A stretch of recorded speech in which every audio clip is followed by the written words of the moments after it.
wilderness with animals. They are divided by a strict hierarchy.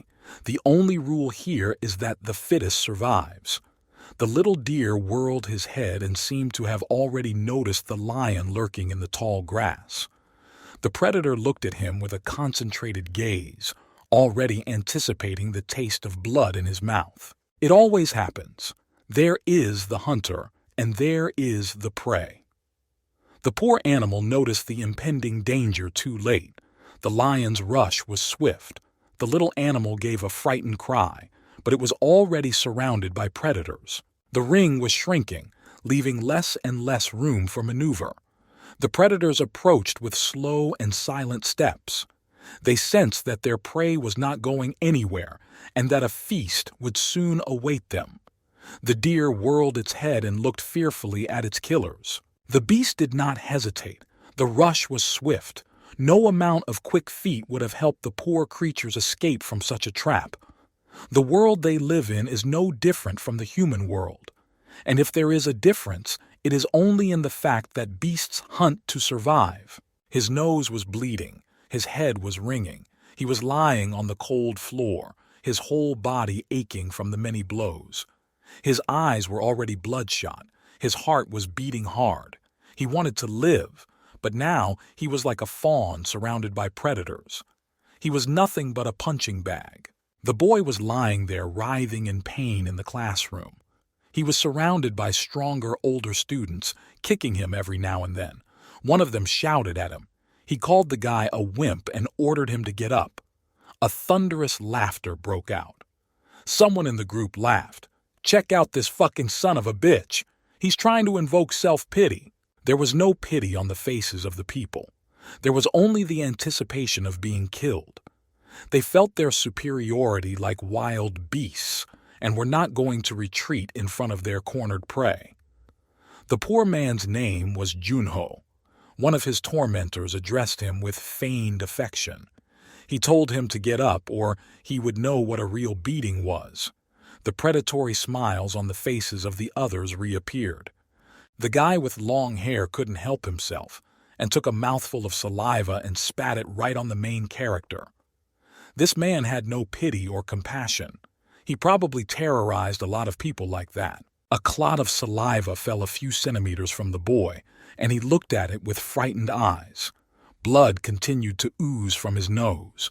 Right now, all the kid had in his heart was fear for his life. He was ready to do anything to get these freaks off his back. He realized that he could not stand alone. He would be killed. The torturer grinned and told the boy to drain immediately. His face stretched again in a satisfied smile. Now, he would enjoy the torment of his victim. It wasn't the first time he had abused people in this way. It gave him physical pleasure. Juno looked down with a hunted look. He nodded his head timidly.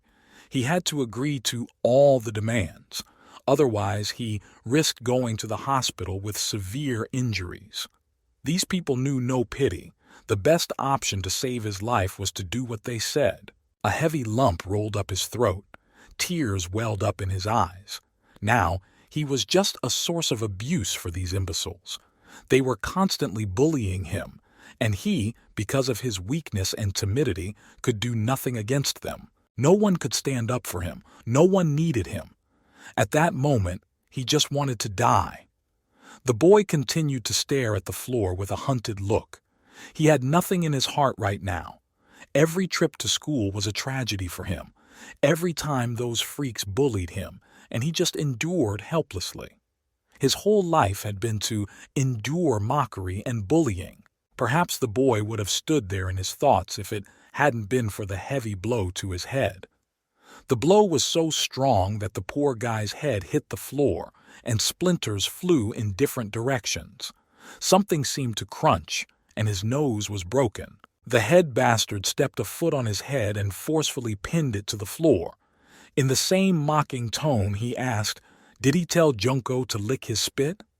The boy shrank back even more and tried to defend himself, but it was no use. This asshole's name was Jay Galwa. This guy was the top of the local food chain. He held the whole school in fear, and anyone who didn't want to be beaten up joined his gang. so his influence and authority here was unshakable. He put his foot on the guy's head even harder.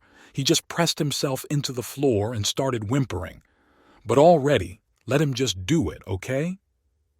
The freak continued to abuse. He felt his superiority and just wanted to play with his helpless victim. Junyo got up and whimpered. He had no strength left. His mouth continued to bleed.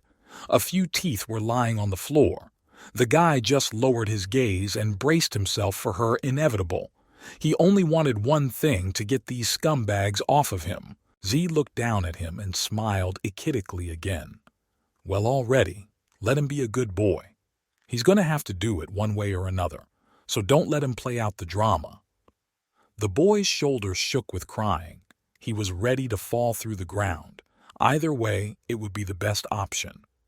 He quietly muttered words of apology under his breath. Z looked at him in surprise and raised his eyebrows. He laughed and said he didn't know dogs could talk. He sounded like he wanted to break the guy mentally and physically. For him, there were no limits, no humanity. Smiling, he asked the protagonist with a playful good-naturedness, "Shouldn't he be barking?" Junho looked at his tormentor with a frightened look. After a second, the pressurized boy began to bark. There was no other way out, or he would be smashed on the wall. The henchmen of the chief tormentor laughed loudly. They stood there, and you stabbed your finger at the poor guy. For them it was a simple amusement. They felt their superiority. The boy continued to sit on his feet like a dog, raising his arms and sticking out his tongue. He continued to whine and bark like a dog. Z was obviously not happy. He was getting annoyed and ordered the boy to be more varied. A satisfied smile stretched across his face again. Great. Now the boy must lick up his spit. As agreed. He realized that his victim had no choice. Now he once again enjoyed the spectacle. The poor boy had no other choice. He leaned over, still undecided about what to do. His last hope was slipping away from him. There was also the option of running away, but they would just grab him, and then it would be much worse. The boy slowly brought his head to the floor. He scraped his fingernails across the tiled floor, crunching and bleeding. He scraped his nails along with his skin, but he couldn't feel it anymore. It didn't matter to him now. The boy leaned close enough to the floor, and sticking out his tongue reached out to where the disgusting clot of saliva was. Soon, he touched it with his tongue. If it was disgusting, he wanted to vomit, but he had no right, or he would surely die. Once again, there was a thunderous laughter. That freak is really licking. How pathetic he is after all. The boy began to cry, helpless and angry, but he had no right to obey his tormentors. He's a fucking loser. The screams grew louder and louder and echoed in his mind like blows to the head. The boy opened his eyes even wider and couldn't believe how low he'd fallen. He was but four-legged prey. She suddenly took out a small bag of milk and squeezed it in the air. There was an unpleasant gurgling sound. The guy smirked and said, "Since he was such a good boy, he has a small gift." But to hope that the abuse would stop would be ridiculous. He crouched down in front of the poor man, who was still on his hands and knees, and slowly began to pour the milk over his head. It was just a disgusting feeling. The milk seemed to be sour. The smell was incredibly vile. Soon, the freak rose to his feet and looked at him with a contemptuous look. Laughing, he said that he had stored this milk for 2 whole months especially for him. How did he like it? It smells fucking amazing, right? His minions continued to laugh loudly. Junyo had no choice but to start licking the sour milk. Otherwise, he would be beaten even more. The taste was disgusting, but the guy, overcoming the gag reflex, continued to absorb the disgusting substance. The classroom was as Sorrel-esque as ever. The students sat behind their boyfriends and glanced fearfully at each other. The poor protagonist continued to bark like a dog. Around him, his tormentors continued to crowd around him. No one in the class even thought of getting up and coming over to help the poor guy. They were all afraid of the main school bullies. He could literally feel their piercing gazes on his body, the way they look at him. The boy could feel their relief, at not those people being prey. He could feel them thinking how pathetic he was. But there was nothing he could do but accept the role of victim. There was only one question on my mind. Why? Why was he being bullied? What had he done to deserve such treatment? What had he done wrong? He had tears streaming down his face and a disgusting taste in his mouth, but he continued to swallow the sour milk. The feelings that were overwhelming him had reached a climax. He had made up his mind at that moment, decided he wanted to die. The guy took a small construction knife out of his pocket, the blade gleaming, casting light from the dim lamps. Holding this knife in his hands, the guy had already accepted that it was time to end his suffering. He rolled up his sleeve and his battered arm came into view. Veins bulging, he tightened the tourniquet just above his elbow. Not to be able to stop the blood at this point, he didn't care. Had to. At least stop somehow. His life was of no value even to himself anyway. He quickly ran the sharp blade across his skin. A slight pain pierced his arm. Hot tears ran down his cheeks again. At that moment, he didn't care.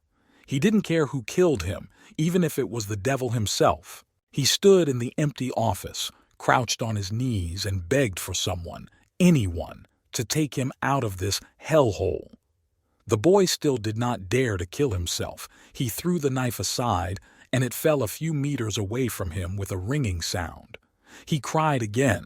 At that moment, a small black figure was standing on the roof of one of the tall houses, looking out of interest at the window behind which the lynching was about to take place. The creature looked like a small elf with long ears, two bright eyes like large saucers watching carefully, not missing a single detail. Perhaps the boy would have continued to sit like that, feeling sorry for himself, but suddenly a familiar voice came from behind. A strong hand appeared from somewhere and prepared to grab the poor boy. He was wearing a bandage. He had heard it during another bullying session. It was one of those freaks who was being bullied. He grabbed the guy's neck as if trying to hug him, but his arm was stiff. He rather pulled him to him, almost breaking him. The guy gritted his teeth in pain, his body still sore from the last time. This guy's name was Kyung-jun. He wore big square glasses and he had a hairstyle like a hedgehog on his head. He can hang out with Galwa, but he suffers from an inferiority complex. He constantly wants to be number one, but he seems destined to be number two.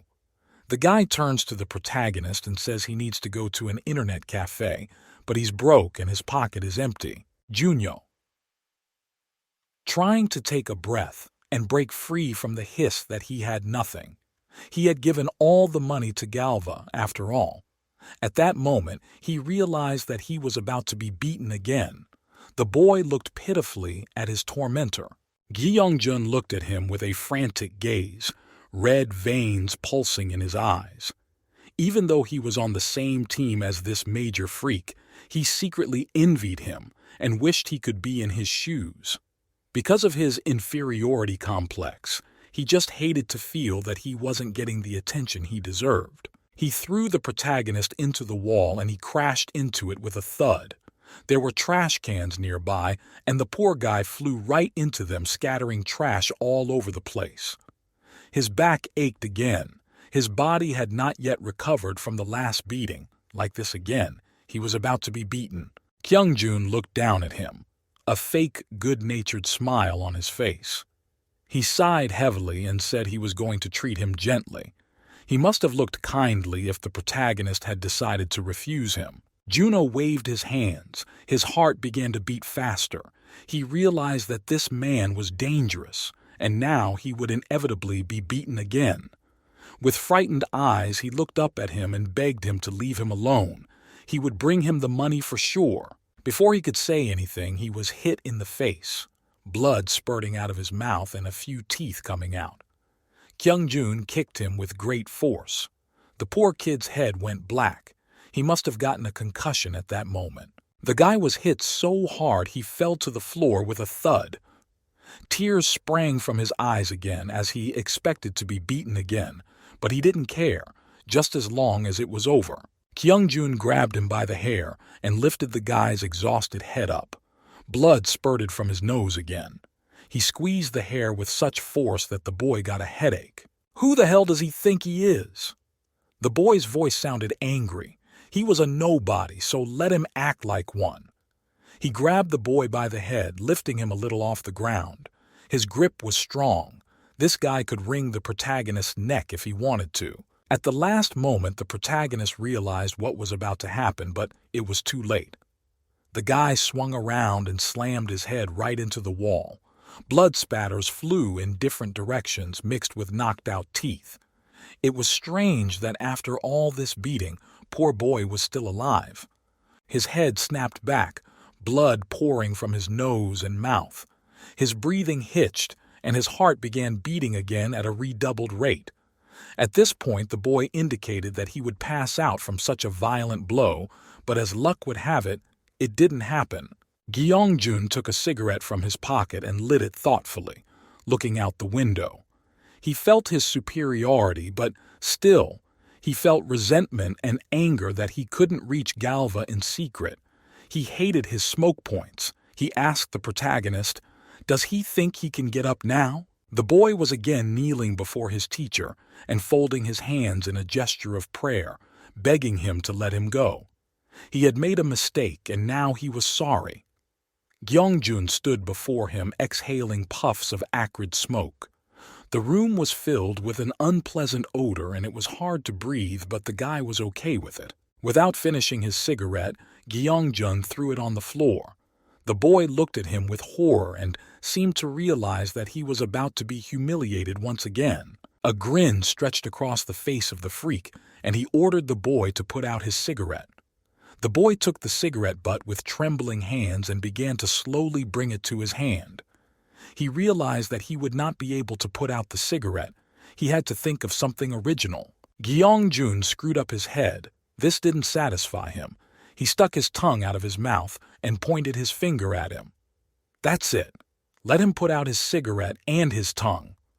His eyes were burning with madness. It seemed this guy was even more violent than their gang leader. Junyo looked at him with horror. This was getting beyond all limits. His face was bruised. He couldn't believe his ears. Was he supposed to put out his tongue on her? He was already literally imagining the horrible taste and all the pain he would have to feel. Apparently noticing his victim's procrastination, the bastard asked in a disgruntled voice what was the problem. He thinks the boy hasn't learned his lesson yet. In a frightened voice, the protagonist said that he would do it. Just let him finally be left alone for at least a day. Meanwhile, a strange little demon-like animal stood on a nearby closet, watching with interest. The boy continued to hold the cigarette butt, which was still smoldering, with trembling hands. He had already accepted his fate. All that was left was to put it to his mouth. What's wrong with him? The only question that had been running through his mind all this time. Once again, a heavy lump came to his throat, tears came to his eyes again, and he was ready to cry. What the hell is wrong with him? He's a goddamn loser. Why does he have to live like this? Everything he does turns against him. He's always being bullied. Gyeongjun looked down at the guy in anticipation, blocking out the sunlight. Why wouldn't he just leave him alone? What had he done to him? Fucking bastard. The protagonist raised his eyes and looked at Gyeongjun. At that moment, an incredible hatred awoke in him, not only for himself, but for all living things. He had no choice, however.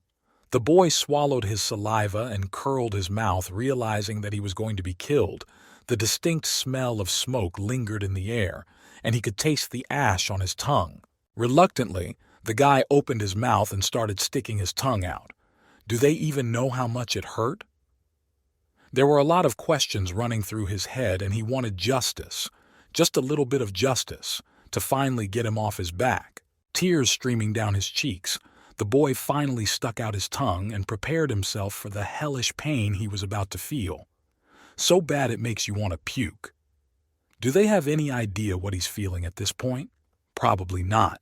Those bastards didn't care about human life. Slowly as he could, he continued to bring the burning butt to his tongue, the smoke already cutting his eyes and penetrating his nose. Only a few centimeters to go, and it would be over. Why is this happening to him? They should be the ones suffering, not him. His tongue was only a few centimeters away. The smoke was almost filling the room. The guy was incredibly scared. He was so sick and tired of everything, of these freaks, of himself, of his powerlessness. His whole damn life. Eyes wide open, he stared at the smoldering cigarette butt, which was coming millimeter by millimeter closer to his tongue. One more second and it would happen. He would be the victim of bullying again. Suddenly, there was a loud scream. It was Gyeong-jun.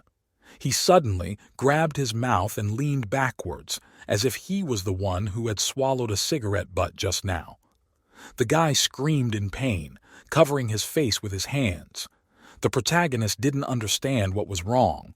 He started swearing and looking at the protagonist from under his forehead. The guy was just holding a smoldering cigarette butt and staring ahead with an incomprehensible look. What just happened? His eyes widened with surprise and shock. He didn't understand anything. What was going on? The boy had an incomprehensible fear in his soul, not of being bullied, but of not understanding what was happening. Kyung Jo-gung looked at him with eyes full of rage. What did he just do to him? The guy was torn with rage. He was holding his mouth and was now ready to kill the protagonist. Waiting for his tormentor to get up, the protagonist attempted to escape. He had to save his life. Time to get out of here.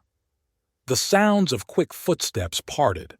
Kyung-jun turned around and shouted after him to stop immediately. Soon the boy managed to escape. He locked himself in one of the offices and propped the door with his back. The boy began to feel his tongue. Strangely, he felt no pain. What's going on? His heart was pounding and his mind was a cloud of thoughts. He put out the cigarette on his tongue but felt no pain. His whole body was shaking with fear. He didn't know what to do.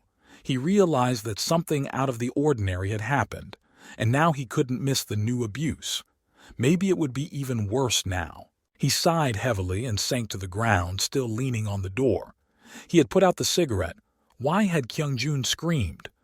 The guy was breathing hard and trying to comprehend everything that was happening. Suddenly, a few centimeters away from him, an obscure red silhouette began to emerge from the tiled floor.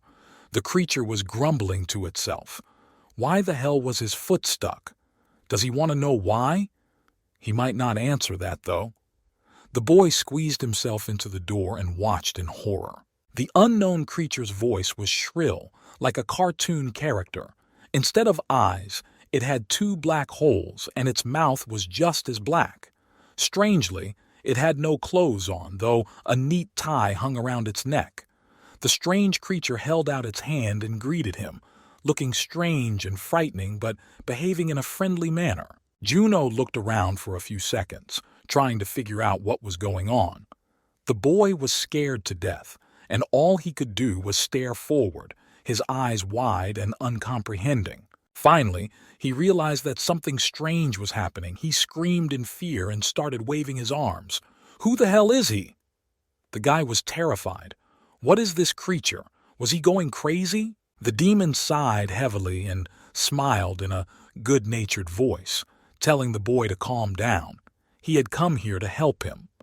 From afar, the demon looked like a little elf from fairy tales. He had long ears, and one of them had several earrings. The poor protagonist stood staring ahead, unable to say a word. He couldn't even move for fear. His whole body felt like concrete. Need a hand? What the hell is this? The demon continued to speak as if nothing had happened. Yes, he's the one who gave him those powers. He's the one who's going to get him out of this hellhole. His name is Mephistopheles, and he's the archdevil. The demon said the last word with a special intonation, and a satisfied smile stretched across his face. The boy continued to sit half-sitting and stare at the strange creature that had suddenly appeared literally out of nowhere. The demon, as if nothing had happened, took a few small steps and held out his hand to the boy. So, does he want to play with him? The guy calmed down a bit and turned to face the demon. "Mephistopheles, what's he doing here?" the demon said in a surprised voice that it was he who had summoned him.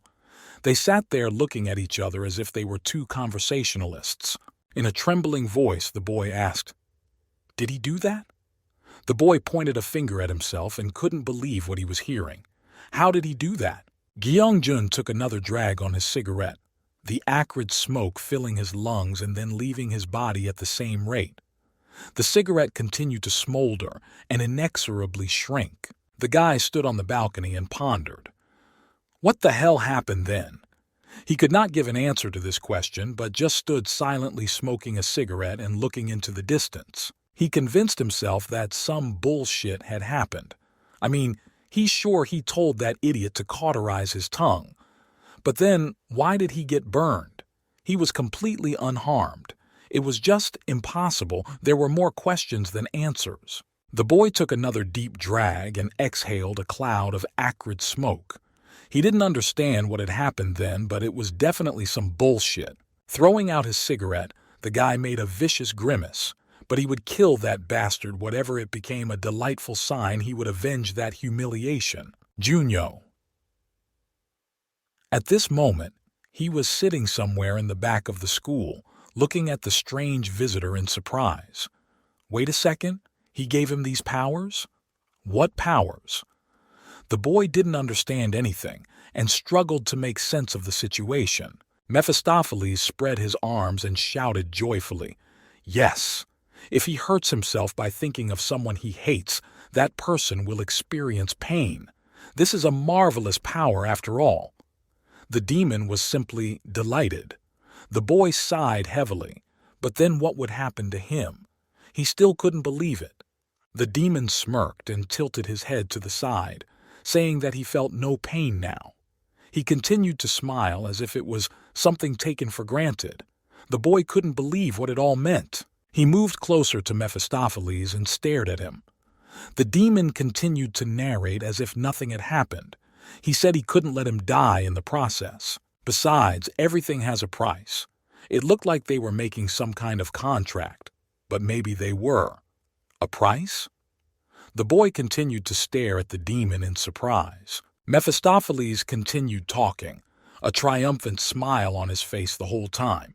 Every time the boy uses his power, he will lose something very valuable. He would be losing part of his own life. The boy looked at him with a frightened look. At that moment, it was as if something had fallen deep inside him. Those words hit him like a hammer on the head. He grabbed the demon by the neck and started rubbing it in different directions. "It's just not fair. He doesn't want to die." Demon tried not to suffocate and screamed for the kid to let him go immediately. Inside, the protagonist had a lot of emotions raging inside. He looked at the little demon that literally fit in the palm of his hand. Mephistopheles continued to smirk. He said he understood perfectly well and knew that the boy wanted it. He had said so himself. His smile spread even wider, and he looked at the kid carefully with his deep black eyes. All this because he knows what a loser like this kid will continue on without it, or he'll continue to be prey. The demon was right about something, or rather everything. Guys like this guy aren't used to fighting back. The demon continued to speak, and his voice sounded as caustic as possible. Or maybe, for once, the boy will get the chance to be a hunter. The choice was up to him. Junho didn't fully understand the absurdity that was happening to him, and continued to stare intently at the little devil. The boy thought and squinted his eyes. He strained his memory to remember all the bullying he had to endure.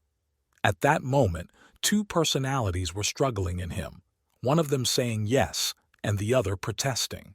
He remembered every detail, the way he had been bullied, stomped on, forced to do things so humiliating he could never imagine. He was literally treated like an animal, even worse. He remembered the words his abusers had said to him. He was a nobody. In an instant, the boy realized all his pity, all his little cowardly nature. His teeth clenched as his throat came up again.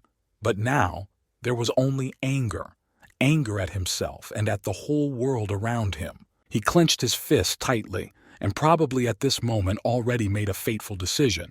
He would never forgive his abusers. Finally, he had one small phantom chance for revenge. He couldn't let it go. The boy continued to kneel in front of the demon, looking at him intently. He said he didn't care what would happen to him if he died. It would be better, after all he wanted now was revenge. He still has an unbearable rage inside him. He just wants revenge. Revenge on those assholes who made his life a living hell. The boy was unlike himself at this moment. Yes, he was a coward and a weakling, but now everything will change. He had nothing to lose anyway. The demon smiled again. His smile was even wider. He laughed and said that he liked this behavior much better. Mephistopheles snapped his fingers sharply, and at that moment something changed. The air and the entire surrounding space became different. The guy suddenly felt some strange power spreading over his arm. He rolled up his sleeve and looked there. His arm was covered with strange patterns that looked like flames.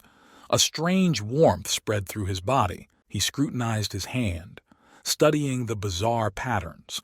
The drawing was like the mouth of some animal that was consuming the rest of his hand. In an instant, the strange feeling disappeared. Everything normalized, but the drawing remained. The guy looked at it in surprise and asked, "What is it?" Smiling, Mephistopheles said that this was proof of their deal. Every time he would use his power, this mark would try to consume his body. It was simple. The demon put his hand up and said he had exactly 30 days until their deal was in effect. The guy looked at the demon in surprise. 30 days. At that moment, he was scared for his life. But the demon didn't say his powers would only last 30 days, right? Something wasn't right here. Mephistopheles smirked again. That's exactly what he wanted to tell him. So let the guy spend those 30 days doing whatever he wants. Now, he had nothing to lose anyway. The creature's feet began to sink into the floor. His whole body slowly began to go down somewhere. Finally, the demon told the boy to try to amuse himself in the process, for now he had incredible power in his hands. 30 days. So long. The boy fell silent and just watched with a surprised look as the demon slowly disappeared as suddenly as it had appeared. What the hell was going to happen to him, the boy wondered. It all seemed to him like a ridiculous dream. The boy asked what would happen to him if his life ended. The demon smiled and was silent for a moment. He looked at the boy with the black hollows of his eyes and seemed pleased. After a little silence, he replied that the guy in that case would no longer exist in this world. These words again struck the protagonist to the depths of his soul. An incredible fear settled in his soul. What had he done? Now, his life is in danger. His days are numbered. The demon's smile grew even wider, and he replied that in that case the boy's soul would belong to him forever. His voice changed and became much rougher. After saying those last words, the demon finally disappeared. The tiled floor was streaked, as if a stone had been thrown into the water, and the boy was left alone, sitting in the cold room and thinking. He was unable to say anything but just stared stupidly at the place where a couple of seconds ago sat strange demon. Everything inside him clenched, his eyes bulged. He didn't know what to think. Use his power? In the end, who cares? In 30 days, he'd be dead anyway. He took hold of his hand, which had a strange pattern on it. The skin was strange, rough, as if it had been tattooed on his arm. He ran his fingers over it and felt a pleasant coldness, and tried to calm down now. He had an incredible opportunity to finally carry out his revenge. A smile appeared on his face. His eyes lit up with joy. Now, he would be able to fulfill his wildest fantasies. Finally, he would get his revenge on those damn bastards. In that case, it's okay, so be it. He's going to pay them back in full. The next day at school, Gyeong-jun approached him. He came up stealthily from behind and took the boy by the head. He had fun yesterday, didn't he? Didn't let that lousy bastard run away yesterday? Well, now they'll meet on the roof at lunchtime. His abuser was still just as arrogant and mean. Lastly, he told the protagonist that he better be there, or he was definitely finished. He gave the boy one last loud slap in the face. There was a loud bang on the door. The boy was alone in the empty classroom. He slowly started to get up from his desk. I had to put my plan into action. The right opportunity had finally come up. Walking out of the classroom, he headed towards the stairs that led to the top floor and then to the roof. In his head, he has many thoughts. How would he best deal with this freak after all? Inside, he had an incredible joy. For the first time in so many years, he wasn't afraid. The boy climbed higher and higher. He was in no hurry, and it was as if he were stretching the pleasure. Here was the front door that led to the roof. A few more minutes, and everything would come true. The door creaked open, and the protagonist appeared on the roof. Gyeongjun was waiting for him there. As usual, he had come a little in advance and was waiting for his prey. When he saw the protagonist, he exclaimed with joy, "Junho has finally arrived!" He thought he would be too scared to come here. His face was as haughty and evil as ever, and it turned out that he was not a man, but the devil himself. The guy spat to the side and looked at his victim with a vicious and predatory stare. The boy approached his enemy almost closely. Kyungjun was on top of him, looking down on him. He said he didn't understand what the hell he had done to him yesterday. Juno smiled and said in his usual manner that the freak had just gotten what he deserved. His voice sounded different, calmer, and there was an uncharacteristic courage inside. Gyeongjun was stunned by those words. He didn't expect that this brat would dare to say anything to him. His eyes widened, and he looked at the protagonist as if he were a piece of shit. Not a second too soon, he kicked the kid right in the side. What did he just say? Fucking son of a bitch. The boy was just furious. His authority, which up to that point had been unshakable, began to falter. The main character flew far to the side and began to slide on the hard surface of the roof. But unfortunately for his assailant, he felt no pain. It turned out to be just a tickle. Kyungjun crunched his fingers on his hands and prepared for another beating. He was going to teach this asshole some manners. He looked at the protagonist with eyes full of hatred. Kyungjun shouted that he was going to finish this little brat off immediately and rushed straight at him, swinging his fists at him.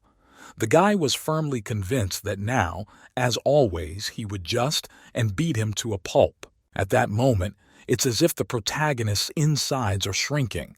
He wasn't going to take any more abuse. At that moment, he decided that he was going to make them pay for everything they had done to him. A spark of hatred appeared in his eyes and anger ignited in his chest. Kyungjun ran at him, preparing a weighty fist to strike him from behind. The boy continued to sit on his knees and didn't even look in his direction. He prepared to carry out his devious plan. The only one who would die would be Gyeongjun. He drew a sharp knife from somewhere and swung it to stab himself in the leg. Gyeongjun stopped suddenly, a terrible pain spreading through his leg. He heard the crunch of his own bones. His eyes widened in pain, and it took him a moment to realize what had happened. His leg kept crunching somewhere around his knee. The guy screamed in pain and spared a move. His legs were no longer holding him up, and he fell to the ground with great speed. The guy fell to the ground and grabbed his injured leg. What the fuck just happened? What did he do? His whole body was pierced by just an incredible pain, as if a knife had been stabbed into his leg. The protagonist at this moment was standing a few meters away from him and was holding on to the handle of the knife he had stuck in his leg. Gyeongjun looked up at him, not understanding anything. What had happened to him? His eyes were, pain spreading through his body and his mouth twisted in a grimace. Something strange had happened and the guy couldn't understand anything. At that moment, holding a long, sharp knife, the protagonist rose and walked over to him. There was a deep cut on his thigh, but he felt no more. The boy came closer, and the echidna asked his assailant if he had tripped over a stone or what. There was a crazy grin on his face. His eyes widened with pleasure. What did it feel like to feel this? Did it just hurt? Or maybe it's the pain that's also making you crazy. The guy continued to smile like a madman. Gyeongjun was lying on the floor with clenched teeth. This isn't imaginary pain. It's real. This could end badly after all. He squinted his eyes, anger glittering in his eyes.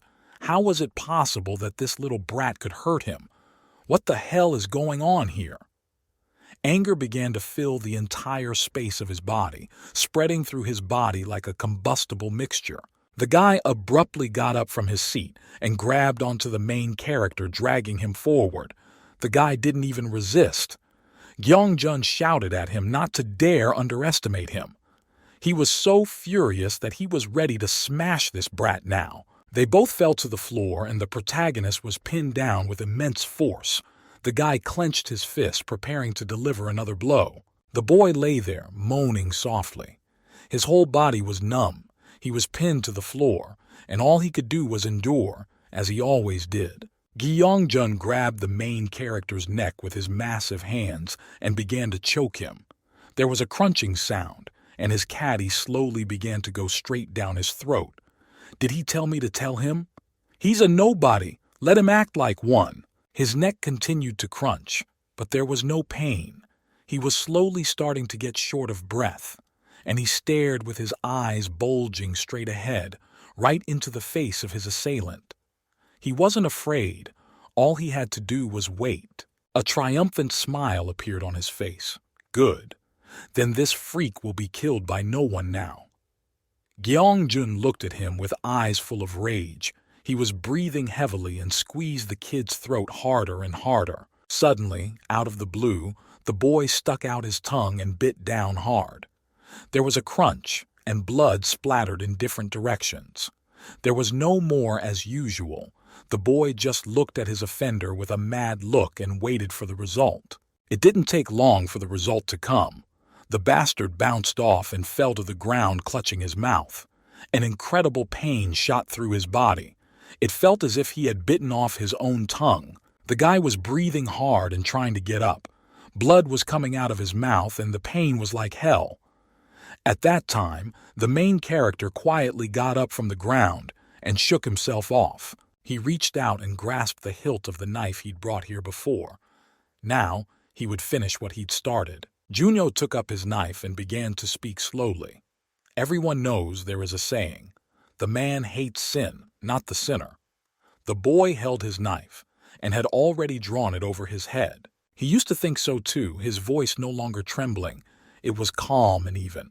He spoke as if he were about to be executed. The man who had insulted the protagonist his whole life, causing him unbearable pain and suffering, was now squirming in front of him and trying to crawl frantically away. The guy was screaming for the protagonist to stay away from him. At that moment, he saw genuine fear in his eyes. He crawled farther and farther away, muttering something to himself. There was only one phrase. They did it all. He was only doing it because they were doing it. It sounded like the guy was trying to justify himself, but the protagonist didn't listen to him. He tilted his head to the side and just walked slowly forward with his knife in his hands. His voice trembled with fear. The first time in his life he had been so badly frightened. He was wrong. He didn't mean to bully him. But the protagonist didn't hear it anymore. His eyes were completely insane. A small trickle of blood flowing from his mouth. So he was wrong? The boy tilted his head to the side and smiled. It was a completely crazy smile. People don't smile like that. There were tears in his eyes. At that moment, the boy completely lost his mind. He swung the knife around and slashed himself across his stomach without aiming. Blood spurted in different directions, but he didn't feel it anymore and kept cutting. Gyeongjun suddenly felt a pain shoot through his body. It felt as if a knife had been stabbed into his stomach. The guy was breathing heavily. His eyes were almost popping out of his orbits. His heart was racing. He felt like he was about to die. The protagonist just looked at him with a crazy look and held a knife in his hand. How can he call it a mistake? He did it deliberately. The boy remembered it well. He stuck the knife into himself again and began to slowly twist it in different directions. Is he messing with him? Is this some kind of joke? All this time he had put up with all this monstrous abuse, and now this creep wants to justify himself. Now he's going to die. The boy drew his knife and plunged it into himself with unimaginable force. In fear, his assailant wet himself, but within seconds his suffering ceased. His body collapsed to the ground, the last of his strength leaving the bastard's body, and now he won't hurt anyone. It was all over. Kyung-jun was dead. He was lying in a puddle of his own urine, and the protagonist was standing over him, looking surprised. That's how the first death of the protagonist's abusers happened. The boy was still holding on to the handle of the knife that had been stuck in his side, and he looked forward in surprise, unable to believe his own eyes. It was hard for him to comprehend what had happened. A most unusual feeling, a feeling of joy and relief, was bubbling up inside him. He hadn't felt so good in a long time. The boy laughed. Well, they got what they deserved. Is there really justice now for once? The boy continued to look down at his classmate's dead body. He quietly said that he didn't need to apologize to him. He had already paid in full. The boy was incredibly happy. He kicked the dead body lightly with his foot. Suddenly, a startled shout came from outside and the boy turned back. It looked like someone had noticed him after all. The protagonist turned back around. A small, full-figured man with glasses and a school uniform was standing in the doorway. It looked like it was one of his classmates. The man looked forward fearfully to his eyes. The fat man was horrified. He had just witnessed a murder. His voice rose and cold sweat trickled down his face. The boy couldn't believe what he was seeing. His whole body trembled, and he looked frightened at everything that was happening. The protagonist looked at him. What a bastard! He had been spotted after all. There would be a lot of explaining to do. He couldn't just kill him on the spot. The clumsy fat man's name was Lee Dong-hoo, but people call him Todd. He must have done something really bad in his past life to end up with such a hideous appearance and low stature. Not only that, he's also terribly withdrawn and weak. God must have given up on him at some point. He, like the protagonist, was also the object of ridicule and mockery. At one point, his classmates took a bucket full of frogs and poured them on his head. He didn't know if he should live like that, but he was constantly bullied for 18 years of his life. So, today, he intends to put an end to his suffering. The boy stood on the edge of a tall building, still hesitant to take the last step in his life. A blessed smile shone on his face now. He will finally end his suffering. He means he can't live like this forever. The boy turned as if to heaven itself and asked that in the next life he might be someone beautiful and wonderful, not so miserable. As he took his last step, he prayed just that, his foot gradually approaching the edge of the roof, the granite already beginning to crumble from beneath it. Suddenly he heard a familiar voice. It was the school bully. Hearing this, the boy stiffened and his legs shook. He almost fell before time. Todd sighed heavily. He almost fell over. The boy fixed his big round glasses and stood back up. He decided to go and see what all the noise was about. And when he came out from behind the wall, he saw the main character leaning over one of the school bullies, and he was shaking with fear and trying to crawl away. The boy's eyes widened. Just then, he saw something terrible. He had seen one of the students kill another. Goosebumps ran down his spine. It was just a horrible sight, but the boy couldn't look away. The main character I turned around to where the boy was standing, and now what should he do? He had been seen, and now he was going to be in a lot of trouble. Todd pointed a trembling finger at him and stuttered with fear. Fucking asshole! How much did he see? Now this guy is definitely going to tell everyone. The protagonist didn't know what to do. He had just committed a murder, albeit indirectly, but now he was standing with a knife in his hands, and next to him was a dead body. For a few seconds the boy pondered. What was he going to tell him? Should he tell the truth? No, this guy would definitely turn him into the police. He could have killed him. The protagonist had even already grabbed a tighter knife to deal with the witness. We just had to get close to him and get it over with. He's already a killer, so he's got nothing to lose. But then, something completely unforeseen happened. As soon as the protagonist approached him at a sufficient distance, the fat man squeezed his hand and looked straight into his eyes with a grateful look. "This is his savior." The fatty shouted those words at full volume. "This is the savior of all the oppressed." The fat man started jumping for joy and waving his arms in different directions. The protagonist, holding a knife, looked at him and didn't understand a thing. "Well, thank God it's all over." Todd kept galloping and shouting for joy. Dear God, he had answered his prayers at last. May he forgive him for cursing him earlier. The boy could not find himself from happiness, while the protagonist looked at him with eyes bulging with surprise. The savior, him? What is this nonsense? The boy wondered if the kid was crazy. In any case, it's a good thing everything went off without a hitch. There was a creature that ran down the street. Its eyes were red and its face was stretched out like an animal's. There were many sharp teeth in its mouth. The beast was like the demons of the underworld. The man held out his hand, and immediately a strange magical light began to form in his palm. A few seconds later, the monster was grabbed by a huge energy arm. The creature let out a groan and opened its huge, toothy mouth. It was trapped, and there was no way out of its grip now. The deed was done. The boy looked forward with a serious and calm gaze. His palm was painted on the palm of his hand, and his whole body seemed to be enveloped in yellow energy. A second later, a pillar of fire formed on the spot where the monster was. The hand that was holding the creature began to vaporize, along with the monster. The ground shook underfoot, and stone shards flew in different directions. The guy removed his hand, from which a light smoke emanated. In parting, the hell spawn shouted that she would curse him forever and await the outcome of his fate. The guy lowered himself to the ground, leaning on the nearest wall and breathing heavily. The hunt had been difficult, but luckily he had managed to catch the monster. A small flame continued to blaze beside him. He looked at his hand, which continued to smoke lightly. The pain was getting worse by the day, his hands shaking from overexertion. Suddenly he was called out by someone's voice. The guy's name was Shin-hyun. Someone was approaching him with a light gait. It was another boy about his age.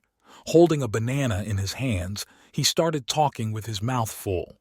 The boy asked what happened. Was he using his power again? He'd been told to be careful with it. His voice sounded reproachful. The guy in the white shirt was named Lee Xing-hong. He was 18 years old and he had worked as an exorcist all his life. His job was to catch these monsters and send them to the other world so they couldn't harm the rest of the people. He was silent and looked seriously at the boy who was approaching him. He asked in surprise, why was he looking at him? And why is he looking at him like that? Is something wrong? And why the fuck is he wearing a school uniform if he doesn't even go to school? The boy turned away, so he wouldn't have to listen to this lecture. Soon, he and his fellow traveled away from the place. The guy asked how long he had to do the job. All the way, the guy in the yellow jacket wouldn't stop. Bach also stopped. Doesn't he think it's time to end this matter? Lee calmly replied that it was just his punishment, his voice sounding even, as if it was something taken for granted, as if he hadn't just sent an incomprehensible creature to the other world. The guy in the yellow sweatshirt put his hands behind his head. All he wants to say is that Shin-hyun doesn't need to risk his life. It's just unnecessary. Bach is such a pain in the ass. Suddenly, they stopped. Lee asked his friend, what about school? The guy smilingly replied that classes start tomorrow. He had heard that in the neighborhood. Lee said let him stay away from bananas when he is in school, acting like a monkey. Hearing this, the guy freaked out, and who was he calling a monkey? At school, life went on as usual. Students were running around the corridor, and no one even thought of returning to lessons. There was noise everywhere, and the familiar surroundings made me hopeful. The protagonist sat at his desk, and with his eyes downcast looked at the desk and pondered. What should he do now? One of his abusers was finished, but there were still a few more to go. He remembered the way that Fatty looked at him as if he were some kind of deity. Is he the leader of the oppressed now? What would be his duties? That fatty got it all wrong. The main character isn't the savior. That wasn't his plan at all. Well, at least they left it at that. Thank you. At that time, the fat man was being bullied again. One of the older students pushed him under his butt, and he started jumping like a frog. Everyone turned around, but no one even thought to come to help the poor guy. The high school student threw his slipper into the distance and ordered the fat man to fetch it immediately. The poor man obediently jumped, making a sound similar to that made by frogs. The high school student spat and looked at the fat guy with disgust. He was just a loser. The protagonist looked in his direction, and immediately a plan was born in his head. Deep down, he really wanted to help this boy. He felt sorry for him. He was helpless too, what with them being in the same boat as him, but there was nothing he could do. Suddenly, a girl approached the protagonist from the side and addressed him by name. The boy did not expect this and was very frightened and jumped back a little. The girl smiled welcomingly and apologized if she had startled him. She just wanted to clarify until tomorrow if he was going on a school trip, okay? The girl was very pretty. She had a neat face and beautiful brown eyes. Not expecting to be treated like this, the guy was embarrassed and a blush appeared on his cheeks. The girl continued, "Everyone except the protagonist has already signed up." The boy didn't know what to say and only stammered and nodded his head. Suddenly someone called out to the girl, probably one of her friends. The boy kept blushing and embarrassed, looking at the girl with a steady gaze. She waved at him and said they would see each other later. The guy looked at the girl running away. Her name was Lee Yun-hoo. She immediately ran up to her friends and they started talking about something, laughing at the whole class. The boy dreamily looked after the girl. It was the only person who cared about him. She is beautiful, gets good grades, and is a great person, kind and helpful. She's also one of the most popular girls in school. Absolutely every guy probably had a crush on her. The main character often noticed the way the other guys looked at her. He dreamed for a second, but immediately dismissed such silly thoughts. It was impossible for such a beautiful girl to be interested in him. That's why the guy was an outcast. No one wanted to mess with him, not to be like him. The boy cast his eyes downward, his throat tightening again, and he could hardly keep from crying. Soon, the school day came to an end. The students ran out of their classes and headed home. Among them was the protagonist who, as usual, put his backpack on his shame and walked briskly to the exit of the school. Bad thoughts were running through his head again. He asked himself the question, how long should he live like this? Would he ever be able to live a normal life, begging sign the last hope was fading right before his eyes? Suddenly, he felt a strange sensation in the area of his arm, on the very spot where the tattoo was. The guy sighed heavily. He had only used his powers once, but he could already feel it taking over his body. Does this mean that this is the limit of his power? A familiar voice came from outside. He was called out and asked what he was doing with his bloody hands. It was Galwa, holding a cigarette in his mouth as usual, which was smoking and emitting a foul odor. The boy looked at him fearfully, anticipating that he would be bullied again. The freak was sitting a little ways away with his henchman by his side. Damn, he had completely forgotten about him. The guy called out to the protagonist in his gruff manner. His breath hitched and his heart began to beat faster. What? What should he do? Run away? There were many thoughts in his head. The sticky fear began to envelop his entire body once again. No, he had to face him one way or another. There was nowhere to retreat. Galwa got up from his seat and started slowly approaching the protagonist and continuing to smoke a cigarette. No, this time it will be different. The boy was determined that this time he would show him. He would get revenge for all that this freak had done to him. Fear was gone from his soul, and he looked at his abuser with a confident and firm gaze. They stood across from each other and stared straight ahead. Neither of them made any attempt at action. The boy just stood there and looked straight ahead. Now, he would show everyone that he was not a weakling. Next to the school's main bully stood his henchman. The kid grinned. "Look at that. This brat is so cocky today." The protagonist began to approach him with a quick step. Galwa looked at him with a scornful look and asked, did he really show up here voluntarily? Had he finally realized he was a loser? Or, the man paused for a moment. It doesn't matter. The important thing is that he's here. Kyungjun said he'd take care of him during lunch, but since then, the guy hasn't seen him. He never disappears without telling him.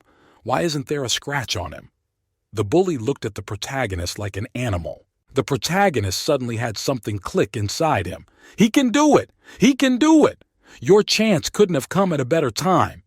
It's time for this creep to pay for everything, just like his dastardly henchman. At this distance, he can take out a knife from his bag, just naturally raise his hand. Suddenly, the bully spoke to him again. Was he ignoring him? He had asked a question. The guy stood in his usual manner and looked down at the protagonist. Junho-sun said. Not a word, only looked at his assailant with a silent stare. There was a trickle under his wrist across his face. It was necessary to act decisively. There might not be another chance. Galwa continued to smoke his cigar and look at the protagonist with the same contemptuous look, the smoke gradually filling the space of the room, filling it with Gary's foul odor. The boy began to breathe heavily. His breathing suddenly hitched, his legs shaking. He was standing right in front of the biggest fear of his life. Would he really miss this chance? Galva's eyes were bloodshot with rage. He couldn't let this brat ignore him. What was this freak doing? Now he would teach him a lesson in politeness. The man grinned, so he decided not to answer. Well, good for him. It left him no choice. The man lifted his leg up, and immediately the protagonist felt a powerful blow to his stomach. The blow was precise. It hit the target. The boy coughed up blood. All his insides were stuck to his back. With this blow, it appeared that even his soul would come out through his mouth. He couldn't even take a normal breath. His body wasn't listening. It felt like his stomach was about to explode. Right now, he couldn't do anything. What was going on? The boy stopped and barely stayed on his feet. The bully raised his leg again. He thinks that one blow is not enough. He has to give him another one. The main character didn't realize what was happening to him. Is he trembling now? What's wrong with him? Is it because he's afraid? And his breathing was heavy. He was struggling to bring himself to his senses, saliva flowing from his mouth. Galwa gradually approached him closer and closer. He looked at him with a fierce gaze. Just let them answer his question. The boy looked around frightened, trying to regain his senses. He had to try to get the knife again. It was in his bag. He had to act fast. The boy looked at his backpack, but he didn't have time to do what he had in mind because the bully attacked him and had already prepared his weighty fist to hit him once more with all his might. The boy already felt the imminent danger approaching him, but unfortunately he couldn't do anything. He looked fearfully at Galva, genuine horror in his eyes. Oh no, now he would be the end of him. He wouldn't be able to dodge. It happened. A few seconds later, the protagonist felt a powerful blow to his stomach. Everything inside of him turned upside down. It seemed that he had broken several ribs. His breathing was ragged. His lungs were on fire. The boy suddenly realized he couldn't breathe. He was suffocating from the impact. His eyes rolled back, and he thought he was going to pass out. He fell to the floor and began to choke on his saliva. Everything inside was literally burning with pain. The boy lay on the floor and tried his best not to lose consciousness. What the hell is wrong with him? Why can't he do anything? His only chance is slipping right out from under his nose. Galwa grasped his hair and yanked on it, lifting his head up. The boy recovered a little. He looked at the protagonist with a disdainful gaze. His hand was almost completely around the boy's head. He asks again where Gyeongjun is. His voice changed from angry to concerned. Why can't he do anything? The protagonist just stood in front of him like a wimp. The poor man just couldn't say anything because his breath was gone. His mouth was drooling, and now he looked like some invalid who couldn't even move his tongue. The man was looking at him with the look that one usually looks at cattle about to be slaughtered. Anger began to grow inside him. This guy was starting to annoy him. He wanted to know where his comrade was, and this wimp was just standing there doing nothing. He raised his fist to deliver another powerful blow. The boy was just hanging limply in his hands like a rag toy. A few seconds later, there was the sound of a blow. A fist hit the boy's jaw. Pain spread throughout his body. It turned out that after such a blow, the boy would not be able to speak at all. The poor man was lying on the floor, and his tormentor stepped on him with his foot, right on his throat. He squeezed harder and harder. His jaw was already starting to crunch. The man was losing patience. Just let this idiot answer the question. The protagonist realized that he should definitely use his power, but it was as if his body wasn't listening to him. He needed to avenge himself now. The boy grasped the handle of the knife with trembling hands, and with his last strength pulled it from his pocket. His mouth was drooling. There was little air left in his lungs. He only had a few seconds to finally break free of this grip, or the freak's leg would break his neck. What was wrong with him? Galwa looked at him with a killer look and asked, "Does he want him to break his neck? He could do that, right? Why doesn't the guy say anything?" The guy's eyes bulged so big they're gonna fall out of his orbits. Oh no! Is he gonna die now? Would that bastard just kill him? He must avenge himself immediately. The boy swung the knife blade to strike his hand. He must have his revenge. Must have his revenge. Galwa saw the knife and looked at the boy in surprise. There was the sound of tearing clothes, and the protagonist stabbed himself in the arm with all his might, blood spurting in different directions. The bully took his foot off his throat and looked down at him in surprise. Blood poured from the wound on the protagonist's arm. It pulsed and jerked out of the deep cut. Suddenly, the boy felt pain all over his arm. This hurt. He squeezed his eyes shut and tried to bring himself to his senses. Blood began to gush from the deep cut, and the boy clutched at his arm, trying to stop the bleeding. Tears spurted from his eyes. What the hell was that? Is he in pain? Galwa understood nothing. He looked at the boy in surprise. What was he doing? Why did he cut himself with this? If the boy wanted to hit him, then let him do it normally. The man grasped the boy's scruff and yanked him towards him with all his might. Why is he unharmed? The protagonist didn't understand anything. He did everything right. What went wrong? The boy was frightened. Not only did he fail to wound his assailant, but he also cut his hand deeply. What happened to his power? It couldn't have. The boy started stuttering. The bully leaned him against the wall. The boy couldn't do anything. The grip was very strong. Another bullying was about to happen. Galwa brought the cigarette butt to the protagonist's face, and without hesitation, he smothered the cigarette on his cheek. There was a hiss, and the skin on the protagonist's face blistered. The pain pierced his whole face. The boy's eyes bulged, and he screamed shrilly. He pulled himself out of his assailant's grasp and fell to the floor, holding his wounded cheek, which was beginning to swell. The man looked at him and asked him if that was all he could ask for, or if he really was mentally retarded. The protagonist lay there, holding his burned cheek. What's wrong? The pain was spreading all over his body, and his assailant was already coming up behind him to strike again. The man grabbed him by the scruff of the neck and turned him around. He said to let the boy look straight into his eyes, for he had only just begun. The man was anticipating a long pleasure. He really liked to abuse people, no matter who it was. The protagonist started crying again. He was begging him with his last strength not to do it. There was genuine fear in his eyes. Tears were flowing down his cheeks, but the boy realized that he could not escape the beating. But it was too late. The freak brought his massive fist up and prepared to punch the boy directly in the face. There were hard and fast blows. One of the high school students stood a little to the side and watched the whole thing. As he watched, he became a little scared himself. In his heart, he was very glad that he was not Galve's enemy. Otherwise, he would definitely be in trouble. This guy was very strong. No one in the school could match his strength. The beating would have gone on indefinitely when suddenly someone's ringing voice sounded. He ordered the freak to stop. The man shifted his frantic gaze to the side. Who dared to interrupt him while he was having fun? He looked in the direction the sound had come from, and there were two guys standing there, the same guys who had recently exorcised the demon. Xing Hong looked forward with a calm gaze. The guy was as serene as ever, his face expressing calmness and peacefulness. It seemed like nothing could make him mad. Galwa turned to him in surprise and asked what brought him here. He had been at Mid all last year. The guy looked at him with a perfectly calm look. He had a good-natured face and kind, clear blue eyes. He wanted to say something but was cut short.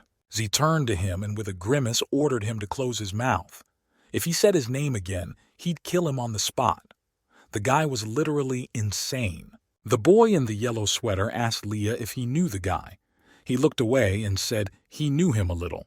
As the sun was about to set, several people stood across from each other and glared at each other, including the bully. It looked like he was bullying someone weaker than himself. They were called out and told to find someone of their own level. The guy in black was named Jang Somu, and he was a judo major.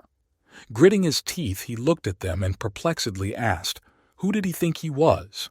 Damn monkey. The guy in the yellow sweatshirt asked, what did he call him? Monkey? That just pissed him off. Xing Hong pulled him back with his hand and ordered Gino to stay away from him. The guy couldn't calm down. That fatty had just called him a monkey. He couldn't let him be treated like that.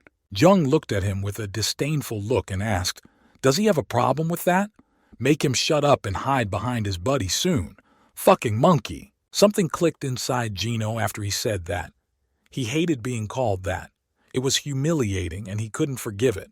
He lowered his eyes and gritted his teeth, telling the fat guy to stop whispering something with his lips and finally get down to business. The guy had a band-aid on his face. Apparently he'd already had a fight with someone. Fatty sighed. What was he mumbling about? Had that tiny monkey gone crazy? Why does he have to stop? He can say whatever he wants. The guy was visibly used to being unpunished and getting away with whatever antics he was up to. But then he said the one thing that made Gino's head explode.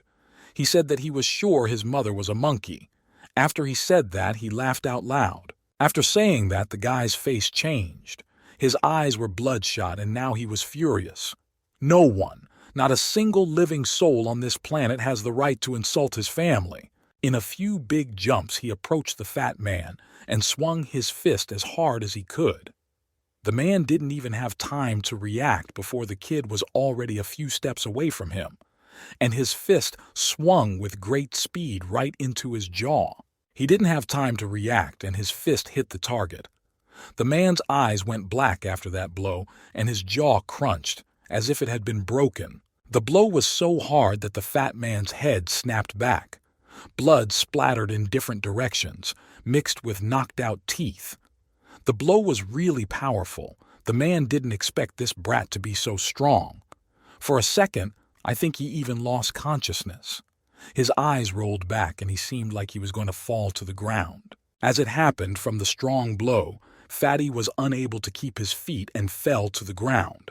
A second later, he hit the hard surface with a resounding thud. He tried to come to his senses, for no one had dared to hit him until now.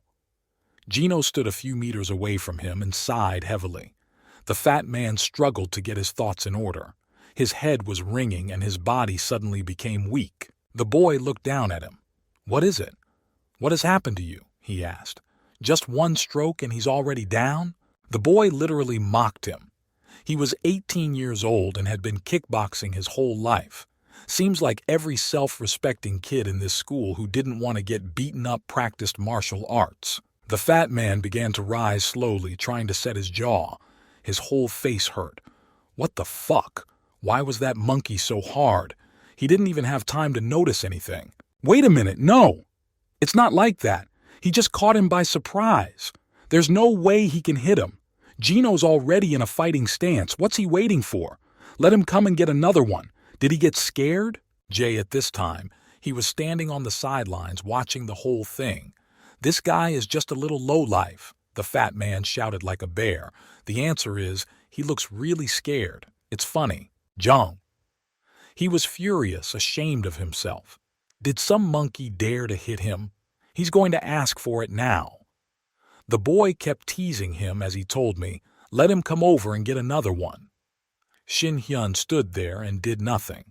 Now was the time to let his friend avenge himself with a point.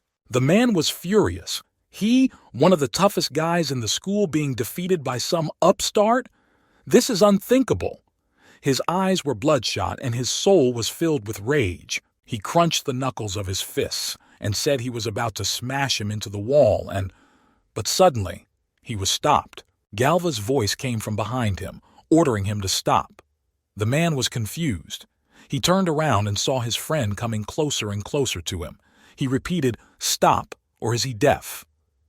The man didn't understand. The fat man didn't understand. This asshole just insulted them. Does he want Young to stop? He didn't want to leave it at that. He had to get revenge and defend his honor. He suddenly mourned such a game mass that gave the fatty goosebumps all over his body. He repeated his order, "Yes, asshole, stop it." The man seemed to be beyond angry. He wasn't used to someone disobeying him. Jong nodded his head fearfully. Yes, he understood. A chill ran down his spine. Why was his friend getting so crazy? At this time, the guy in yellow clothes was jumping behind him and was ready to kick Fatty Vot's ass. He's just getting excited.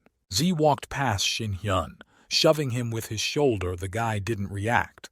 The bully ordered his henchman to follow him, and he agreed in a trembling voice. Shin Hong looked at them with a disdainful look.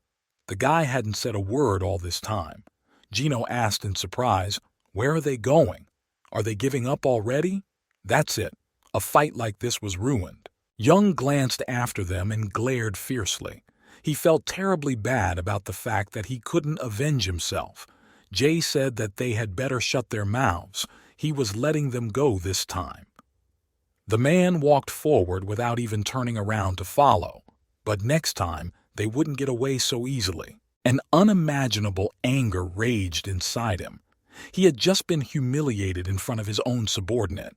He couldn't bear such an offense.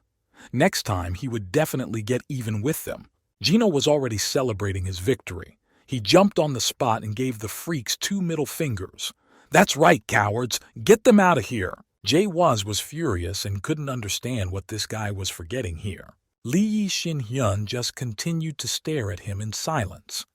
He had been incredibly calm the entire time, even though he was face to face with the storm of the entire school. The protagonist continued to lie on the hard pavement. He seemed to be passed out.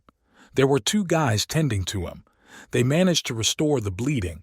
Is he going to be okay? He'll be fine. The boy's eyes opened and there were cheers of joy. "Look, he's awake!" As soon as the boy opened his eyes, the first thing he saw was Gino's face smiling and waving at him. His friends stood a little apart and only looked at the boy in silence. Gino greeted him good-naturedly. "How are you doing?" he asked. "Wake up and swim. Is he all right?" As soon as he saw the strangers, he immediately began to cover himself with his hands, as he realized that he was probably about to be beaten. He screamed with fear, and Gino stepped up. He was a little scared himself. "That's all you get for saving his life?" You could hear the annoyance. The protagonist timidly thanked them. Shin Hong looked at the protagonist with interest. Something about him seemed strange and wrong to him. He called out to him, and the boy looked fearfully in his direction. His legs were shaking. He was still a little shaken from his last encounter with the bully. Shin Hong continued to scrutinize the guy from head to toe. For some reason, he had this strange feeling. But why? He hovered over the protagonist and began to scrutinize his eyes. The boy noticed this and began to shake his whole body. He could literally feel the imminent threat physically. The years of abuse had sharpened his senses, and he had a constant sense of when it was best to get out of here. Without waiting for an answer, the boy pushed his rescuers out of the way and ran forward, shouting in farewell that he had to go. Gino looked at him in surprise and asked where he was going. The protagonist didn't listen to them anymore. He ran back to his home. He had to save his life. He'd had enough. Gino continued to stare in surprise and annoyance.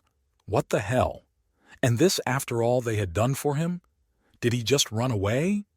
Strange guy. At this time, our old acquaintance Mephistopheles appeared. He was lying on the nearest pole and looking down on the two boys with great interest. Well, well, well, look who's here. It's been a long time since they've seen each other. Next to him was a bag of chips, from which he was taking food and shoveling it into his mouth. He took another chip out of the packet and prepared to pop it in his mouth. This game, which had started out as an innocent little prank, was getting more and more interesting. The same satisfied smile appeared on his face. He was enjoying the rapidity with which the event was unfolding. Now it would be much more interesting. Soon, the protagonist returned to his home. He needed to come to his senses after all the events that had happened. As soon as he got to his room, he immediately started calling out for Mephistopheles. He shouted that he knew he was here.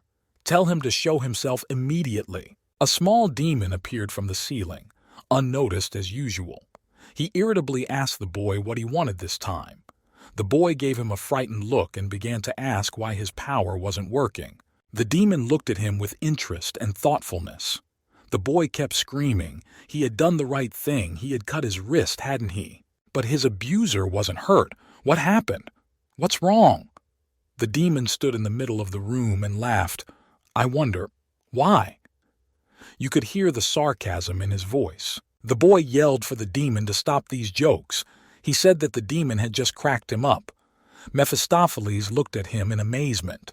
The guy's face transformed, his gaze becoming just as crazy. It's funny to see that the great devil is really just a pompous rooster.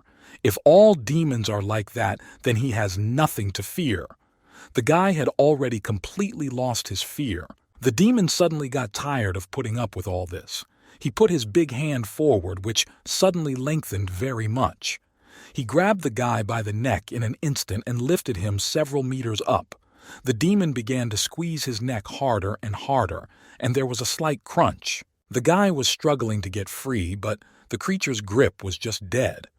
His voice had also changed and was just very rough. They need to get something straight.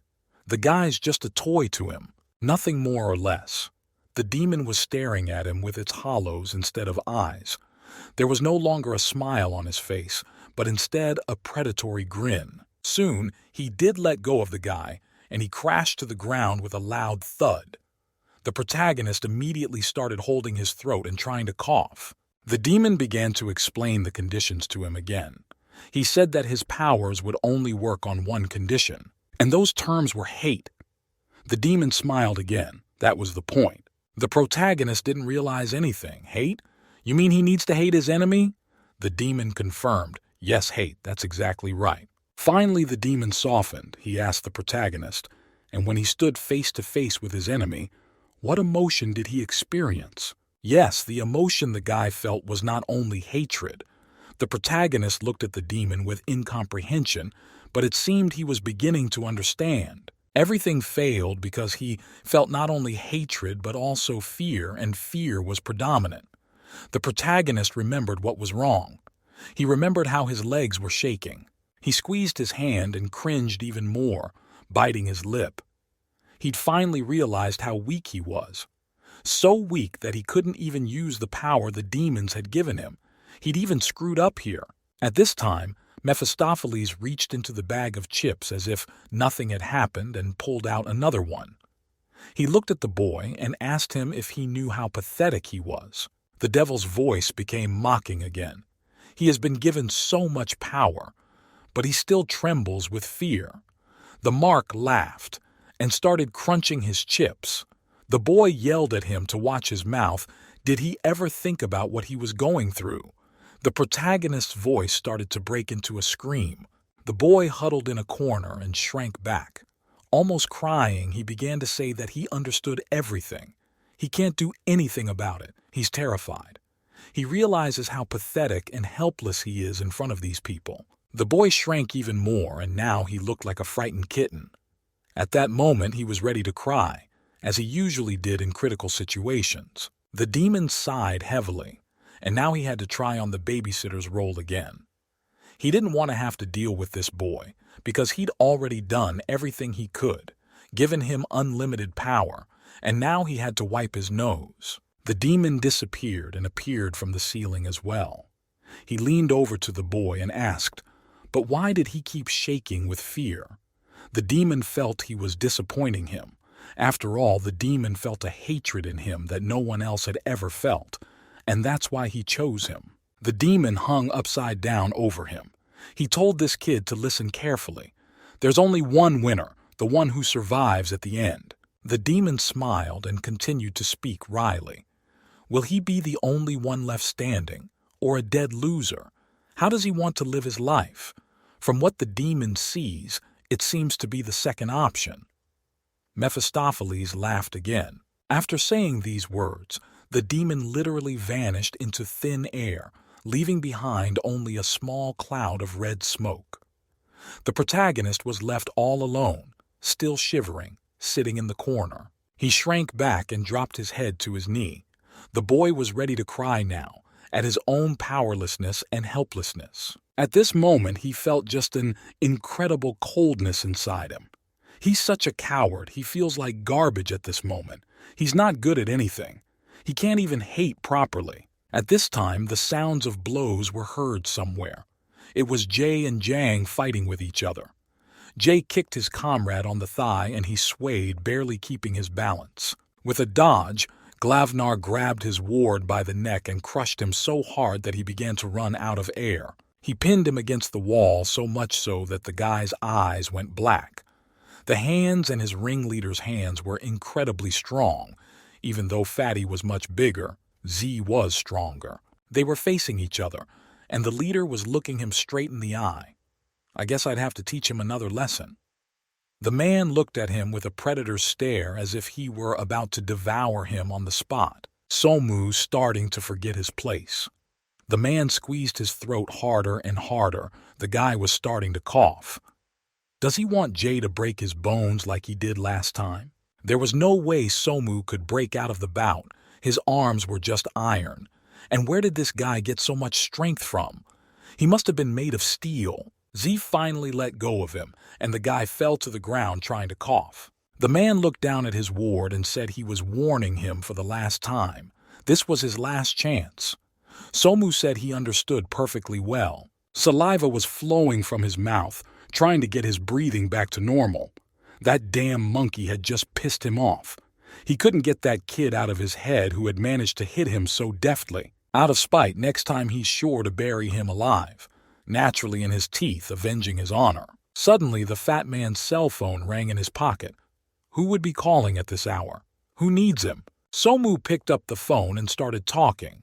He swore and told the person on the other end of the line to write to him next time instead of calling him. But then something changed in his expression. It became interested. Apparently, the conversation was serious.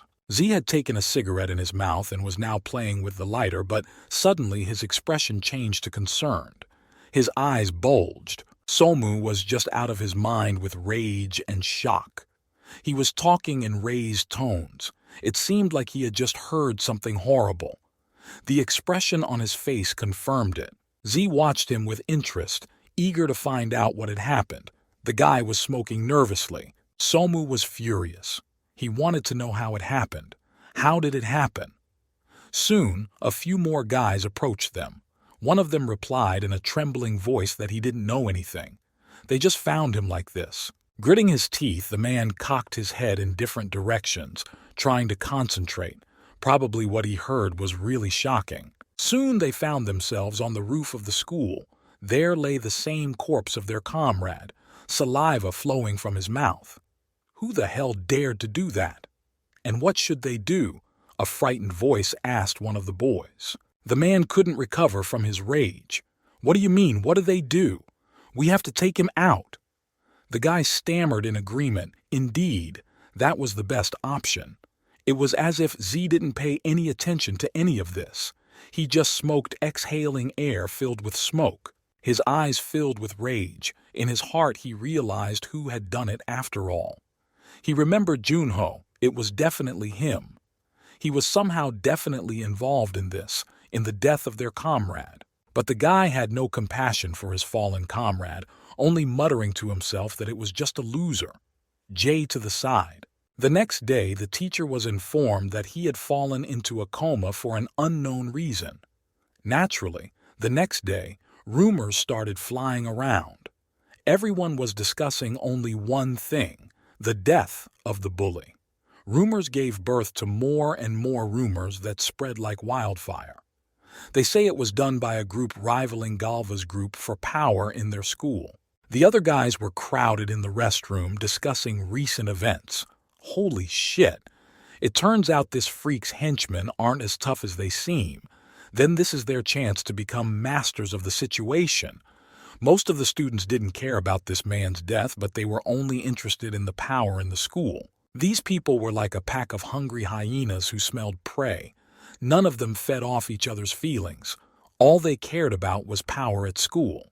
But unfortunately for them, the school's biggest storm always heard everything. He overheard them talking about me being outside the door, and in a second, burst in, scattering the guys to the corners. The whole room was covered in blood. Now there was a guy just furious. His authority in this school was slowly beginning to fade. There was no way that anyone could be allowed to doubt his authority. Right now, he needed to prove that he was the strongest student in this school. Otherwise, he would simply be disrespected. The students began to talk over themselves. What's wrong with this man? Is he in pain? Rumors were spreading at lightning speed. The internet was already full of pictures of the murdered hooligan. Who cares? Did he get what he deserved? He was a real asshole. The main character sat in the back of the classroom, silent as always. In his heart, he knew he'd gotten what he deserved. The teacher walked into the classroom and ordered all the students to be quiet. The bell has already rung. Why aren't they in their seats yet? Don't let him make them work for them again. Sachs ran through the back rows. What a pervert. The teacher clearly didn't have any authority among them. Finally, when everyone was quiet, the teacher began to speak. Today, a new student is joining them. Please let everyone else give him a warm welcome. Okay?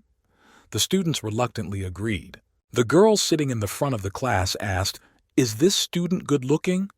The teacher looked at them with a puzzled look. His gaze slid over the girls. He began to scrutinize them. The teacher's pattern stopped at the thighs of one of the students. They don't call him a pervert for nothing after all. This teacher was not shy about peeping at female students in his spare time. The teacher coughed and invited the student to finally enter. Everyone else fell silent and began to stare at the front doors. Suddenly the door slid open and a new student walked in. What the protagonist saw took his breath away. This can't be happening. What is he doing here? Really? There was nothing to be surprised about. A guy named Gino came into the classroom and greeted everyone with 2 thumbs up. He said he liked bananas, but he didn't like it when I compared him to a monkey. Well, he was very happy to meet them. His gaze slid over the desks, and he saw the main character. As soon as he noticed him, he waved his hand in a hello sign. The boy even twitched. He tried to get up from his desk, but his body felt as if it was restrained. He looked at him happily and waved his hand. Wow, he's in this class too? How's it going? No, don't let him talk to him. Everyone's looking this way. There was a whisper in the classroom and everyone started talking to each other. Do they know each other? He won't last a month in here.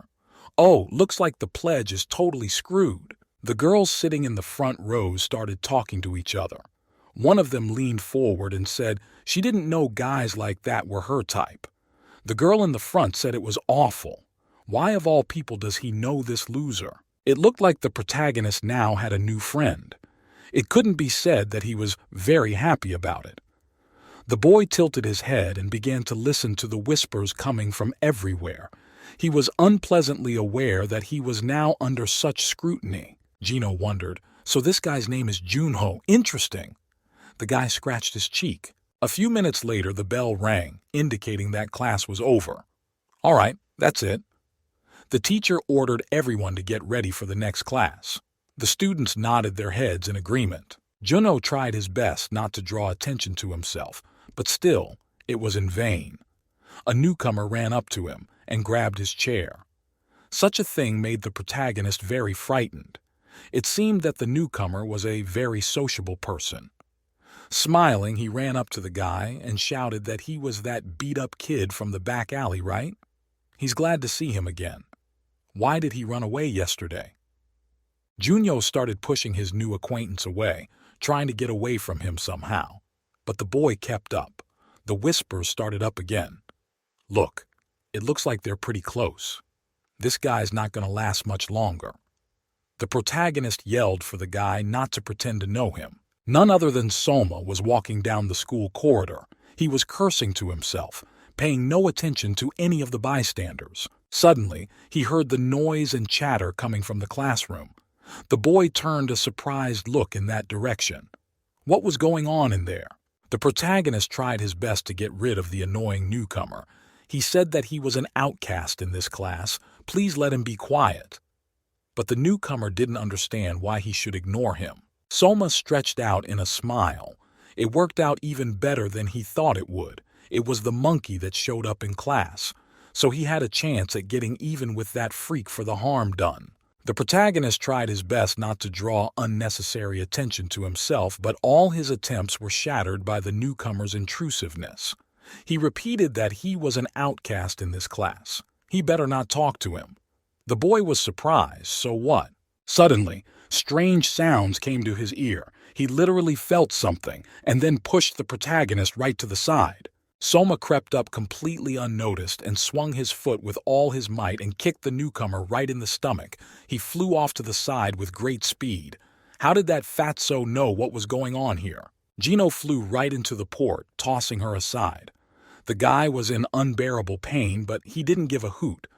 It didn't seem to be the first time this had happened to him. The protagonist looked in his direction in surprise. He didn't realize what had just happened. Was this guy just trying to protect him? He felt a strange feeling inside him. Soma 2 class, and wiggling his hips, walked up to the newcomer. He said in satisfaction that he didn't think he went to the same school as that monkey. Great. Or he was having such a lousy day because of all the rumors. Gino faced and looked up at his abuser from below. The guy had met him before, so he knew what he had to do. This fatty was unbearable and pissed him off, so now he would show him how to fight. The man looked at him, fondled in his teeth, and asked what he was staring at him like that for. Did he forget his place? Gino didn't waste a second and got up from the ground, rushing straight at his assailant with great speed. He put his fists forward, ready to strike, but he was ready. He got into a fighting stance. Another fight was about to happen. A smile stretched across his face. This brat thinks he's going to let him pull this stunt one more time, even I don't know the man blocked his exit with his big body. This filthy monkey is about to die. They rushed towards each other. The newcomer's movements were incredibly swift. The ambal stood in front of him with his hands trying to grab him, but to the fat man's surprise, the newcomer was too fast. He quickly ducked under his arm so that the bulky man didn't even have time to realize anything. He only swung his arms and caught the air. The newcomer was already behind him and was preparing to strike. Fatso couldn't stay on his feet and almost fell to the floor. Oh shit, he missed again. The guy was already behind him, taunting him. Gino snorted and said that's really slow. I thought Fatty said you wouldn't let him win this time. The guy put his fist forward, ready to punch. A student ran into one of the classrooms and shouted that there was going to be a fight in the next classroom.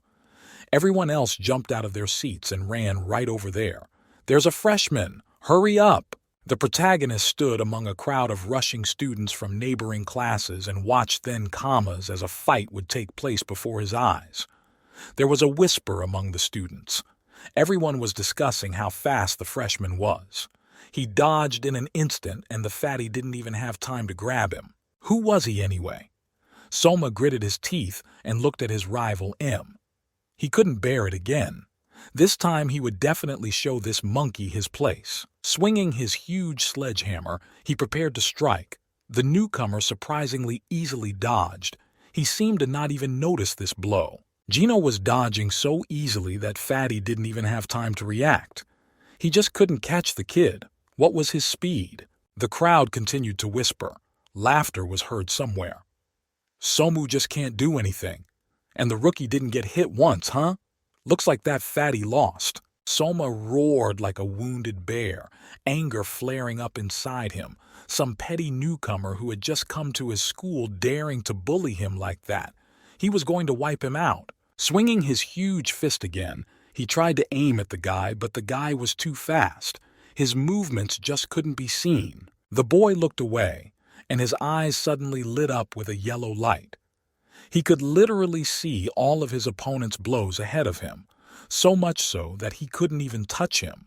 Gino dodged with ease. He hopped like a bird. His movements were light and smooth.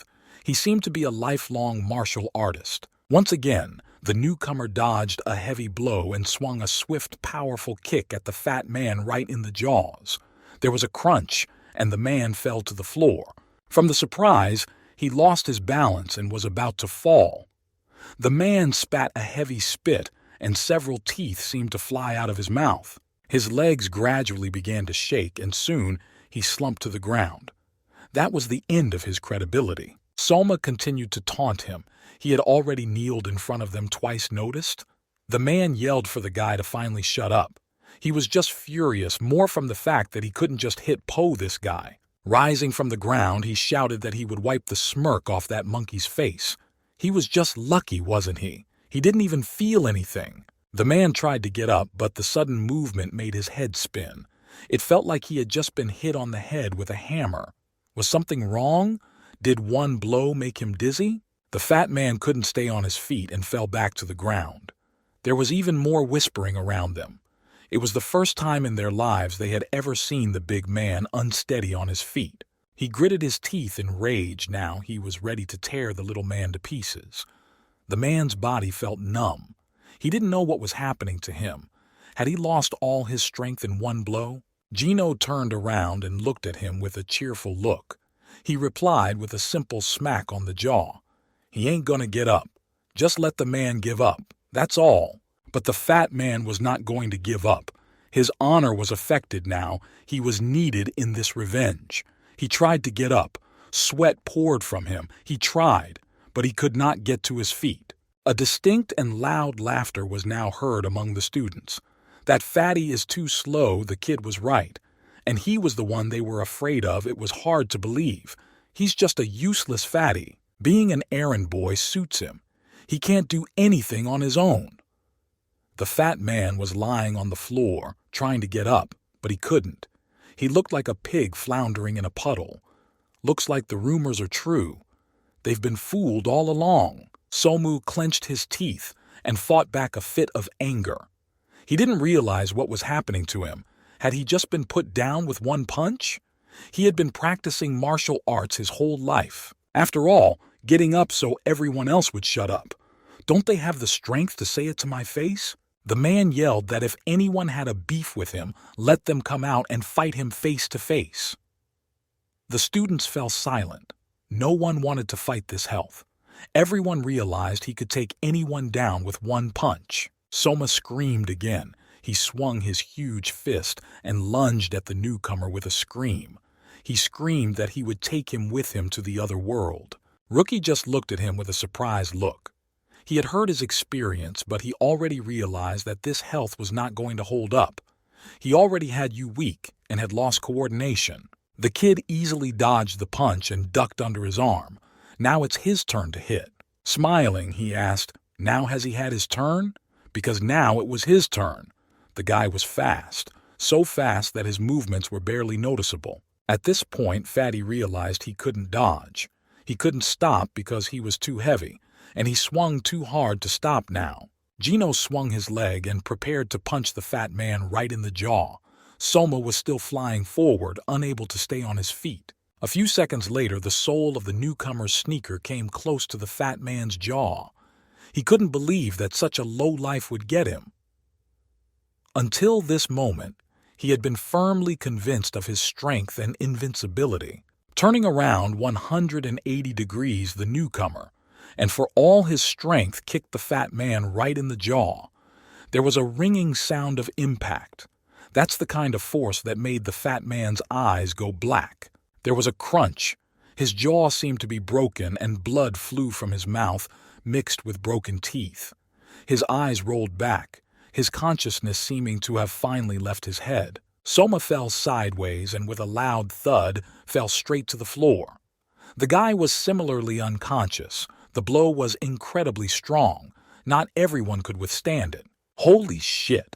The students were simply shocked. The crowd cheered. It was the first time they had ever seen that this big guy could be defeated at all. That was awesome. The crowd erupted in cheers. He beat the big guy. He really did it. The newcomer stood in the middle of the raging crowd and looked at them with a surprised look. He sincerely didn't understand why everyone was so happy. At this time, the main character was looking at the newcomer with incomprehension, but at the same time with admiration. He just couldn't believe it. This guy was no bigger than himself, so how could he do it? He took that big guy down so easily without even blinking an eye. He only needed a few punches. Soma was lying on the floor, not moving. It looked like the guy was unconscious. No wonder he must have had a concussion after that blow. Suddenly, the rookie called out to him. Smiling, the boy said that size didn't mean anything anymore. He put his two fists forward and once again stood in a fighting stance. The one who is stronger is the winner. That's the main rule. The sound of heavy blows, like someone hitting an anvil with a hammer, echoed through the school. The students looked at each other fearfully, not sure what was going on. Two guys dressed in black suits looked forward in surprise and fear. One of them got a chill down his spine. Somu stood and pounded his fists into the wall with all his might. Damn it! Curse! Damnation! How dare he! Noticing the two guys, he turned to them and shouted, "What are they looking at? Get the hell out of here!" The boy couldn't believe his own powerlessness. What a shame it was. Now he would never be able to wash away the shame of it in his life. The boy leaned against the wall, staring dumbfoundedly downward. What the hell was that all about? Why is this guy's speed so high? That's right, it's that loser. Juno, nothing would have happened if it weren't for that freak. The guy stared into the wall with an angry look. Anyway, he won't let it go. The man must take revenge on him. His eyes became bloodshot, and a burning desire for revenge appeared in his soul. The two boys stood behind him and looked at each other fearfully. Suddenly, Fatty laughed a mad laugh. He turned to them and looked at the two guys with a crazy look. Laughing, he said that he was going to have an awesome time. They could go with him, too. He turned to one of the guys and said he thought he said Junho went to art class in the evenings, didn't he? Well, yes, he did, so what? The main character was about to go home when suddenly he was called out by that new guy. The guy turned to him and asked why he was following him. Gino puts his hands behind his head and walks towards him in a loping gait, but it's because he's the only one the new guy knows. Juno shouted that he'd told him it was a bad idea to be friends with him. The newcomer wondered if he was going to go on about being an outcast and other nonsense. The protagonist looked fearfully at the newcomer and didn't know how to get away from him. It's true. Let this guy just get off his back. The boy continued to speak in a trembling voice. Wasn't it enough what happened today? The new kid had to fight that fatty because of him.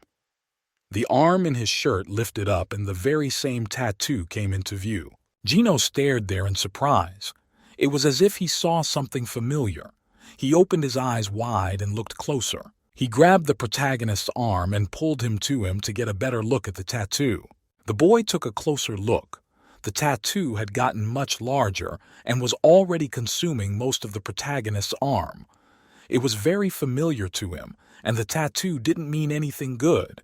Juno wrenched his hand out of the newcomer's grasp and looked at him fearfully.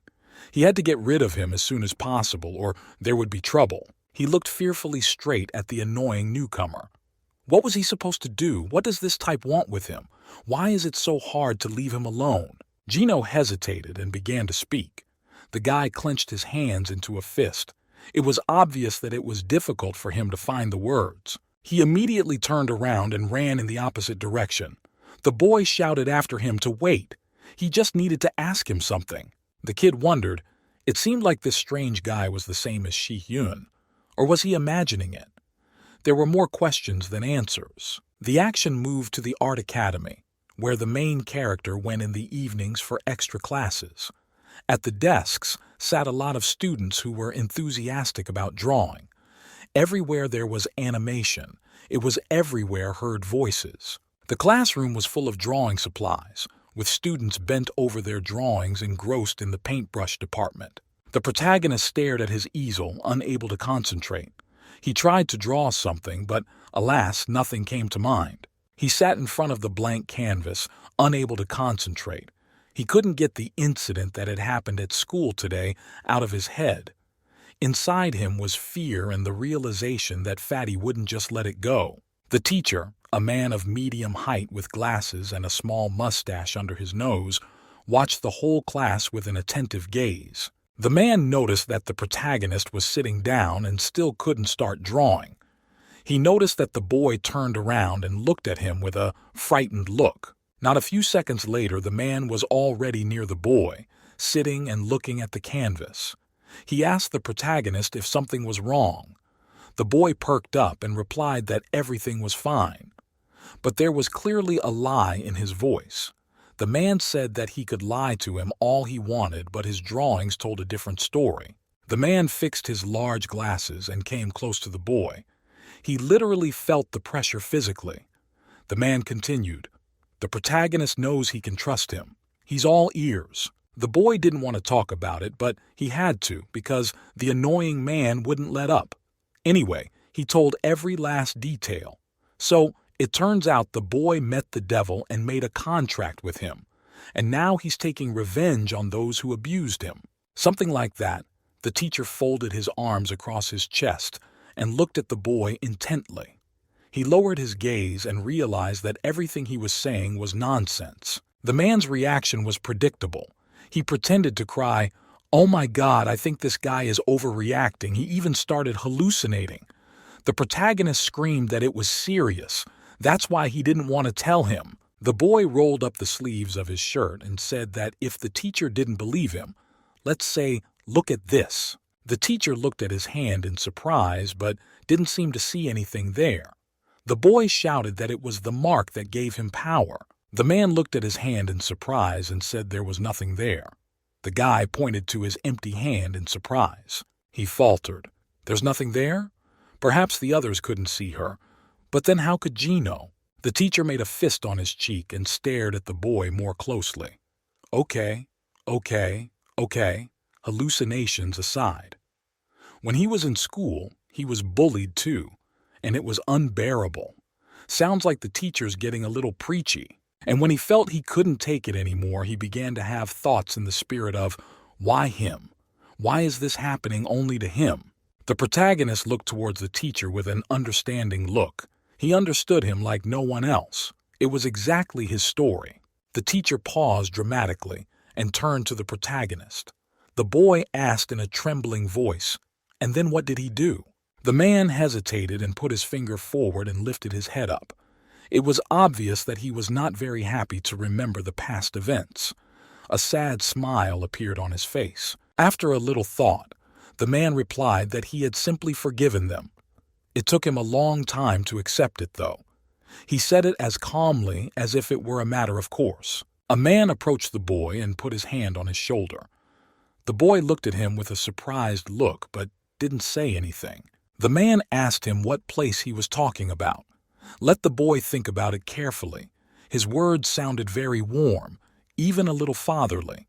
He had the same friendly smile on his face. He lowered his head and didn't know what to say. He had a strange feeling in his soul. On the one hand, he wanted to take revenge on his abusers, but on the other hand, he realized that the master was right about something. Anyway, the teacher said that the boy's drawings were getting better and better every day. Soon, he would even surpass his teacher. The man laughed. The boy was embarrassed and said that the teacher was embarrassing him. The lesson was over. The boy took the tube and, throwing it on his shoulder, walked quickly out of the classroom. He had to go home. Too much to do today. He couldn't get the teacher's words out of his head. Forgive them. What was that? He still couldn't fully comprehend it. The boy walked home with mixed feelings. Could he really be wrong about the place? At that moment, an opinion settled in his heart. An opinion. Maybe he's wrong. The boy walked around the generators, which were making a nasty humming noise. There stood some strange man dressed in a service uniform. The boy walked past him as if not paying any attention to him. Suddenly, he sensed with his sixth sense that the man was beginning to slowly stalk him. The boy's footsteps echoed in the emptiness of the room. With each passing second, it seemed more and more to him that this man was just stalking him. It was strange. His imagination. The boy tried his best to calm himself down. To get away from this man, he quickened his step. The guy was looping back and forth, but the man was not a step behind him. The boy was already on the main street and he was heading towards his home. But the man still kept up with him and the pursuit began to seem strange to him. The guy was already really scared. It was already quite late and this man kept following him. Who was he anyway? Why was this man following him? The man didn't lag behind him a step. For a second the boy stopped and took a breath. He gathered his thoughts and wondered what he should do next. He had to get away from this man as soon as possible. But he didn't get acquainted with him, so he started to run. But he didn't get acquainted with him, so he started running. The boy was running as fast as he could, and he turned the corner to get away. The man was about to catch up with him and reached out to grab the kid's backpack, but he was much faster, and the man caught only air. The protagonist ran from all his feet, his breath hitched, his heart pounding in his chest. Him. Why always him? Why him? The boy finally stopped and slumped down, breathing heavily. He seemed to have managed to get away from the strange stranger after all. He stood in the middle of the empty street, which looked rather eerie at night. The man kept chasing the boy. He ran after him, not lagging a step behind. Their loud footsteps echoed in the silence of the night street.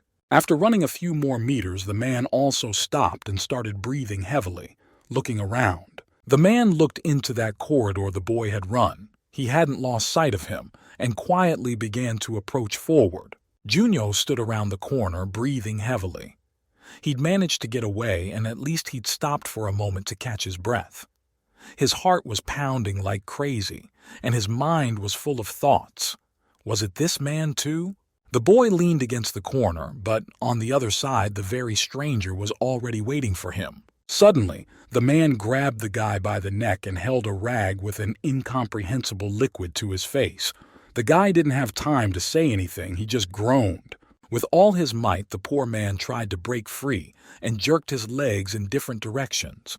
But the man's grip was very strong. He could not break free, no matter how hard he tried. The napkin was soaked in some strange liquid. As soon as the boy breathed it in a few times, his eyes began to blur. His consciousness clouded. I think it was chloroform. A few seconds later, the guy's exhausted and unconscious body was dragged to some rod where there were no people and only one dim flashlight was burning. The first thing he heard was a painfully familiar voice. Someone had woken him up. Time to get up. Somebody's laughing out loud.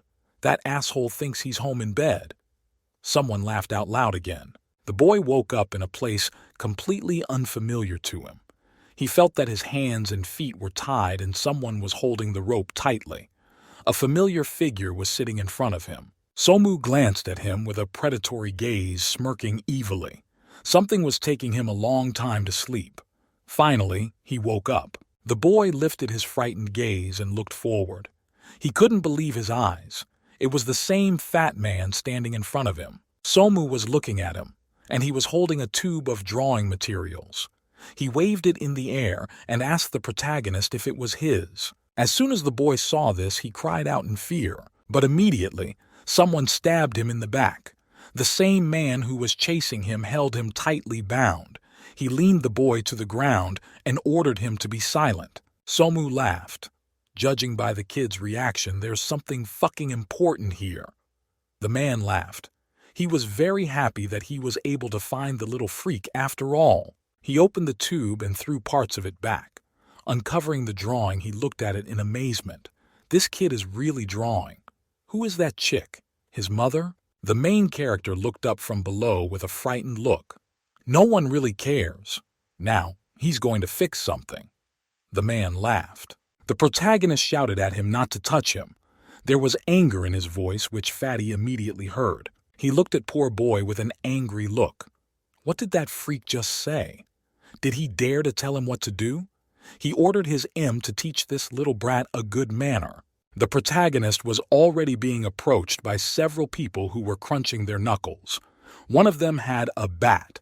The guy spat in his hand and prepared for a beating. The poor boy didn't even have time to do anything when a huge metal bat came down on his face.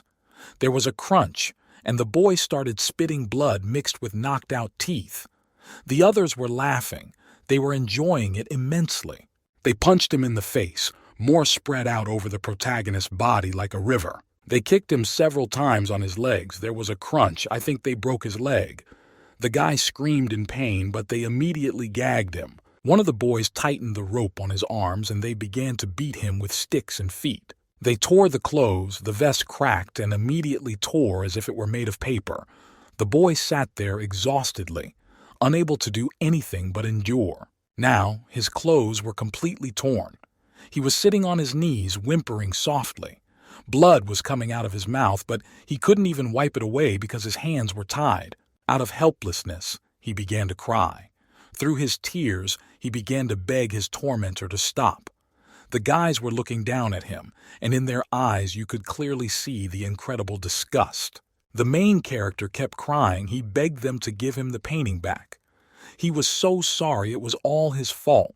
Please just let them return his painting. Somu looked at him with a malevolent look, a look that resembled a beastly look, basically like any of the bullies in this school.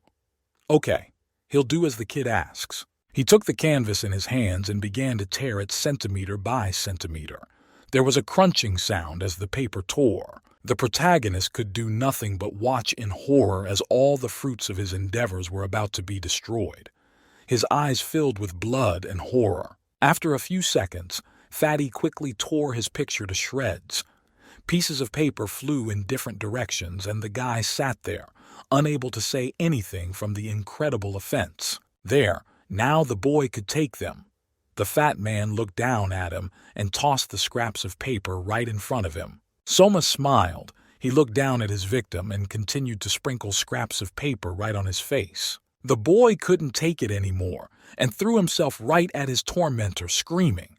His hands were tied, but he hoped to get at least some way to the bastard. But it wasn't to be. A powerful blow landed in his side. The boy bent in half and his bones cracked again.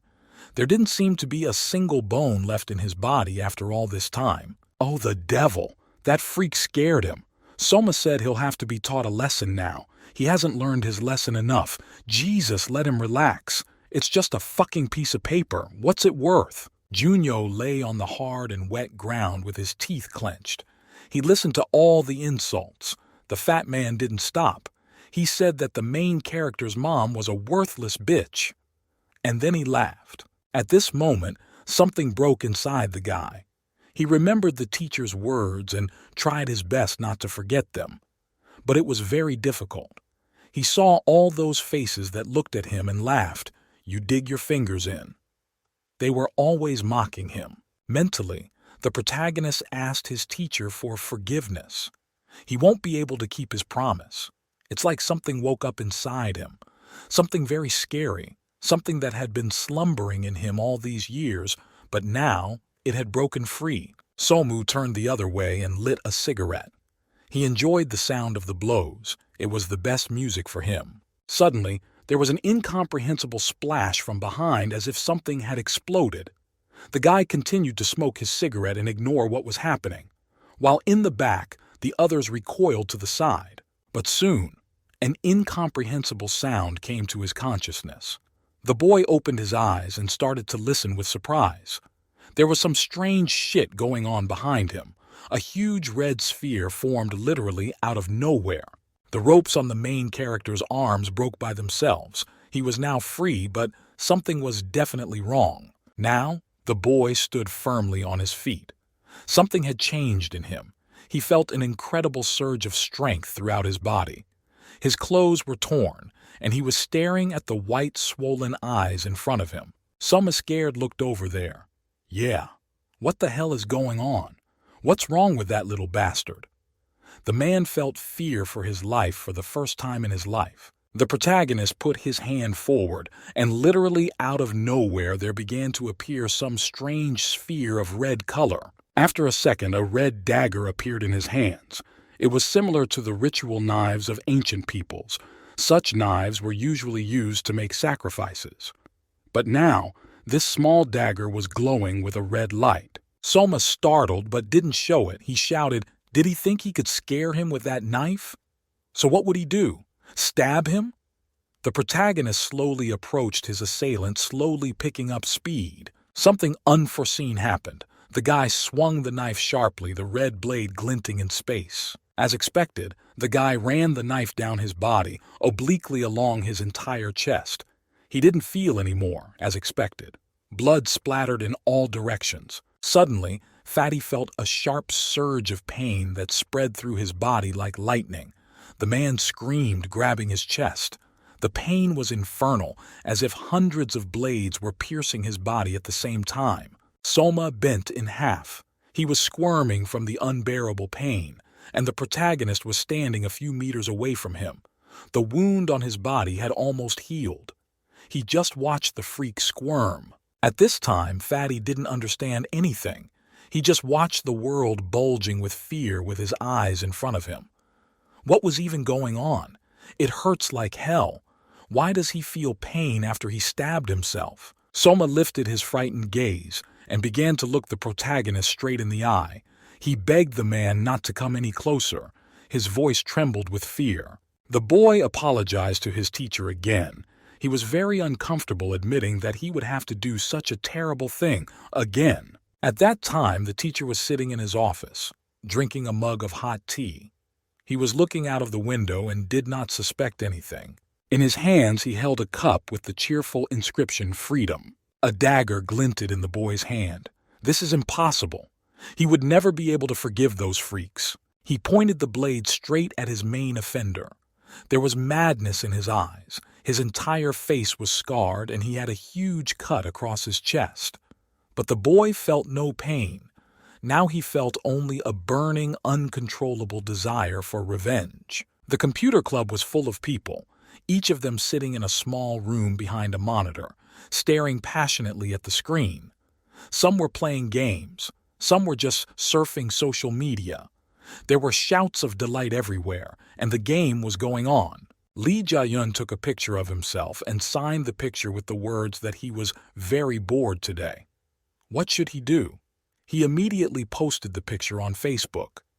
In a few seconds, there were already several hundred likes. A lot of comments from girls who begged him to go for a walk with her gathered under the photo. The kid didn't seem to be paying any attention. He had his feet up on the table and was serenely smoking a cigarette. His latest photo had gotten good feedback. Suddenly, he got a picture of someone in his private messages. It was a girl, one of his classmates, I think. She wrote that she was going out with her girlfriends again. Would the guy like to join them tonight? She sent a picture from a nightclub and asked if he liked what he saw. The guy was incredibly interested, and he stared at the screen more closely. She was incredibly beautiful. Nice. That's enough for today. Lee Jae-yun was a real Facebook celebrity in his 20s. Suddenly, the acrid smell of smoke reached him. Someone was definitely smoking near him. The boy looked away with a surprised look. Who would have thought it? It was Galva himself. He was sprawled out nearby and smoking a cigarette right in the room. Lee shouted that you can't smoke in here. His boss would kill him if he found out.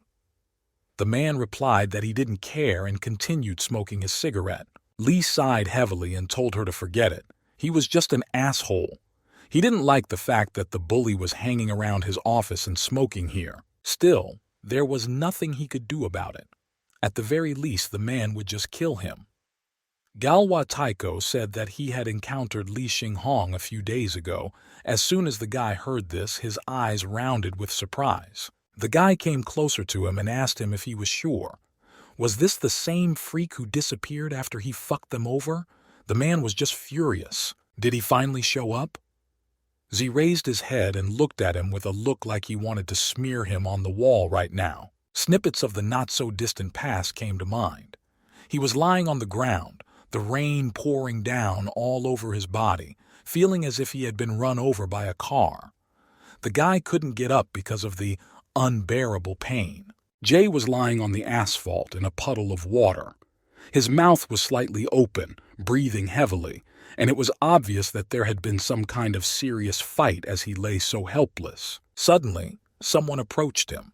He heard someone's caustic laugh. The voice was very familiar, and the boy looked up to see who it was. Surprisingly, it was the same Li Yixing-hong. But this time he didn't look so kindly.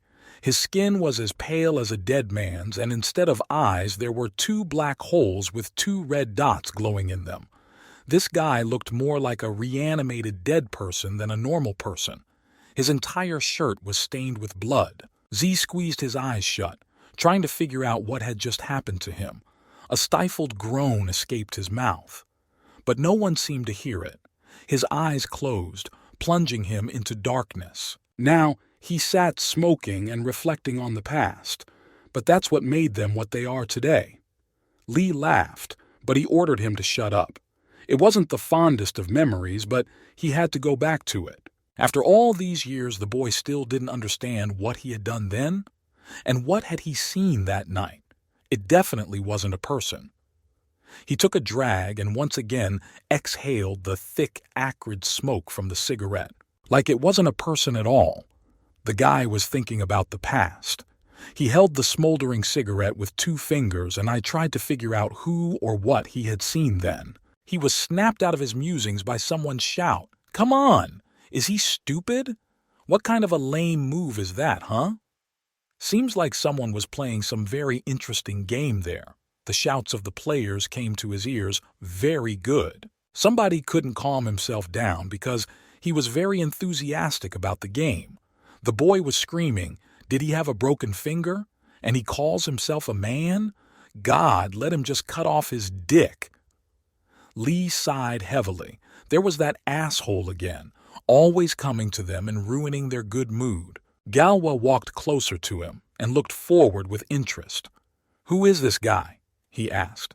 The boy scratched the back of his head and said that he comes here every day and yells at the other players like a little underdeveloped kid. Isn't that the uniform of his school? Let the kid look at this loser.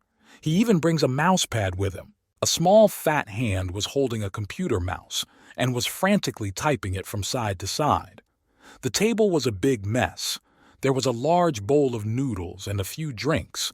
There was also an old phone lying there, under her arm on someone's ass. The boy kept shouting in his enthusiasm for the game. He was swearing and pointing out to the other players how badly they were playing. He had a chubby face and big, thick lenses in his glasses. The guy kept yelling and throwing mud at all the other players. As soon as he heard there was a girl in the voice chat, he first apologized, but then yelled at her, "Why doesn't she go home and make a meal?" He's willing to bet she's ugly. He knows that for a fact. She should be ashamed of herself. She hasn't killed anyone yet. Just let her jump off a bridge. Does she want to meet? Z approached him from the back and began to watch him play. It was as if the fat man didn't notice anyone but kept shouting curses into his earpiece. Stupid idiots! The guy was pressing the mouse button very fast. The game was really intense. Suddenly he felt someone's weighty hand on his head. The boy had no time to finish one of his sentences, but suddenly he felt a squeeze on his head. Before he could say anything else or react, Z swung his head around and slammed it into the keyboard with all his might.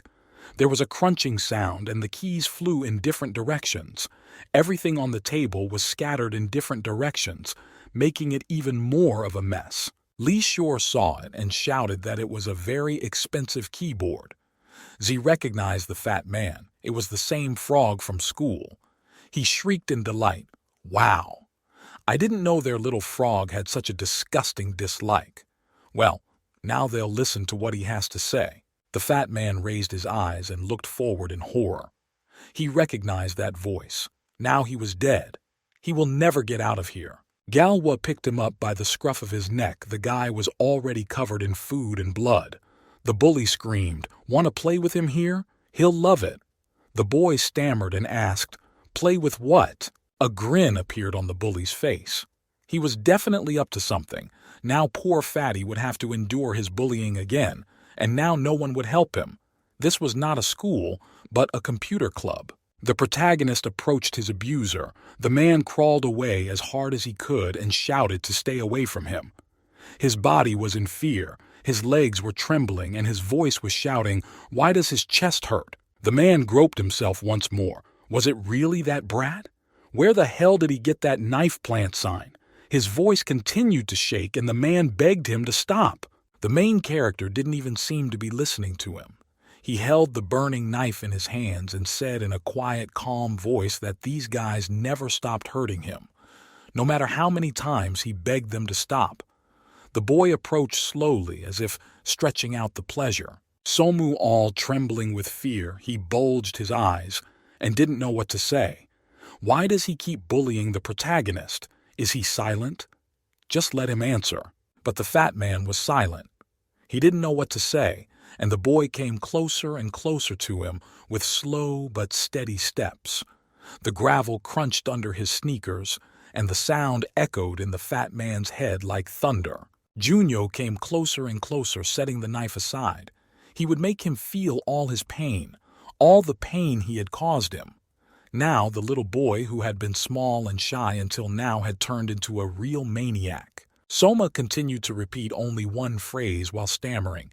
"Stay back. Make that guy shut up."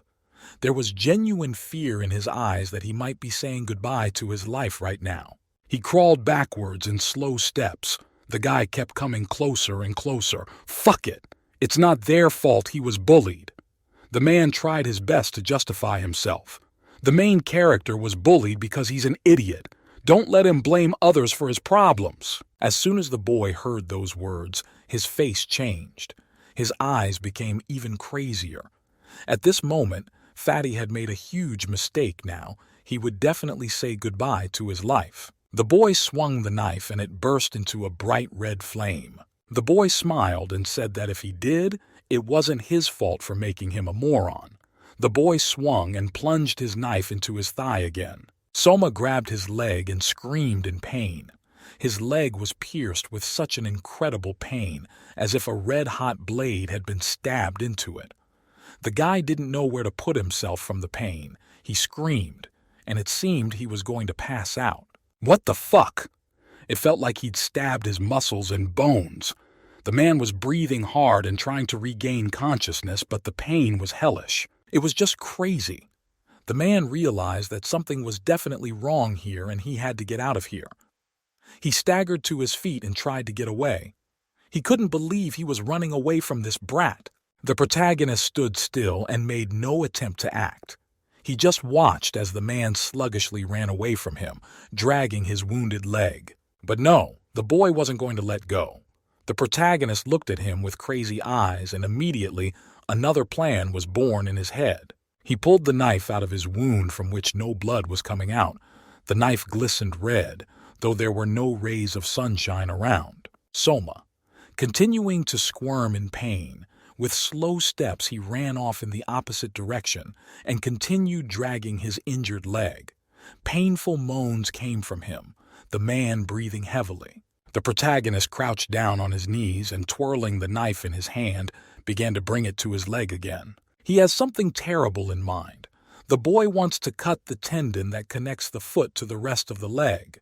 If he does, Fatty will not be able to walk for at least a month, and if he does not see a doctor, he will not be able to walk for the rest of his life. The man seemed oblivious to this, breathing heavily as he ran onward and upward. All he wanted to do was keep his life, because he didn't know what he'd just run into. It wasn't the brat he'd been beating up all this time, but he could not escape. The man stumbled and screamed in pain. The boy still cut his tendon. The man fell to the ground. A hellish pain ran down his leg. It spread through his body like an electric shock. The guy just stood there and watched as his tormentor fell to the ground and continued to moan helplessly. Soma held onto his leg and screamed in pain. He couldn't do anything. His leg barely moved, and all he could do was put pressure on the wound so he wouldn't bleed out. The protagonist walked closer to him. There was a wound on his leg too, but it was burning with a red firelight, and the boy naturally felt no pain. The fat man was swearing. The boy, what does he think will be all right after what he did? The guy walked past him and turned around and said he didn't know anything. But right now, the fat man should be worrying about himself, not him. And it looks like he's still got the strength to talk, even though he cut his thigh and Achilles tendon. Soma stared at him with a look of fear in his eyes. So where would he stab this fat man to finish him off with a single blow? The man shook his body when he heard those words. Soma yelled for the boy to stop. Stop it now! He was just kidding. He just wanted to mess up his drawing a little. It was a joke. Just a joke. The man screamed as hard as he could and tried to justify himself. The protagonist looked at him and asked, "Didn't he say? Why does he have to stop?" The fat man looked at him with incomprehensible eyes while the protagonist continued to talk. These guys never stopped, so it looks like he's not going to stop either. The wound on his leg had practically healed. The guy who gave him these abilities said that his abilities keep evolving, so he can't leave scars on his enemies' bodies. He can only make them feel pain when he cuts himself, or inflicts pain on himself. But I wonder what will happen if he stabs his own heart? The guy looked at his victim with bloodshot eyes. He held his knife very tightly in his hands and was already aiming for the stab. Soma finally realized the danger he was in. He began to beg for mercy and beg for forgiveness. He would never hurt him again. Never. May just please don't kill him. At that moment, Fatty realized how much he wanted to live. The boy stopped and looked at the fat man crawling on the floor. Soma said he wouldn't even tell Galve Wu all this. The man looked at him like he was ready to do anything right now. In fact, he was. The protagonist hesitated a bit. He held the knife, but in front of his eyes were the silhouettes of the people he had killed, and at the same time the very teacher who had told him about his problems today. The boy did not know what to do. Suddenly, doubt again settled in his breast. But he immediately drove it away and naturally in his teeth continued what he had begun. "No, that fat freak must die." The boy swung around, about to stab his heart with that flaming sword in a few seconds. Soma stretched out his hand, already resigned to the fact that he was about to die. The man's eyes reflected genuine horror, but the protagonist didn't think of stopping. He clutched the dagger tightly in his hands and drove it straight into his heart. The blade burned with a kind of fire, the kind of fire that was in hell. Suddenly everything stopped. Something hit the boy's hand, something very strong that managed to knock the dagger out of his hands. The boy didn't understand. What the hell was that? Who dared to interrupt him? His eyes widened in surprise. He certainly hadn't expected someone to be watching them right now. The kid tried to break free, but someone's nimble hands quickly pounced on him, and a bag over his head indeed. A cutoff was heard. The last thing the kid said was a question. Do they want to die too? It was one of Soma's henchmen. He put a sack over the protagonist's head and started pulling on him. The boy started wiggling his arms to get away, but the grip was very strong. They both flopped down on the floor and began to sway there like two beasts fighting over prey. Soma covered his face with his hands, already visualizing the way he was dying, but suddenly nothing happened. His life was saved. The man still couldn't believe it. The guy started kicking the protagonist, asshole. How can he do that to them? They kicked him as hard as they could and seemed ready to kill him on the spot. The fat man couldn't believe his eyes. He was alive, but what was it? There was still terror in his eyes and drops of cold sweat trickled down his face. What the hell just happened? Does he have powers? If what that kid said was true, they need to take good care of him. Otherwise, they're going to be in a lot of trouble. He thought he should tell his main man first. No, he must take care of this himself. The man made a final decision. He would not complain and run errands as usual. Besides, Galwa would kill him himself after he found out what that brat had done to him. Suddenly, a painfully familiar voice came from outside. Another male silhouette was approaching them. Shin Hyun walked closer to them, his face still serene and calm and a slight smile on his lips. The guy looked at them with interest. Soma shouted in surprise. It was that monkey's friend. Thank God it wasn't Galhwa, or he'd be dead for sure. Who knows, it might be for the worst. But how did he know they were here? The fat man shouted at him. The boy was coming closer and closer.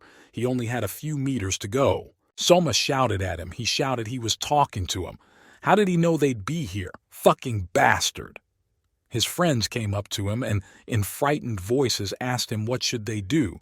Should they take care of him? Their leader didn't answer anything, but only clenched his teeth harder. I see, so he will continue to ignore him, huh? He and their monkey annoyed him, but today he would tear them to pieces. Somu gave the order.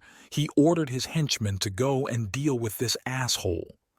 Two guys, one of whom was holding the same iron bat, ran straight ahead towards the stranger. Xinghong put his hand forward. The guy was as calm and poised as ever.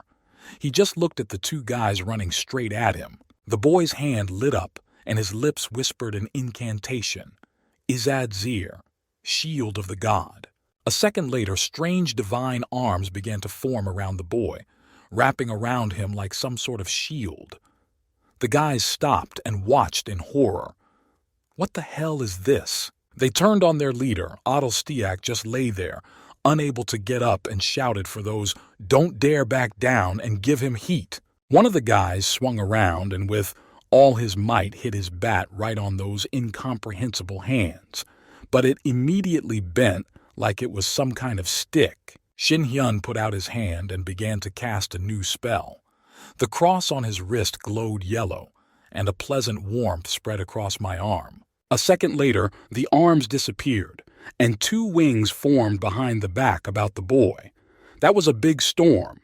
Now these freaks were definitely finished. They were thrown in different directions with incredible force. It was as if they were standing a few meters away from the epicenter of the explosion. Somu watched in horror as the bodies of his minions flew near him, with incredible speed, out of the rumble, crashing into the wall. The man turned to them and shouted that they were just useless freaks. What the hell just happened? He turned around on them and, breathing heavily, looked at them with a crazed look. He still had fear in his heart. Xinghong approached the fat man, who trembled fearfully, and began to crawl backwards. Behind him was another of his henchmen who seemed to be unconscious. Somu tried to be formidable, but his voice shook. He could barely stand on his feet. The tendon he'd cut was making itself known. The boy came even closer to him and looked at him with an attentive gaze. The fat man shouted that this would not frighten him, but still, you could hear the trembling and fear in his voice. Xinghong looked at him completely calmly. The guy didn't express exactly no emotion. It was as if he was waiting for something. Somu grinned again and looked at the boy with his predatory gaze. Anger was boiling up inside him. Some pesky moth was bothering him again. Still, the man couldn't stand it any longer and swung his huge fist at the boy's forehead. But then something strange happened. His fist stopped before it reached the target. Fatty stared in surprise in front of him. He didn't expect that he couldn't even hit this brat. The man felt his hand being grasped with great force. The fist stopped a few centimeters from the boy's face. What just happened? How did you do that? Is this guy really that fast? Xinhu continued to look at him with his good-natured gaze, squinting slightly into his eyes. The fatty shouted for him to let go of him immediately. The boy started to squeeze his hand harder and harder. In an instant, he squeezed his hand so hard that he heard his bones crunch. His fingers dug into the skin and his arm bent backward. Somu screamed in pain. He crouched down on his knees and looked up. Pain shot through his entire body. He began to frantically apologize and say it was his fault. Just let him please let go. Xinhyun let go of him after all, and the fatty fell to the floor holding onto his nearly broken arm with a loud sound. The boy looked down at him as if a huge pile of shit was lying in front of him. Somu stared at the ground with a frightened look. What the hell? What the hell is going on here? Why are they so strong? Finally, the boy began to speak. He said he'd give them just one piece of advice. Let them leave this guy alone if they value their lives. Somu looked at him with an uncomprehending look. Who was this guy he was talking about now? Fatty looked down at him and asked why he was defending this weakling. It's just trash. He just couldn't believe it. This guy is so strong, yet somehow he fit in for this lowlife. Xinghong looked at him in disgust, but didn't say a word. Somu continued to hum something under his breath. His voice trembled. He turned to the kid. They were the ones who started it. The monkey pissed him off. That's it, all right? If it wasn't for them, he wouldn't have done it. So tell the kid to stop preaching. The big man rose to his feet, holding on to his wounded leg. He asked the boy, barely on his feet, if he knew where Gulva was from. Suddenly, he thought, his boss was not the kind of person who makes friends just for fun. The fat man laughed. He seemed to understand everything. A crazy smile appeared on his face. He finally realized this guy was just his little bitch. Even though he was in obvious danger, the fat man wouldn't stop bullying. No wonder this guy is protecting Junho. Shin Hyun looked at him still with the same calm gaze and quickly asked, is he done? At the end, he called him a fatty. The man frowned. His face contorted in a grimace of anger. He hated it when someone called him that. Now, he was going to teach this guy a lesson. Soma jumped up and swung his huge fist, let him go to hell. He told him not to call him a fatty, or else he'd kiss his life goodbye. Xinghong put his hand forward and it immediately glowed with a bright yellow light. The cross drawn on his palm began to glow, and a circle with incomprehensible symbols appeared on top. The devil smiled. Had he never seen him in this form before? Wasn't it unusual? But he was a little disappointed that the boy didn't recognize him. A sadness was heard in the voice. It was a bit rude. The boy quickly moved his lips, casting a spell.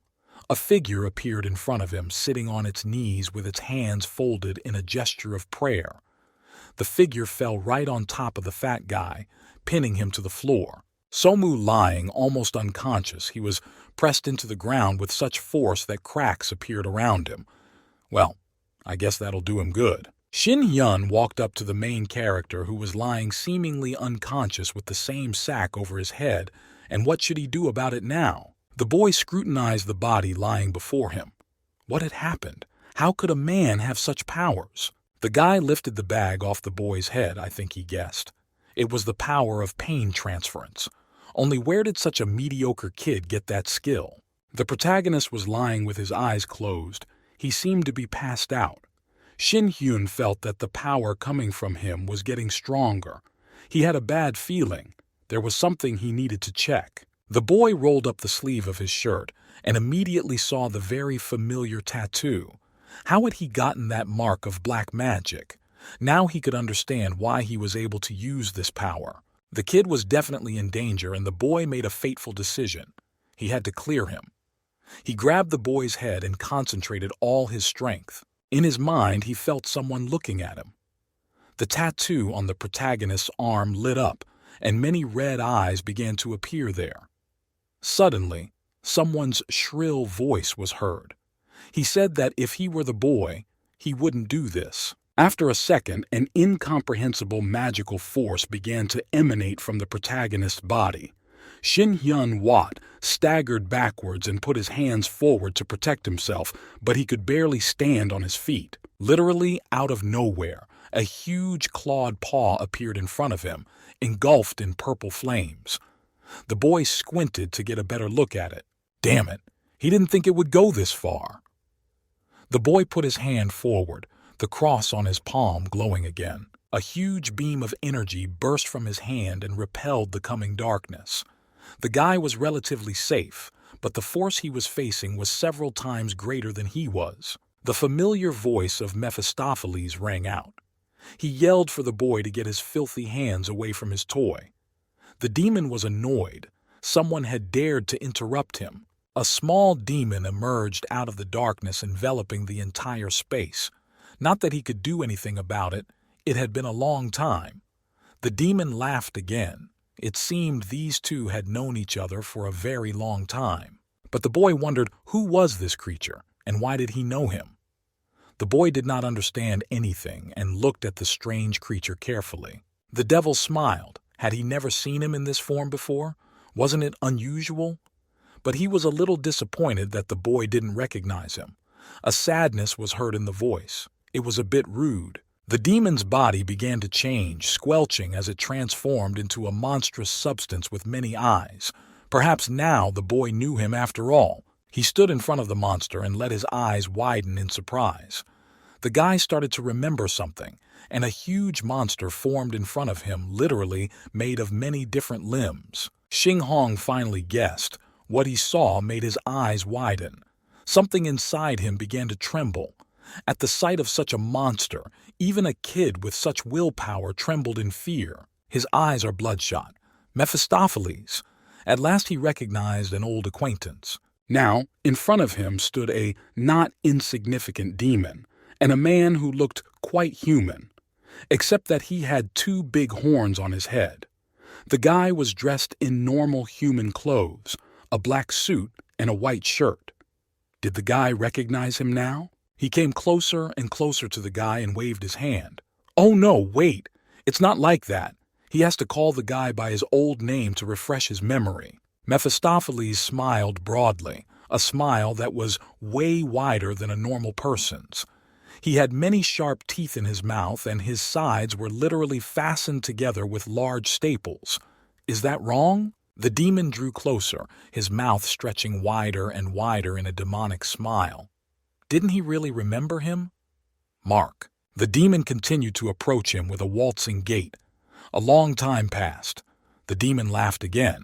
How long? About 300 years? The guy stood in front of him and didn't say a word. Mark was furious. He screamed the demon's name. His eyes lit up bright yellow. Gathering all his strength into a fist, the boy used his strongest spell. Several magical sigils formed beneath him, glowing with a bright yellow light. Mark thrust his hand forward and cast a Genesis spell. His body vibrated, and small pops sounded everywhere. A second later, a dazzling beam of magical energy burst out from his hand and flew forward with a loud sound. The beam was approaching right where the demon was standing. It was cutting through space with incredible speed. It seemed that everything around, including even the air, was about to be incinerated. But Mephistopheles just stood his ground and smiled his demonic smile. He didn't even think of stepping aside. Beam was already almost close to the demon, his smile even wider and his eyes lit up with joy. Finally, he's going to have some fun. There was an explosion. The demon was unharmed. He chopped that magical beam in half with a single sweep of his hand. There was a deafening explosion, and the magical light split in half. The demon stood in the middle of it with his hand up in the air. The demon called out to the boy and told him he was getting too carried away. It's time to stop playing games. The guy put his head down and started whispering to himself, if it wasn't for that thing, Faust, Gretchen, they'd all still be alive. The demon laughed and stretched into an even bigger grin. Shooting him at once.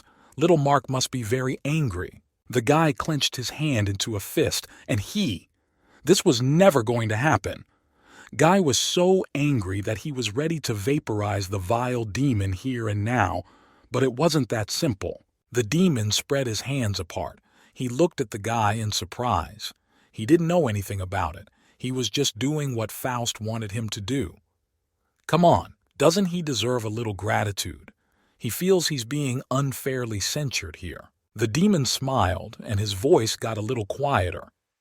Does the boy know that he's not exactly a saint? The only one responsible for Faust's death is himself. The devil jabbed his clawed finger at him and looked at him with black eyes. He laughed and felt his superiority. He realized that the boy was angry now and not thinking straight. Mark couldn't take it anymore and shouted for the thing to shut up.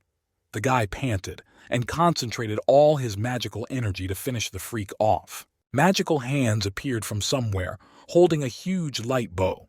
It was the most powerful spell. Now it's the arrow once and for all. There was a loud whistle, and the arrow flew a few dozen meters and stopped right next to the demon's eye. But surprisingly, it never reached its target. The devil reacted in time and caught the arrow, stopping it just centimeters from his face. It's getting a little dangerous. Guys need to chill out and just have a normal conversation. Isn't that the way to do it? Smiling, the demon said to let the guy cool down a bit. We just need to have a normal conversation. Let him not overdo it, okay? He already knows as well as the demon that he can't beat him with that kind of strength. Indeed, Mark was almost completely exhausted by now. He got down on one knee and breathed heavily. The demon laughed again at the premonition of his imminent victory. A man who made a deal with angels and demons. Funny. The demon was approaching him in small steps. Because of this, good and evil constantly collide within him. Every time he uses his power, he literally has two worlds living inside him. The demon clapped his hands. It's been 300 years, but Mark is still tormented by gods and devils. Poor thing. The devil grinned, fake grin, and tilted his head to the side. The boy was on one knee, breathing heavily. The demon continued to taunt him. How pathetic he was after all. The boy tried to get to his feet again, but his strength had all but left him. He screamed at the demon to finally shut up. Anger flared inside him, but he also realized that he was too weak right now. Mephisto walked closer to him and put his hand on his shoulder. Still smiling, he invited him to play a little game, just like old times. The boy looked away. What was he talking about now? The demon was beside the protagonist in one leap. He leaned over to him and said that the man had made a pact with him. Mark must have guessed that by now, right? The boy was out of breath and didn't even realize what terrible things were happening around him. The demon kept talking. This boy's life was ruined by bullies, and now all that's left of him is revenge and hate. He has no friends to rely on and no one willing to come to his aid. His life is on the line, and now he's giving him a chance. Hadn't he done the same thing for Mark before? The demon bent over the body of the protagonist. Marka screamed. What was he getting at? The demon turned and smiled even wider. Wouldn't the boy like to know who this boy's hatred was directed at? Mark looked at him in surprise. The demon went on. The bastard who had corrupted this poor boy's heart. It's none other than his old friend. Mark suddenly began to wonder if that's who he was thinking of. It's not good. Jay Galwa. He stood there, unable to believe what he was hearing. The demon had said that this freak had turned this child Vlad's life. His soul is corrupted. Mark furrowed his eyebrows. So what kind of game did the devil want to play? He had no choice but to accept the freak's terms if things were this bad. The demon laughed. It was very simple.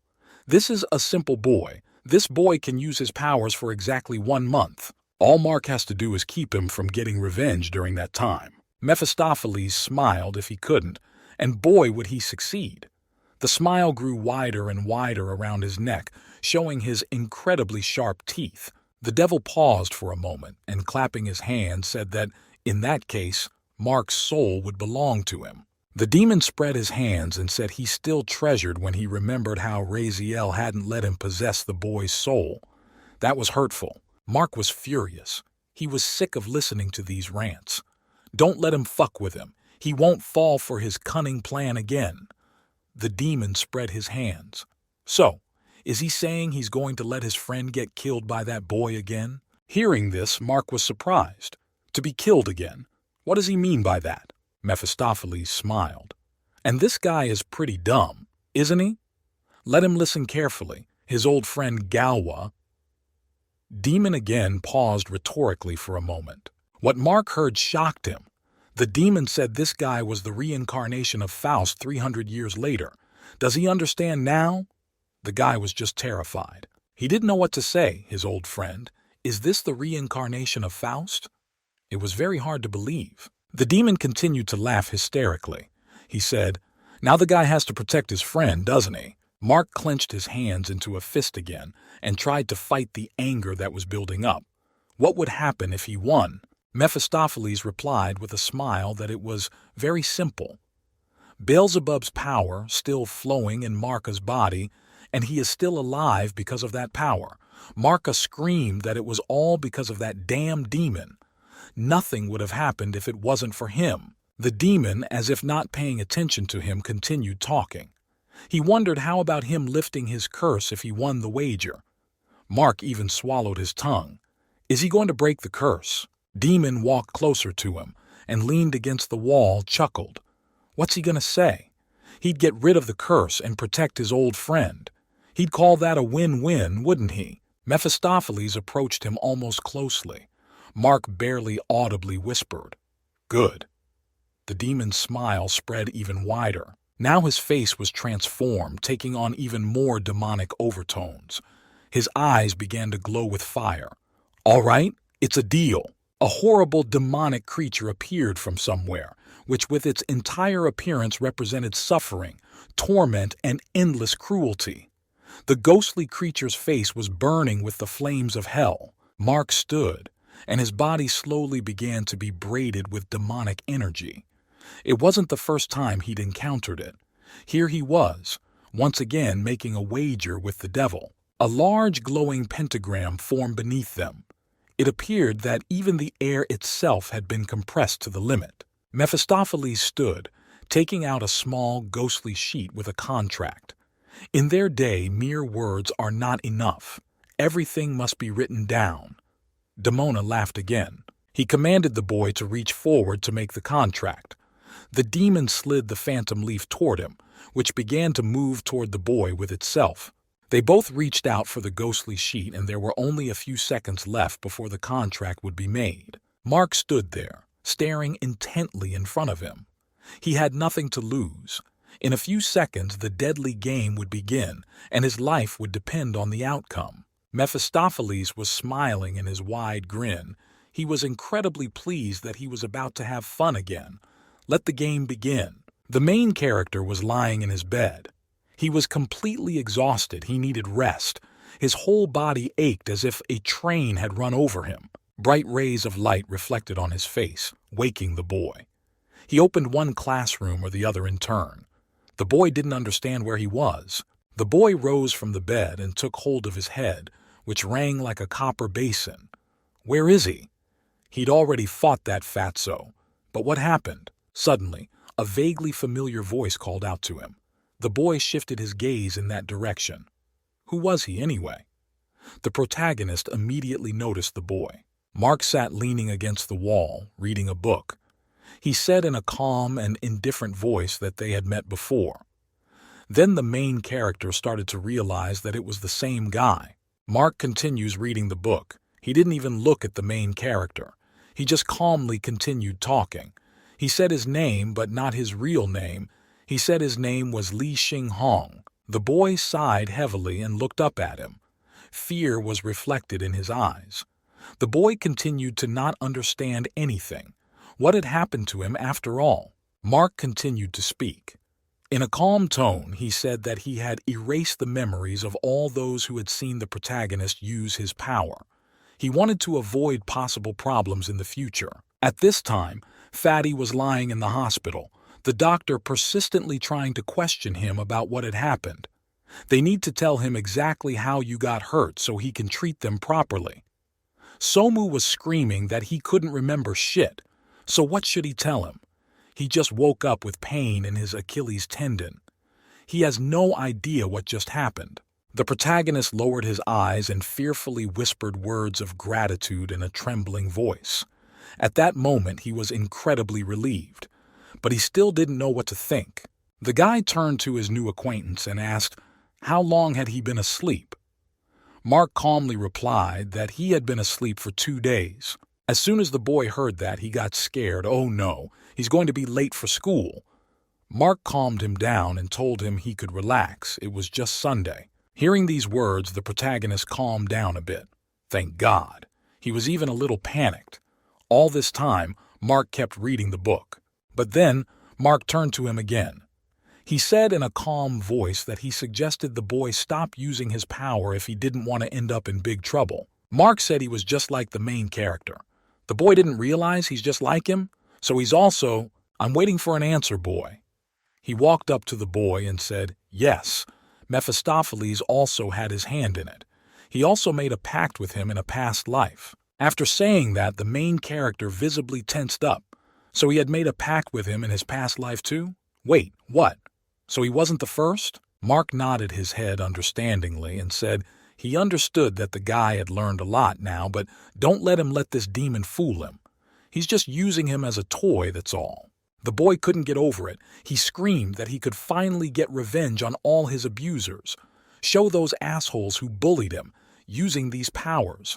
Marku looked at him with a surprised look. Revenge? He used other people's power to beat up others. He calls that revenge, right? It just needs to stop. The main character looked at him fearfully. Nothing would change, even if the boy continued where he was. Boy got up from the bed and muttered under his breath to himself to watch his tongue. At that moment, he was filled with anger. Why is this guy talking like this? He doesn't know what happened to him. Does he have any idea how much he's been through? The guy was choking on his cry and was about to cry. For a second, there was an awkward silence between them.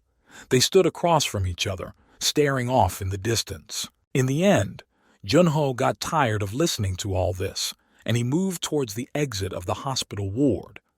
Lastly, he said that perhaps nothing would change as he had said, but he grasped the doorknob and pulled it toward him to open it. He finally said in a shaky voice that nothing would really change if he just sat there like that. The boy thanked him for his help, but he'd better go. Mark didn't say anything. He just looked away with a sad look. He felt truly sorry for the boy, as he understood the grief he was going through. His psyche was broken. There was blood dripping down the floor of the shower stall. Along with the water, it flowed directly into the drain. The boy's hand hung over the sink. It was completely stripped with cuts. Blood flowed from it and immediately soaked into the drain hole. The boy was sitting by the sink thinking. His body was completely bruised and the knife was lying next to him again. Nothing's going to change, just need to rest. He doesn't know anything about him. And what kind of wreck has he become lately? Junyo rose to his feet and I leaned against the wall and looked at myself in the mirror. He really did look lousy. He'd done the right thing, there was no questioning his actions, and he'd finally gotten his chance for revenge. And now he wouldn't listen to anyone. But unfortunately, doubt settled in his soul again. He fell to his feet again. He had done the right thing. The boy tried hard to convince himself of this. His eyes ran frantically from side to side. Has he made a mistake? Is he doing something wrong? He didn't understand anything. At this time, outside the window, on the roof of one of the high-rises stood that same small silhouette. The boy did not even see him, but the demon saw and realized everything perfectly. He had been following the boy all this time. Mephistopheles stood on the edge of the roof and laughed quietly. That's right. Let that boy go on arguing with himself. The longer it goes on, the more people try, the more they get lost. Demonov smiled again. He was incredibly pleased that he had managed to capture this boy's mind and soul. After all, he would do exactly as Demonov told him. Suddenly, and here the celebration was interrupted by someone's female voice. Someone was approaching him from behind. The girl asked, "Why the hell is he giggling?" The demon turned an irritated look in her direction. Who dared to interrupt him? The girl was approaching him and held small lollipops in her hand. Smiling, she took small steps approaching where it was. The girl asked, "Did she miss something important?" Mephistopheles recognized her. His eyes lit up as soon as he saw the girl. "Raziel!" She stood some distance away from the demon. "Long time no see, Mephisto." What was that expression on his face? At least let him try to fake a smile for her. The demon gritted his teeth. Since when did he have to smile at her? Dear Archangel. His face changed again, taking on beastly features. Suddenly, something began to change. Space shrank. An incomprehensible energy sphere formed and it engulfed them. The Archangel stood and looked intently at the demon. The girl wondered why he was trying to protect himself. Mephistopheles took his true form and started to use some spell. Suddenly, the demon put forward his hand, and on it appeared a red eye that began to glow brighter and brighter. The demon immediately swung his hand and released a huge beam of dark energy towards his opponent. He didn't like it when someone got in his way. His hand must have slipped. The demon laughed. The girl continued to eat her lollipop and asked what the fuck was he doing. The energy blob was coming closer and closer to her. She got into a fighting stance. The girl stretched out her hand, which suddenly glowed with a bright yellow light like lightning. What the fuck is he doing? A second later, a magical sign appeared in front of her, which worked like a shield dissecting the magical energy, after which it shattered into 2 streaks. Mephistopheles laughed again. His expression indicated that he was absolutely not happy to see the girl. Oops, but too bad he missed. Did it hurt? Well, let her forgive him.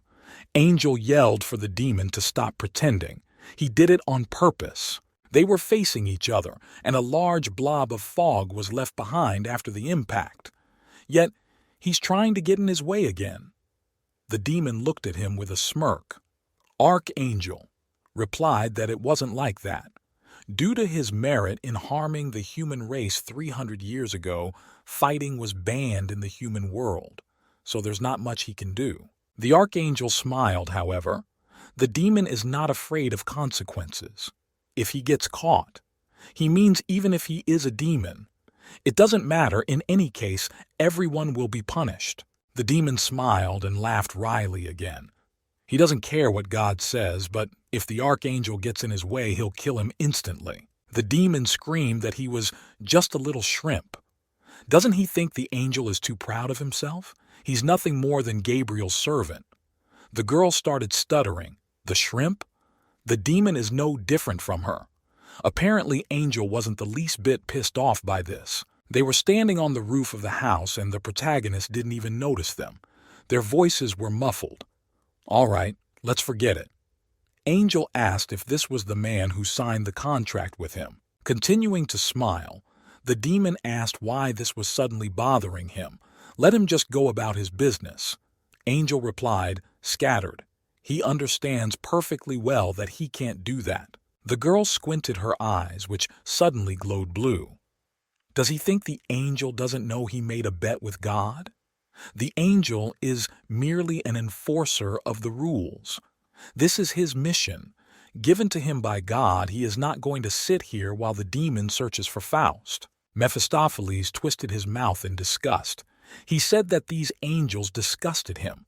Even the sight of them made him sick. He fixed his hair, but judging always repeats itself. No one can stop him, not even the Archangel. The girl smirked and said she would at least give it a try. You never know what might happen this time. The demon didn't stand for it. He swung his arms and immediately, clots of black energy flew from him straight at the girl. There was a deafening explosion, a large sphere of dark energy engulfing the poor girl completely. However, she managed to cast her defense spell at the last moment. A dome of holy energy formed around her, which was dispersed by the explosion. It was difficult. The demon was very strong, and even Archangel didn't always have the strength. It's getting hot. Now the demon had disappeared somewhere. Archangel was left standing alone on the roof of the house. Fucking demon, why can't it just disappear silently? The girl lowered her gaze down and looked at the house the main character was in. She looked closer and saw a boy crying in one of the windows. The protagonist was sitting in his room, shrunken like a kitten, sobbing quietly. For some reason, this boy seemed too familiar to her, as if she'd seen him once before, a long time ago. Angel sighed heavily. Maybe his mind was just playing games with her. Suddenly, there was a bright flash of light in the sky, and the angel disappeared without a trace. The next day, the main character went to school as usual. Upon entering the classroom, he didn't see his friend Gino. Where did he disappear to? The boy had never been late for school. At that time, someone's quick footsteps sounded on the street. It was Gino, running as fast as he could. Shit, he's late. He's late. It was only a little bit before class started, and he wasn't even close to the school. At this moment, the guy was cursing himself. He was supposed to come and sleep, not read comics. He ran as fast as he could. He had to get to class as soon as possible. The main character was already sitting at his desk. He had a sad expression on his face. For some reason, he was upset that his friend hadn't come to school. Well, maybe it's for the best. He thought it would be better if the guy didn't make mistakes with him. Suddenly, from the side, a familiar fatty approached the protagonist and timidly called his name. The boy said hello to him and looked in his direction in surprise. A smile appeared on his face. He seemed pleased to see his old friend. Dong-hu lowered his eyes, said in a quiet voice that he was very sorry. His face looked strange, as if he was very sorry for something. Junyo smiled and asked, "What's the matter?" The boy didn't understand anything. What is he talking about? Everything is fine. Suddenly, something very unforeseen happened. The fat man suddenly swung his chubby little fist and approached the protagonist. A few seconds later, I heard a resounding thud. The guy hit the main character right in the jaw. What the hell is going on? That's the kind of surprise the guy didn't even have time to do anything about. Everyone else looked in that direction with horror. The students sighed fearfully. They didn't expect to see that this fatty would suddenly start a fight. Dong-hu didn't know what to do. A frightened expression appeared on his face. He didn't want to do it himself, but for some reason, someone or something told him to. The boy looked at his friend with frightened eyes. The uncomprehending protagonist just took the hit. His head rang from such a force. The kid didn't understand why it happened. The fat man himself did not stay on his feet, and soon they fell to the floor together with a clatter, overturning several chairs. All this time, Fatty kept saying he was sorry. Too bad.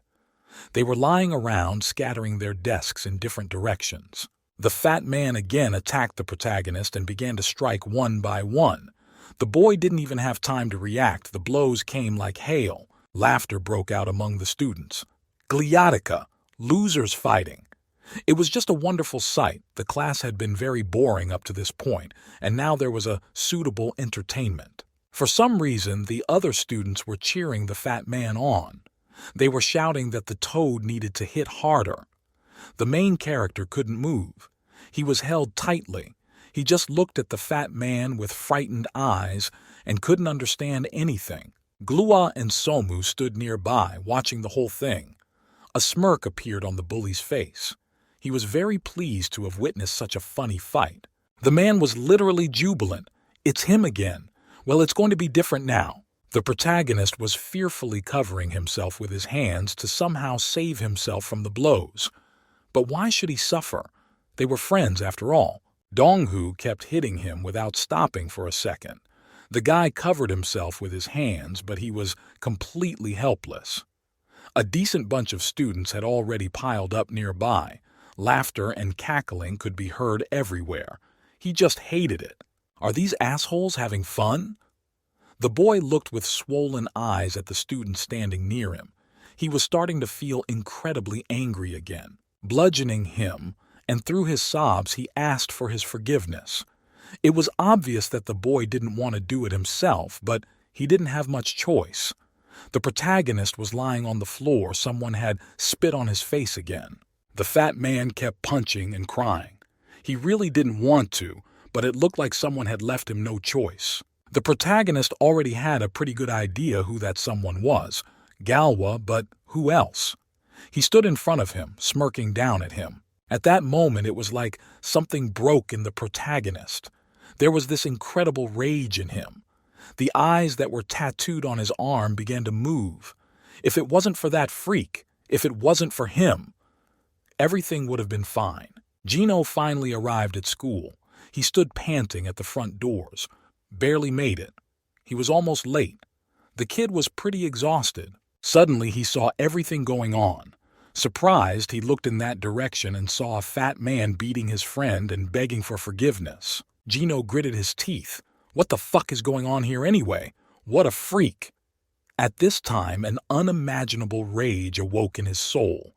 Throwing his backpack on the floor, the boy approached the fat man in several great leaps, and with a single swing of his leg threw him aside. The fat man flew backward, letting out a groan. Galwa naturally noticed this. He shifted his surprised gaze to the newcomer.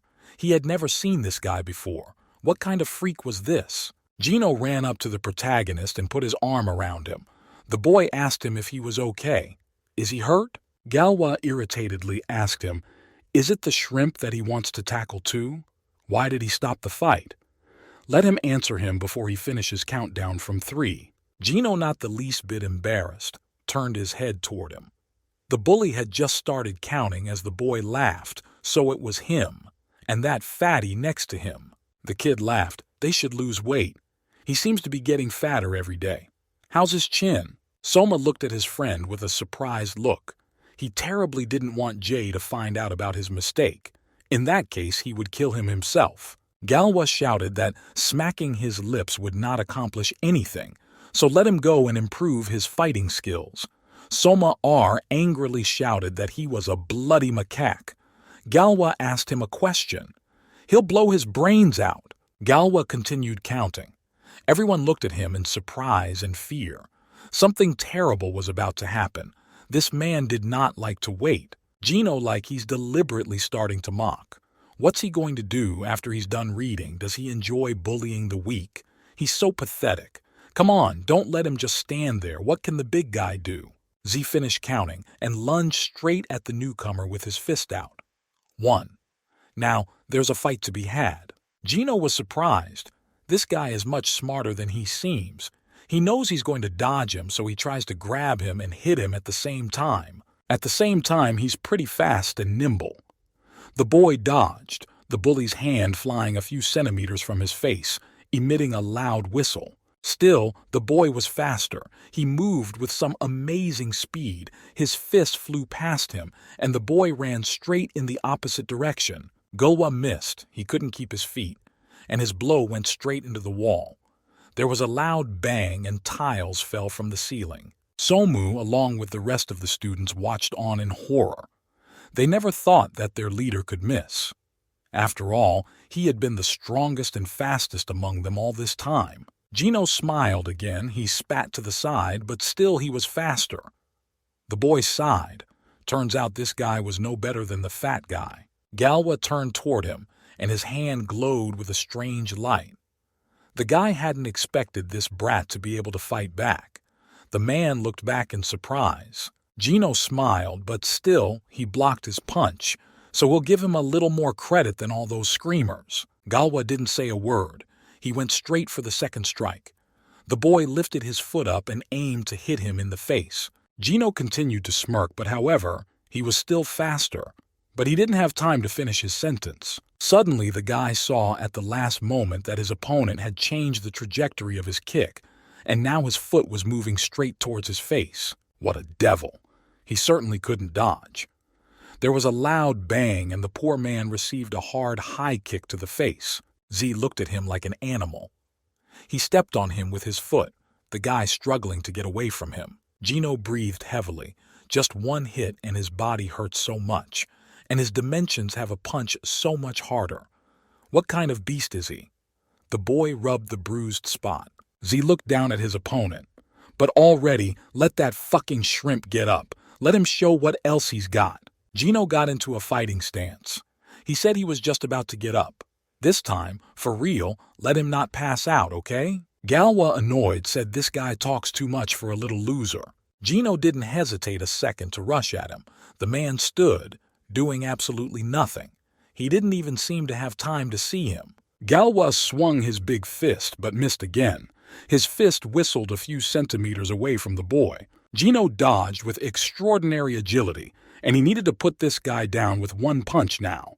The boy energized his punch. His fist began to glow with a strange light, just like when he had fought the fat man. Galwa missed the blow. He felt pain all over his body. The blow had hit him right in the side.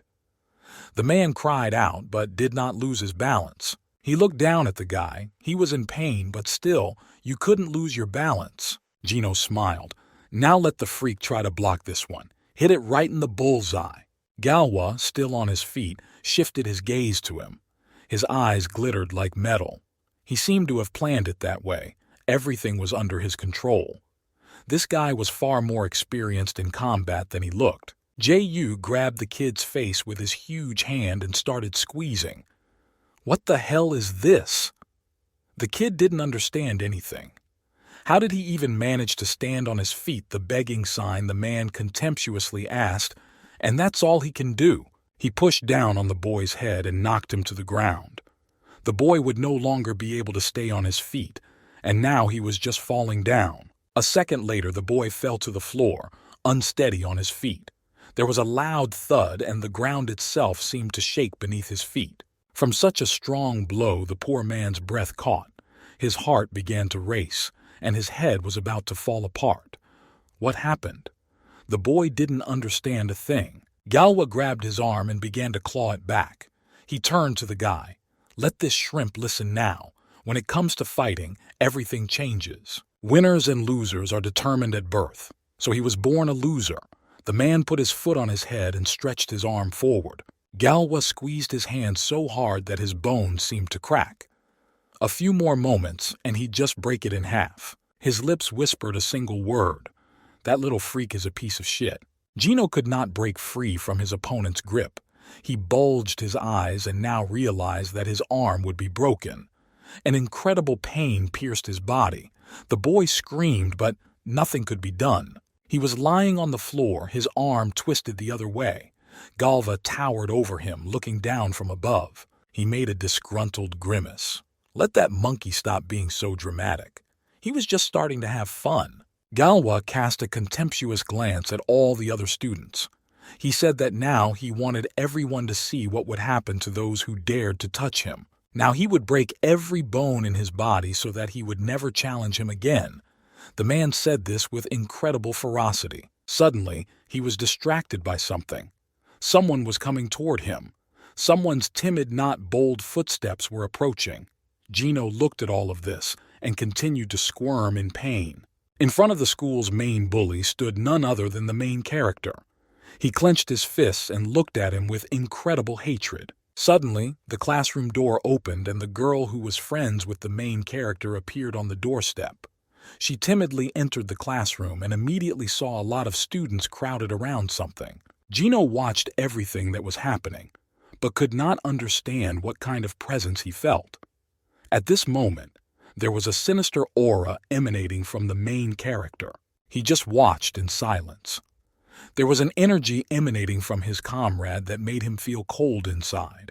Gino wasn't remotely scared. He had never seen this before. He was exactly like Shi-hyun now. He was sure of it. Is that Mephistopheles? The protagonist stood in front of the bully. He looked down at him. "What do you want, Rag?" he asked. "Does he want to get beaten up too?" "Out of the way, he'll take care of him after he's done with this loser." The boy gritted his teeth, an incredible rage slowly building up inside him.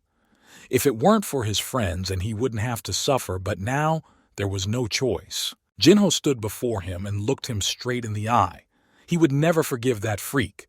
Now the boy had no fear in his heart, only endless hatred. Galwa came in a rage. He lunged at the boy. He told him to get out of the way. Now he's going to smash him into the wall. The protagonist looked at him with eyes full of hatred.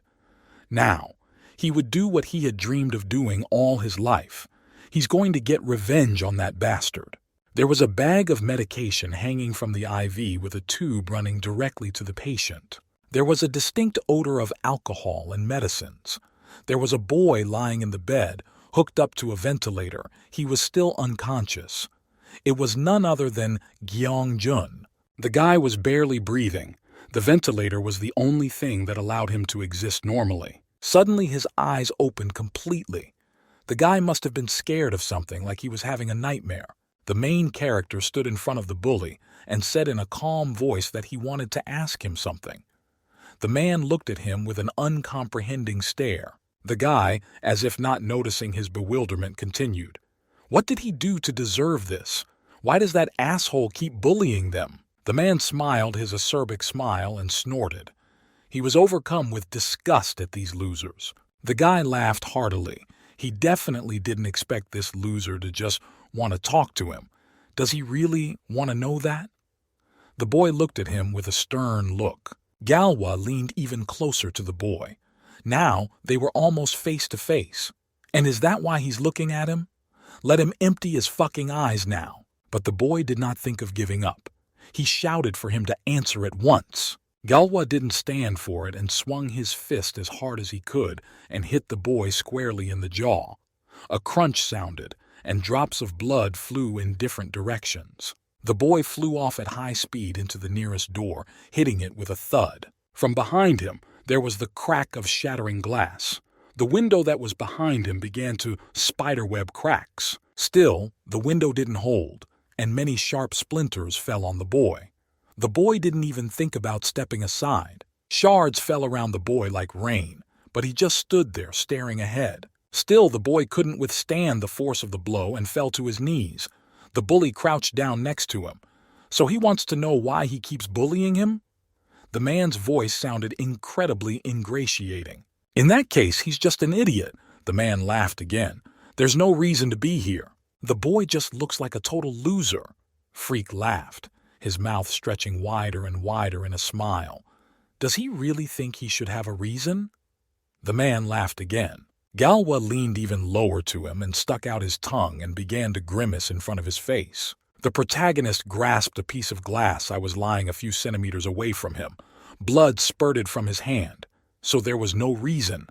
Anger was boiling up in his soul, getting stronger and stronger. If so, he'll kill that bastard now. There was just unhuman rage and madness in his eyes. He's gonna kill him. He's gonna kill him. It was like he was possessed by the devil. He was in full force now. Jinho gripped the piece of glass tighter. His hand was bleeding, but the boy didn't pay any attention to it at all. All he wanted to do now was shove the piece of glass right into the freak's face. But suddenly, to his surprise, the boy felt someone holding his hand. Turning back, he saw something that threw him into a slight shock. Gino held his hand. He looked at his friend with eyes full of hope and fear. Why is he holding him? What does he want to do? Why did he stop him? The main character was very surprised. What's going on? The boy said in a stammering, weak voice that the protagonist shouldn't do that. The main character was in shock, and how did he guess what he was going to do? Gino kept talking. He said he kind of understood what the boy was going to do, but there are too many people watching right now. The protagonist looked at his comrade with an uncomprehending gaze. However, this man also knows about the symbol on his hand. Gino whispered that the boy should retreat. Now is not the time for that. Who the hell is he? Probably more than just a regular person, if he knows about his powers. Galwa continued to stare at him irritably. What the hell is this asshole doing? The guy was getting pretty sick of all this. This was just some kind of circus. Galwa swung around and kicked the protagonist squarely in the jaw with all his might. The boy drew back and dropped the shard from his hands. The force of the blow threw him back many meters. The bully came over and picked up a small piece of glass in his hands. He tried to hit him with this piece of glass. This little freak wants to be a hero? The man grinned. He's getting close to the protagonist. What should he do about it? Should he cut out his smile or give him a cool scar? The man moved back to the protagonist and put a small piece of glass in it. The glass was very sharp and started to cut his mouth. The man said that if he twitched and he would cut his mouth from ear to ear. Suddenly there was a scream from the same girl. She screamed for the man to stop. The bully stopped. He was shocked. Who dared to stop him? Yun-hee, together with her girlfriend, stood a little behind. She shouted, "Does he enjoy torturing someone weaker than himself? How pathetic he is, after all." Her friend tried to stop the girl, but she continued. She turned to the rest of the class. The same goes for everyone who just stands there and watches. They're just cowards. What a disgrace. Z let go of the kid and looked towards the girls. His gaze looked incredibly insane. Now it looked like he was going to turn his attention to them. The guy let go of the main character's body, which fell helplessly to the floor. He turned around to the girls. Yun-hee was standing in front of him and fearlessly spoke. "Let him go back to his class and stop coming here." Z didn't hesitate and walked over to the girl, leaning over her like a mountain. Her friend was standing behind her, looking at the whole thing with a frightened look. The man didn't think for a long time. He just walked closer and slapped the girl's face with his huge palm with all his might. She didn't expect it, and blood spurted from her mouth. The main character just watched in horror. It was unthinkable. That bastard could lay a hand on a girl. Yun-hee fell to her knees from such a blow and took hold of her injured cheek. Her friend, ran up to her and started to help her. Z looked at them with great disgust. This bitch talks too much. The man looked down at her. Let her back off if she doesn't want to get her ass kicked. The girl's friend looked at him and shouted, "How dare he hit a girl?" The man cocked an eyebrow in surprise. What did she just say? What does she want? To get her ass kicked too? The man began to slowly boil over with anger. He didn't like it when someone let themselves get in his way. The main character tried to get to his feet. He just watched from afar at the whole thing. It was all he could do. His whole body ached. Is there nothing he can do? Protect the only normal person in this class. The boy gritted his teeth. He would never forgive. Never. Anger was tearing through him now, even more than before. The bastard had dared to hit the girl, so he must have his revenge now. He grabbed the piece of glass and, without thinking that it would hurt him, he squeezed it as hard as he could. His hand bled again. Never forgive. Let him keep his filthy hands to himself. At this time, Z had already reached out to slap one of the girls. The boy didn't hold back anymore. He grabbed a shard of glass and swung around to hit himself in the arm as hard as he could. Z suddenly stopped. His arm was pierced by pain, sharp and cutting. The guy didn't realize anything. What the hell is this even? The man shifted his gaze toward the protagonist. What just happened? What the fuck? He looked at the boy with an uncomprehending stare. The protagonist held the shard of glass stuck in his hand. A deep wound appeared on his hand, which immediately began to heal, emitting a strange hissing and smoke. The bastard didn't understand anything and just injected his eyes back and forth. This creep's hand is cut, but does his hand hurt? How did he do that? Z looked at the main character's arm. The scar on it had already healed. It was as good as new. His hand had healed so quickly. What had happened? For the first time in his life, genuine surprise appeared in his eyes. He had never seen this before. What had this brat just done? The boy once again prepared to stab the shard into his leg. He even raised his hands one more time. Galwa saw that and he rushed right at him. He seemed to have figured it out. For some reason, his eyes began to glow like a cat's. In a few great leaps, he ran up to the boy and knocked the shard of glass out of his hands. The man was just in time. He couldn't let the degenerate do anything. Without wasting a second, he swung his leg and again hit the boy right in the face. The main character flew off to the side and started spitting blood. He spun around like some kind of vortex, fell to the floor, and flew up again. The impact was unbelievably strong. Junyo was lying on the floor, blood spurting from his mouth. The guy had almost passed out. It was strange that he was still alive after such a blow. Gino noticed with fear. He realized that if he didn't intervene now, his friend would simply die from such blows. Jay looked at him. What did he just try to do? What the hell was that? Well, fuck it. He'd had enough of this anyway. The man walked up to the protagonist and grabbed him by the scruff of his shirt.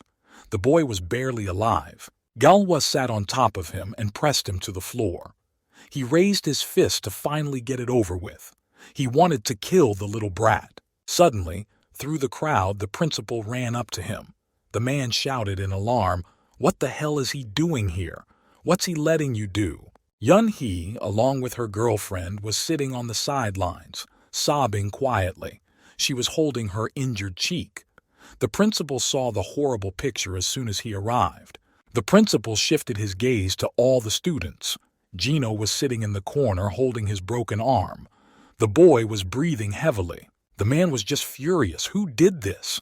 He wanted to know who was responsible for this mess. Right now, he was ready to wipe him out. Somu noticed all that. That's the worst of it. It's a mess. The director kept yelling. Who do you think they are? A bunch of gangsters? They want to end up in juvie? The guy who was standing next to the fat man indifferently told him not to worry. They're minors. They can't do anything to them. They'll just have to do volunteer work. Galwa glaring at his victim, he really didn't want to stop the abuse. It had to be finished after all. It was his victim and he was a predator. Juno looked at him with a frightened look. There were bloody sweat stains on his face. Well, the gangster had no choice. He sighed heavily and smiled. It had to be finished. The director wouldn't let him have any fun. Z carelessly tossed the protagonist to the side where Gino caught him. The boy was almost unconscious, lying there like a rag doll. Ji got up from his seat and walked towards the exit, ordering everyone else to follow him. The fat man turned to Gino and said that from now on, he'd better lay low. Finally, he grinned caustically. The hooligans left the classroom, but the principal kept up. He ran out after them and shouted, "Where are they going? Are they ignoring him?" Somu looked at him. That freak is so sick of yelling. There was genuine anger on the principal's face. He was now simply furious and was ready to tear these students on the spot. How could this be allowed to happen? Soon, the boys ended up in the hospital. Gino was yelling, "Can't you tell? His shoulder's dislocated. He'd never fought such a big, stupid idiot in his life." Mark laughed. Dumb?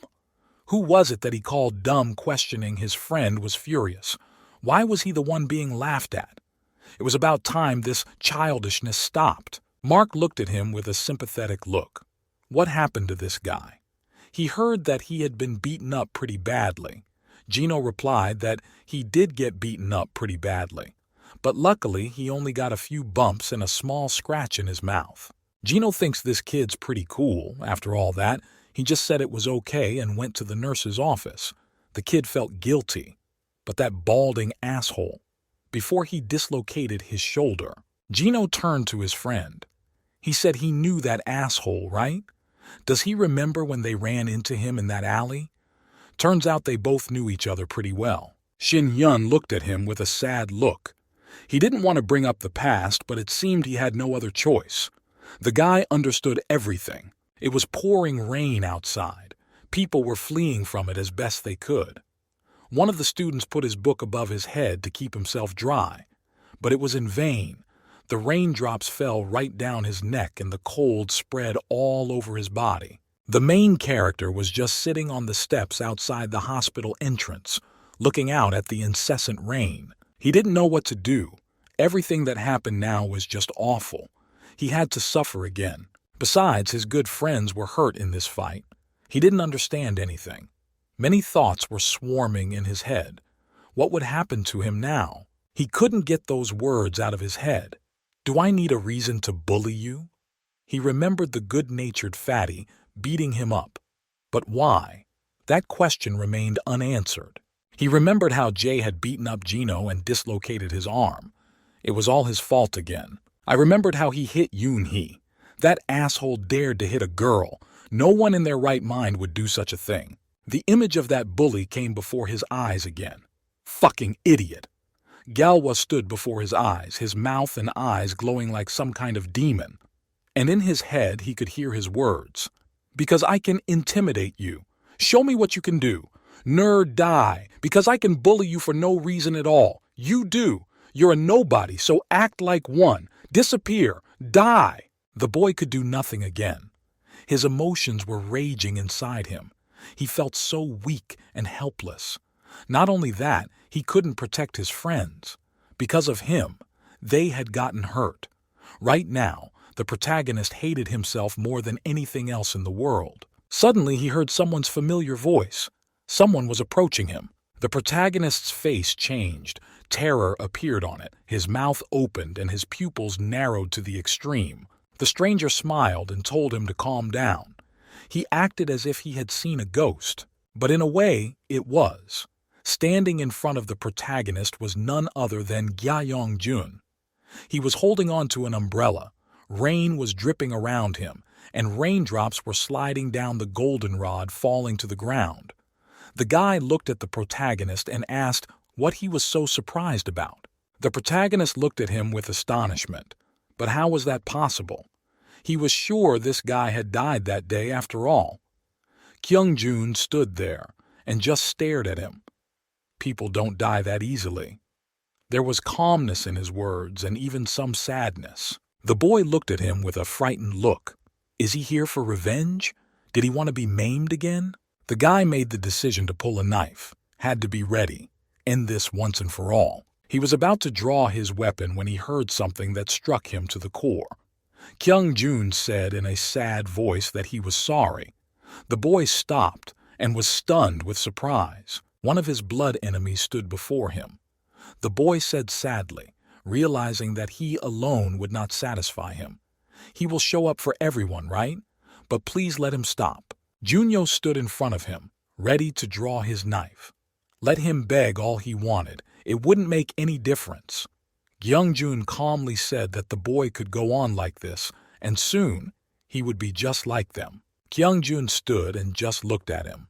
He didn't say anything. This time, he didn't want to get together. He didn't want to fight. The main character asked him, was he kidding? It just sounded ridiculous, didn't it? Junyo had already put his hand behind his back to pull out a knife. Stop making him laugh. Let him not equal him with his buddies with this gang. He's nothing like those freaks. He asked the main character where he got these powers from. The guy replied that it didn't matter at all. He quickly took out a knife from his pocket and shouted that if he kept on with this nonsense, it was about to die. The blade of the knife glittered. The rain continued to fall with increasing intensity. Now, another massacre would take place on this spot. The boy held the knife tightly and prepared to plunge it into himself. Now he would end it once and for all. No one could save him now. Kyungjun dropped the umbrella from his hands and shouted fearfully, "Wait!" The umbrella fell into a puddle with a loud splash of water. The former bully got down on his knees and started begging the boy for mercy. He shouted that he was truly sorry. He no longer paid attention to the fact that the rain was soaking his clothes. If the boy wanted revenge, then let him be spared. The protagonist looked at him in amazement and didn't understand anything. What the hell is going on? Why is this guy asking him for mercy? He stood there staring at him in silence, while the bully kneeled in the rain. What? The guy said he doesn't care what happens to the rest of his friends. He just wants to live. Come on! The only one who truly disgusted him was Manhwa. The boy's words came out in a wail. He put his head on the ground as if he were going to pray. He yelled that he just wanted to live a normal school life. He wouldn't bother him anymore. The protagonist looked at him with a surprised look. For the first time in his life, he wasn't being bullied but begged to be spared. Kyungjun raised his head and looked at him with a pleading look. Tears flowed from his eyes, but they immediately mixed with rainwater and the protagonist hesitated. Was he saying this sincerely now? There was still doubt in his heart. The boy gritted his teeth and hissed. It was very difficult for him. The first time in his life he was faced with such a choice. What was happening now? He clenched his fists. He and those freaks had completely ruined his life. And now, this degenerate is asking for his forgiveness? But why would she do that? The protagonist approached him with sharp steps. The boy said he had no hatred for him now. He just felt sorry for all of them. The boy continued to walk on without paying attention to Kyungjun, who continued to lay on the ground. And without even looking back, he told him to just stay away from him. And that's it. That's the end of it. Kyungjun remained standing on the ground in the rain. He didn't even dare to look up. He was so scared and bitter at this moment. Suddenly he jumped up from his seat and hit as hard as he could the bottle that lay with him. He cursed hard, hatred and anger settling in his soul. I took a cigarette out of my pocket and tried to light it with a lighter. But the fire didn't appear because it was soaked with rain. Suddenly the guy heard a familiar voice from behind him. Someone clicked him off and told him he had a great shot, and he slowly began to be surrounded by several people. There were at least a dozen of them. They came closer and closer. The man even dropped his cigarette from his mouth. He didn't expect anyone to be here. Right now he was like a cornered animal. If these guys heard everything, he's in trouble now. Manhwa naturally was with them. He stood with the boy under the umbrella. The rain continued to intensify and the drops were hitting the umbrella, making an unpleasant sound like some kind of impact. Here's the curse. The boy clenched his teeth. Did they hear everything? If so, we need to get out of here as fast as possible. The guy was about to run away, but the big guy brushed him off. He asked in a bass voice, what was he planning to do? Manhwa began to come closer to him and said in a calm voice that it seemed he had not shared something with them about this little one. He did. Seriously flew off to the hospital because of a brat? The man laughed. Kyungjun realized that he couldn't delay. He swung around and leaped at his former comrade. He shouted at the place to finally close its mouth. The guy clenched his fists and prepared to strike, but unfortunately he wasn't fast enough. The bastard was much faster. He deftly dodged and hit the kid right in the stomach. Z grasped him by the throat. The boy coughed and saliva came out of his mouth. His fist missed, hitting the nearest wall. There was a crunch. The guy had misjudged his strength and it looked like he'd broken his arm. Z gripped him firmly by the neck. The boy continued coughing, choking on his own vomit. He opened his eyes even wider.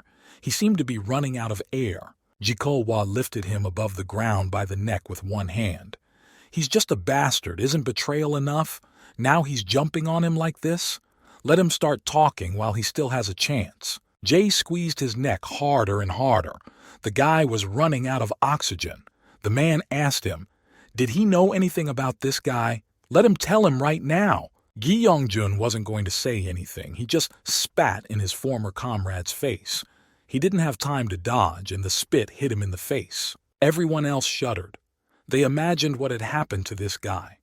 He dared to spit on their leader. Now, he's a dead man for sure. Z wiped his face and looked at his former comrade with an angry look. This was something he had not expected. Kyungjun shouted, "Let him go to hell! Why does he have to tell? Did he ever even think of him as a friend?" Galwa didn't say anything, just wiped his cheek.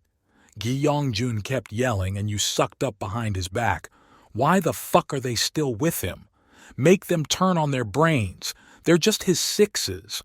No more, no less. Z finally let go of him, and the guy fell to the ground holding his neck and trying to regain his breath.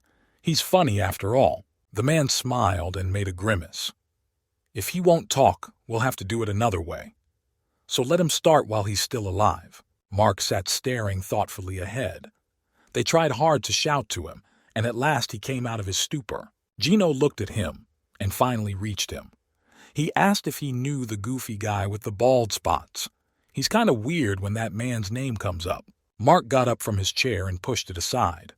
The guy said he didn't know anything, he had to go. I think he's hiding something after all. He acts weird when he hears his name. What happened after all? Gino looked at him in surprise. What's with this dude, and where did he go? Mark replied that he was just going out for some air. He looked after his friend and did not understand anything. He felt uneasy in his heart about this man. The guy was acting strange. Something had definitely happened, and he just had to find out what it was. Mark went outside and stood on the nearest balcony. He stared out at the city at night, not seeming to care that it was pouring rain outside. The guy was definitely not himself. He was silent and gazed thoughtfully into the distance. Something was definitely bothering him. He looked out over the night city and his mind was full of thoughts. At that moment, he didn't know what to do. He just stood there, staring ahead. The rain was dripping down on him. His clothes were soaking wet, but he didn't mind. The events had traveled back a year. Smoke was billowing behind the fence. Two boys were sitting there, smoking. They were wearing strange school uniforms. One of them said worriedly that he'd heard they were having 2 first years at their school this year. They're kind of really tough. The guys were talking amongst themselves. One of them didn't believe the other, but the other assured him that what he was saying was true. These were 2 people we all knew very well. The guys were talking that one of them had heard that they had brutally fucked up the kids and had a very strong black streak. Rumor has it that even the local gangs were wiped out. The guy took another drag on his cigarette. There's more. They say one of them is so difficult that teachers don't mess with it. It's... What the fuck is that? The bald-headed fellow looked at him and laughed. Buddy, rumor has a way of inflating like a balloon. That's a fact. Did he freak out? The guy grinned. Suddenly, his comrade yanked him back and pointed in the opposite direction. I think it was the same guys over there. The boy turned his head in that direction. Where were they? Jay was walking down the street and didn't even pay attention to them. The guys laughed. Look at that mop. Is that his problem? You could hear the contempt in his voice. Of course, none of them wanted to miss the opportunity to mock the newcomer. They beckoned him closer. Did the boy turn around and look at them? Galwa stopped and looked at these boys. They were coming toward him, and they were laughing. So, he's just living his life, right? They called out to him again, but the guy wouldn't budge. "Look at his face! It's just a girl!" The boy laughed again. Z stood there, staring at them silently. The boys came closer and closer to him. One of them said that they had little money now. Would he bail them out brotherly? Naturally, they wanted to rob him. J looked at them and asked, what do they need? How much money should they be given? The guy replied that 100,000 won would do. They would pay him back for sure. He laughed again. The guy pulled out his wallet and started going through it looking for money. Oh, good. It seemed like nothing was going to go wrong. The guys looked at each other and laughed again. 100,000 won? That's a lot. They'll have enough for the rest of their lives. It looks like they'll have a big catch today. Z swung his hand sharply and threw the money straight at them. The boys stood there for a while, not understanding what was going on. There was a look of utter bewilderment on their faces. One of them bared his teeth. Was he mocking them? Now, they must teach him a lesson. Z looked at them with a scornful look and told these pissed bums to collect their money and get the hell out of here. The bald guy couldn't take this kind of treatment. He swung his weighty fist and flew straight at Z. The fist whistled a few centimeters away from his face. The guy obviously missed. The fist was quite close. Galwa just stood there, looking at him. The boy was incredibly calm. It was only a few seconds, and one of the hooligans was already lying on the floor, choking on his own blood. His companion crawled backward, horrified at what was happening. Jay beat him over and over again. The boy was barely alive anymore. There were only a few teeth left in his mouth. His comrade crawled backwards, his eyes bulging. He really wanted to live. What the fuck is this? The next day, rumors spread throughout the school. What the fuck? Who beat up his kids? The black-haired, pink-haired man stood and looked forward in confusion. Even if they were only helpers in the gang, no one would be able to hurt them. After all, they are part of the family. It was Kim Youngjun. He was the boss of the local gang at Bongshin High School. The man was just furious. He pounded his fist on the table. There was no forgiveness for him. To the one who would take a swing at future Ligers. Jay walked calmly down the street, his spirits high. Kim swore that he would kill that bastard and that they would never lay a finger on his boys again. Kim glared at him with a fierce look. He was about to break a couple bones in that bastard. He had to show him where he belonged. Galwa walked forward and looked ahead of him with a confident gaze. His eyes were bright white, and in the center of them were small black. Mark stood there and laughed. He thought his friend would get smarter as he got older, but apparently he was wrong. One day he'd be in big trouble. Jay sat on the roof smoking a cigarette. He mumbled to his friend to go and mind his own business. He could take care of himself. Lee said it's all true. Well, let him listen. Stop screwing around, okay? He's got to cover his ass so often he might end up and drop out before his friend does. Z smiled and took a drag on his cigarette and said, "Let that one go ahead then. It's not scary." Lee, trying his best to dissuade his friend. "Okay, this is serious. Let him take it seriously." But soon, he realized that all his attempts were hopeless. He should have realized it earlier. Jay jumped off the roof and walked forward. Stepping to the edge, he said that no matter how much he ignored his friend's advice, let him not dare betray him. Lee looked at him in surprise. What does he mean by that? He turned his back to him and said that he was the only person who could be trusted in this world. Elmi looked at his comrade in surprise. He didn't understand. What was he talking about? What was he up to again? Suddenly the guy theatrically shrank. Buddy, he's making him shake. Does he hear that? That's the sound of his whole body shrinking. It was like the guy was mimicking him.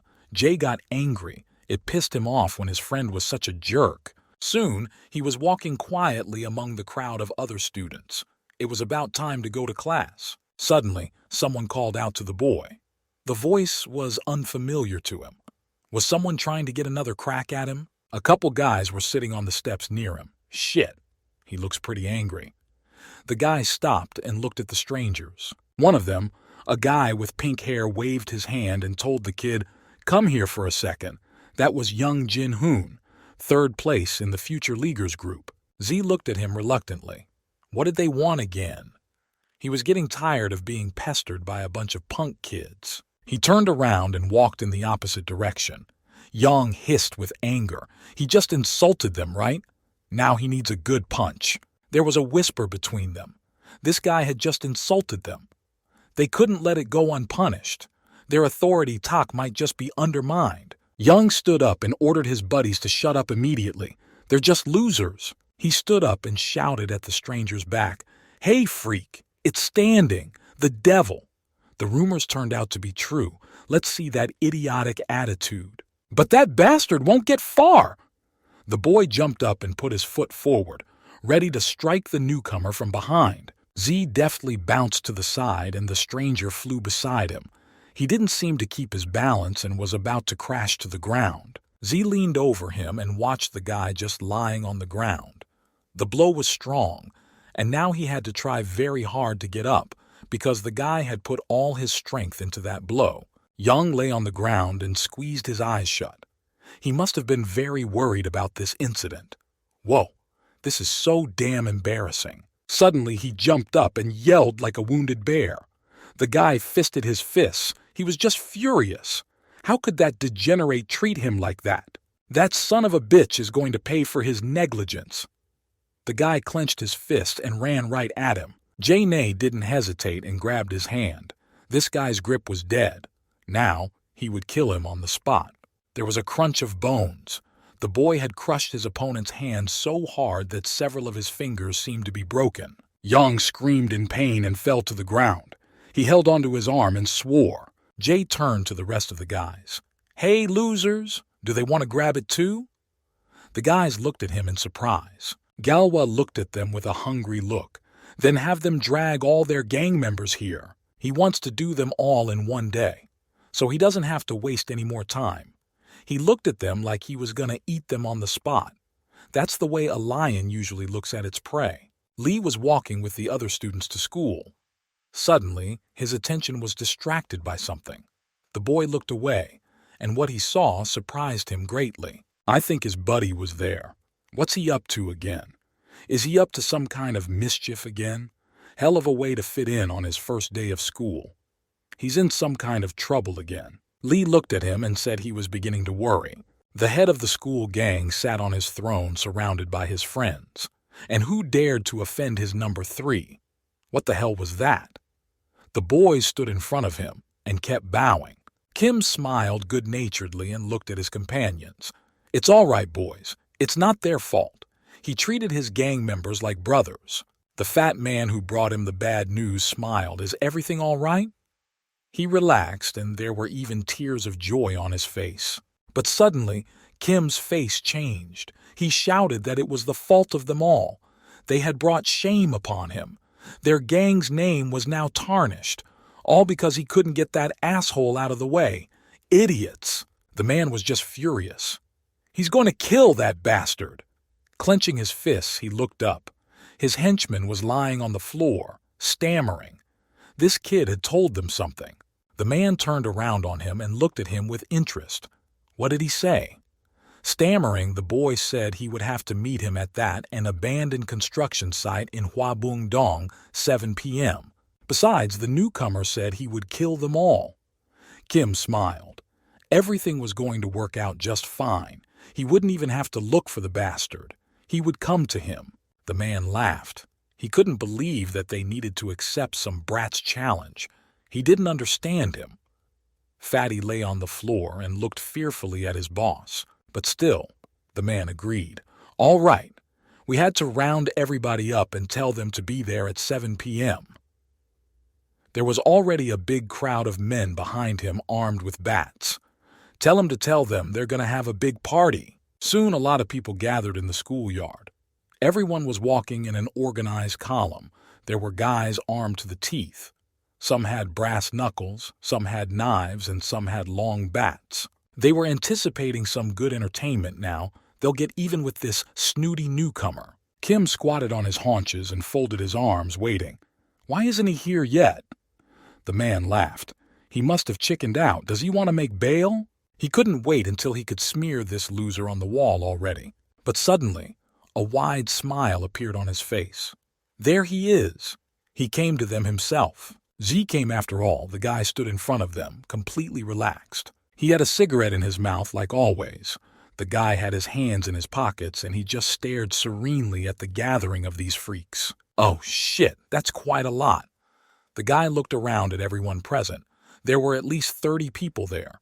Every single one of them was armed to the teeth. How was the guy going to deal with them alone? Galva smiled and said that, to be honest, he thought they would chicken out like chickens and not come here. The guy looked at them condescendingly as if they were handicapped. One of Kim's henchmen twitched. Let him say that again. What a jerk. But his boss stopped him with a light touch of his hand. There's no need to be in such a hurry. The man approached him and looked at him with a stern look. Hey, goddamn emo. He had the nerve to challenge them to a duel, and now he'll give him credit for it. He's got balls. But this isn't some video game. This is real. And tonight, that degenerate will die. He turned to his henchmen. The man screamed for them to finally tear him apart. This degenerate doesn't deserve to live. A multitude of boys rushed at our hero. They had a frenzied look in their eyes, ready to tear him to pieces. He had dared to insult them for vitae, and now he would answer to the fullest extent. Z jumped high up and immediately hit one of the guys with a knee right in the jaw. There was a crunch. He definitely broke his nose. He grabbed one of them by the neck and used a chokehold. The guy grimaced. He was starting to run out of air. What the fuck are they doing? Come on, why are they waiting? One of them swung his huge bat to smash this loser's head on the wall. Kim was watching from the sidelines. There were already a lot of people crowded there. The rest of the rows were in an uproar. Maybe he's a beast. And yet, so many of their guys can't handle one man.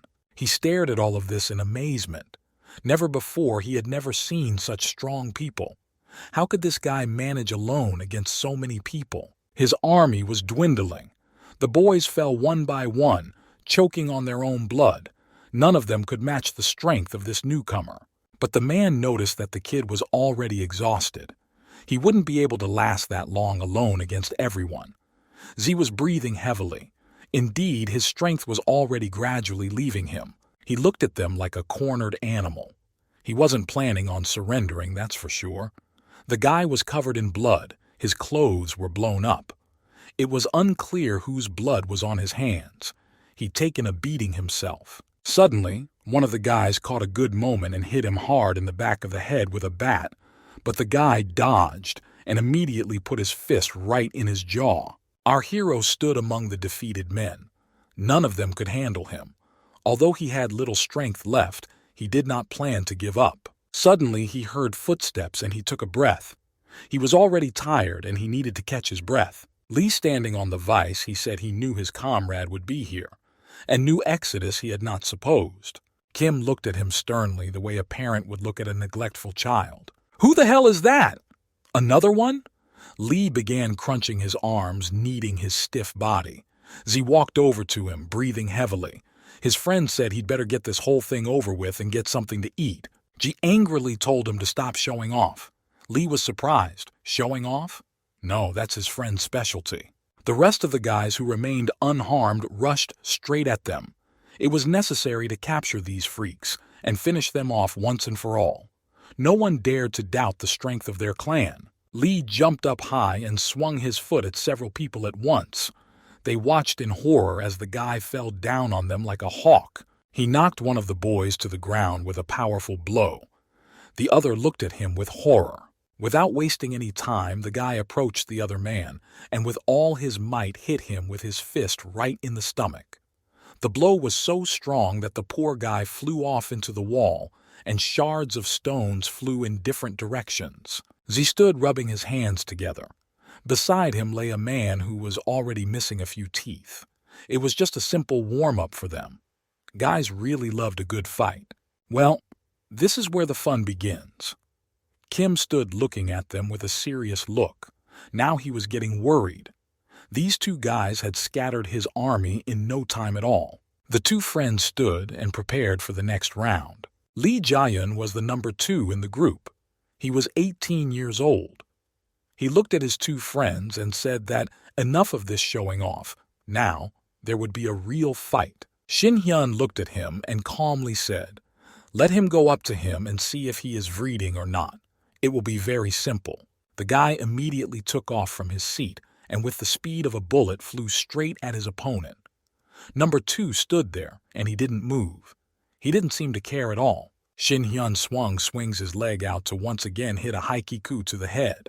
But number 2 came back and tripped him up and kicked him in the stomach. The boy had time to cover himself with his hands, but still, the blow was too strong. Lee flew off to the side and flopped to the ground. He certainly hadn't expected this guy to be able to dodge his blow so easily. His whole body began to ache a little. The boy came closer to him. He said the man was terribly mistaken if he thought that was enough to overpower him. The guy smiled and said he'd better be on his guard. All his life he had practiced taekwondo. Consequently, he was very good with his legs. Shinhong wiped his face and looked up at his opponent from below. His lip was smashed, but he didn't seem to pay any attention to it. The boy immediately rushed forward to deal with the insolent man.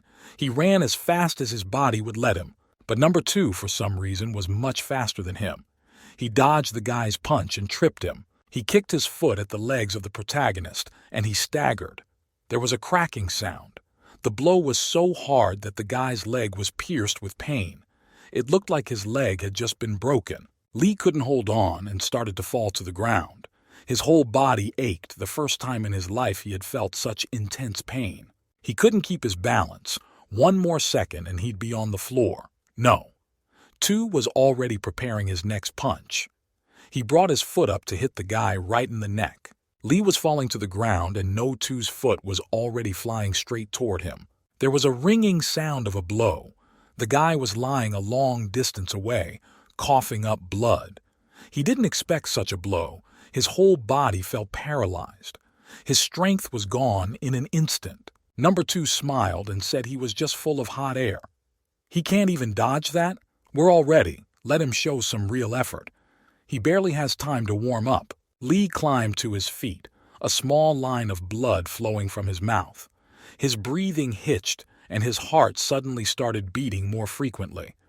To hell with it. His attacks were too fast, and this wasn't going to be easy. But still, gotta try. Kim laughed with joy. His number 2 had been a taekwondo star in the past. He had to quit due to a knee injury, but his skills are still incredible. Victory is in their pocket. Number 2 looked at his boss with a happy smile.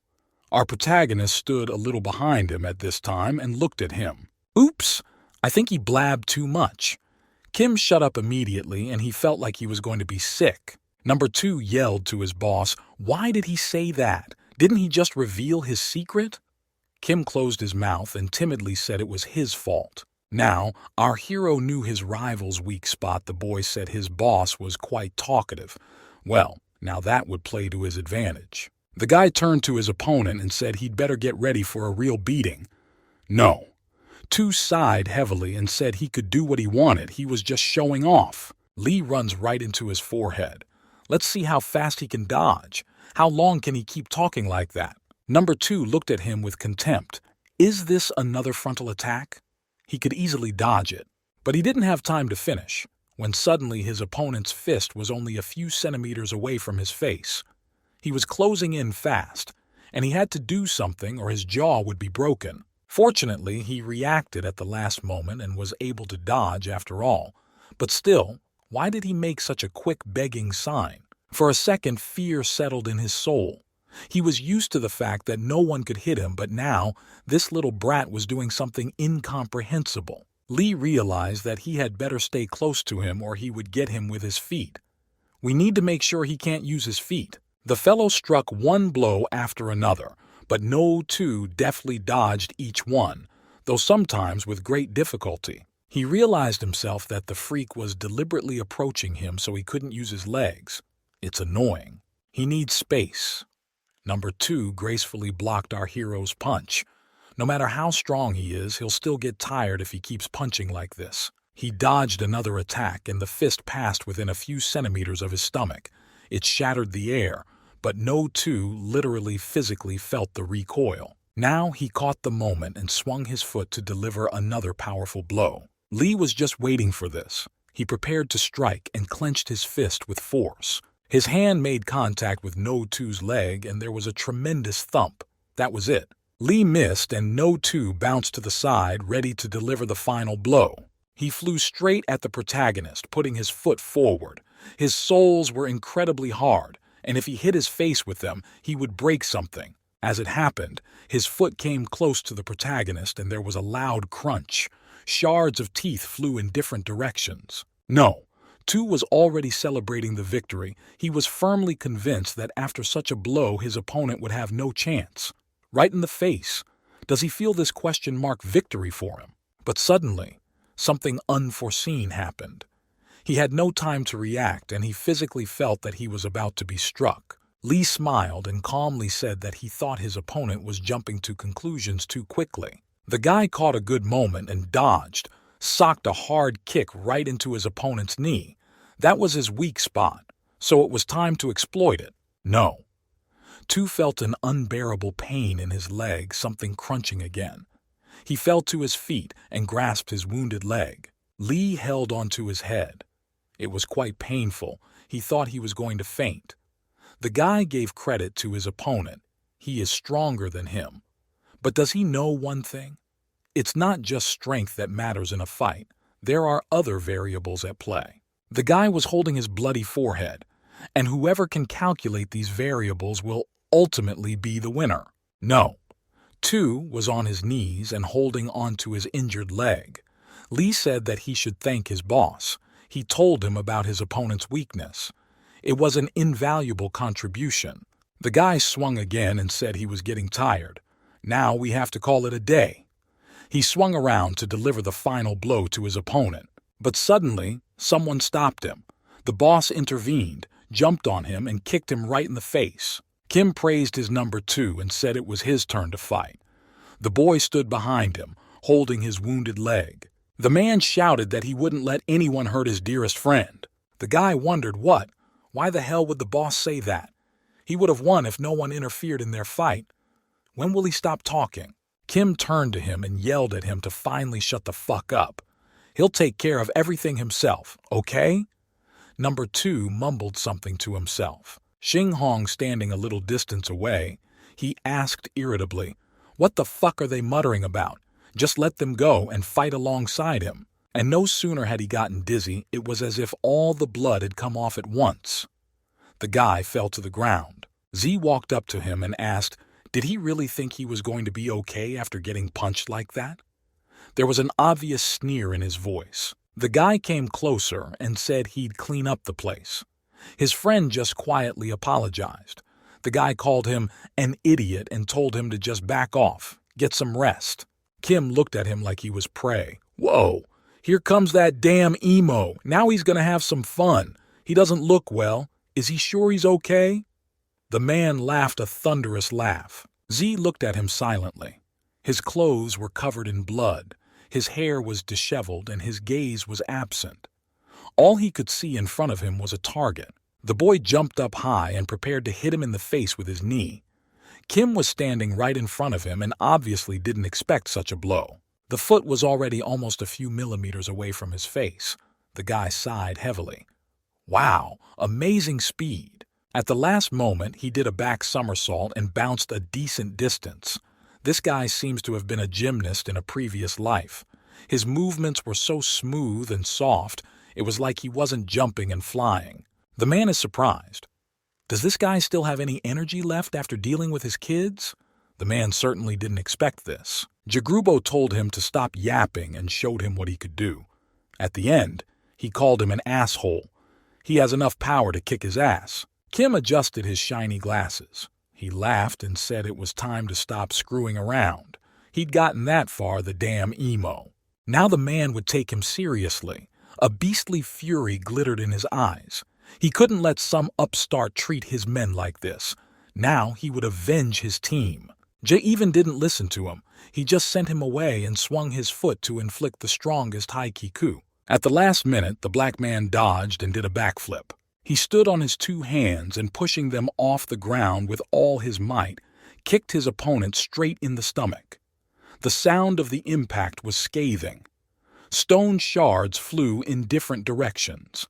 He flew backwards with such force, but still managed to stay on his feet. Lee watched it with amazement.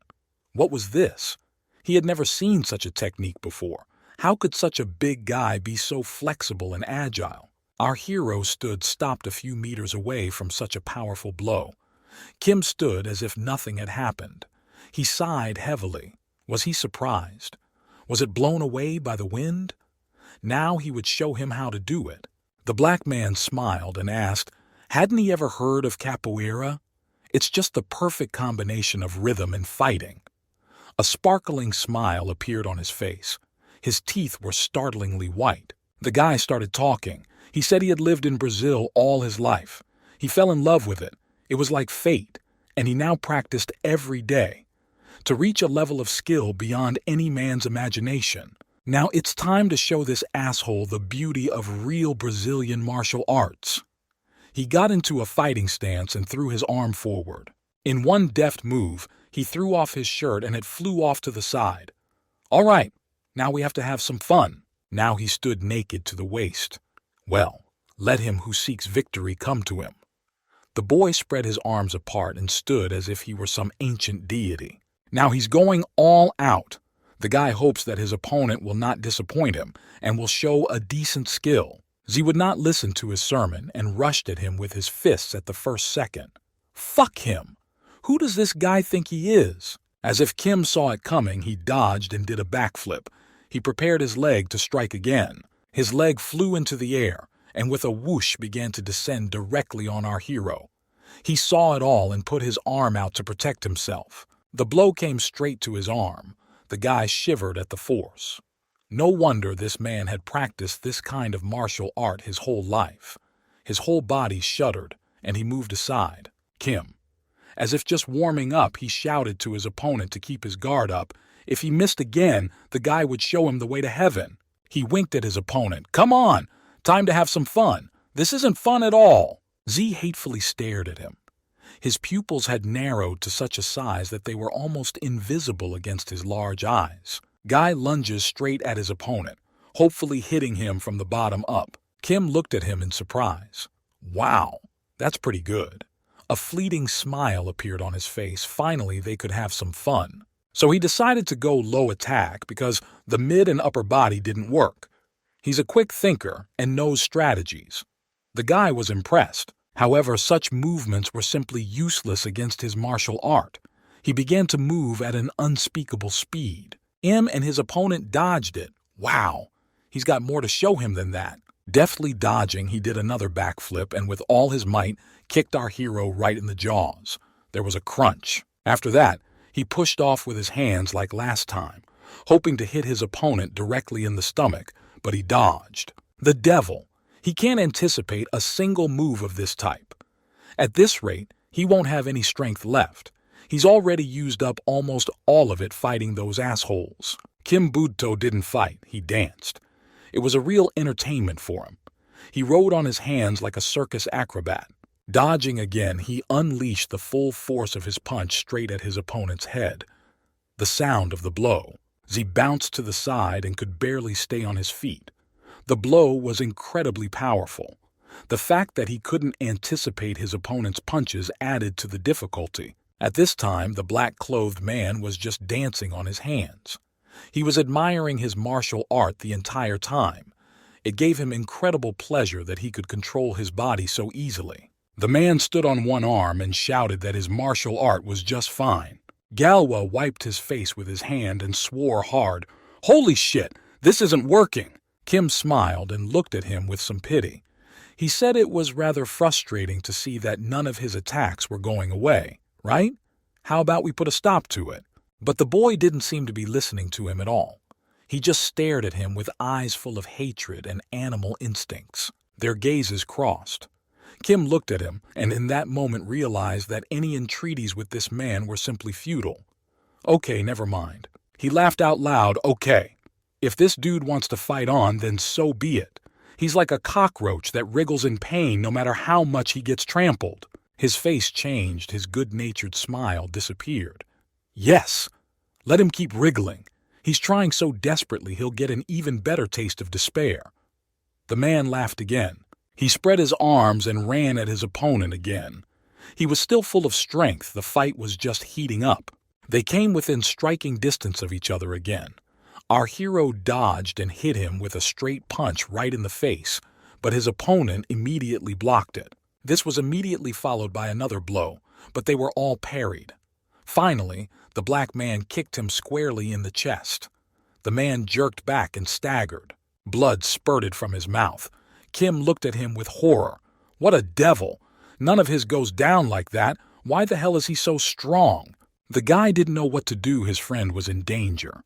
He saw Z getting weaker right before his eyes, but at this time the man had no intention of giving up. His honor was at stake. Even though his body was already almost completely exhausted, he had no right to retreat. He swung his fist again to make a direct attack. The Brazilian looked at him. This direct attack again? A triumphant smile constantly appeared on his face. At this rate, victory is just around the corner. This guy is like a one-trick pony. Doesn't he know anything else? The man's word dodged. Our hero missed, his fist whistling past. Kim fell to the ground. He needed a break. He'd told him such tricks didn't work on him, but he didn't get a chance to finish his sentence. Galwa. Still was so easy for me. He fell in with his opponent and told him to shut up. He'd had enough of him. The guy dodged and his fist went down after his opponent. The Brazilian watched in horror as the weighty fist of his opponent approached him with inexorable speed. What the fuck is going on here? How did he do that? The protagonist's fist approached his opponent, and a crushing blow rang out. The Brazilian sighed heavily. It turned out that with that blow his soul came out of him. He struggled to get up. Gritting his teeth, he fought against the overwhelming pain. What a bastard! He realized his movement and stopped him. Unbelievable! We have to do something! No, it's impossible! Galwa was already swinging to deliver another devastating blow. Kim immediately jumped up and ducked to the side. The main character's fist slammed straight into the ground. It seemed like there were cracks in the ground after such a blow. He stood some distance away and looked at his opponent. No, he was just lucky. No such thing. His martial art of perfect. The man rested on his foot and prepared for another throw. Z stood in a fighting stance and waited for the moment when his opponent finally approached him at a sufficient distance. From this angle, he looked like a wounded beast, covered in blood and scratches, but he was unbroken. His spirit was much stronger than his body. Kim threw himself at him with a furious expression on his face. He was impossible to defeat, and now he would prove it. They were approaching each other at an unspeakable speed. Now one of them would surely drop dead. The protagonist's fist reached its target after all. The Brazilian received a powerful hook right in the jaw. Blood spurted from his mouth, and after such a blow, the consciousness flew out of his head. The man could barely stay on his feet and staggered backward. His head was ringing. He had to come to his senses as soon as possible, or he was finished. He looked at his opponent with an angry look and clenched his teeth. Spitting up blood, he prepared for another blow. With a swing of his foot, he kicked the protagonist right in the stomach with all his might.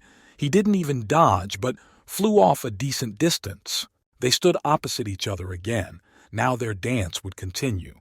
There could be only one winner here. He looked at his opponent like a beast. He was breathing heavily, his eyes already completely white. He looked like a reanimated dead man now. So much blood was on him. The Brazilian had a bloody mouth now, too. He grinned and looked at him like a hunted dog. He felt less powerful now. They rushed at each other in a new burst of fighting. Now, they had a different kind of speed, one that no one could have predicted. After the blows, the protagonist seemed to have a second wind. His movements became more precise. He even approached the Brazilian's speed. Soon, their fists made contact, each of them receiving a powerful blow to jaws. The protagonist flew aside but still managed to stay on his feet. He sprang up and swung his foot to deliver a final crushing blow to the head. The Brazilian was still on his feet. He was trying to keep his rhythm, prepare for his counterattack. But it seems at that moment something was stopping him. There was fear in his heart. His eyes were bloodshot. What a devil! As he sat on a twine in the air, he swung both legs at once. It was a simply awesome twirl. His opponent's eyes, you bastard!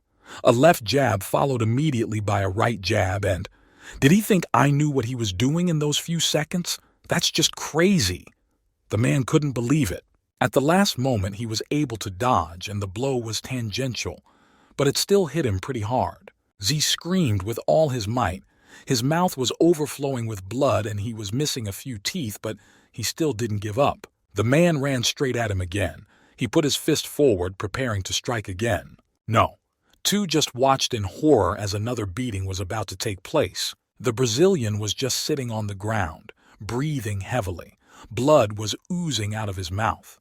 He was trying to regain his breath all the while. The guy didn't understand what had happened. He examined his hands and breathed heavily. Unable to believe that he had been hit, the boy lost all his fighting spirit. Jay walked right up to him. He looked down at him and said he didn't care about his capoeira. It looked like he had used up all his strength. So, time to end this circus. The Brazilian lowered his head. He realized everything in that moment. The dude was right. Capoeira is about rhythm.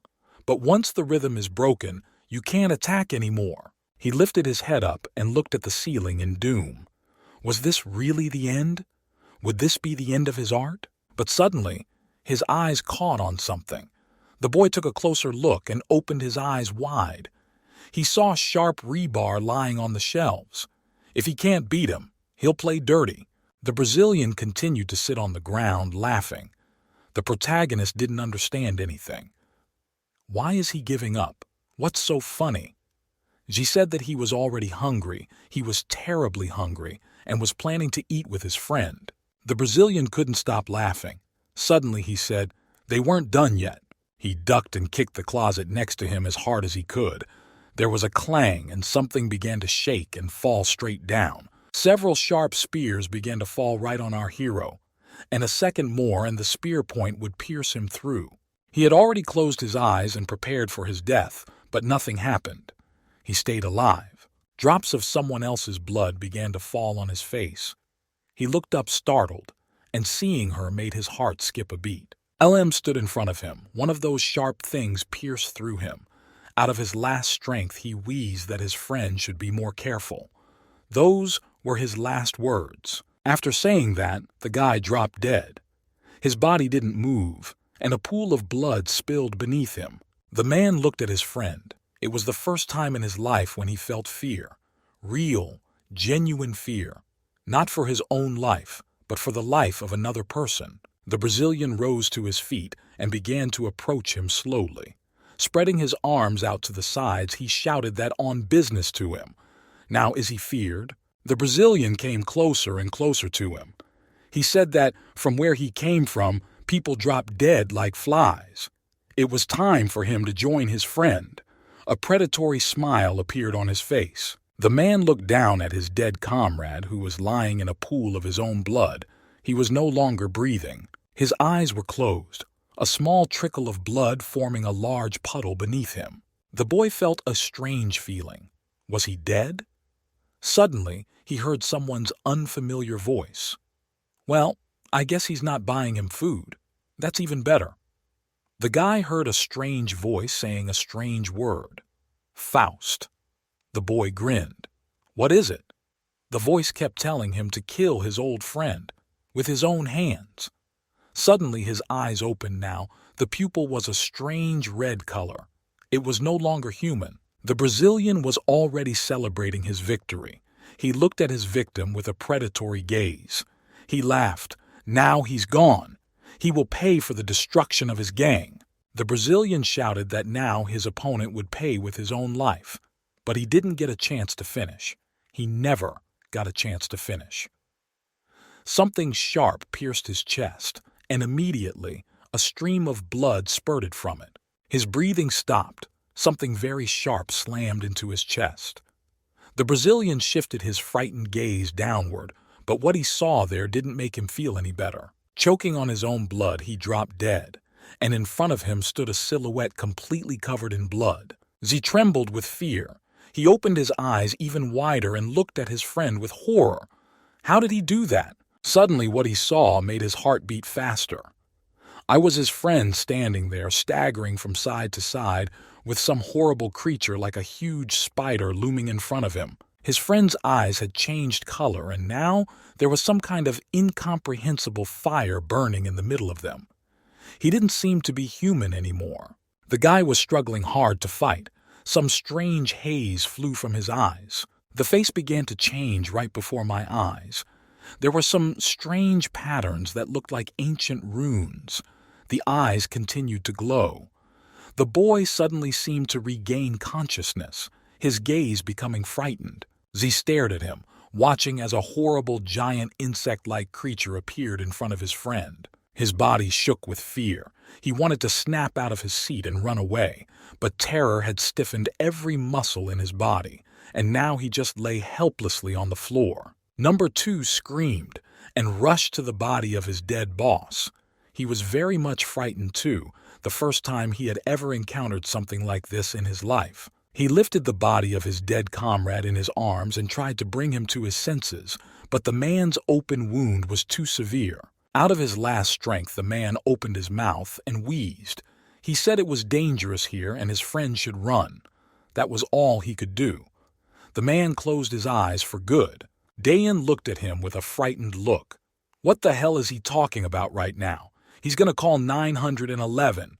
He's going to get him to the hospital. Everything's going to be okay. Just make him stop saying that crap. He'll call. But the guy didn't get a chance to finish. Lee jumped up high and flew at him like a kite. And now he finally turned into some kind of monster. His mouth was full of sharp teeth. His eyes were on fire and his hands were clawed. Number 2, clutching the body of his comrade, had already prepared himself for death. He shrank back and resigned himself to the idea that his life was over. The monster was about to approach him when suddenly someone's foot came up to his face. Jiplua kicked him with all his might. His friend flew aside and almost lost consciousness. He stood, covering the men he had so recently fought to the death with his body. No. 2 looked at him with a surprised look and muttered, "Why did he help him?" As if not paying attention to his question, the guy asked if his knee was better. No. 2 grinned and said it was fine. Jay said he had to help him. We need to beat the crap out of this guy. At this time, his comrade was breathing heavily, looking straight at them. He lifted his head now. He didn't look human at all. It was like he had some kind of demonic mask on his face. His mouth had fangs and his eyes burned red like some kind of demons. No, 2 asked fearfully. He must be kidding. What is he going to do with this monster? How is he going to deal with him? He needs to take his boss to the hospital. Galwa said it's too late for his boss. He's already dead, unfortunately. Now they have to try to get out of here alive. Didn't he see what that guy did to him? He clawed him right through the heart. There's nothing he can do now. Number 2 touched his boss's chest. There was a big, deep wound. They're both gonna die if they don't deal with this asshole. Jay looked at him over his shoulder. He said that if the guy had any idea what was going on right now, he suggested he stand up and fight with him shoulder to shoulder. Number 2 couldn't stand it any longer and stood up. He gritted his teeth, but now he had to overcome his grief. All right, whatever. What happened is what happened. It's time to deal with this bastard. Lee let out a hissing sound like some kind of snake and looked at the guys as if they were his prey. The guys got into a fighting stance. Z said one wrong move and they were dead bodies. No. 2 ordered him to just shut up and finally start fighting. Lee looked at them. For a moment, a familiar smile flashed across the pair's face. It was as if he was fighting that monster inside him. But immediately, the monster took possession of his body again. He looked down with his blood-red eyes and rushed towards the boys. He wanted to tear them to shreds like some kind of beast. But they didn't hesitate either. They rushed right into his face. They only had one attempt. They were running towards each other, and now, in a second, they would either die or they could survive. No. 2 jumped high up and swung his legs while his forced ally came in from the other side. Lee dodged both attacks. He turned as if into a liquid. His movements became much smoother and more precise. He grabbed hold of No 2's leg and squeezed it until it crunched. He wanted to break him in one motion, but everything was going according to plan. No. 2 looked at him with a frightened look and tried to divert his attention. Lee didn't notice Galva's fist approaching his face. Not even suspecting anything, he continued to smile, anticipating the imminent reprisal of his victim, Galva. He came up just in time. His punch hit the target and his ex-friend flew many meters away. The man put all his strength into that punch. He had to play for time to get out of here alive. He was breathing heavily. The creature's skin was very hard. It was as if his fist had made contact with the wall. Lee climbed to his feet and began a long, comfortable rumbling like some kind of animal. It was obviously a demon. A human could not survive such injuries. Jay said they should try again. Number 2 nodded in response and said he could hear him. The guys got ready to try again. Lee suddenly took hold of the part of his face where the blow had been struck. The boy began to breathe heavily. It appeared that he was even in a bit of pain. The guys ran towards him and he just stood there and made no attempt at action. Lee kept holding his face. It was like it was filled with light and he kept mumbling something under his breath. His hands were covered in blood and the guy was bloody as a real butcher. The boys were approaching him faster and faster. Galva had already prepared his fist to deliver a crushing blow. He put all his strength and power into it. Lee suddenly shouted. It was as if many voices had merged in that shout. This was not the way people shouted. He was like a demon from the deepest depths of hell. Along with the scream, some sort of energy barrier began to emanate from him, which threw the friends far back. Number 2 flew off and hit the rebar. There was a loud thud, the sound of impact, and it was unlikely that he would be able to get to his feet. Jay flew outside and plunged right into a puddle. The water was unbelievably cold, but it was better. He was able to recover a little. The guy didn't know what was going on. What the hell are those things? A deafening roar was heard from the warehouse, and an incomprehensible red mist began to emanate from there. The guy tried to get to his feet, but he had no strength left. After such a blow, it turned out that his whole body was stiffened with concrete. His arms wouldn't listen to him, and his head was foggy. He was lying in a puddle, breathing heavily. His heart was barely beating. The guy looked like he was dying. His whole body had scratches and scrapes all over it. The guy was almost dying. His body wouldn't listen to him. He couldn't move a finger. Suddenly, with swollen eyes, he saw the very same monster appear in front of him. His friend was no longer human. It was looking down at him with its red eyes. Lee grabbed his friend's neck in one swift motion and pinched it with unspeakable force. The boy clenched his teeth. He was beginning to run out of air. His already exhausted body was on the verge of death. He lifted his friend off the ground with one hand, squeezing his neck harder and harder. There was just some boundless hatred in his eyes. They were not his friend's eyes. People don't look like that. The 2 red dots stared at him intently, with only one thing reflected in them: the desire to kill. He had already resigned himself to his fate. He wheezed. The air stopped smaller and smaller. His hands were incredibly strong, like a steel grip. The beast that had once been his friend prepared its clawed paw to pierce him with its claws, just like the poor Brazilian. The boy tilted his head to the side, already resigned to his fate. This would be the end of his short life. But suddenly, it was as if something hit the monster's head. There was a flash of light. The boy opened his eyes, and it was as if he had regained consciousness for a second. He regained his human mind. The monster clutched its head and began to scream. The scream made the boy's ears pop. He fell back into the puddle, unable to stay on his feet. The monster kept screaming at them, grabbing their heads with his hands. His hands seemed to have turned into 2 flaming heads. Soon, unable to withstand the pressure, he himself also collapsed to the ground right into a puddle. Some strange voice sounded. How sad to see him suffer so long for killing a man whom a god cherished. He would have killed him too. It was too soon for him to die. The voice said he would give the boy Gabrielle's powers. He must protect Faust. The boy opened his eyes and was surprised to find that his consciousness had returned to normal. He grabbed his head, which was just splitting from the unbearable pain. Where was he? He was sure he had died when those iron spears had pierced him. Now he was sitting in a puddle with rain dripping down on him. The boy looked at his hand. There was something wrong with it. Suddenly he saw a strange cross forming on his hand. What is this symbol? Overall exploded with a surge of pain. The boy clutched at her again, trying to come to his senses. Suddenly the memories hit his consciousness like milk. He remembers everything. He did this to his friend? His eyes filled with tears, inhuman horror. The guy started pounding the ground with his fists. Damn it, what happened? He remembered that he had turned into a monster, but how did that happen? Suddenly he heard someone's voice. It was clear from the voice that it was a girl. The guy sighed heavily and looked away. Who else was it? The girl jumped down from her seat and said his savior, of course. She had saved his life twice. The girl walked closer to him and smiled. She had short blue hair, and in her hands she held a lollipop. She said her name was Raziel, Gabriel's archangel protector. The boy looked at her and didn't understand anything.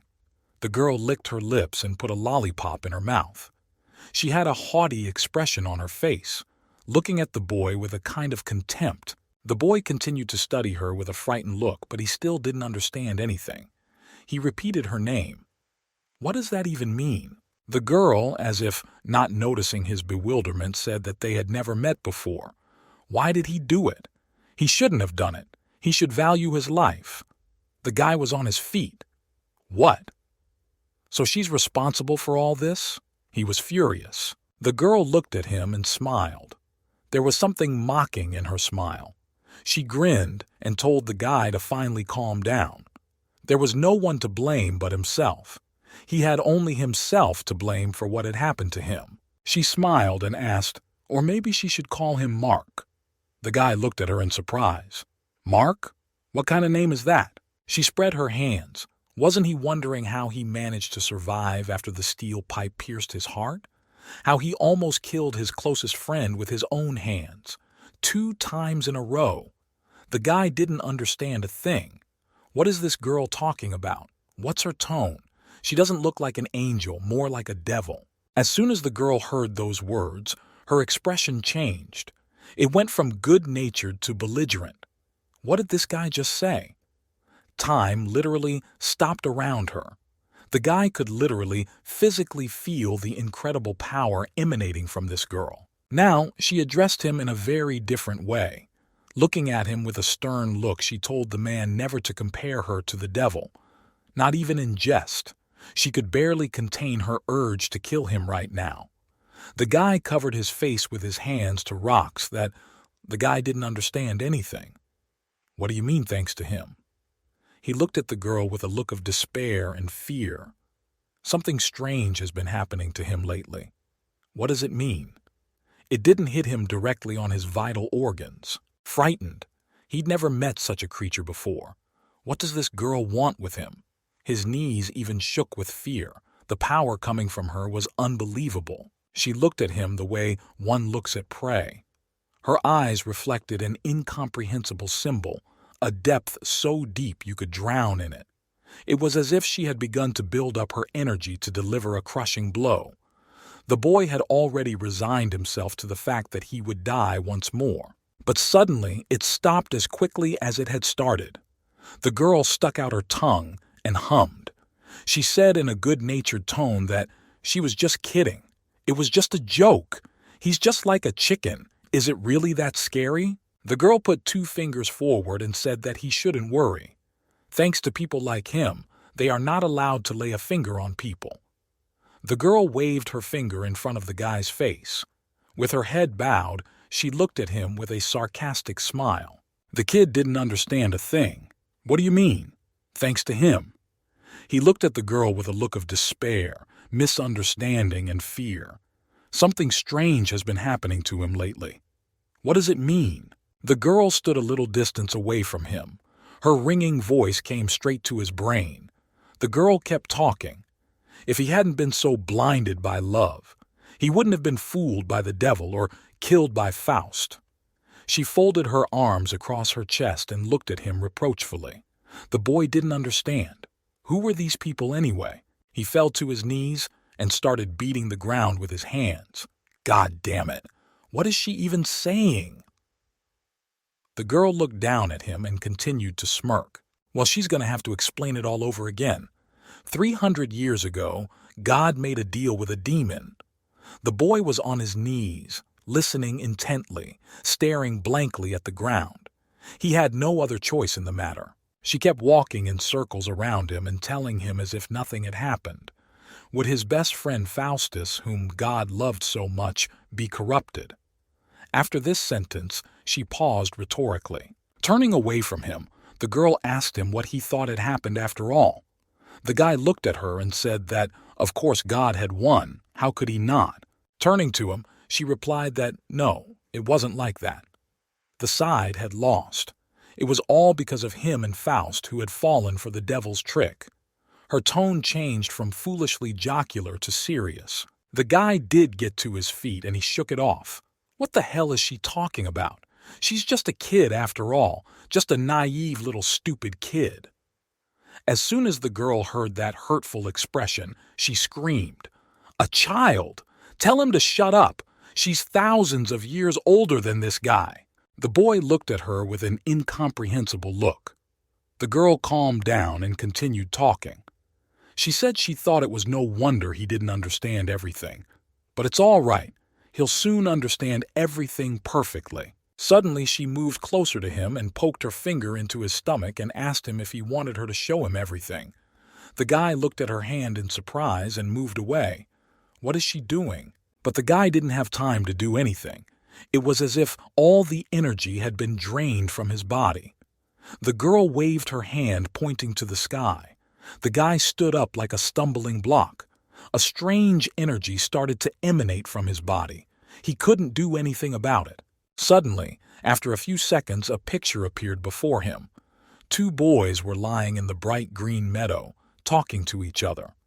The black-haired guy asked, "Is he going to confess his feelings to Gretchen?" The other man, dressed in brown clothes, laughed. He hoped it would be okay. But the opposite happened. The girl kissed Mark and told him she loved him very much, more than life. The boy didn't even resist and his cheeks flushed. He was secretly in love with the girl himself. After that, Faust killed his beloved. And the boy swore to himself that he would never forgive him for killing his beloved. It was like a fire was burning around him. The guy was wearing a black cloak. All he wanted to do now was exact his bloody revenge. Soon, he sneaked to his friend and brutally killed him together for his beloved point. Faustus was dead. He lay in a pool of his own blood, his friend standing before him and looking at him with eyes full of hatred. At this time, Mephistopheles chuckled quietly. His cunning plan had worked with split-second precision. Now, the souls of these people belonged to him. All he wanted was to possess the souls of men. He was gathering them like a reaper. Eventually, the lead ended and the guy coughed. His mind cleared. It was still raining all around him. His head was splitting with unbearable pain. Now, he understood everything.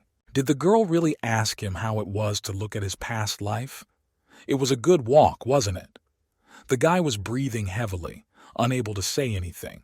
He needed to make sense of it all. She stood before him and asked as if to herself, why had she saved his worthless life, twice? The boy continued to kneel and tried to come to his senses. She looked down at him, and in the same serious tone of voice told him to remember that she had given him Gabrielle's powers, not because she liked him. The more he used those powers, the shorter his life would be, because they will face the powers of the will that remained inside his body. It was God's punishment for his deeds. The boy stooped to the ground. Crosses appeared on his arms now. He would have to bear this punishment for the rest of his life. He didn't have many options left. He was unable to say a word, but the girl kept talking. She said that fate has a way of repeating itself, and it was his duty to break the shackles of his fate. It began to be covered in strange magical energy again. Only then would he be saved. Her voice now sounded as if from far away all he had to do was stop Mephistopheles. The girl began to dissolve literally before his eyes. Besides, he needed to protect his old friend Faust. The girl looked down at him, her body dissolving into thin air. The guy continued to sit up and look down. His body continued to throb. It wouldn't obey him, and the rain whipped him like a whip. Eventually, the girl finally disappeared, leaving behind only a small beam of light. The poor man was still on his knees, tears streaming down his face. A sickening lump rolled up his throat. He didn't know what to do now. He was carrying a burden he had not even realized he was carrying. Fuck! It went all the way down the street. The boy screamed, and in that scream all his emotions were mixed. Pain, grief, and misery. Now he had no choice. Either he would die, or he could overcome his long-lasting fate. J. At this time, he returned home to school. He was walking, pushing the students around. Everyone looked at him and whispered behind his back, "Look, he's the one who destroyed all the future Ligers." The students were just shocked. They were even afraid to go near him. They heard that this guy took care of their leaders too. It was so scary, it was hard for them to even imagine it. But the boy paid no attention to them. At that moment, there was only one thought on his mind. Why had his old friend done this? He had betrayed him, after all. They had been together for so many years, as if they were inseparable, and now something had come between them. He slammed his fist into the wall with all his might, sending shards of stone flying in all directions. The blow was so powerful that the window shook. He put all his anger and hatred into that blow. He had lost the dearest person, the only one who trusted him. Holy shit! He tried to kill him! That's out of line, so he's no different than anyone else. At this time, someone very small crashed into him. It was our protagonist. He has with him an armful of books, but has apparently glared and did not see the obstacle in front of him. The boy started rubbing his bruised head. He was in pain and even scared out of his wits. A man stood in front of him, looking down at him. It was a little boy who also went to his school. He looked at him fearfully and muttered words of apology under his breath. The boy looked at him with a frightened look, the man looking rather menacing. Jay looked at him and said, "It's okay. He can't help bumping into people. Could he ask him for a favor?" The guy looked at him with a surprised look. A favor? What did he need? At this time, something broke in him. Everything human in him disappeared, and he stretched out in a sort of predatory smile, sharp teeth gleaming. Yes, now they'll go and play. Lee stood all this time and could in the rain. He pondered, remembering his entire past life. It was hard for him to remember. Everything that had happened back then was forever imprinted in his memory. Now the boy vowed to protect his friend in this life, no matter what it costs him. He can't miss his chance. Gino stepped out onto the balcony so no one would see him. He stood quietly, adjusting his broken arm, which was plastered. The boy was eavesdropping. He knew it was rude, but he really wanted to know what was going on there after all. He watched from around the corner, trying to remember not to make a single sound so that he wouldn't be noticed. The boy listened carefully to every word. Juno the next day came to school as usual and brought a huge briefcase with him. Jay was expelled from school for good, and he would finally be able to enjoy some peace and quiet. Finally, he can breathe. The other guys who were bullying him stopped picking on him. They only gave him the occasional evil glance. But luckily, he had nothing. They probably stopped bullying him because of the aftermath of the previous incident. Now, the guy was relatively safe. He sat down at his desk and rested his head on the table. At last, he could enjoy a quiet life. A little peace wouldn't hurt. He felt like this was the first time in his entire time in middle school. At this moment, he was just in a great mood. Hopefully, he thought, it would last quite a while, preferably for the rest of his time at this school. The boy walked out of the classroom and went about his business with his students. He was humming some song and didn't even notice that he was already being followed. Lee stood behind the door jamb, watching the boy closely. Now his main task was to cure this man of the curse. He had to keep a low profile and lead a natural life so as not to arouse suspicion. The main character went to the art class he always went to. When the teacher found out that he lost all his drawings, he was very upset. The guy whispered words of apology. He himself was very offended that this happened. The teacher waved his hands and asked how it had happened. The boy scratched the back of his head and said that he fell asleep on the bus and forgot them there. That excuse sounded unnatural. The teacher said it was pretty serious.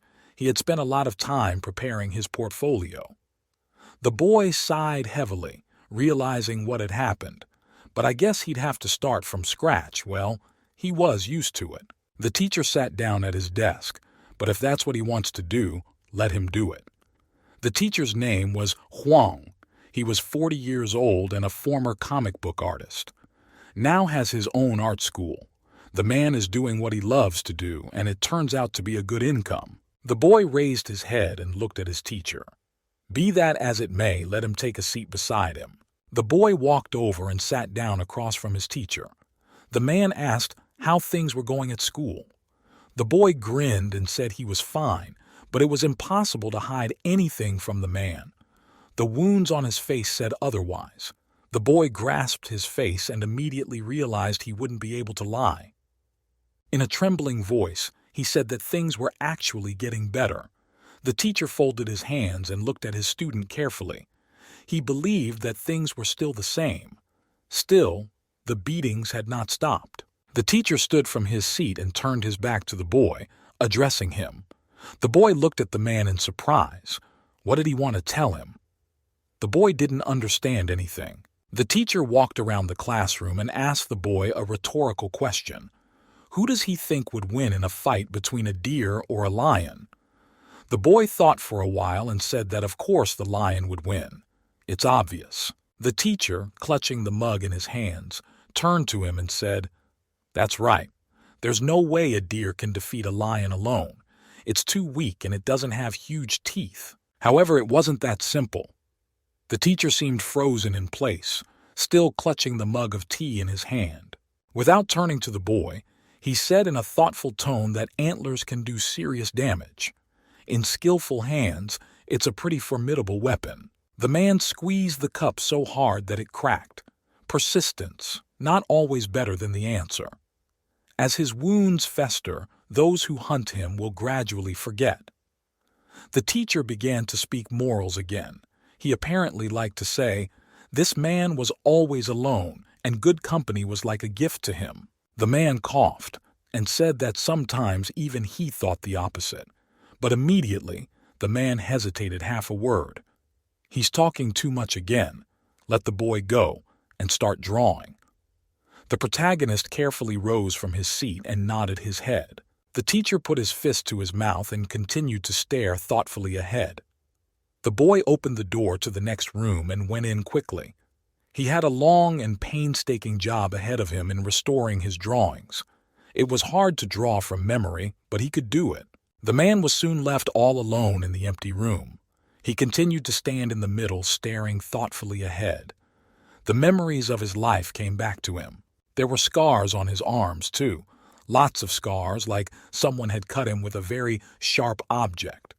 The teacher wasn't lying when he said he had trouble with his classmates at school, too. He'd seen a lot. He had felt all the pain that had hardened him. Now, he'd seen his students suffer the same. At this time, the boy sat in his room, chewing on his pen. He was trying hard to remember how he used to draw, but his thoughts were slipping right out from under his nose.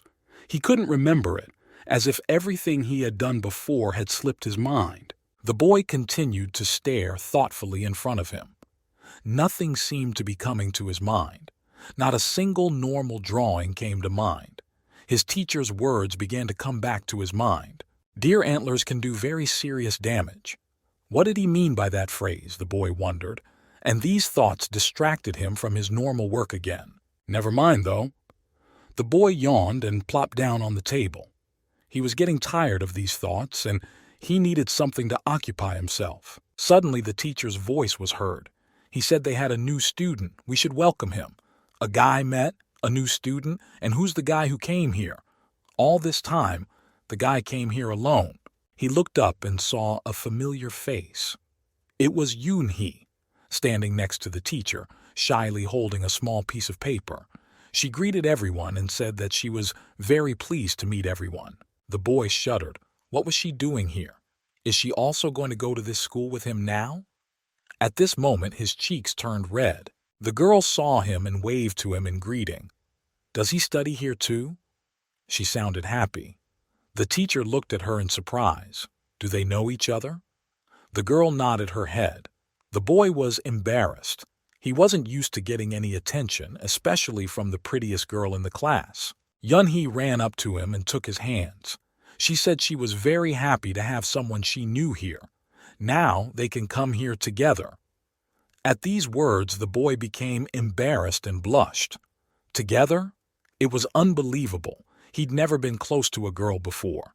He didn't even have any friends. With each passing second, his cheeks poured a blush. He flushed so much that the girl thought he didn't want to. She asked, "Is he not happy about this questioning? He doesn't want to go to the same school with them?" The guy started stuttering. "No, he really wants to. That's good." The girl smiled, her smile incredibly welcoming. For some reason, she also blushed slightly. Yoon-hee offered to go home with her. These words hit the guy like a hammer on the head. He couldn't hold himself up and fell backwards. I think the kid passed out from overexcitement. Life was good for me. Did he really deserve to be happy? After so many years of torment. The girl was frightened and rushed to his aid. What happened to him? Soon, school was over and they went home together. The city was almost empty and lights were starting to come on everywhere. The two people were walking down the street talking to each other, and the girl said in surprise that she had never imagined that he liked to draw. The guy laughed surreptitiously. He was incredibly embarrassed being around her. The girl said she also likes to draw a lot. She's a big comic book fan. The guy laughed and embarrassedly said he wasn't very good at drawing. So she wants to be a comic book artist? He looked at her embarrassed. The girl replied as if nothing had happened, that that was the way it was, but her parents still hadn't given her permission for the hobby. The boy looked at her in surprise and asked if her parents wanted her to be an artist. The girl looked up dreamily and said that he understood how it was. Parents are never satisfied with what you really want to do in life. The guy blushed. He was very embarrassed that the girl he had liked all his life was sharing her innermost secrets with him. Yeah, he understood that perfectly, but he had no idea she liked drawing comics.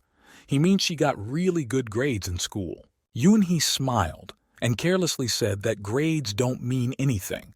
A person only lives one life. She feels that if she doesn't become an artist, it will be regretted. She wants to do what she is really interested in and enjoys. After all, isn't that the meaning of life? Suddenly, the girl approached him and asked, "What's his favorite comic book?" The guy didn't expect such a lot of attention in his direction and even got a little scared. His comic book? He got nervous and didn't know what to say. Finally gathering his thoughts, in a stammering voice he replied that he liked Garuto. The girl jabbed her finger at him and repeated after him. The boy was even more frightened. How did she know? Why was she watching him? He was certainly pleased to realize it, but even a little scared. She stood in front and said she'd made an assumption, and his drawings had a similar style. He didn't know what to do. Is she interested in his drawings? He just couldn't believe it. She's interested. He must be asleep. It just can't be that good. The girl he's liked his whole life is interested in his drawings. It's unbelievable. You couldn't pass up a chance like that. Soon they reached a crossroads. The girl said that this was the end of their paths. With her finger pointing in the opposite direction, she said that's where she was going. It was getting late, so she should be careful. Yoon-hee looked at him and smiled. She called him by his name, and the guy was embarrassed again. Did he say something wrong? "Here we go," he messed up again. Blushing a little, the girl replied that it wasn't very polite to say such words to a girl. The boy was frightened. Really? Then he quickly apologized. And how did it not occur to him before the begging sign he didn't even know about it? Smiling, the girl said they would see each other tomorrow at school. She waved goodbye to him, the boy did the same, and was left on the empty road all alone. His mood was just fine. The boy stood under the lantern, still holding his hand up. Many thoughts were going through his mind. His cheeks were covered with blush, and he looked at the girl without taking his eyes off her. He was having an incredible time this evening. He had spent it with the most beautiful girl in the class. This gift could not even be dreamed of. The rest of the way, the guy was jumping up and down and even dancing. His mood was better than ever. It was like a dream. Things couldn't be that good. He had never thought that he would be able to talk to Yun-hee so much, and just like that, his heart was filled with a nice, warm feeling. He continued to smile with his mouth full. This girl was so cute. Today was his lucky day. It seemed that nothing in the world could spoil his wonderful mood. But suddenly, a horrible conjecture pierced his head. The boy stopped and looked up fearfully. Wait a minute. He remembered something very unpleasant. The other day, Galwa hit her because of him, and he didn't even apologize to her. At that moment, the guy felt terribly ashamed of his act. He was babbling like these and didn't even have time to say the most important words. Okay, he'll apologize some other time. From now on, he'll go to art school with her together. The boy looked up with an amorous gaze. He didn't notice anything around him. It was like he was floating on the wings of love. But suddenly, his triumph was interrupted by someone's very familiar, ugly laugh. This laughter sounded like thunder. It was followed by a voice. What was his little puppy so delighted about? The boy was pierced with horror. He turned his head back and saw a very familiar silhouette, a silhouette that he was ready to forget. He was so happy that his quiet life finally, it had become, behold, everything was crumbling literally before his eyes. Galwa glared at him with his evil predatory gaze. He said quietly that the brat must be very happy at school without him. Now he felt very comfortable. The guy came closer and closer to him. The protagonist looked at him in horror, and in a trembling voice asked, "How did he get here? What is he doing here?" The man told him to shut up because he just wanted to ask him something. 510. The boy gritted his teeth and prepared to be bullied again. There was a glint of genuine cruelty and anger in his eyes. He braced himself for the worst. He approached the boy almost right next to him and began to speak. His voice was incredibly ingratiating. When he stabbed himself in the arm today, he doesn't think his hand hurt by accident. There's definitely something fishy going on here. Galwa looked down at him. His face tells him that he is right. I think he understands now why he cut himself. So let the kid show him now what he did to Lee Kyung-jun. The boy looked at him with frightened eyes.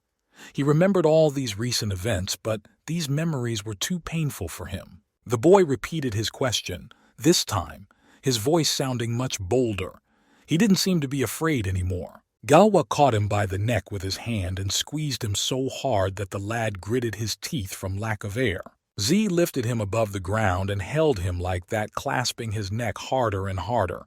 The boy said it was none of his business. He seemed to have lost all fear. Z looked at him in a completely different way. There was a kind of bloody cruelty in his gaze. The man literally spelled out that he had better tell the truth if he didn't want to die. Still, he let go of the kid and he clung to his throat, which still ached.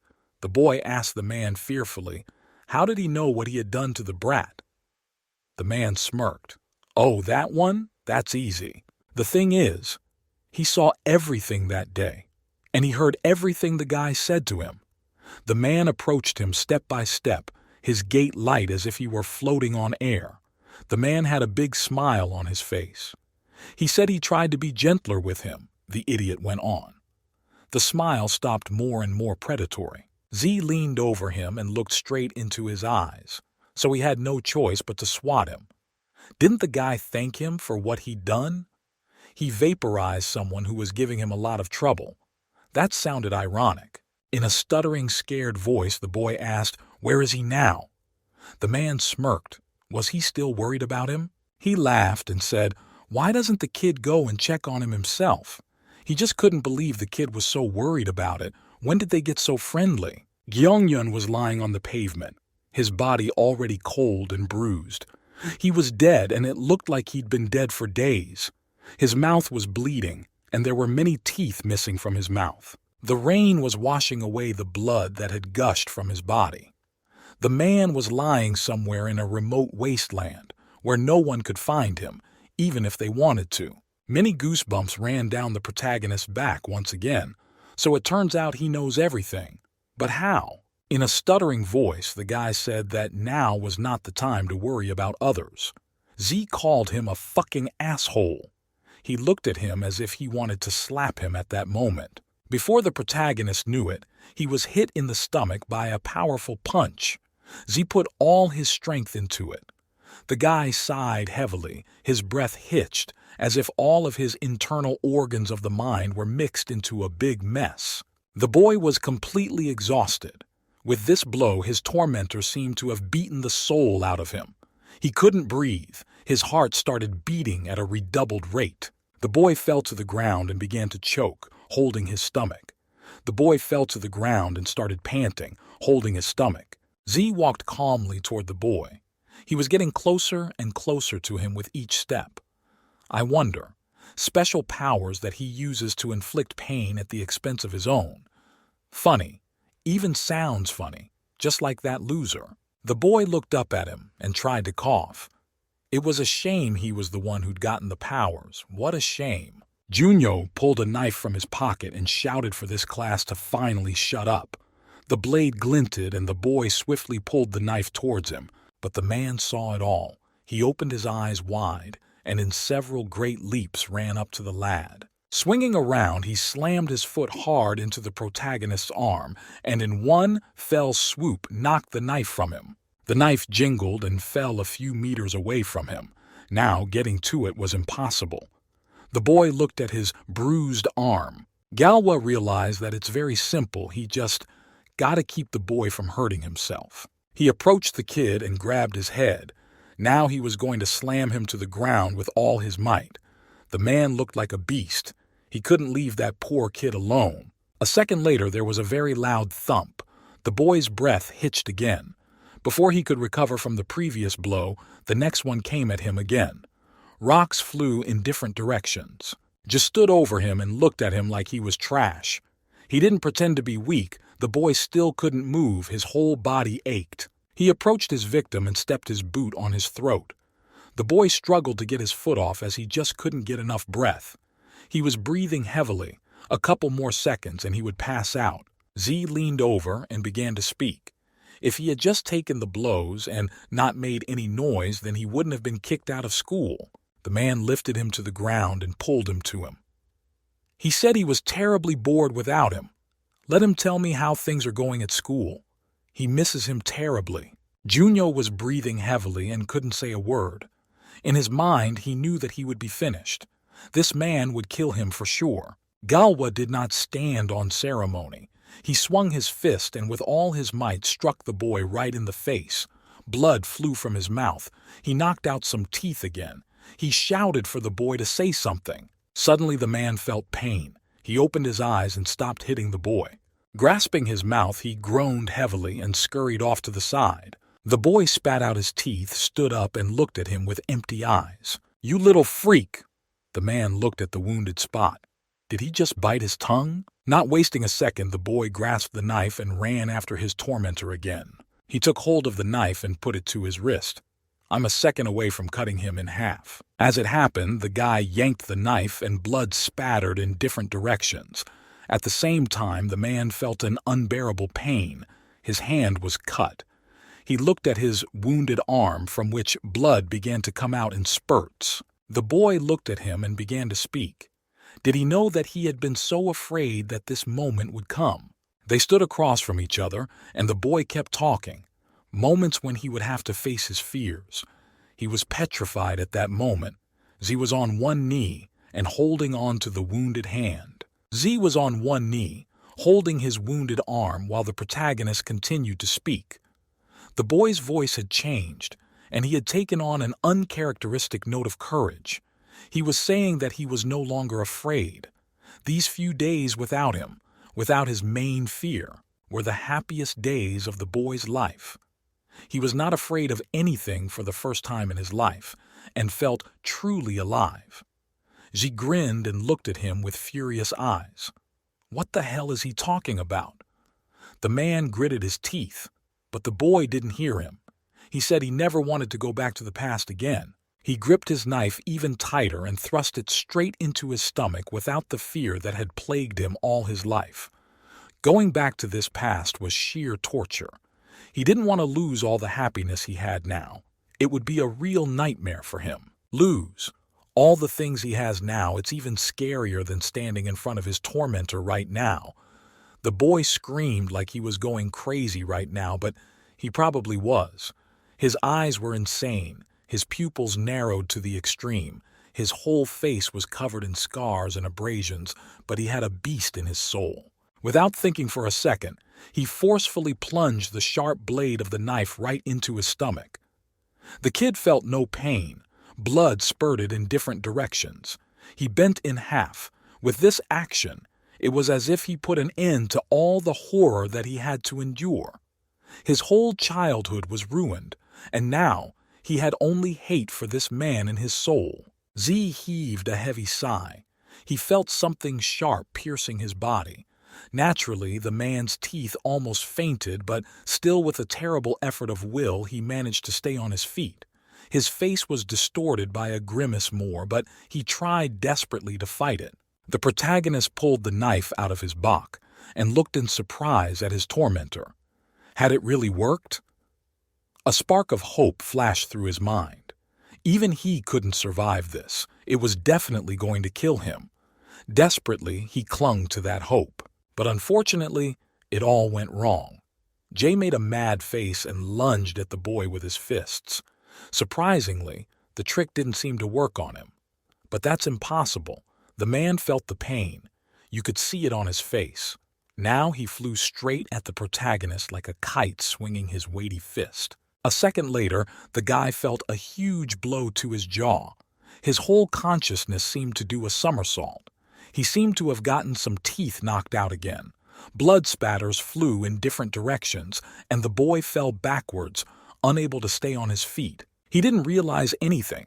Had his powers stopped working? Had they failed him? No, he did exactly the right thing. He didn't feel any pain. The kid didn't understand a thing. Why is he even standing on his feet? After such a stabbing, no one could survive. But it was too late to think. J.Ah. shook himself and got to his feet. He didn't seem to have gotten maimed at all. Damn, that was quite painful. The man said this naturally through his teeth and while examining his entire body. He thought he had been truly stabbed. The boy was lying on the floor, still clutching the handle, but that's impossible. How could he endure such pain? The boy was just out of breath from surprise and fear. Z looked at him with crazy eyes, now looking like a bull.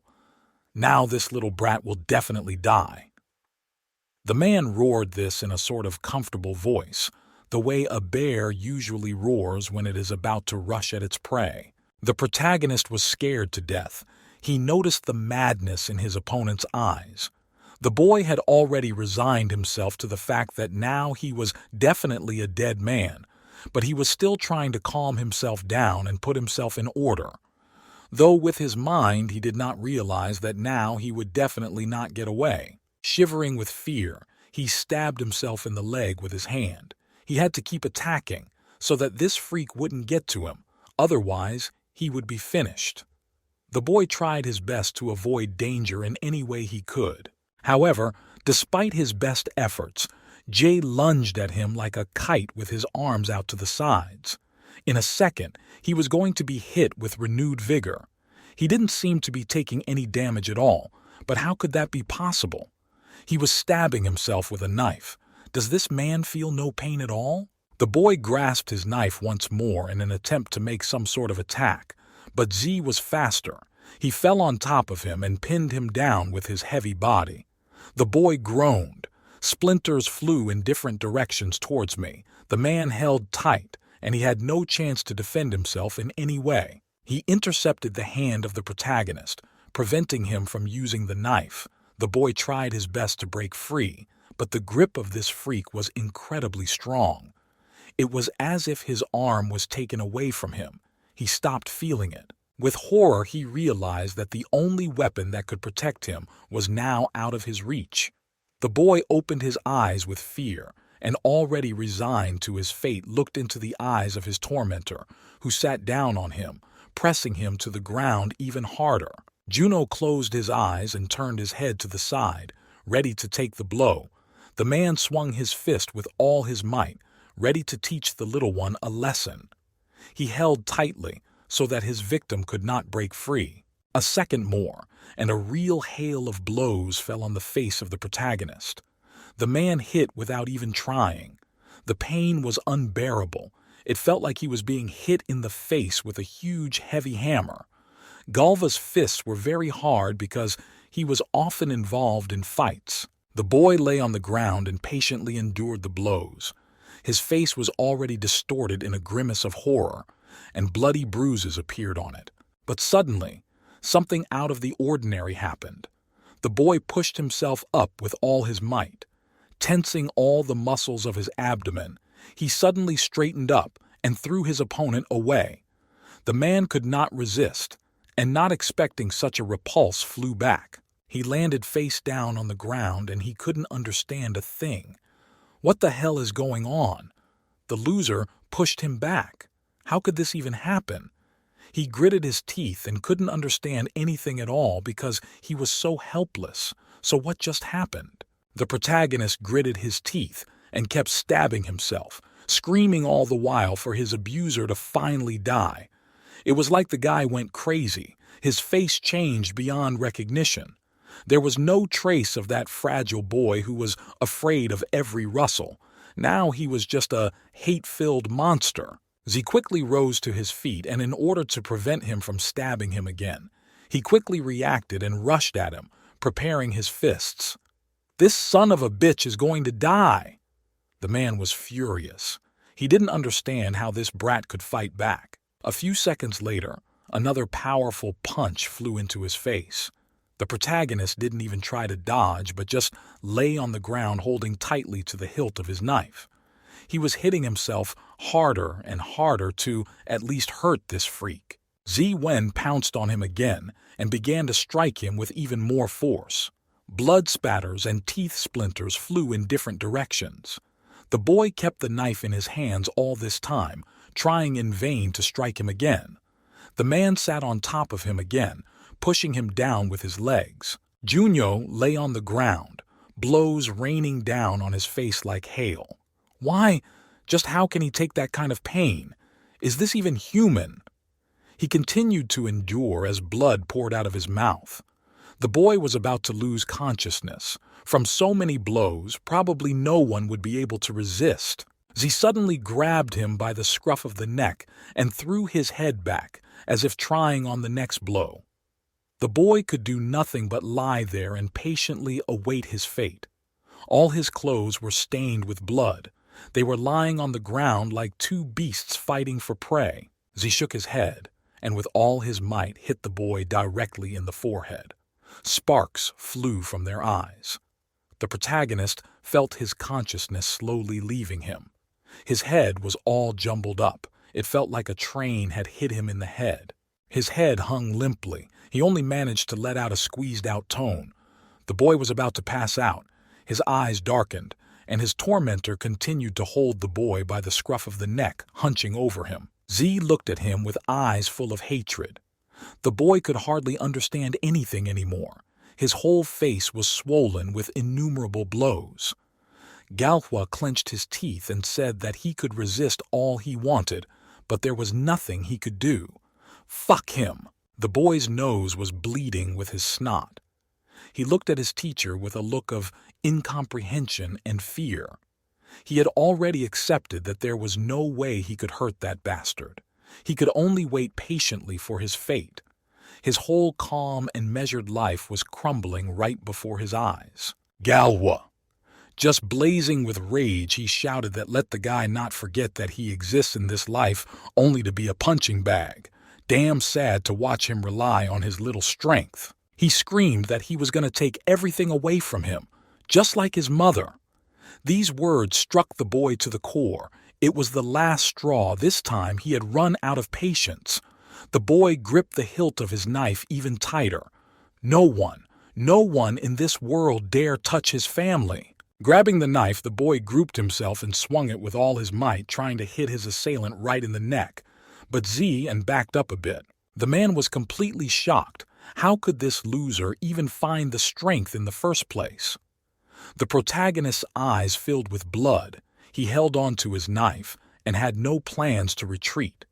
These words struck his brain like a bolt of lightning, and now his main goal was to kill this freak. He swung once more and aimed the knife blade straight at his opponent's chest, but the man blocked the blow in time by grabbing the protagonist's hand and squeezing it tightly to the point of crunching. The knife stopped just a few centimeters from his neck. Z looked at the boy with a surprised and even a little frightened look. How dare he try to hit him, begging sign. The boy was the first time in his life he faced such a fierce rebuff. Usually all his victims just ran out of pain and would never dare to hit him back. This time something was different. As Junyo Yi wasn't going to stop, he screamed like a wounded animal and swung his small fist, aiming straight at the freak's forehead.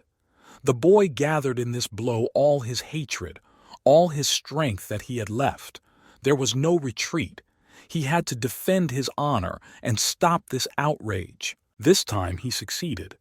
The blow hit exactly on target, resounded from a mighty height, and his hand touched Galva's cheek. The man couldn't have dodged it if he had wanted to, and now he felt the pain spreading throughout his body. His cheek was burning with fire and pain was spreading through his body.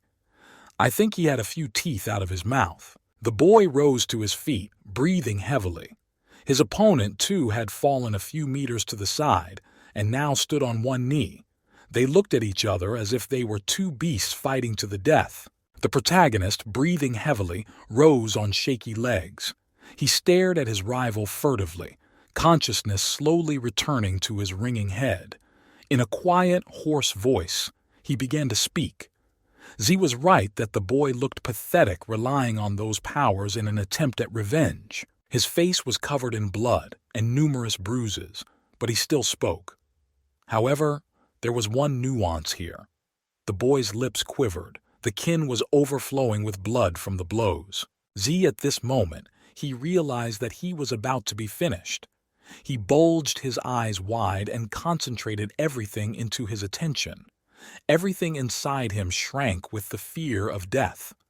It was the first time he had ever felt such a sensation in his life. The protagonist shouted that, anyway, it was better than nothing. The boy swung his knife as hard as he could and aimed straight for his heart. His eyes lit up with some strange lights, as if it wasn't a human at all. At that moment, his opponent felt a long-forgotten feeling of fear, something that had remained far in the past and now once again reminded him of himself. Now, his voice sounding even a little scared, he shouted for the boy to just stop. Strangely, at this moment he had no hatred, only fear for his own life as he realized that now it would probably end. But unfortunately, it was all too late. His heart was pierced by a blade piercing through him. At that moment, his eyes went dark. The feeling spread throughout his body like an inexorable flood. Z felt like he was short of breath. Something prickled sharply in his chest, and his eyes widened with fear. The last of the steel was fading in them now. His entire life, for which he had not done a single honorable deed, was flashing before him. The boy fell to the ground, clutching his chest. Life was gradually leaving him in great leaps and bounds. He was no longer able to even breathe properly. Only a strangled wheeze escaped from his throat. The man made a death grimace. His body slowly began to fall sideways. Saliva flowed from his mouth and a final groan sounded in the neighborhood. The man continued to stare deadly into the distance. He didn't even close his eyes before he died. His face still had the same grimace of horror on it. All he had time to say before he died was to call the protagonist a dream. And that was the end of his short life. His heart stopped beating for good. The protagonist stood a little distance from the dead body and breathed heavily, trying to come to his senses, but still not letting go of the knife as if sensing imminent danger. The boy straightened up and looked up at the sky, still trying to get his thoughts in order. There were trickles of blood on his face and his heart was racing. Now, in the place of his chest, his clothes were torn from the cut.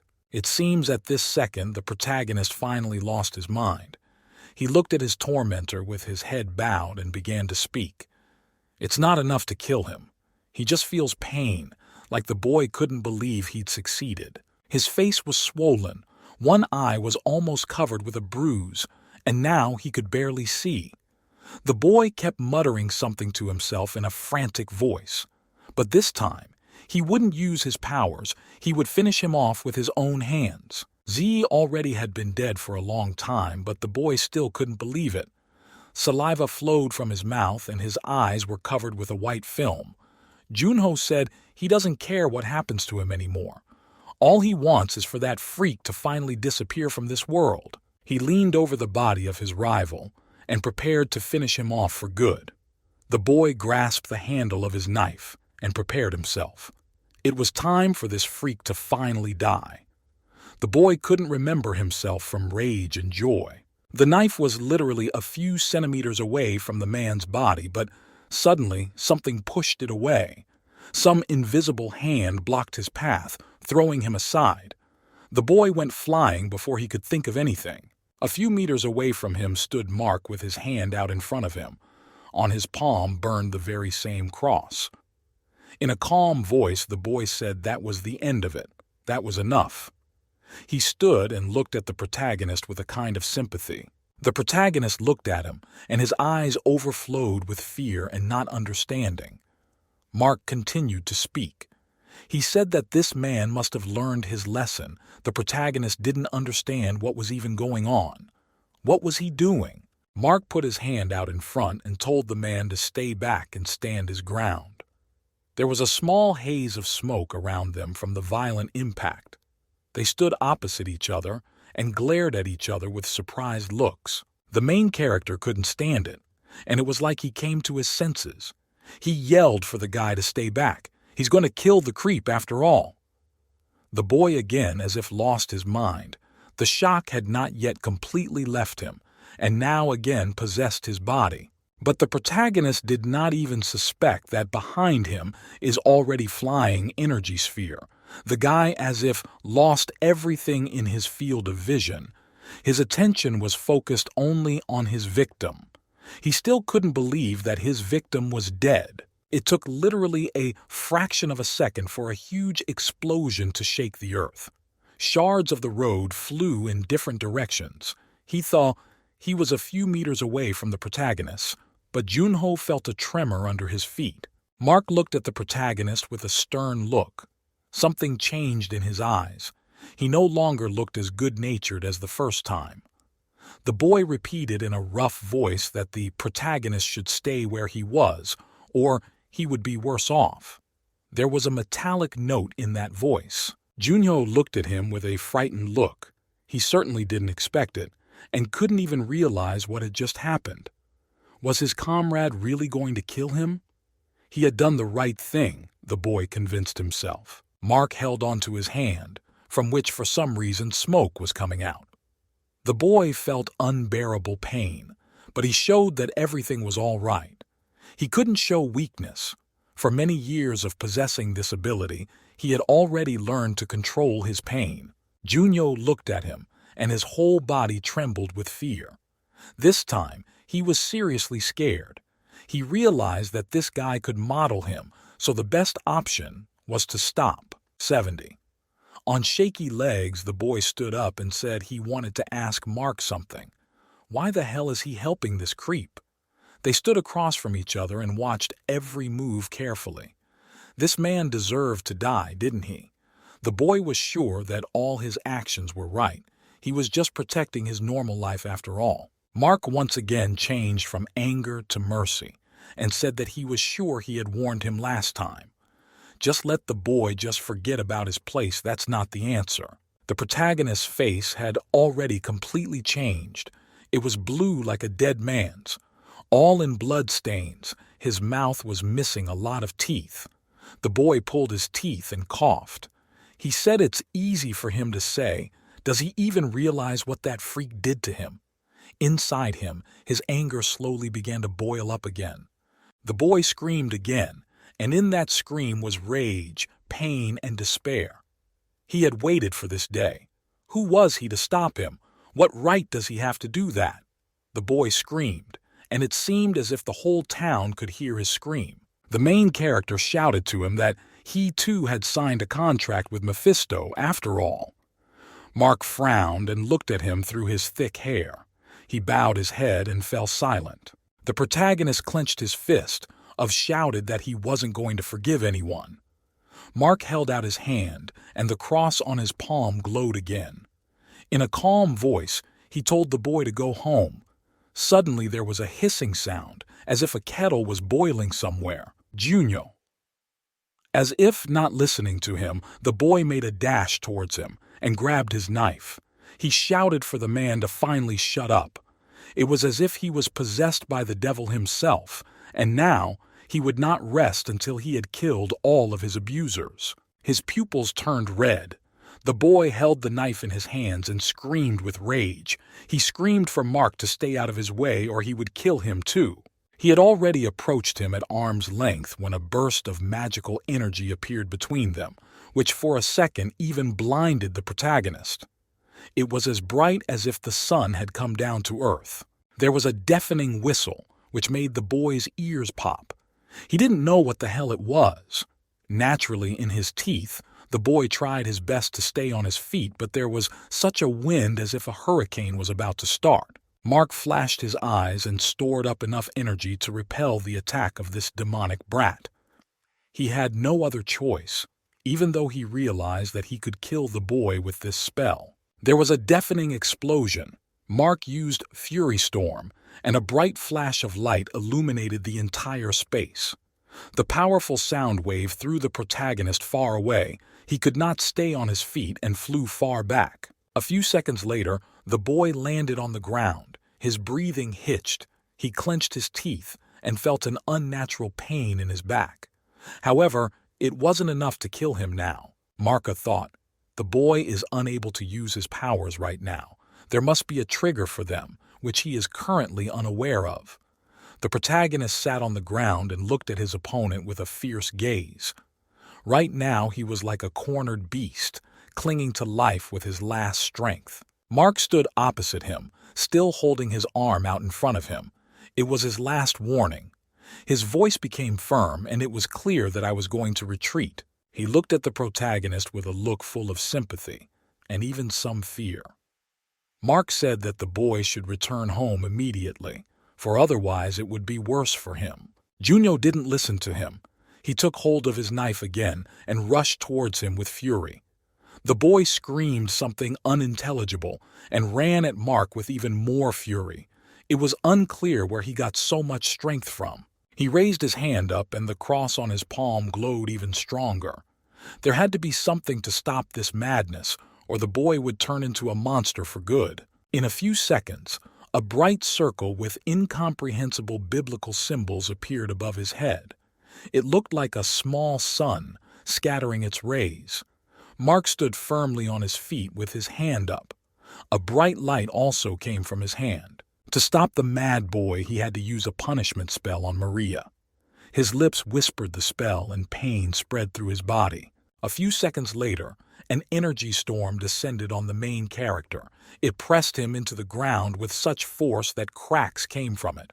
The spell worked as it should, and now the boy was firmly pressed to the earth. Lee says together the main character to ruin him. He is taking Jagalva with him, and it is better for the boy not to follow them. He lifted Z's defatted body in his arms, and with quick steps headed in the opposite direction for a farewell, Mark said, He believes that the protagonist will think twice about his place henceforth if they meet again because of this. It will be the last time. Turning around, he over his shoulder told the boy that unless he changed his mind, in which case they would be enemies. The protagonist was still lying pinned to the ground by an incomprehensible magical force. Junyo cried out from the last of his strength, his body seething with madness and a boundless desire for revenge. He screamed, and in his cry was expressed all the pain he had endured. Once again, he failed to fulfill his intended revenge. Mark didn't listen to him anymore. He carried Z in his arms without turning back.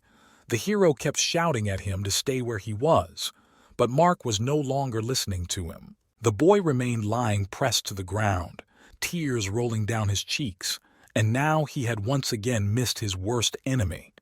Is this not the end of his suffering? He fell exhausted to the ground, and consciousness finally left his head.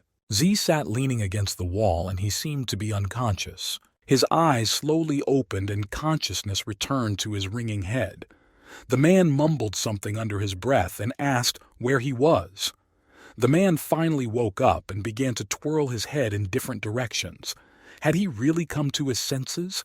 That realization hit him like a hammer on the head. The first thing he saw in front of his face was Li Shiyun's pale face. He still couldn't fully understand everything that had happened to him. Mark calmly said that this guy had almost taken his life, and now he suggested to leave this kid alone. He stood a little ways away from his friend, leaning against the wall. They were in some unfamiliar place, but they seemed relatively safe. Z clenched his teeth and began to speak. His voice was more like an animal's growl. That's what he's saying after what he did. He tried to kill him. He's just a fucking asshole. Didn't he warn him last time? That he'd kill him if he came here again. The man was filled with anger. So why did he come here again? What is he doing here? Mark looked at him with a calm, serious gaze and didn't say a word. They stood opposite each other with Mephistopheles. The demon was saying in a sweet voice that there was also one condition in the contract. Mark was surprised and looked at him. What was the condition? Demon's face stretched in a wide smile. He put his finger to his lips and hissed.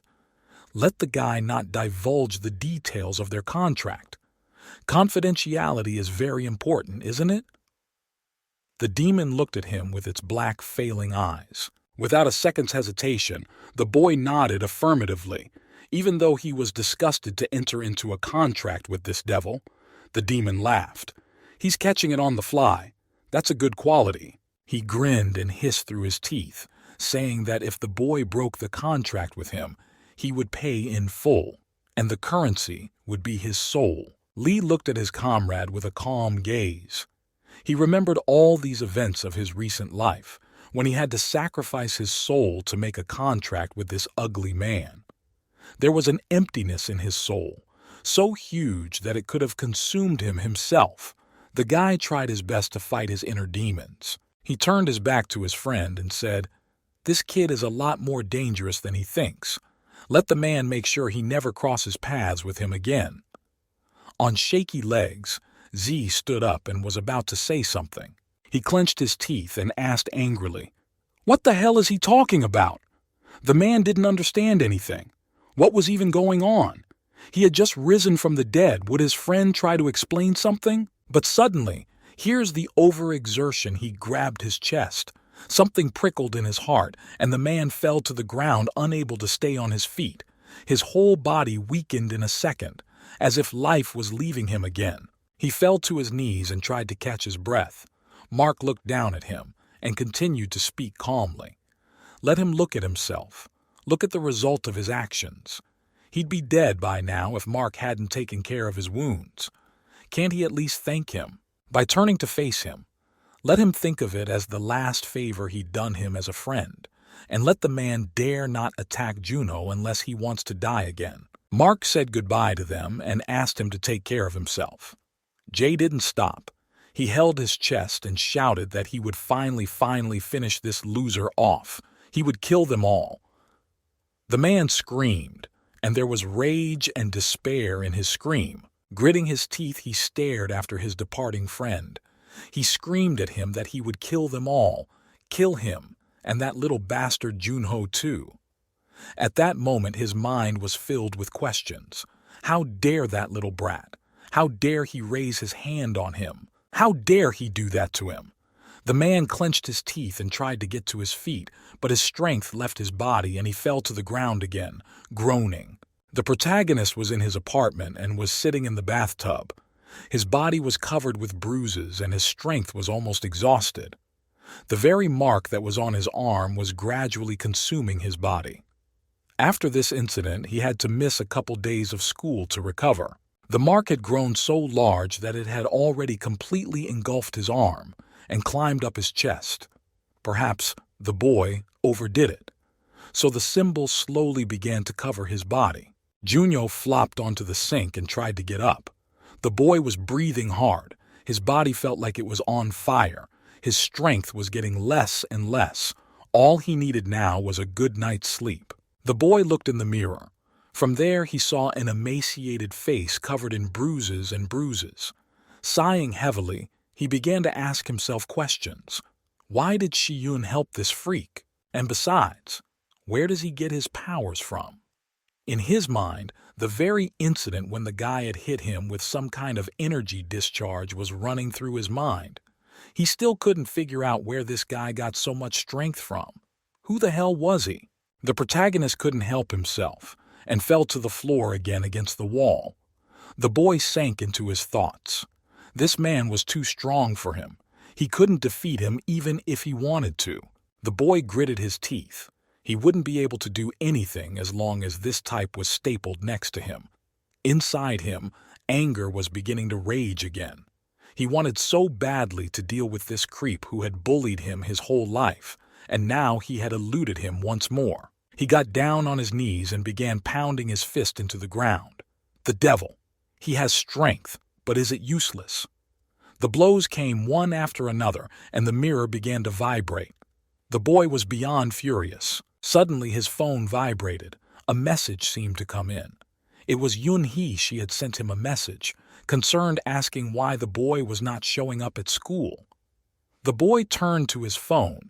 It had indeed been quite some time since he was last in school, and there everything went on as usual. The fat boy was on his knees.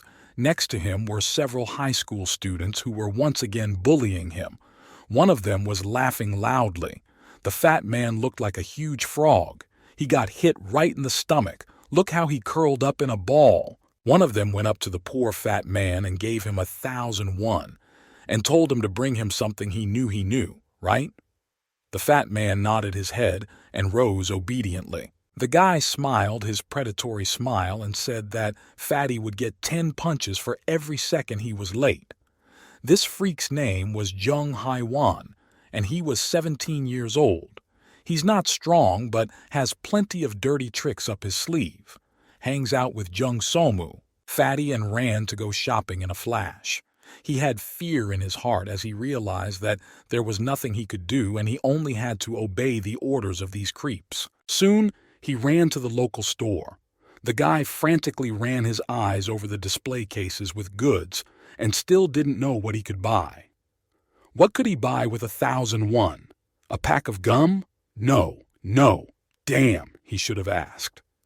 The boy sighed heavily.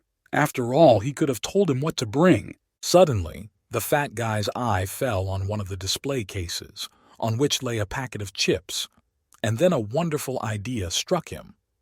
At last, he had found a way out. His eyes lit up with joy. At last, he wouldn't be beaten. Young stood and counted down the time. 5, 4, 3, 2. There were only a few seconds left for Fatty to come, otherwise he would have to endure the beating again. Suddenly the door swung open with a bang and Fatty appeared on the doorstep, holding a packet of chips and panting and shouting that he was back. The boys looked at him with displeased looks. Young clapped his hands. Good job, Frog. Second to second. He looked admiringly at the fat man. Well, now they'll see what he brought. The fat man approached him and with trembling hands brought him a packet of chips. The guy looked at it with a surprised look, and immediately fury awoke in him. A grimace of rage appeared on his face. What had he just done? Fucking idiot! He told me to bring the fat man food. He was supposed to bring cigarettes. The boy was furious. The fat man had spent his money and fucked up. There was a look of horror on the fat man's face. Cigarettes? He couldn't have bought them. That's not fair. Not only was he not told what to buy, he couldn't buy cigarettes. He couldn't buy them. He's a schoolboy. Just then, a powerful blow hit him in the stomach. The boy bent and flew backwards. Jung gritted his teeth in anger. The toad had screwed up again. The boy couldn't stand on his feet and rolled like a kolobok. He shrank into a ball, still clutching the bag of chips in his hand. The boy had already resigned himself to the fact that he was going to be beaten again. Jung walked up to him and looked at him like he was trash. Basically, to him, the other people were trash. 139. He came even closer to the fat man and said in a stern voice that he was disappointed in him. He still did not understand him. Well, when he had disappointed him, he would have to punish the fat man again. The boy bent down and, continuing to breathe heavily, clutched the packet of chips in his hands. Jung walked up to him and stomped on a bag of chips with one punch. The food scattered on the floor. The guy smiled and laughingly said, "Next stop, pain." The fat guy yelled for the guy to stop and not to touch him. He stood in front of the fat man and told him to accept to eat the crumbs. He lets him eat them because they're friends. But there's something missing. The guy said this with such feigned good-naturedness that it even made me sick. But then he realized, right, not enough jam, and slowly began to let out a big blob of saliva from his mouth. It gathered in a big drop and began to drip down. The clot of saliva slowly pulled itself down and fell onto a packet of chips. The fat man looked at it with horror and the realization that he was now going to have to eat this nasty stuff. The boy picked up the packet of chips, and immediately he was cliched, ordered to lick it clean.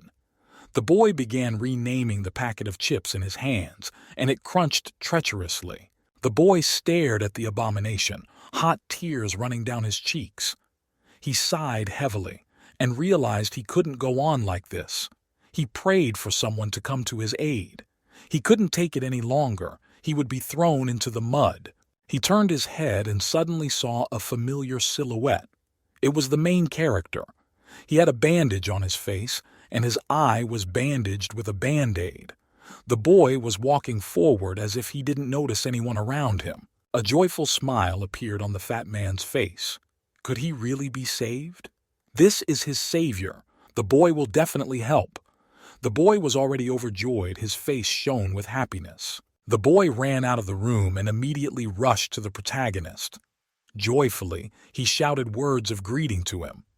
The boy was surprised and looked toward his comrade. What happened to him?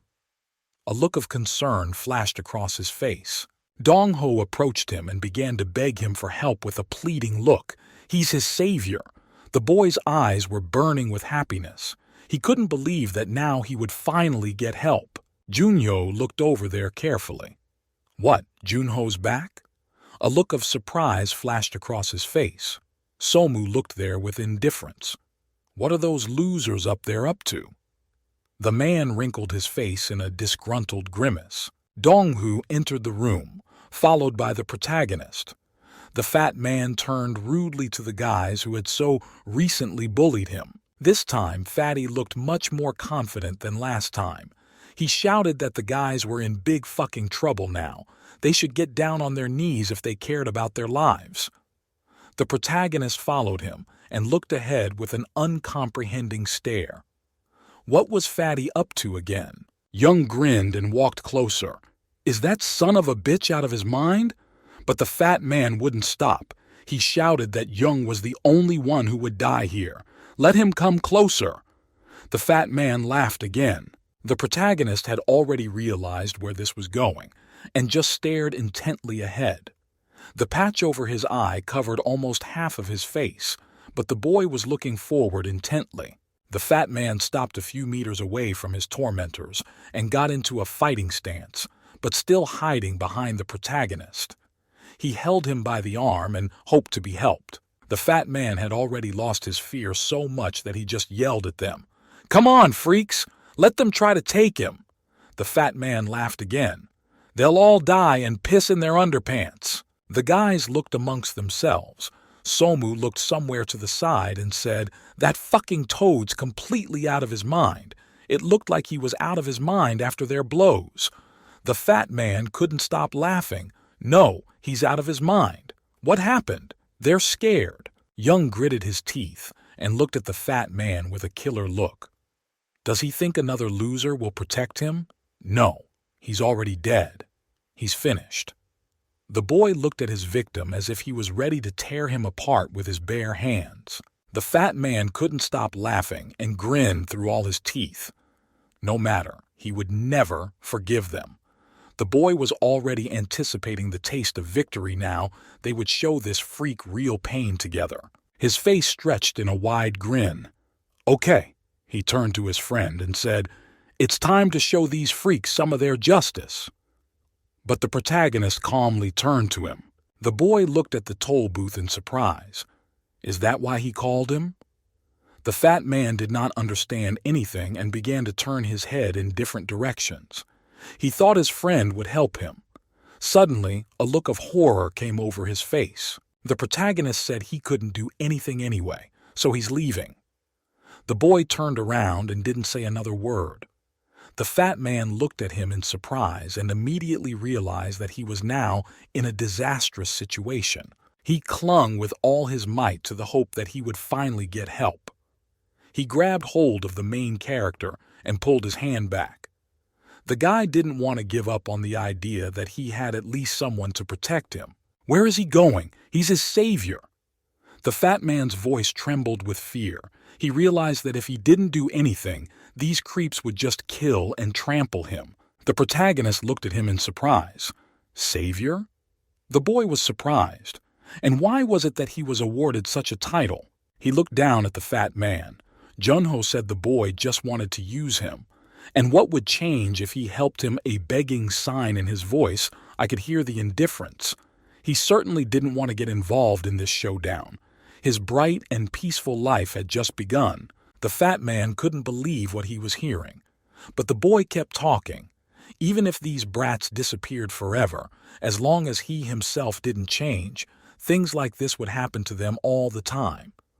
The first one to start with is himself. The fat man couldn't believe it. He grabbed hold of the protagonist's scruff and started shaking him. Why won't he help him? Now, Fatty was angry with him. Would he just let it go? He pinned the protagonist against the wall and started shaking him by the scruff of his neck. Enough of this nonsense. Just let him do what he did to Kinjona, with his finger on the two guys, and yelled for the guy to just kill those creeps. But the main character stood motionless and didn't even think of doing anything. The boy stood, turning his head aside. He really didn't want to do the same thing again. He just wanted to live quietly so that no one would bother him, just to live the quiet school days that he wanted so much. Somu laughed. It was true.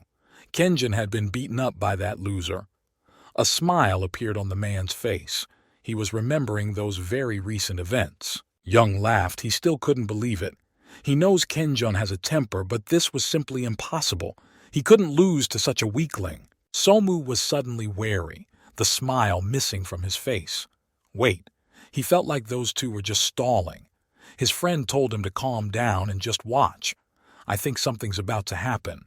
The fat man continued to hold the protagonist by the scruff of the neck and had already started to cry. But the protagonist did not say anything. He just kept silent now, stood and waited. He really wanted to get rid of this annoying boy as soon as possible, as his quiet life had only recently begun. The fat man bowed his head and began to cry. Through his tears, he told the protagonist that he is the only one who understands how he feels, so he asks him to help him just this once. Just let him see. These assholes are messing with him too. But the protagonist didn't really want to do that. He quietly apologized and said he couldn't do anything. The fat man swore and gritted his teeth in anger. His eyes filled with rage. He called the protagonist a freak. While he was out of school, he was beaten twice as much. They're in the same fucking boat. Is he going to get killed if he helps a friend? Fatty sent him away out of anger. Suddenly, the protagonist looked at him with a sizzling gaze after saying those words and took hold of his hand. He ordered the fat man in a calm and quiet voice to let him go. The fatty noticed the change in his facial expression, and his knees shook. What has happened to him? This guy is scaring him. Why does he look like that? The boy saw something in the protagonist's eyes and started to stagger back step by step. A faint tone came out of his mouth. The boy was scared now, probably even more than those two standing behind him. At least they were human. The protagonist continued to stare at him with his crazed gaze. His pupils dilated. He looked like a ghost now. His skin was as pale as a dead man's. Dong-hu fell to the floor and began to crawl backwards. Now he saw someone else in the face of the main character. It was definitely not a human. It was a real monster. From such fear, the boy even wet his pants. Junyo didn't say anything. He just turned around and walked towards the exit. The boy didn't say a word. It was as if he had lost all the humanity he had until that moment. Dong-ho continued to sit on the floor in a puddle of his own urine. The protagonist turned around without saying a word and walked towards the exit, leaving his friend alone with the two freaks who were ready to kill him. Dong-hu looked at him with a frightened look. He couldn't get rid of the thought that he saw someone else in front of him. There was no trace of his comrade, and it was as if some unknown creature had taken up residence inside him. He was definitely no longer human. The fat man had not yet recovered from what he had seen when Jung appeared beside him and put his arm around his shoulders. Now, what had he told him 5 minutes ago? He had a smile on his face. He was going to get even with the fat man, and now he had a good reason to do so. The fat man, realizing the hopelessness of his situation, knelt down in front of the guy and started begging him for mercy. He got it all wrong, but I think it was too late. Nothing could be undone. Now the fat man's foot was flying into the fat man's face. Now he'd never get away with a beating. He'd said too much, and now he'd have to answer for it. Jung punched the fat man in the face with all his might. Yuck! It smells like pigs! The fatty couldn't help himself and fell on his back with a loud sound. This sound was like a frog falling to the ground. The guy smiled and ordered him to get up.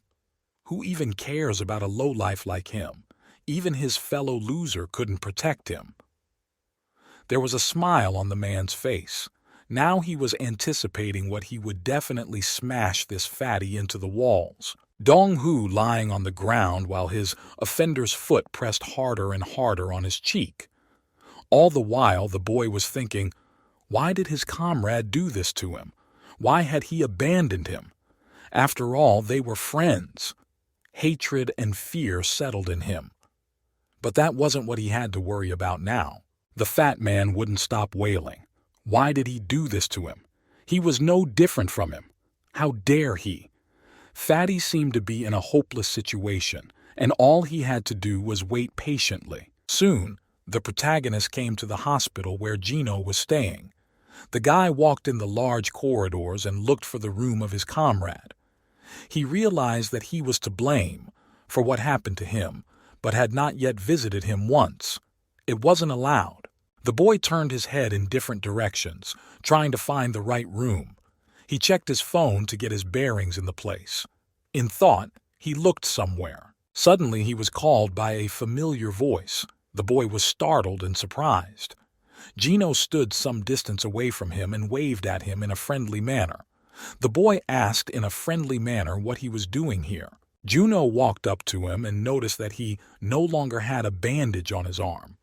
What? He healed so quickly? That's funny. The boy couldn't believe it. Gino looked at his arm too and nodded his head.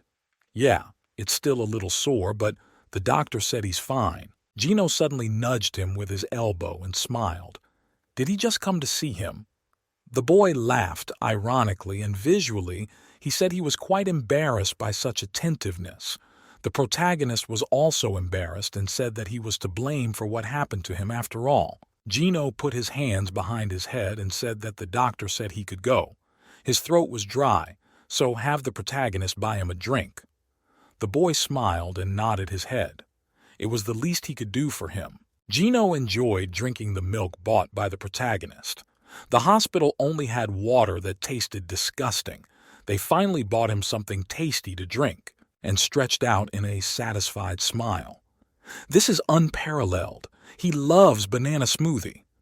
He smiled and said that he was very happy, since he didn't think that besides Shi-hoon, someone would come to visit him. The main character smiled. The guys decided to have a drink. Suddenly hearing Lee's name, the protagonist was surprised. Does he know him? Gino continued to drink the banana smoothie with pleasure. Gino looked at the protagonist in surprise. What? What about him? Does he know him? The guy was very surprised that the boy knew his friend. After all, they had only crossed paths a few times. Junyo scratched the back of his head and hesitated. He didn't know what to say and carefully chose his words not to say too much. He didn't want to give away all his secrets. He didn't know what to say or how best to begin, and there was a lot to tell. Nevertheless, the protagonist made up his mind and told his comrade everything as it was. Soon they were sitting on a bench, and the protagonist leaned his head forward. He said he didn't remember exactly what had happened, but when he woke up, it was at his house. Gino was sitting next to him and he looked wistfully at the boy. He looked at his friend with an uncomprehending look, but still listened intently to everything. The protagonist continued. This is what he said to him. The boy continued to tell everything in a trembling voice. He looked in front of him with a frightened look. He needed someone to talk to after all. Mark told him that he had made a deal with the demon before he did. Gino replied that he already knew that. Hearing this, the protagonist looked at him in surprise. He already knew already. Now that was hard to believe. Gino continued. He said that he kind of now understood why he had it. Junho rolled up his sleeve and questioned his friend. Was he talking about this symbol? Suddenly, the boy seemed to catch on. He remembered that the others could not see the symbol. But why could his friend see it? Gino kept looking somewhere in the distance. Suddenly, the main character asked him, "Does he have superpowers like Shi-hoon?" Gino looked at him with a surprised look, as if he didn't know what the guy was talking about, or maybe he wasn't listening to him at all. He asked him again what the guy was talking about. The protagonist was startled and waved his hands in an attempt to justify himself. No, let him forget it. He didn't say anything. The boy tried his best to change the subject. Gino thoughtfully asked him if Junho remembered how he had taken out that fat man. The boy remembered and said it had been really cool back then. A happy smile reappeared on his face. 215 Gino lifted up and in a serious voice asked, "Does he think he did it with ordinary physical strength?" The protagonist looked at him in surprise. It seems he was beginning to guess something, but he stubbornly didn't want to believe it. Gino walked forward a bit. No matter how fast he is, it's unrealistic to beat a big guy like him. If it's a half-weight like himself, that person will invariably lose. The protagonist offered to listen and watch him carefully. Gino, does he remember how that fatty flew back against the wall like a sack of shit? It was all thanks to holy powers, wasn't it? The guy turned to his friend and looked at him with a smile. The protagonist didn't get it. Holy powers? What is he talking about? The boy continued to sit on the bench and understood nothing. Gino continued talking. He decided to show his comrade his powers. His fist suddenly glowed with light electric energy. Yes, by using these powers he gained Superman's abilities, which give him speed and incredible strength. However, there is one nuance. If he uses these powers to the max, he can get hurt. Therefore, he is stronger than a lot of people. The guy clenched his fist and it glowed like a lantern. The protagonist looked at his friend in surprise and a bit scared. Even he has superpowers. What's going on? A note of consternation flashed across his face. Gino continued, but still, He had no idea how Galwa was able to withstand his blows. He's a real monster after all. The boy laughed a merry laugh. He looked at his friend and told him not to use his powers if they can't help anyone. Does he know what the sign on his hand is? The protagonist looked at him in surprise. The guy held out his hand to him and rolled up his sleeve again. Is he talking about that tattoo? Yeah, that's the one, but what is it? Gino made a serious expression on his face and began to speak. It's the breath of a leviathan. Unlike Mephisto, which is imitated by a demon, then this power belongs to the archdevil. He is the lord of all evil. They call him the serpent of chaos who wipes out everything he sees in his path. And Mephisto is just the freak who put this dangerous power inside him. Now, the boy's life is in danger. The protagonist wondered, his comrade what also knows about this demon? Gino replied that Mephisto is infamous. He has done enough evil to be famous amongst everyone. He lowered his head and said with some sadness that this was the demon responsible for Shihun's fate. He didn't think that the same thing would happen to the protagonist. The boy became very sad. The protagonist took his head. But why would a demon choose to give that power to someone like him? He just couldn't understand it. He's weak. He has nothing but hate in him. He can't stand up for himself. So why? Gino turned his back to him and rhetorically asked if he knew the story of Faust. The protagonist thought for a moment. Faust? Is this the same Roman? Yes. It said that God made a deal with the devil. It happened many years ago. The devil reached out to God and then they made a deal. The point was whether Faustus, God's favorite, would become a corrupt man. Gino asked the protagonist, who does he think won in the end after all? The boy thought for a moment and replied that of course he thought it was God who won. And who else? Gino sighed heavily and answered that it was not so. It was the devil who had won. As unfortunate as that was to hear, Faustus had become corrupted, and now his soul was completely subject to the devil, and the god had lost the bargain. It was a fateful moment. In the end, Faustus lost his life, but that's it in a nutshell. The story is actually full of so many metaphors. The friends stood opposite each other. Gino asked the protagonist, does he still think Faust is a fictional character? 300 years have passed and the devil has appeared before him. Isn't that proof? A guy walked up to the protagonist and, putting his hand on his shoulder, quietly asked him what he thought it could mean, especially since the devil had given him the power. The boy hesitated. He was not sure of his answer, and he himself did not know the answer to this question.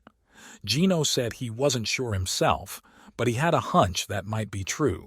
He looked at the main character and said he thought Faustus was reborn in this world, and history was soon about to repeat itself. Does it seem to me that he has something to do with it? Nothing happens in this world by chance.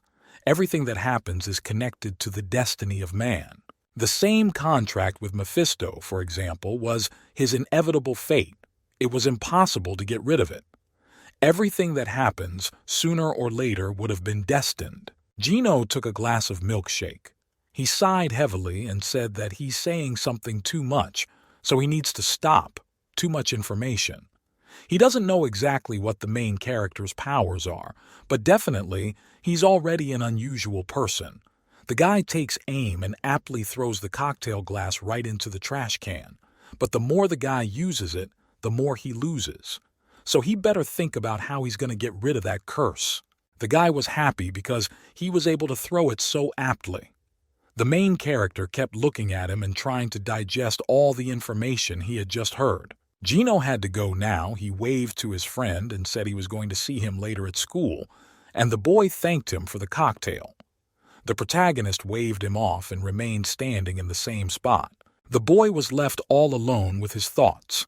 He sat down on a low fence and began to ponder. Faust, to the left of the fan. He was too confused. All this information was just overwhelming his head, and he needed to get his thoughts in order. What does all of this even mean? These are some kind of biblical parables. The boy lifted his head up and thought about it. Sadly, he thought about the fact that it seems like he was meant to be a pawn. But how could he be? Suddenly, A thought crossed his mind. That's right. He had been too cruel to Dongjo. He had to apologize to him later. The guy went to his house. It was already too late outside. Galwa sat together with his wards in some corner and smoked. A whole cloud of smoke had formed there. Jung laughed and remembered that incident at school. He was definitely getting soft right now. How could he get beaten by such a weakling? He would never leave the house again if he were him. Z continued to smoke silently and stare ahead. He was thinking about everything that had happened, and he couldn't get out of his head the fact that Mark had somehow managed to resurrect him. What the hell had happened? The guys continued to talk among themselves. Young asked the fat man, but he didn't find this toad strange. Somu looked at his friend in surprise. What is he even saying? The guy went on. He said this frog was never like that. Calling this brat a savior and a piece of shit, the guy took another drag on his cigarette and let out clumps of waterbush smoke, and told them that they were all going to die. He must have gotten a lot of pleasure saying that to them. Suddenly the same fat man appeared on the corner. Well, it's not like we were just thinking about him. Here he comes. The fat man called out to them and began to approach them quickly. Young was getting a little angry. How did he even have the nerve to come to them? Why the hell did he come here? Get the hell out of here. But the fat man wasn't going to back down. He asked them in a trembling voice to listen to him. That goes for them too. Young swung around and punched the fat man in the face with all his might. There was a scathing blow and the fat man's glasses even flew off his nose. What the hell is wrong with him? And he wants to get beaten up again? The fat man was lying on the floor, trying in vain to find his glasses. He kept shaking his voice and begging the guys to listen to him. He finally found his glasses and put them back on us. Moisture they didn't break. Suddenly, Fatty said a phrase that left the guys shocked. Kneeling down, he bowed even lower and began to beg them to help him avenge Junho for such humiliation. Galwa heard all this and, rising from his seat with slow, measured steps, began to approach closer and closer. The two boys kept mocking the fat man and telling him to get out of here at last. They were already anticipating that they would beat him up again. Young looked at the fat man with hatred and was ready to destroy him on the spot. He was beginning to be annoyed by the toad's intrusiveness. Suddenly, the boys heard the heavy footsteps of their leader behind them and immediately parted in fear. He came closer and closer to them, and now he was almost level with the fat man. He approached the fat man and called him Toad. The poor man looked at him and realized that now he was in trouble. His eyes filled with tears and his whole body shook with fear. Galwa stood in front of him, looking down at him. Now, the boy could see with his own eyes just how huge he was compared to him. The boy looked at him as if he were a giant and was already ready to take the blows. But suddenly, something unexpected happened. Instead of beating the fat man, the man walked up to him and, smiling, said that he was ready to listen to what he had to say. A big smile appeared on the man's face. Young spread his hands and began to shout, "Are they going to listen to this frog? And why should they help this trash? It's just humiliating. Why should they even listen to this freak?" Galhwa rose to his feet and turned to his comrade in arms. He wouldn't stop raving. He didn't like the fact that they were listening to a freak. Galhwa turned to him and said in a quiet, ingratiating voice that if he didn't shut his mouth, he would break his leg as well as Kenjin's. His expression was as if he was ready to devour them. The guy started waving his hands and fearfully saying that it was all right. He didn't think that Ji would get so angry. The guy really didn't want to incite his anger on himself. The fat guy tried to hold back his laughter, but he failed, and a small chuckle escaped through his lips. Young noticed this and looked at the fat man with an angry look. He really didn't like it when someone laughed at him, especially in front of his friends. He looked at the fat man and shouted, "Does he dare to laugh at him?" The fat man noticed this and waved his hands to make some excuse. He wasn't laughing at him, it's true, but the boy was already incredibly angry. He clenched his hand into a fist and prepared for another beating. Yes? Is he saying Jung's lying? Is he trying to get his ass kicked again? Galwa had had enough of this, so he leaned back. Suddenly, he made a sudden jerk and grabbed him by the neck so hard that all he could get out of his mouth was a strangled wheeze. He certainly hadn't expected that, and now he was flying into the wall. After a few seconds, he hit the wall hard with his back to the wall, and his breathing became ragged. Galva was holding him tightly, and the boy didn't have enough air to breathe properly. He moved closer to his ward and said quietly, "He told everyone to shut up, didn't he? So why am I making him say it twice?" He squeezed his hand even tighter on the guy's neck, and the guy wheezed from lack of oxygen. Jung clung to his arm with all his might to free himself somehow, but his comrade's grip was ironclad. He apologized and begged him to let go, or he would die. Galwa looked at him with his frenzied gaze. It seemed as if he was about to turn into a door. At least there was nothing human left inside him any longer. Soon he did let go of his comrade, and the guy slid down the wall with a clatter. Now he shifted his gaze to the fat man and asked, "So why does he want this freak to get what he deserves? He's just looking for some bait. How does he like that idea?" The fat man kept looking at his feet and started muttering under his breath that the freak thinks he's better than him. He even tried to hit him. So that's why a loser like him should stay a loser. Isn't that right? Somu looked at his comrade and asked, "What are they going to do? Are they going to help him?" Galwa smiled and asked, didn't he think it was funny? He had never seen two weaklings hate each other so much. After all, they would get a chance to look at a pretty funny picture. The guy squatted down in front of the fat man and said he would help him. He would. The victim was very happy. In his voice appeared inexpressible happiness. He himself did not believe that the main thunderstorm of the school would now help him. But there was one condition. Galva patted him hard on the cheek and said that Fatty must help him. Fatty wondered how he would help them, but he immediately agreed, realizing that he had little choice. So he immediately agreed to help them in any way he could. And now he really wanted to avenge his humiliation, so he would turn even to the devil himself, which is exactly what he did at that moment. Galwa stretched in a wide smile. He was anticipating a great sight.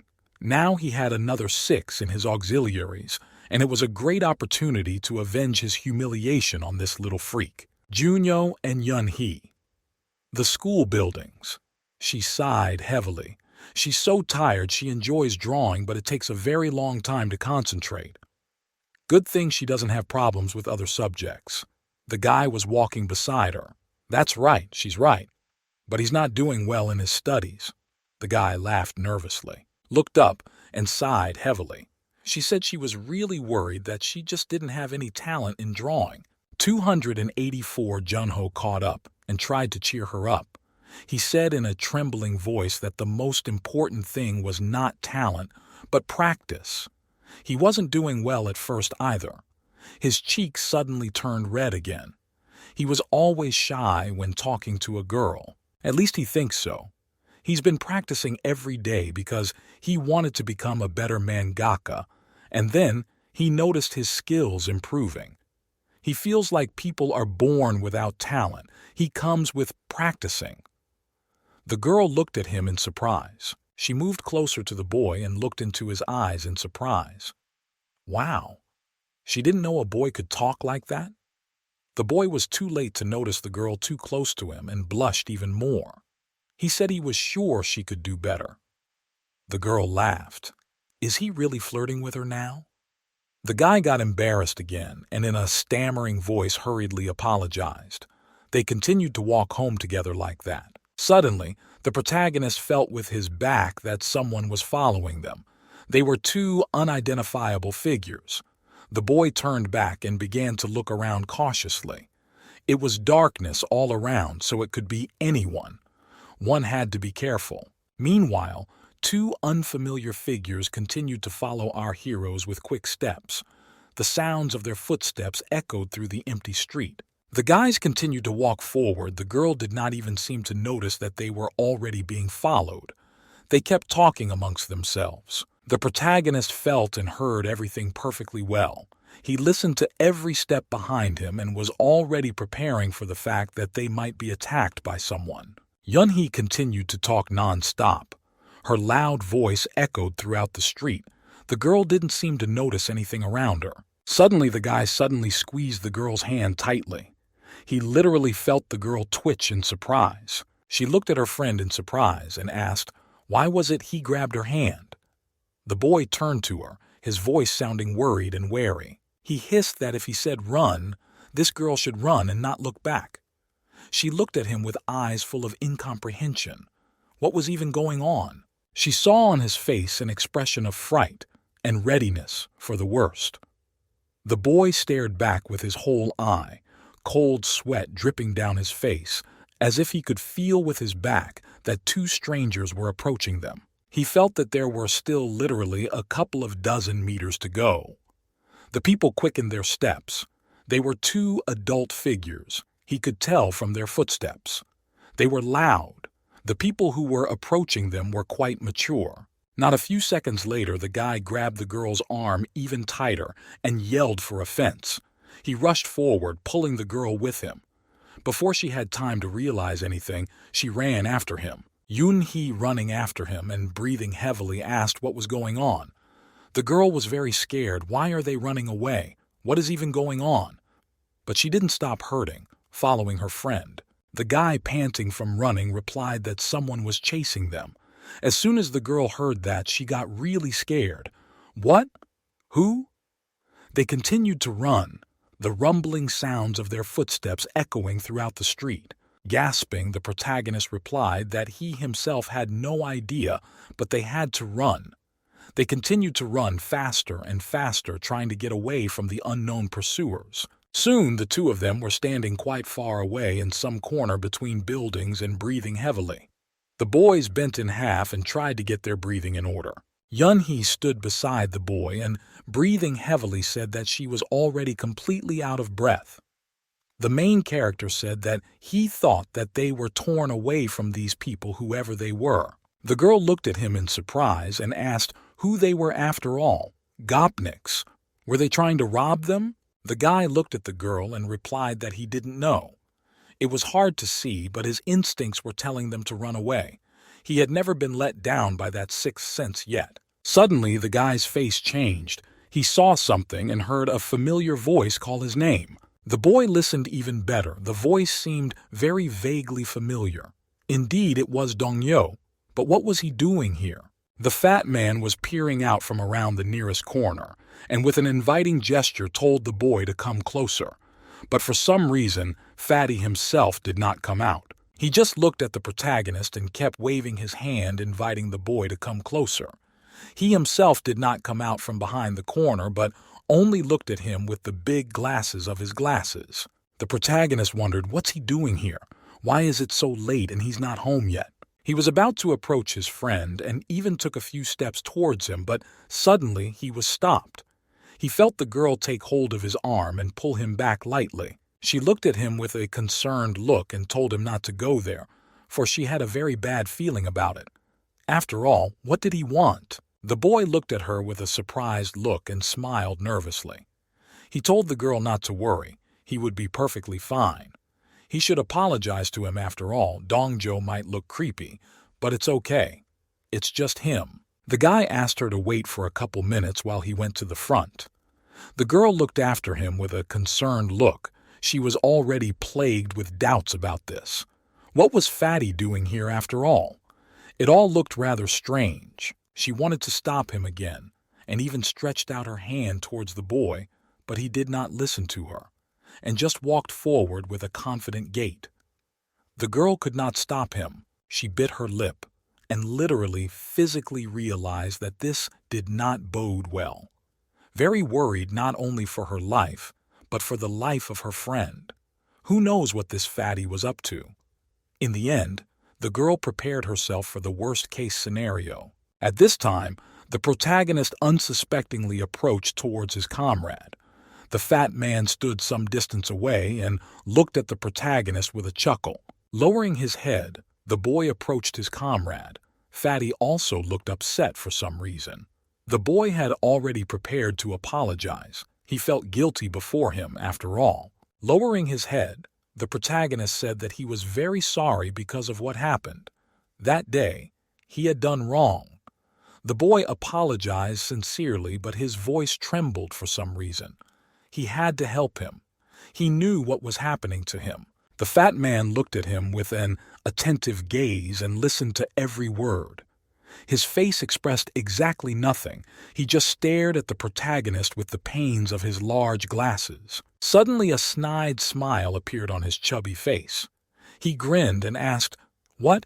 He thought his apology would fix everything. The fat man lowered his head and ordered the protagonist to stop apologizing.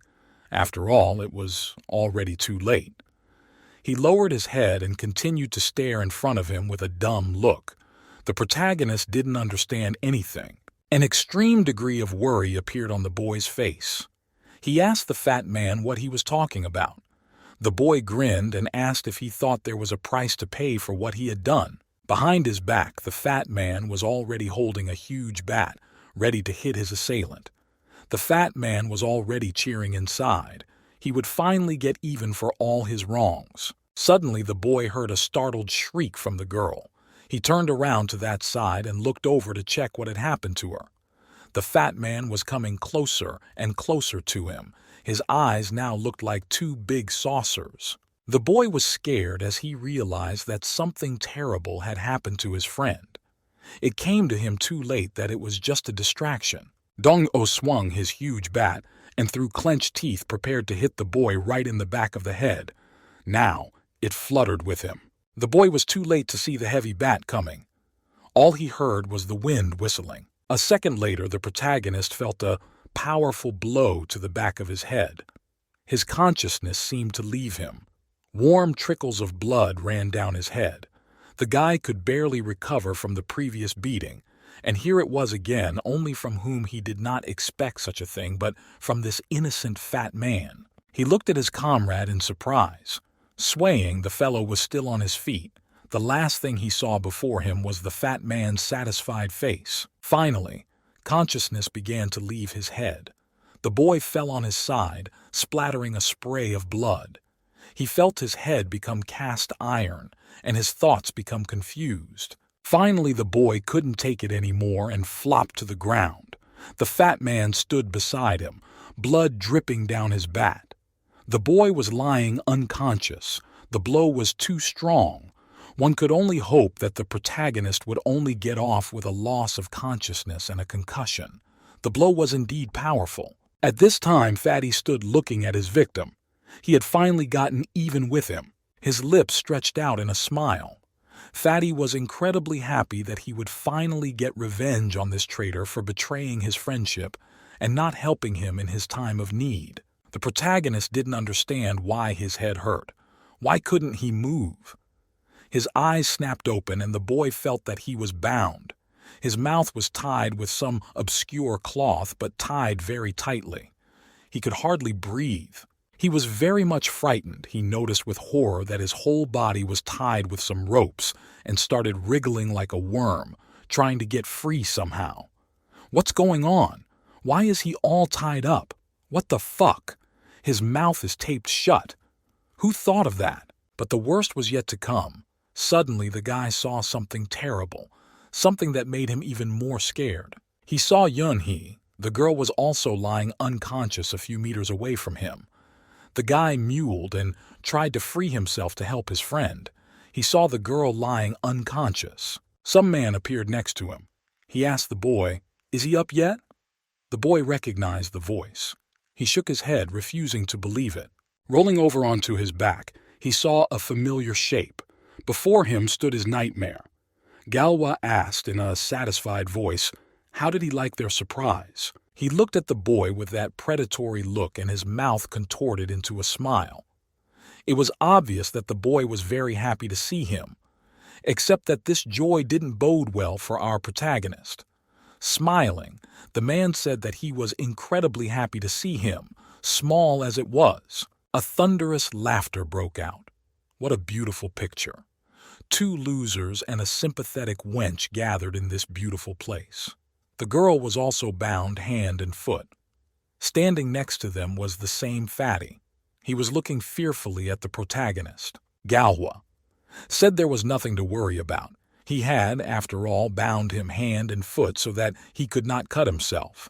The boy turned around and found that he could not move at all. Ji came close to him and grasped his hair. He moved closer to his face and said that they wouldn't let him use those fucking powers this time. All the boy could do was moan. The man's face was full of anticipation. He just couldn't wait to get even with this little freak. So let's get started. A blissful smile appeared on his face. Galhwa stood beside him and asked if he would like to see the little surprise they had in store for him. The boy started wriggling like a worm and trying to get free, but all he could manage was a moan. The man shifted his irritated eyes to him and looked at him. There wasn't an ounce of pity in those eyes, only a sincere desire to avenge his humiliation. Galhwa swung his leg and kicked the boy in the stomach with all his might. He just screamed, but the duct tape hid his scream. The man continued to punch him in the stomach. An incredible pain was spreading through the boy's body, but he couldn't do anything. He just stared forward in front of him with frightened eyes. He realized that he was in the most horrible condition right now. No one could help him, and it seemed that now he was finished. Finally, the freak calmed down. He stopped beating the protagonist and left him alone. The boy's shaking body was left lying on the cold earth. Galhwa laughed again. Oh, yes. Is he having fun now? Isn't he? He knows what he likes. The boy struggled to get free, the devil.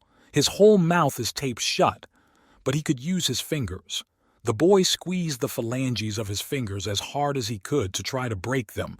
There was a slight crunch. Galhwa naturally noticed all this and stepped on the boy's head. No way. He wouldn't let him use those tricks. The guy stepped on the boy's head with great force, and a ringing sound was heard in his head. He told the main character that if he used his powers, his girlfriend wouldn't leave here whole. The boy looked at him with a frightened look. More than anything, he didn't want Yun-hee to get hurt because of him. Galhwa stretched in a smile. There are so many guys here, who knows what could happen? So let him think carefully before doing anything. Naturally, the protagonist understood what this freak was implying, and it made his body tremble with fear. He loudly laughed. He can see that he likes this wench very much, right? He stepped on the boy's head even harder. It seemed like now it would crack like a watermelon. Yun-hee was all business somewhere in a corner, shrinking into a lump. It was unclear whether the girl was unconscious or just sitting silently. Someone was starting to approach her. Somu chuckled and pulled his cell phone out of his pocket. He was about to turn on the camera, getting closer to the girl. Z suddenly gave him a powerful slap. The guy didn't expect this, and his head snapped in different directions and saliva poured out of his mouth. Somu looked at his friend guiltily. Z asked rudely, "What the fuck is he doing?" In a guilty voice, Fatty replied that he wanted to take a picture of her. Z replied, "Is he an animal? Let him leave the girl alone." Smiling, he said that the star of their party tonight is Junho. He said it in a voice that gave everyone goosebumps. The guys looked back at the main character who was tied up lying a few meters away from them. The poor guy couldn't do anything. All he could do was watch as the two creeps approached him. Z suddenly beckoned the fat man over to him. Tout stirred and got up from his knees. Why did he call him? The little fellow's voice trembled with fear. They suddenly embraced the fat man and turned to the protagonist. He said that he had hurt their friend very badly. As a result, he asked them to beat him up. The man laughed as he hugged the fat man. Juno looked forward in surprise. But why did he do that? The boy thought that it came out that Dongjo had taken offense to him that much. But unfortunately, there was nothing he could do now. Z turned to the fat man and said that they were done. Now it was his turn. The fat man looked at him with a surprised look. What's going to happen now? Suddenly, a powerful slap flew into his face. The kid seemed to spit out a few teeth. Z spared no effort. He asked the fat guy, "Is he deaf?" Let him beat him to calm down. The fatty fell to his knees and held onto his wounded cheek. Z already started to slowly lose his temper. Damn it! Should he fuck the two of them off or just this fatty? He looked at him with an angry look. Dongjo immediately rushed towards the protagonist to finally beat him up. He really wanted to finally with the creep who abandoned him at the most crucial moment. The fat man sat on top of the protagonist, pressing him to the earth. He grasped the protagonist's scruff and swung his fist to finally accomplish what he had planned. Without wasting a second, he began to strike one after another. Wet sounds were heard. Fatty Bill, without aiming, he hit his nose, his mouth, and his eyes. All the while, Fatty yelled that it was all Junho's mistake. They're the same exclamation point, they're no different. Galhwa watched all this, and a satisfied smile began to spread across his face. He was incredibly enjoying this fact that two weaklings were fighting each other. Soon the man was bent in half with laughter. He was enjoying himself immensely at such a hilarious sight. Such a thing, even he could not have imagined in his wildest fantasies. He encouraged the fat man, telling him to be stronger. Suddenly, the girl woke up, apparently awakened by the sound of blows. Seeing this horrifying scene, the girl started to wake up, but the guy sitting behind her told her to be quiet, and told her to just sit there and watch. Here. Her role was just to be in this place. The boy didn't look particularly friendly, but he didn't show any aggression either. Yun-hee blushed with fear. Tears appeared in her eyes. Still couldn't do anything. She just watched in horror as her friend was bullied by these creeps. Galhwa smiled even wider and now ordered the main character's pants off. The main spectacle was yet to come. Young stepped closer and crunched his fingers. He was anticipating an incredible spectacle, one he definitely couldn't miss. Galhwa was just watching from the sidelines. The boy came closer and with one swift kick pushed the fat man aside. He bounced like a frog, giving only a weak groan. Junho watched in horror as the two figures approached him. Junho ordered Sam to move his legs away. The boy tried to twitch but was immediately grabbed even tighter. He groaned again, trying to break free, but unfortunately the guy's grip was very strong. All he managed to do was wag his head helplessly. Somu said with annoyance that he thought the guy still needed to be beaten. Galhwa watched the whole thing with inexpressible pleasure. A satisfied smile never left his face. Now everything would be as he planned, and no one would be able to stop him. At this time, Fatty moved away from the floor and looked fearfully at what was going on. Someone present said to prepare the camera. Junho is a man, right? Isn't he? Somu brought the camera and started filming. Camera clicks could be heard everywhere. Jung held the protagonist, not letting him break free. He angrily said that if he didn't stop, it would be bad for the girl too. Fatty watched this with horror, of course. This kind of bullying was not in his plans. After all, he just wanted a little revenge, not to go over the top. He had already beaten the protagonist, now his conscience was clear. But what would happen next? What are these freaks going to do? Somu waved his phone in front of the protagonist's face. He said that they took a picture, and they also have a video. So from now on, let him behave better. Jung irritatedly said that it was already time for them to leave. The guys moved towards the exit. Junho was lying on the cold pavement unconscious. At this moment he wanted to die. He was still bound hand and foot. Yun-hee approached him and fearfully asked, "Is he all right?" Even though the girl was tied up herself, she tried to help the protagonist and removed the duct tape from his mouth. Tears ran down the protagonist's cheeks. He turned to the girl. His voice was very weak. His lips were cracked and dry. His face was also all streaked with bruises. All he managed to say was that it was all because of the girl. Yun-hee looked at him in surprise. Her eyes were also moist with tears. She didn't understand anything. But why? The boy continued to lie on the ground and spoke almost in a whisper. The girl had already helped him free himself from the duct tape. The protagonist said that if she hadn't been here, he would have killed them all, but he couldn't do that because of her. The girl lowered her eyes and pressed her lips together. She didn't understand anything. What was this guy talking about? The girl was very hurt at this moment. What was she being blamed for? The fat man was still somewhere off to the side. He was sitting fearfully against the wall and looking forward. He began to mutter something to himself. Apparently, he had heard the words of the protagonist. The sight was truly horrible. The fat man began to stammer that this was not what he really wanted. The boy was lying with his pants down. His girlfriend was sitting next to him, and the fat man was somewhere off to the side. At this time, someone was already watching him. People constantly blame others when they are having a hard time and believe that it doesn't affect them. Someone's creaky and painfully familiar voice sounded. The little demon stood overhead and saw everything that was going on perfectly. He shook his head. The world is full of such cowards who think their actions are completely innocent. He enjoyed watching everything that was going on. Everything was going according to his plan. The demon laughed softly. That laugh was more like a hiss. Some struggle, some lose their way a point, but he wonders what he will do in the end. Will he continue to fool around in the end? The story was incredibly interesting. Or maybe this guy would become even a little more serious after all.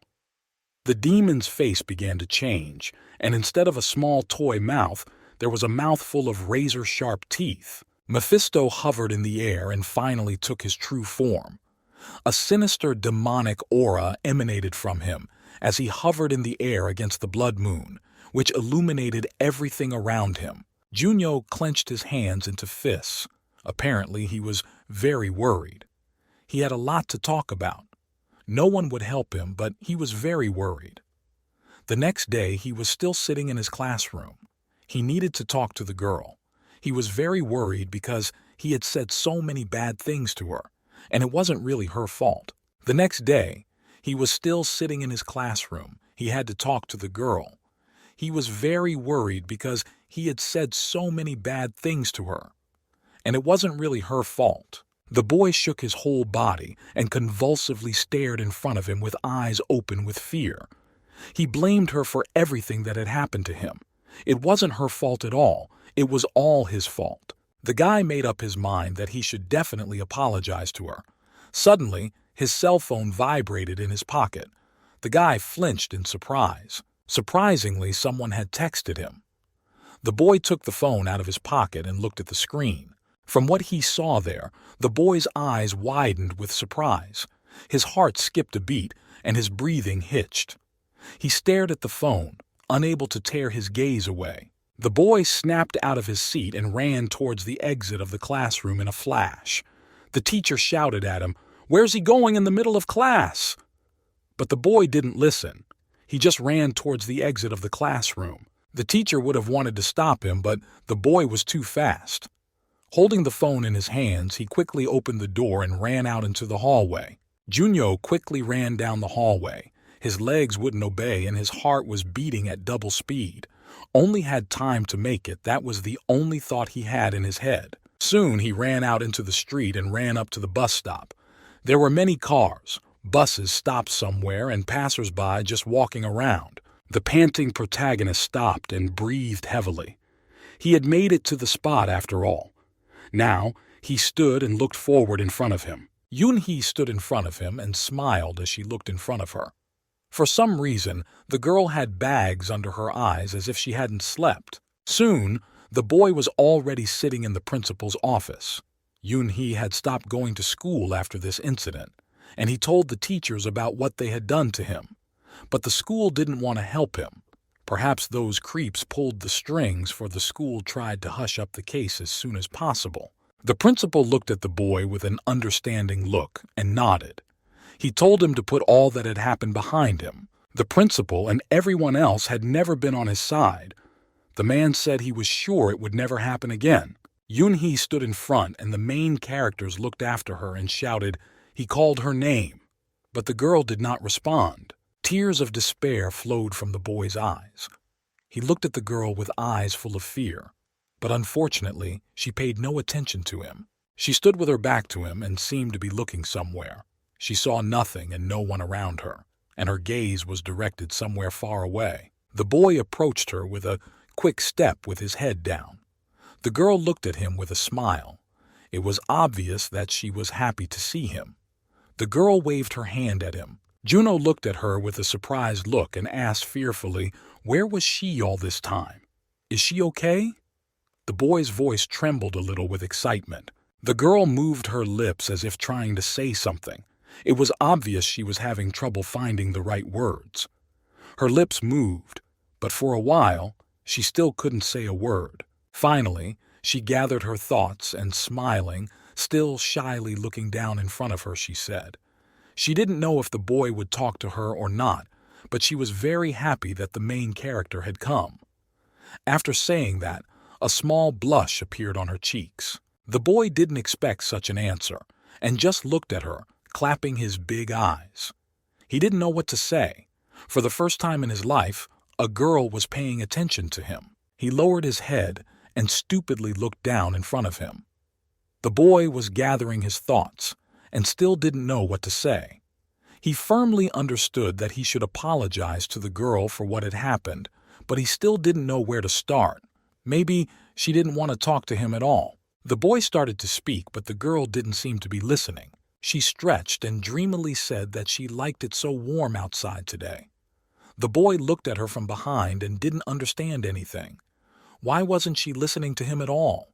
He didn't know what to say and only looked at her with his mouth open in surprise. Suddenly the girl turned to him, and Zadornov said that it would be nice to go to the movies. There's a new movie out called Hello, the Essence of It. Should be fun.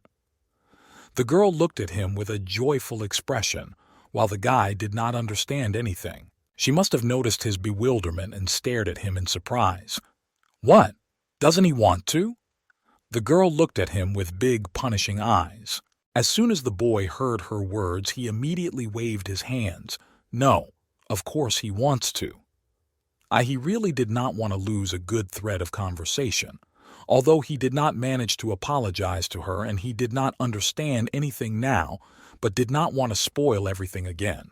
The boy was embarrassed again. What was on her mind? He finally ceased to understand what was happening. He had only said too much that day, and now she was walking with him as if nothing had happened. Is that even possible? She doesn't seem to be offended at all. Embarrassed sideways glance. Of course he wants to watch a movie with her. Saying those words, the guy instantly blushed with embarrassment. Yun-hee looked at him smiling and, fixing a lock of her hair, laughed with a caustic snowball laugh. The girl smiled and, squinting into her eyes cheerfully, said that now they're going to have fun. It's weird, all of this, whether she really did move away so quickly or whether she's faking it. Either way, there's definitely something wrong here. Soon, they came to the movie theater building. There weren't many people there. Movie posters were hanging everywhere. Visitors were choosing which movie to watch, and there was a slight buzz in the hall. Our heroes sat in the hall where there were quite a lot of people. They sat on adjacent chairs and watched the movie enthusiastically. From the screen came a voice. This food is not for you. It's for the angel of death.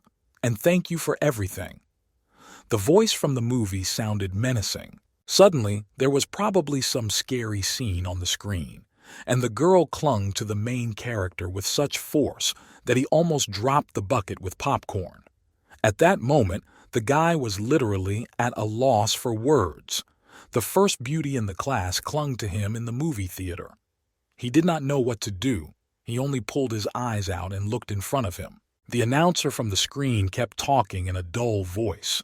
The protagonist was pouring cold sweat from embarrassment. The girl looked at him and seemed to be blushing too. I'm supposed to be dead came from the TV screen. You're wrong. You're gonna die now. The last words were spoken with a particularly horrible intonation. The girl apparently realized what she was doing and immediately pulled away from the protagonist, blushing even more. She apologized to him for such an embarrassing embarrassment. The boy said it was all right. He liked it. When he said those words, he turned as red as a tomato. Suddenly, the protagonist, to somehow smooth the situation, offered the girl popcorn. She agreed, and the boy brought her a bucket of corn. He took a small kernel of corn, and suddenly, unexpectedly for him, the girl took the kernel right out of his hands.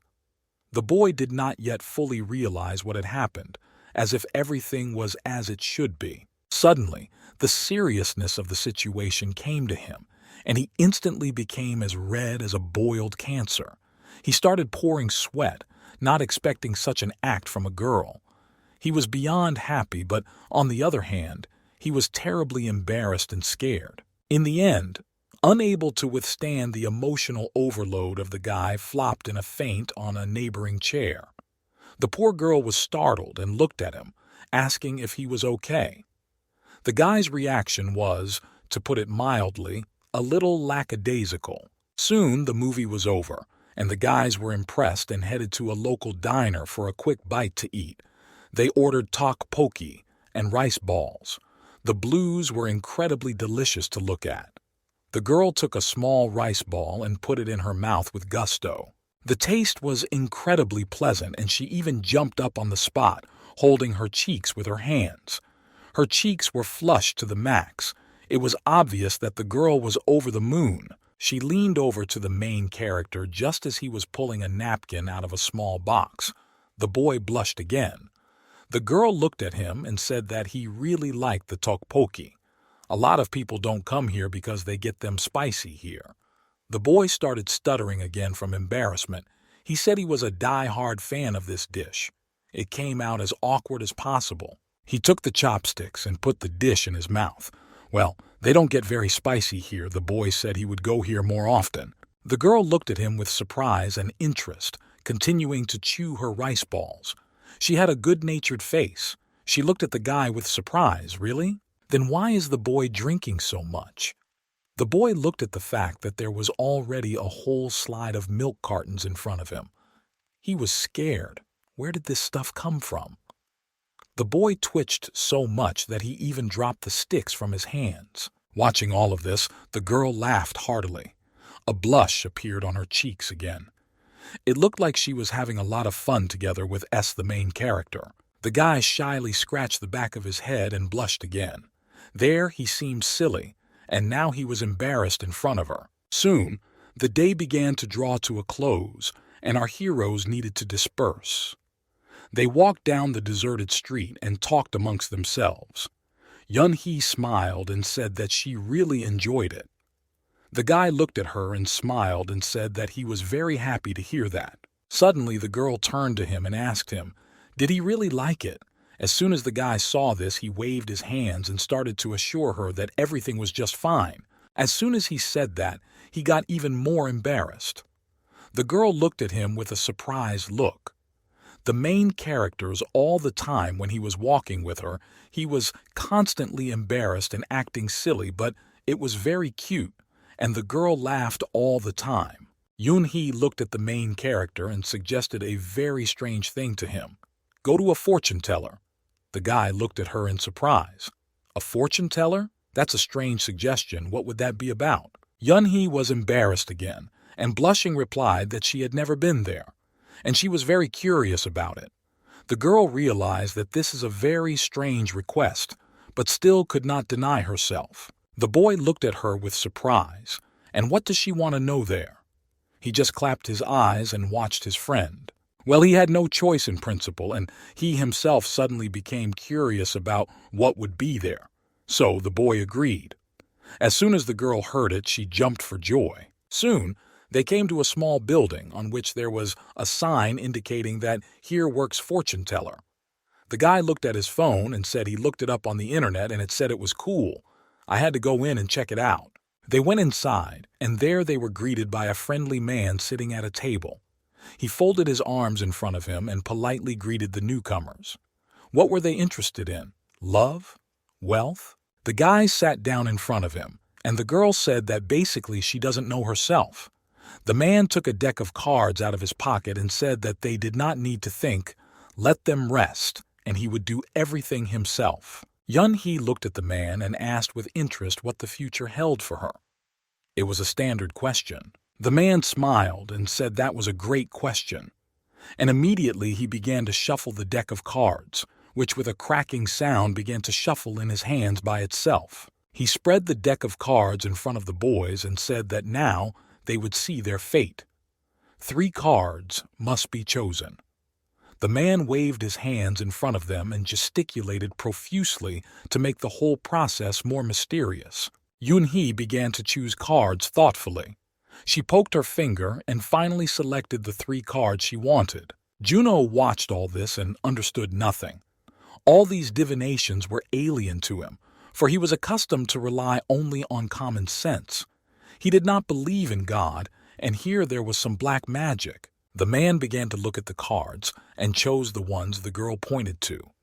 Well, now he would see what they would show. As soon as the man picked up the card and looked at it from the other side, his face changed. It took on a look of horror as if he had seen his death there. The man shouted that such a question could not be. At this reaction, the girl shivered. Apparently, there was something really bad there. Her expression suddenly changed and faded. Suddenly, unexpectedly for the protagonist, she snapped out of her seat and ran to the exit. The boy did not even have time to say anything to her in return. The girl as if no one noticed next to her. Juno rushed after her and tried to stop her. Soon they ran out into the street. The boy didn't understand anything and just ran after her. He watched the girl shed bitter tears, but he couldn't understand what was the reason for her crying. Yun-hee kept sobbing and said that she knew what the card said. She knows what's going to happen. The girl was sobbing as if she saw something terrible there, but the guy couldn't understand anything. Tears were running down her cheeks. She said she thought it would be fun, and it was just plain fun. But why did the cards show the same thing?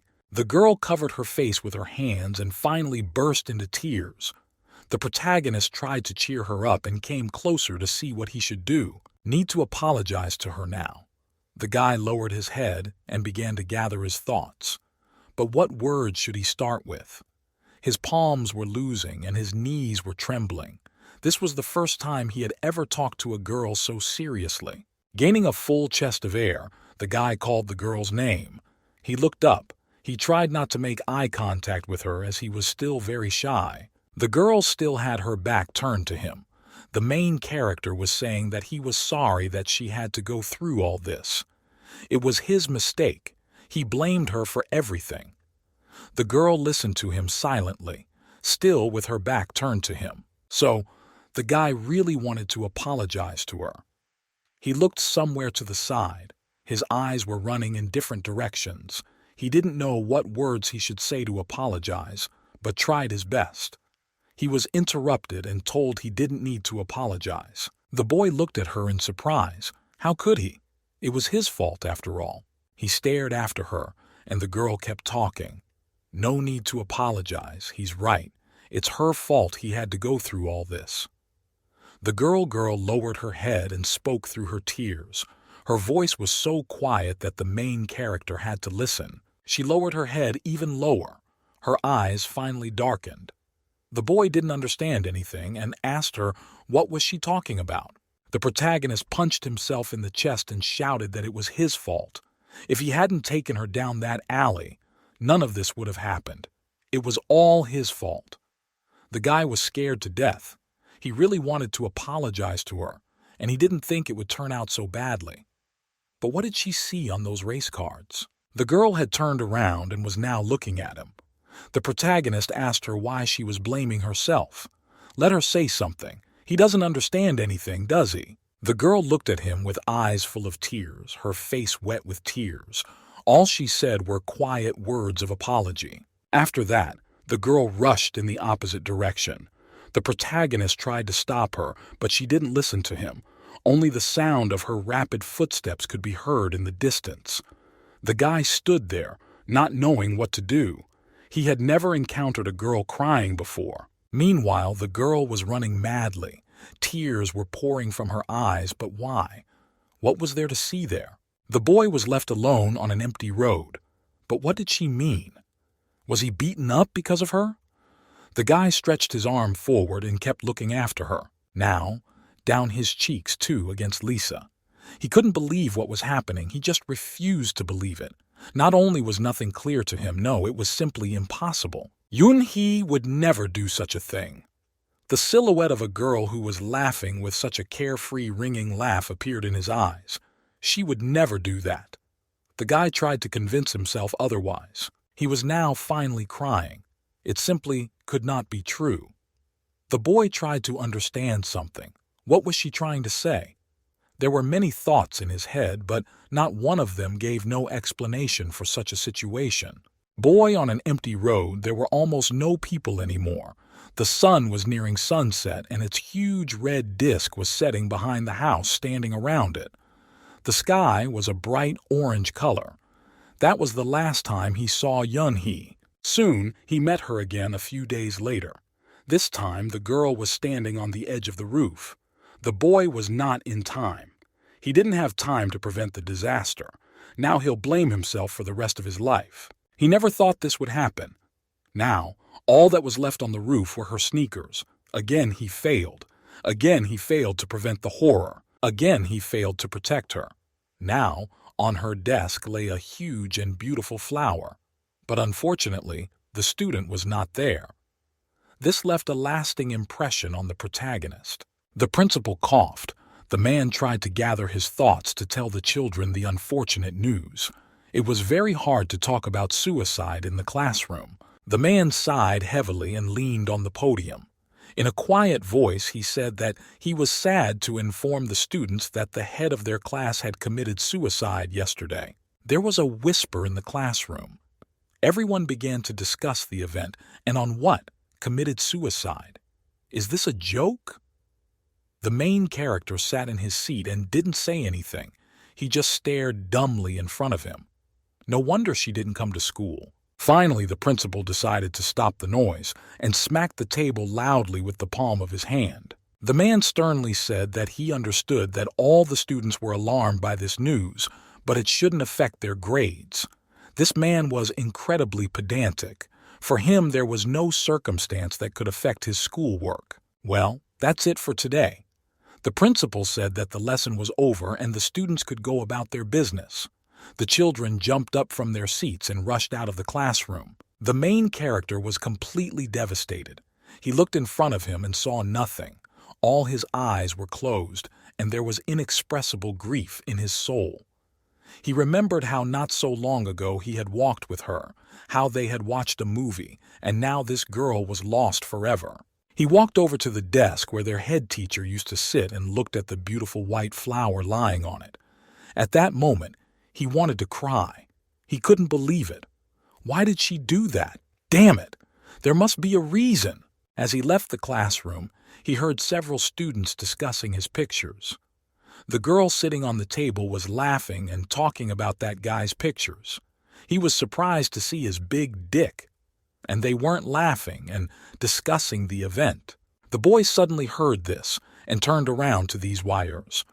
He looked at them from the middle of the class, but the boys noticed it and immediately fell silent. The protagonist looked at them with such eyes as if he was ready to kill them on the spot. There was only unspeakable coldness in his gaze, hatred for all living things.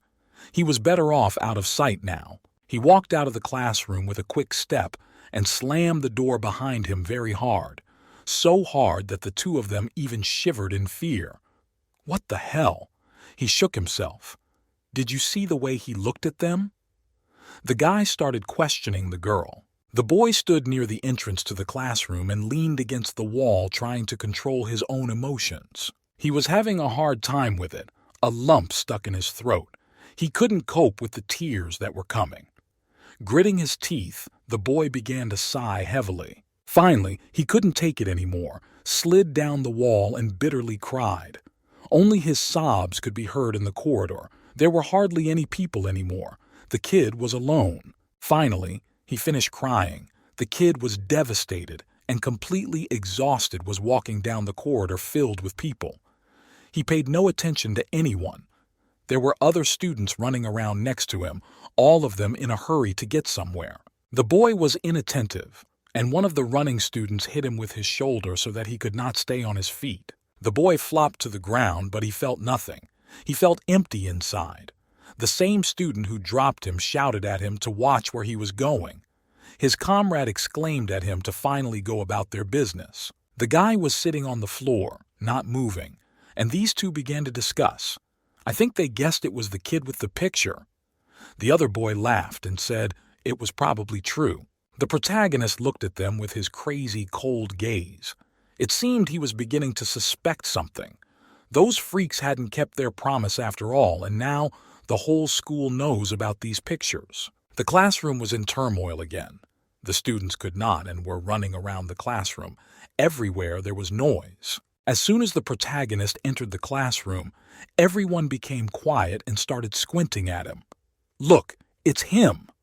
Everyone started hissing at each other for them to finally shut up, and without even paying attention to anyone walked on.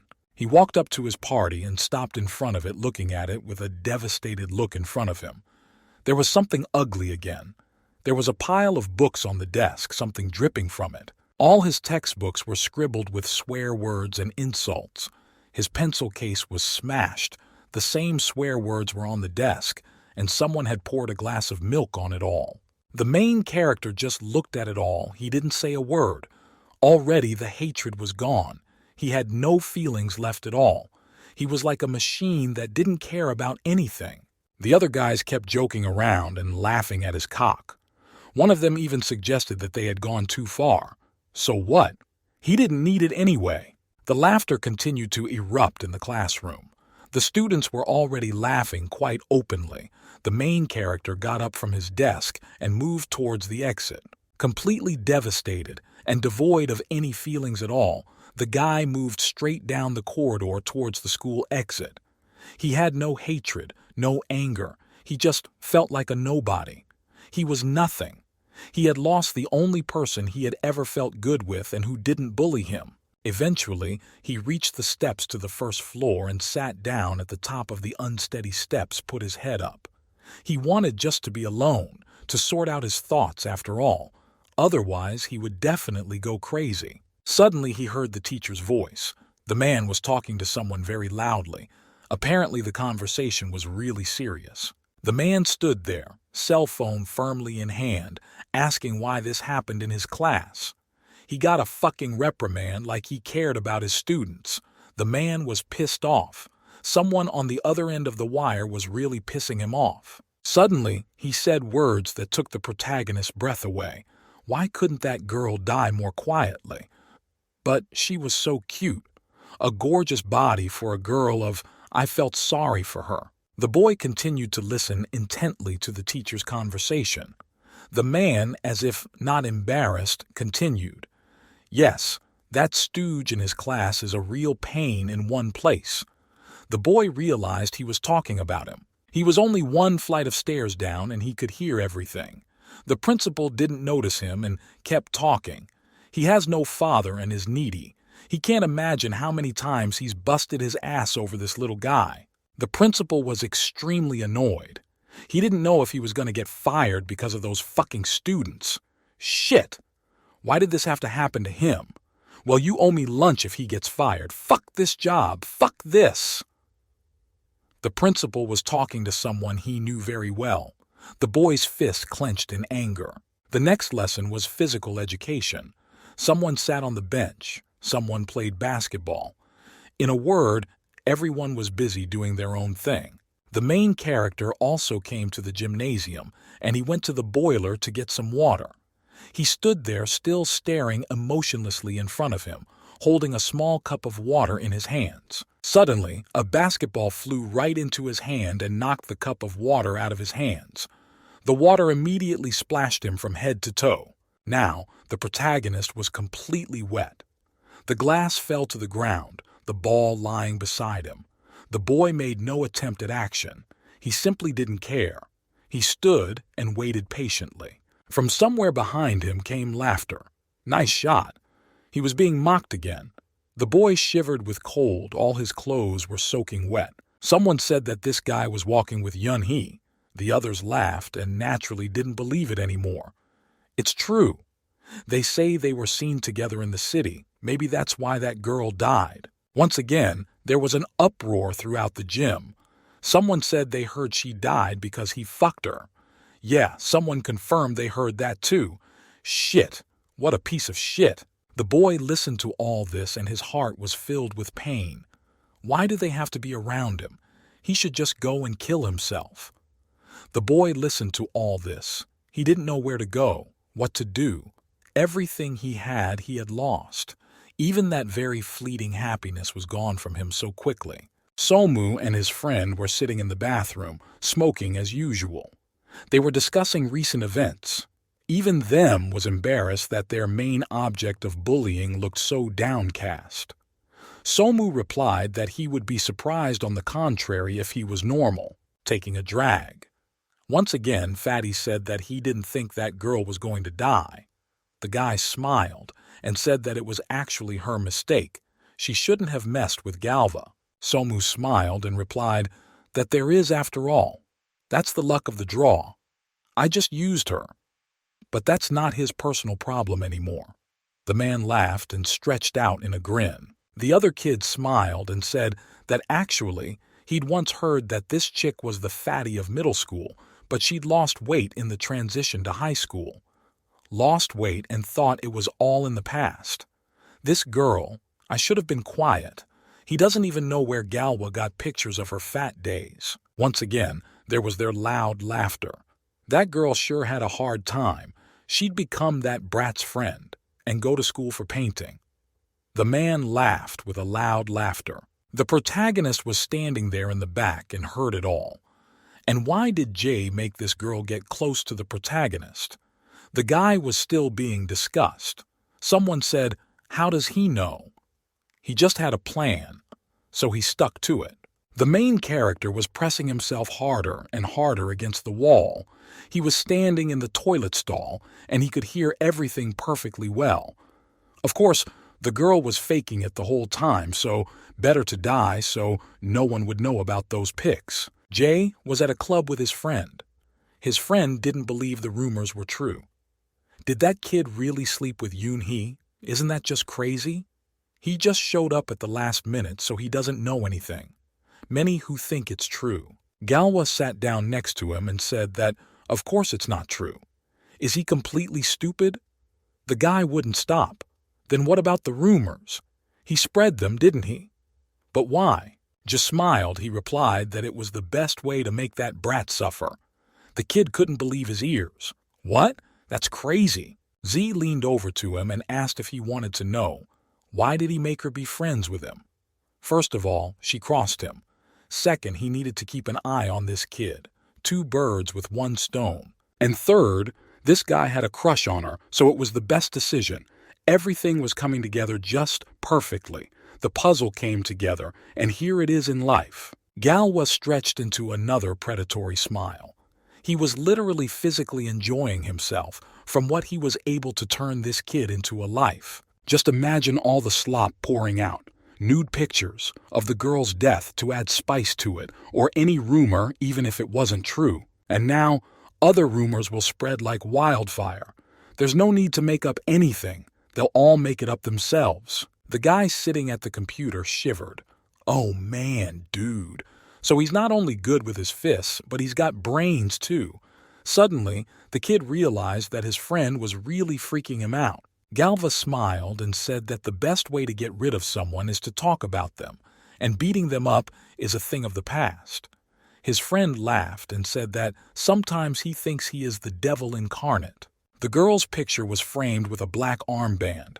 There were many flowers beside it, and in front of it all was a candle and 3 sticks of incense. The main character, dressed his all black, sat in front of her monument and pondered.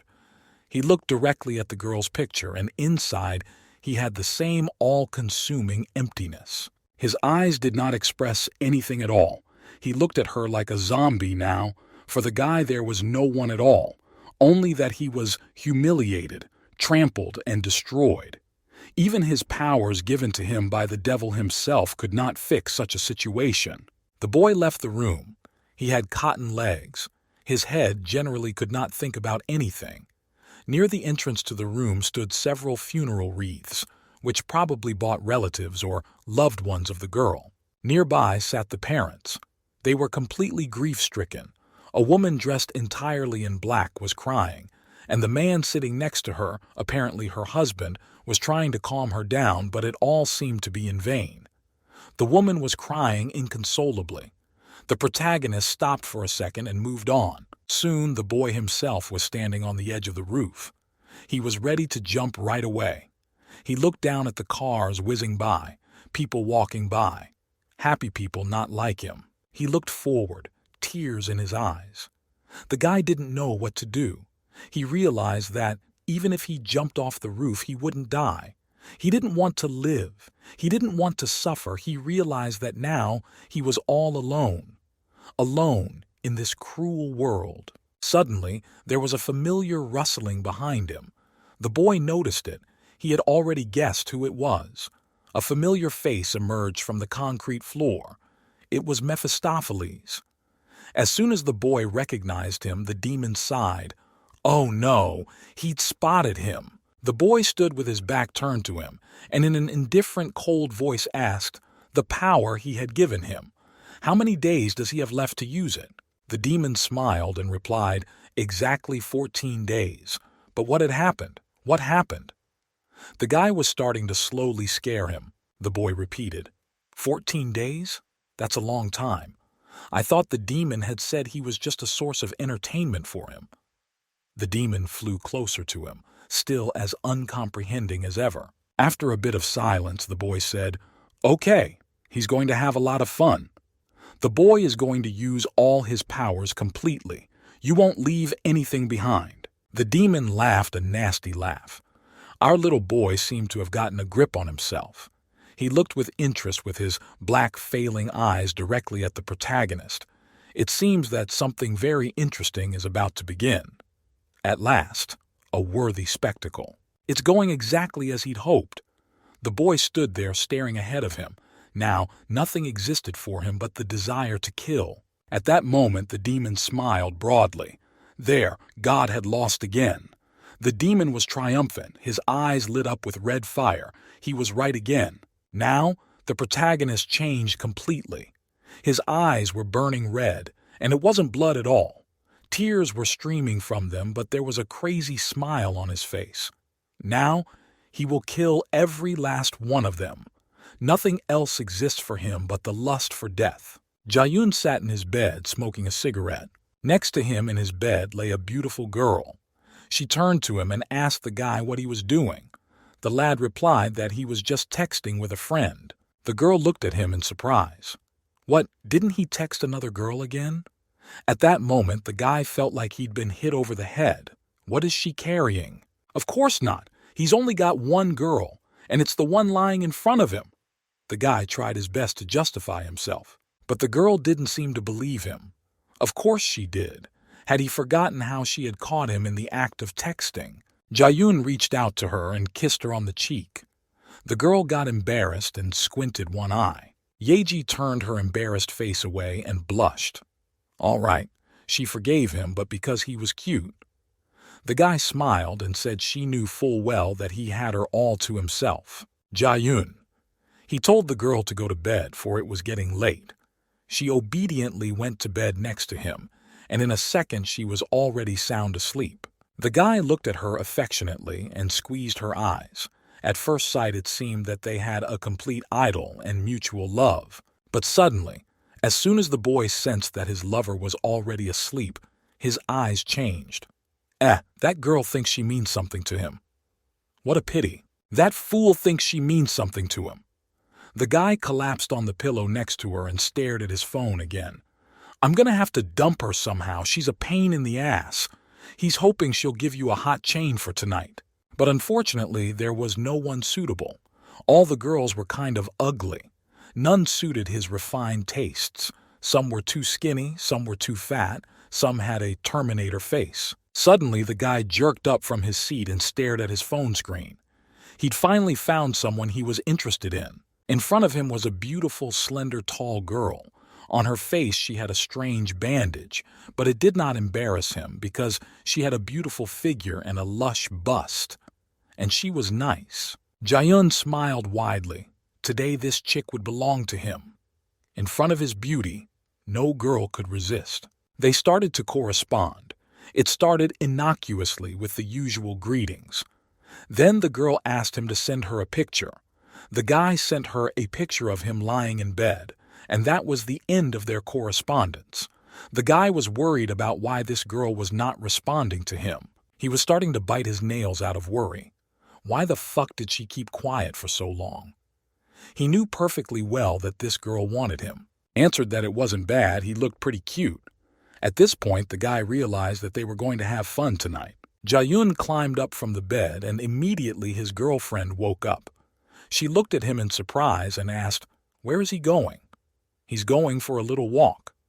Naturally, it seemed strange, but the girl was blinded by love. The guy was already putting on his pants and replied, "He's just going to see his friend. It was no big deal." The girl planted a look of disbelief on him. She asked pitifully, "Wouldn't he stay with her tonight?" The guy replied, "It has been a very long time since he has seen this friend. Let her not be afraid. The guy will come in just half an hour." The girl excitedly told the guy to come back early. "Okay?" The guy nodded his head and pretended to smile. In his head, however, he swore at her with every word he knew. She wants a lot. Jae-yoon left the room and waved goodbye to the girl, who waved back. And so they said goodbye. The boy creaked the door and dashed out into the street. The girl was left alone in an empty room and began to wait for her lover. She sighed heavily. She would be alone again today. Jae-yoon was walking down the street looking for that girl. Is this exactly where she is? It's a little creepy. It's dark out and there's no one around. The guy was staring at your phone trying to find the right alley. He texted the same girl again and asked where she was. He'd already gotten there. Shit, what's taking her so long? She apologized and didn't respond. The guy replied that everything is fine. He came to the place, but where is she? The girl replied that she was behind him. Jae-yoon didn't suspect that behind him, a strange creature dressed in a black hoodie was already flying at him. In the hands of the maniac was a sharp knife. Behind? The guy still didn't understand anything. Dajin was sitting in an incomprehensible place, with his hands tied behind his back. The guy was out of it. He didn't understand anything. Finally, after a few minutes, he woke up. Drops of cold sweat were streaming down his face. The kid was really scared. Where was he? Who had dragged him here? Starkly, nothing was clear. He began to run his eyes in different directions, trying to find something that would explain what was happening. The guy started twitching and trying to break free. What the hell is going on here? He was scared out of his mind, his heart hammering in his chest, and it felt like it was going to break his ribs. I think he'd been kidnapped. The guy was worried sick about his life.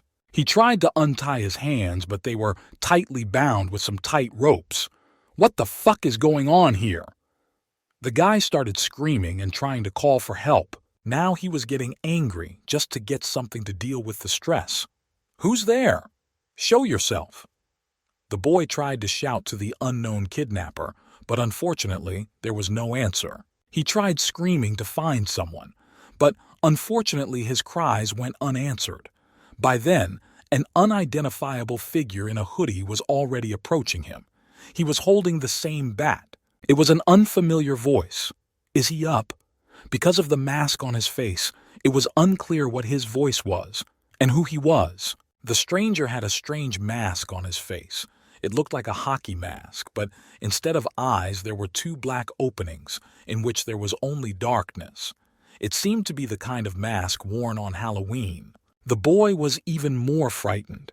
He didn't want to die, and at the sight of this stranger, a legion of goosebumps ran through his body. His breathing hitched, and his heart began to beat even harder. The boy realized that he was in danger now. Out of anger, he began to swear. He asked, "Who the fuck is he?"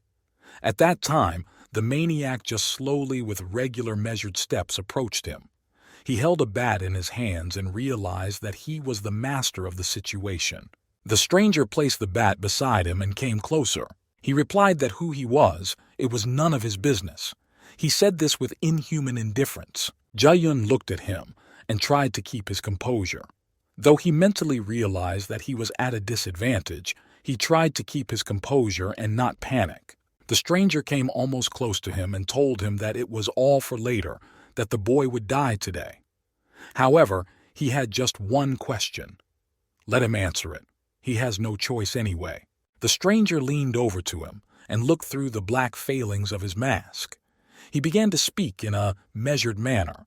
A few days ago, they tied up and beat up a guy and a girl. So let the guy answer him. Does he regret it or not? Jae-yoon. At first, he didn't understand what he was talking about and just looked at the maniac with an incomprehensible stare. But then, digging into the recesses of memory, still remembered the recent incident when they beat this brat. I remember they even took pictures and then sent to the network. The guy smiled. I think he understood. So this is the trash they tied up? So ask for a sign, dude, but funny. The guy kept laughing.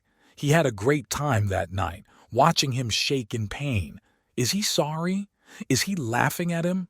Doesn't care about his suffering at all, you idiot. The maniac continued to stare at him silently with black failing eyes. The guy kept looking at him and laughing. Isn't he scared himself? Does he think he can just walk away after this? Suddenly, the maniac started laughing. He bent in half and started laughing like he'd seen the funniest comedy of his life. Jae-yoon continued to stare at him in surprise. Why is he laughing? What's so funny about it? The maniac continued to laugh harshly. His laughter echoed throughout the neighborhood. Suddenly, he stopped laughing and apologized. He'd completely forgotten to tell him. The kid is being looked at by his own fans. Jae-yoon looked away in surprise. What had he done? The maniac pointed his finger somewhere to the side, and the boy looked there carefully. Goosebumps ran down his back again. If that's what he's thinking, he's in trouble. There was a phone in the distance, and apparently it had a camera on and was broadcasting live. The girl with the purple hair was still at home and couldn't sleep. She was talking to someone on the phone, apparently trying to explain something to someone. The girl was explaining that her boyfriend actually has a good heart. She understands everything perfectly, but she just doesn't want to hear. Suddenly, the voice on the end of the phone changed. She's a fool. He's a fucking asshole. After these words, the girl's expression changed. She was scared to death, as if she had heard a death sentence. The next day, everyone was shocked by the terrible news. Lee Shi-yoon was looking at his phone, and a grimace of horror was reflected on his face. In the school, everyone was also staring at their phones and reading the news. Everyone's faces just had some inexpressible grimace of horror on them. In the computer clubs, too, everyone sat staring at the monitor and watching in horror. One of Galva's friends was staring at his phone and couldn't believe his eyes. He had a grimace of horror on his face. He had to inform his boss immediately. He rushed over to him and waved the phone around. Galva, at this time, was beating another poor man. As soon as he heard the screams, he stopped and started listening. The phone stood with the camera turned forward. He was broadcasting live. All that was going on in the room was seen by many onlookers. Jae-yoon watched in horror. He realized it was his phone, but he still couldn't believe what would happen next. Would something terrible happen? The maniac came closer to him and gave him a friendly hug. He gave him 2 fingers as a sign of peace, and he said he'd tell his fans goodbye. This was the last time they'd see him. The maniac laughed an evil laugh. Jae-yoon tried his best to break out of the chair. He begged to be told this was just some kind of joke. The guy couldn't believe what was about to happen. Just let him say it was just a joke. Well, no, it wasn't a joke.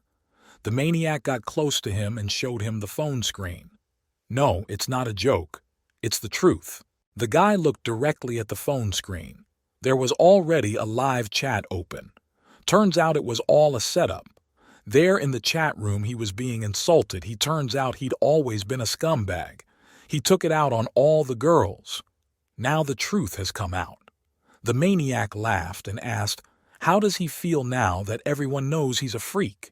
The whole box he had in mind has been shattered. Is he okay in there? Maniac seemed to smile, but you couldn't see it through the mask.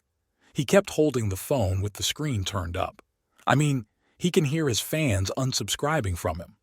Well, that's just fine. Maniac cheered. Jae-yoon screamed in grief. Everything he had built for years was now crumbling in an instant. His eyes were crazy. He realized that he was losing all his popularity before his eyes now. He was simply finished. He died before he was even killed for real. Lee had seen it all too, who was behind that red mask. The boy gritted his teeth and set his sights on stopping this monster after all. It wasn't human anymore. The boy had lost his mind completely. He had to save as many people as possible. Now Jayuna's girlfriend saw it all. She saw how the boy had deceived her. Now her eyes were opened. In the meantime, the guy bound hand and foot was screaming with rage. He was screaming that he was going to kill that asshole. Did he hear that? He's going to kill him! Suddenly, the maniac pulled a large glowing knife out of his pocket and swung it with the blade. The maniac swung the knife as hard as he could and plunged it into his chest. There was a delicious crunch. Blood spattered in different directions, but the man did not stagger. Jayun opened his eyes. He felt something light up in his chest, as if 1,000 fires were igniting his lungs. It was just an unbearable pain. The kid's eyes filled with blood. He bent in half, and all he could manage to do was moan. The pain was unbearable, but there was nothing the boy could do. Not to be acquainted looked down at him through the mask now. It was impossible to recognize his face, but it seems that the reader has already guessed who it really was. The maniac was stabbing himself in the chest, but it was the guy who was his victim who felt the pain. Jayun didn't realize what was going on. Droplets of cold sweat were building up on his face. He could feel the hellish will, even though his body was completely intact. It seemed to be what Galwa was talking about. Devil. Looks like that degenerate is going to kill him. And he thought it was just a joke. The maniac picked up his cell phone, which was already dead. The screen was black. There was no more chat or live broadcast. He threw the phone aside, and it fell with a loud sound on the hard concrete floor and immediately crumbled. The boy looked before him with a frightened look. He begged the stranger not to kill him. He at this moment just crazily wanted to live. He had already realized and rethought his life. At this moment, he was ready to do anything to survive. He pleaded, his voice becoming pitiful and trembling. At this moment, he was ready for any humiliation to somehow prolong the minutes of his life, only now he realized how much he loved his life. The maniac paused, as if thinking for a second. Does he want him to forgive him? The stranger took hold of the red mask and started pulling it aside. It felt like he had become a murderer. Pretty unpleasant. But it wasn't such a bad feeling. The man had already removed the mask completely. To get rid of the garbage, he'd have to become a killer. Now the masks were dropped and the guy could see his killer's face. Juno stared at him with his crazy red eyes. He had changed beyond recognition. Now he no longer looked like a normal person. His hair and eyes were red like blood. And in his mouth, he had many sharp teeth. Now, how does the guy want to die? The guy said in a quiet voice that it's simple. He wants everyone else to just suffer before he dies as long as possible. The boy didn't understand anything, so he asked him again. He yelled at the main character that the same wench was just using him. She's no different from them. So why is he defending her? Is he stupid or what? The devil. It won't make any difference if he tortures him. It won't bring that girl back to life. The protagonist just calmly looked at him, and his gaze was cold and lust for revenge. In a quiet and calm voice, he said that it looks like the boy is right. Nothing would bring this girl back, but there was something. Some strange blob of red energy appeared in his hands. He looked at his victim and said it didn't mean he should just sit there and do nothing. He didn't think so? Jayun looked at him with a frightened look and tried his best to change his mind. Shit, boy, was he really going to kill him? Eh? He doesn't have the guts. What would a weakling do to him? What can he do? In the hands of the protagonist, that glowing red dagger materialized again. Well, now he's going to see what he can really do. It's the perfect opportunity. The boy gripped the hilt of his dagger tighter and pointed it straight at his body. A second later, the sharp blade pierced his body, but, as always, the boy felt nothing. Blood just spurted in different directions. His victim, on the other hand, felt everything perfectly. The boy sat chained to a chair and felt the pain spilling through his body. He couldn't do anything. It was like his stomach was being burned through. It wasn't just a cut. The protagonist looked at him with an absent look. He didn't enjoy the sight of torment. He was just driven by the desire for revenge. He needed to destroy all the filth and scum that lived in this world. Jae-yun hid and gave a piercing scream. There was incredible pain in that scream. The guy felt like his body was being torn to pieces. If there was a hell, he was now in it.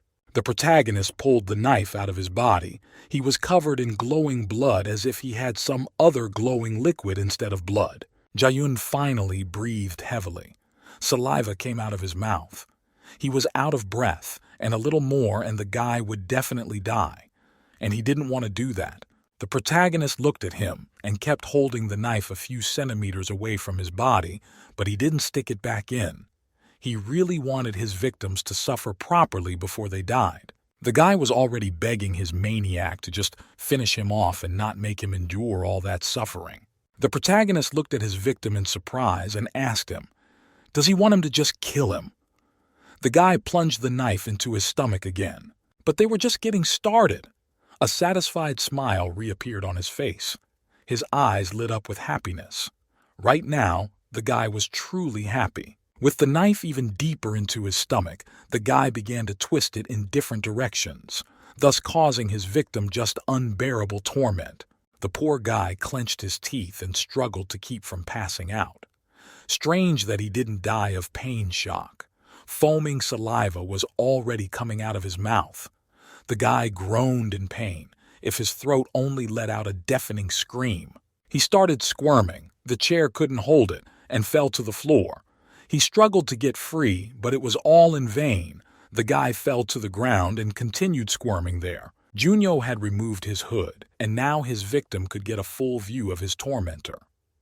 The boy had already changed completely. It was as if he had grown in this short time. The protagonist smiled. Well, now he thought this guy was a bit chilled, though one had to admit he was pretty tough. The guy didn't give up and kept fighting. He was holding on to life from the last of his strength. Jae-yun lying on the ground and spitting up blood and saliva dots to wring hell in his fucking mouth. The guy was already breathing from the last of his strength. Shit, he's not just gonna get off. Well. The protagonist said he underestimated him. Well, that's just his fault. Looks like they're going to have to go to the next level. Just let the guy wait a little longer. The victim looked at his maniac with eyes full of terror. So it's not over yet? In a frightened voice, the guy asked him what the guy was going to do. Damn it, this is scary. At this time, the maniac just didn't listen to him. He went about his business with an easy, measured step. The protagonist was humming a simple tune to himself. He was rummaging through some things as if searching for something. Finally, he found the right tools. There was a hacksaw, a screwdriver, some drills, in a word, construction tools. Now he's going to have some real fun. What good is one knife? The guy was watching him, still frantically trying to get out. He's a fucking psycho. For one thing, he was starting to get a little good at it. He began to tear with his fingernails the duct tape that was tied around him. Yeah, until that psycho finished him off. He finally managed to free himself, and struggling to gather his will into a fist, he headed for the exit.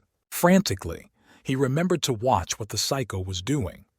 The maniac was standing a few meters away from him and was rummaging through the tools, choosing the most suitable ones. Jae-yun struggled to run. He crawled across the floor, fighting the bouts of pain. He needed to get out of this place as soon as possible, or he was simply finished. The main character looked after him and gave a doomed sigh.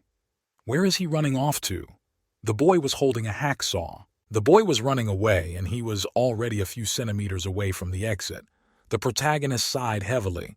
It's not working out well after all. Junyo realized that his victim wouldn't get away from him, but still, he was starting to get annoyed at his persistence. He took a large shilo and aimed it at his ear. He said stop, so let them stop. The guy took good aim right at the eardrum and prepared to pierce his ear. A few more centimeters and the sharp end of the awl would pierce his eardrum, only a few millimeters to go. And lo and behold, Ji-yun's head was pierced by a tolerable pain.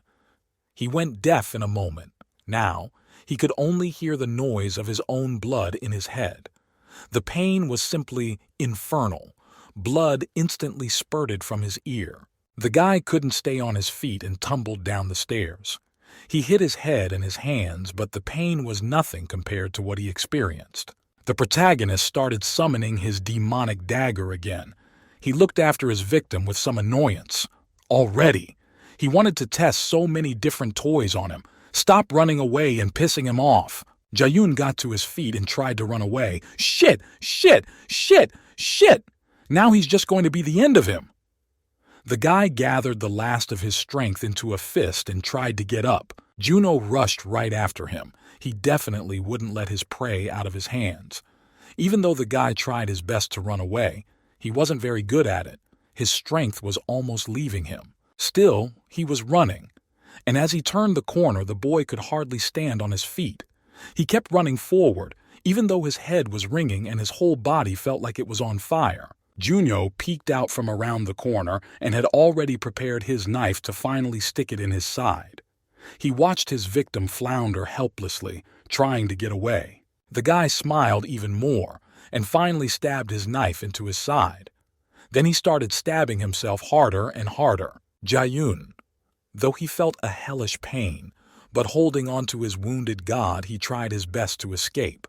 No, he must endure just a little more, just a little longer before he was free. His life depended on it. He didn't want to be victimized by that half-witted boy. Soon he managed to get out of this torture point. He ran down the street, leaving passers-by in different directions.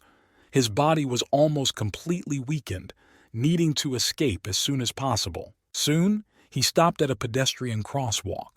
The guy started twirling his head in different directions. The kid turned around and saw the maniac as running after him in a sprint. He saw this most horrible red hair. Several thousand goosebumps ran through his body in an instant. His body, drenched in cold sweat, still somehow managed to stay on his feet. The boy realized that now, more than ever, he needed to run away from this place. As I waited for the traffic light to signal, he ran straight across the street, even though it was green for cars. The main character just sat and watched everything that was going on. It's really hard to kill someone, only more so. A familiar laugh sounded. It was a demon. It was somewhere nearby again. Junyo sat down on the road and looked forward doomedly. Is there something else like the second level? Last time, Galwa just wiped out all the pain and got to him. He needs something more powerful to take down his opponent once and for all. The little demon laughed his caustic laugh. This guy has more power than he believes. The demon smiled now. He was truly happy. Now, everything is going according to his plan. The protagonist looked at him in surprise. The demon hovered in the air and stuck it behind his back. The pain goes away after a while. The boy looked at him in surprise. Is he saying that the main character can inflict real wounds? There was surprise in his voice. This was opening up a whole bunch of new possibilities for him. The demon smiled and said that he was a quick learner. The protagonist immediately asked, how could he use this power after all? The demon flew up to him and said that soon the boy would learn everything perfectly well on his own. The protagonist snorted. What kind of stupid answer is that? He didn't like it. It was necessary to seize this ability right now. The devil landed on his shoulder and said in a caressing voice that someday, when the time came, this would be a regular thing for him. The boy stared somewhere ahead with a blank stare. He was completely insane now.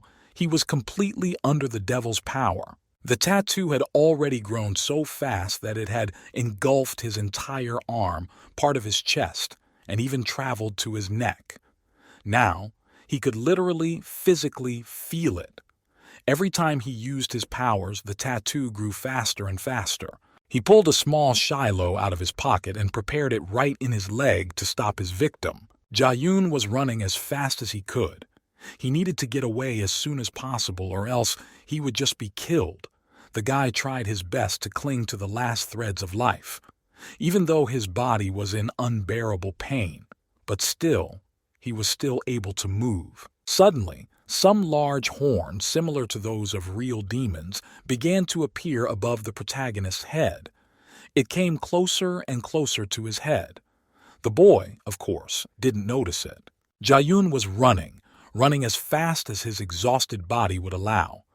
There were many thoughts in his head, but the one thing pulsed in his temples: to live. How he longed to live. The boy swung his weapon and aimed straight for his leg. The horn was coming closer and closer to his head, and just about to, it stuck to him forever. The weapon reached its target after all, and the poor man felt a pain in his leg that didn't bitch. He stumbled and began to fall rapidly to the ground. Unable to hold on to his wounded legs, the guy collapsed right on the crosswalk. His whole leg seemed to be burning with some kind of flame. The pain was spreading all over his body, but the guy clenched his teeth and tried his best not to scream. It must have looked strange from afar. The protagonist watched it all with undisguised pleasure. Jayun lying right on the crosswalk, holding on to his leg. What the hell is this? This isn't a simple pain. Something had definitely changed. He looked at his leg, and blood was pouring out of it. Now, it wasn't a simple pain that goes away with time. It was a real wound. What did that kid just do? The boy looked at his leg and still couldn't believe what had happened. His leg was really hurt. It wasn't just a ghostly feeling, a real wound that was bleeding. The main character stood a few meters away from him and just watched. He was looking somewhere off to the side, a smile slowly beginning to form on his face. He saw something that he really liked. Now, in front of him would be an unforgettable sight. As the car approached, the smile stopped wider and wider. The boy looked straight ahead, right at the headlights that were approaching him with inexorable speed. Jayun also saw everything perfectly well. He was horrified to see a huge bus coming towards him. The guy had already accepted his fate. He saw the multi-ton mahina flying straight at him with a rumble, and now he was about to be crushed. He was looking straight into the face of his death. Because his leg was really hurt, he couldn't move. His eye began to twitch. He realized at that moment that his death hour had come. It seemed he had come out for this walk for nothing. A few seconds later there was a slap, and the guy flew many meters forward. He flew a few dozen meters and still slumped to the ground, showering everything with blood. The main character hid somewhere in the crowd, wearing his dark hood. There were quite a few of this crowd gathered here to watch the tragedy that had happened. It was new to everyone. It's not often that such accidents happen in the city. Frightened cries were heard everywhere. Everyone was shocked by such a terrible accident. He began to look around to see if he was being followed. His eyes ran here and there, trying to find familiar faces in the crowd. His gaze traveled to the scene. There lay the disfigured body of his recent tormentor. Now, he himself was covered in blood and lying on the road. Nearly all his bones were broken. Somewhere up there, a demon stood and happily watched what was happening. They were enjoying it immensely. His little apprentice had finally grown up and gone wild. A lot of fun. The demon laughed his nasty laugh. Suddenly, an incomprehensible voice was heard from outside. Said she could get another soul. He's wasting a lot of her time, isn't he? Brother is making her life very difficult. The demon laughed and looked away. Mephistopheles smiled and said he'd give her this guy's soul, but she'd get too greedy. The girl was still snorting unhappily. She couldn't believe it. She had to become a part in his game. He's so toasty. The girl laughed, but thank him. She really wanted a body like this for herself. The demon also laughed. He said his dear sister had done a very great job and, of course, deserved such a gift. Now, the dead Yunha's body was under Lilith's power. Her eyes were holy with violet, and there was some horrible demonic aura around her, sizzling everything in her path. Time stopped. Events were transported to heaven, Gabriel's cathedral. The monstrous towers reached upwards into infinity itself. The cathedral was bathed in bright light, and angelic singing could be heard everywhere. Radzied screamed, lightning bolts streaming through her whole body. The girl was on the verge of death, and the torture continued. She breathed heavily and tried to regain consciousness. Gabriel turned to her and asked if she could hear him. The girl answered him in a weakened voice. She was chained to some sort of cross, and her whole body was constantly streaked with lightning. The girl quietly asked him for forgiveness. In front of her stood a man dressed in a ceremonial white uniform. This was the Archangel Gabriel. He squinted his eyes at her through small glasses. Behind him stood several other angels holding spears of fire. He jumped up and flew up to level with the girl. Forgive her? She should be asking God for forgiveness, not him. Now he was ashamed to appear before God. He entrusted her with the task as a humble angel. Did she expect him to let this beast deceive the Almighty like he did 300 years ago? Or did she befriend it? Hearing those words, the angel was scared to death. No, of course not. She began to make excuses. She would never dare do something like that. To be believed at last. One of the archangel's servants took up a spear and swung it around, aiming straight at her. How dare she make excuses in front of the archangel? She must be punished. Gabriel stood with his back turned to him and waved his hand in denial. He decides who will be punished and who need not be punished. Well, let them calm down.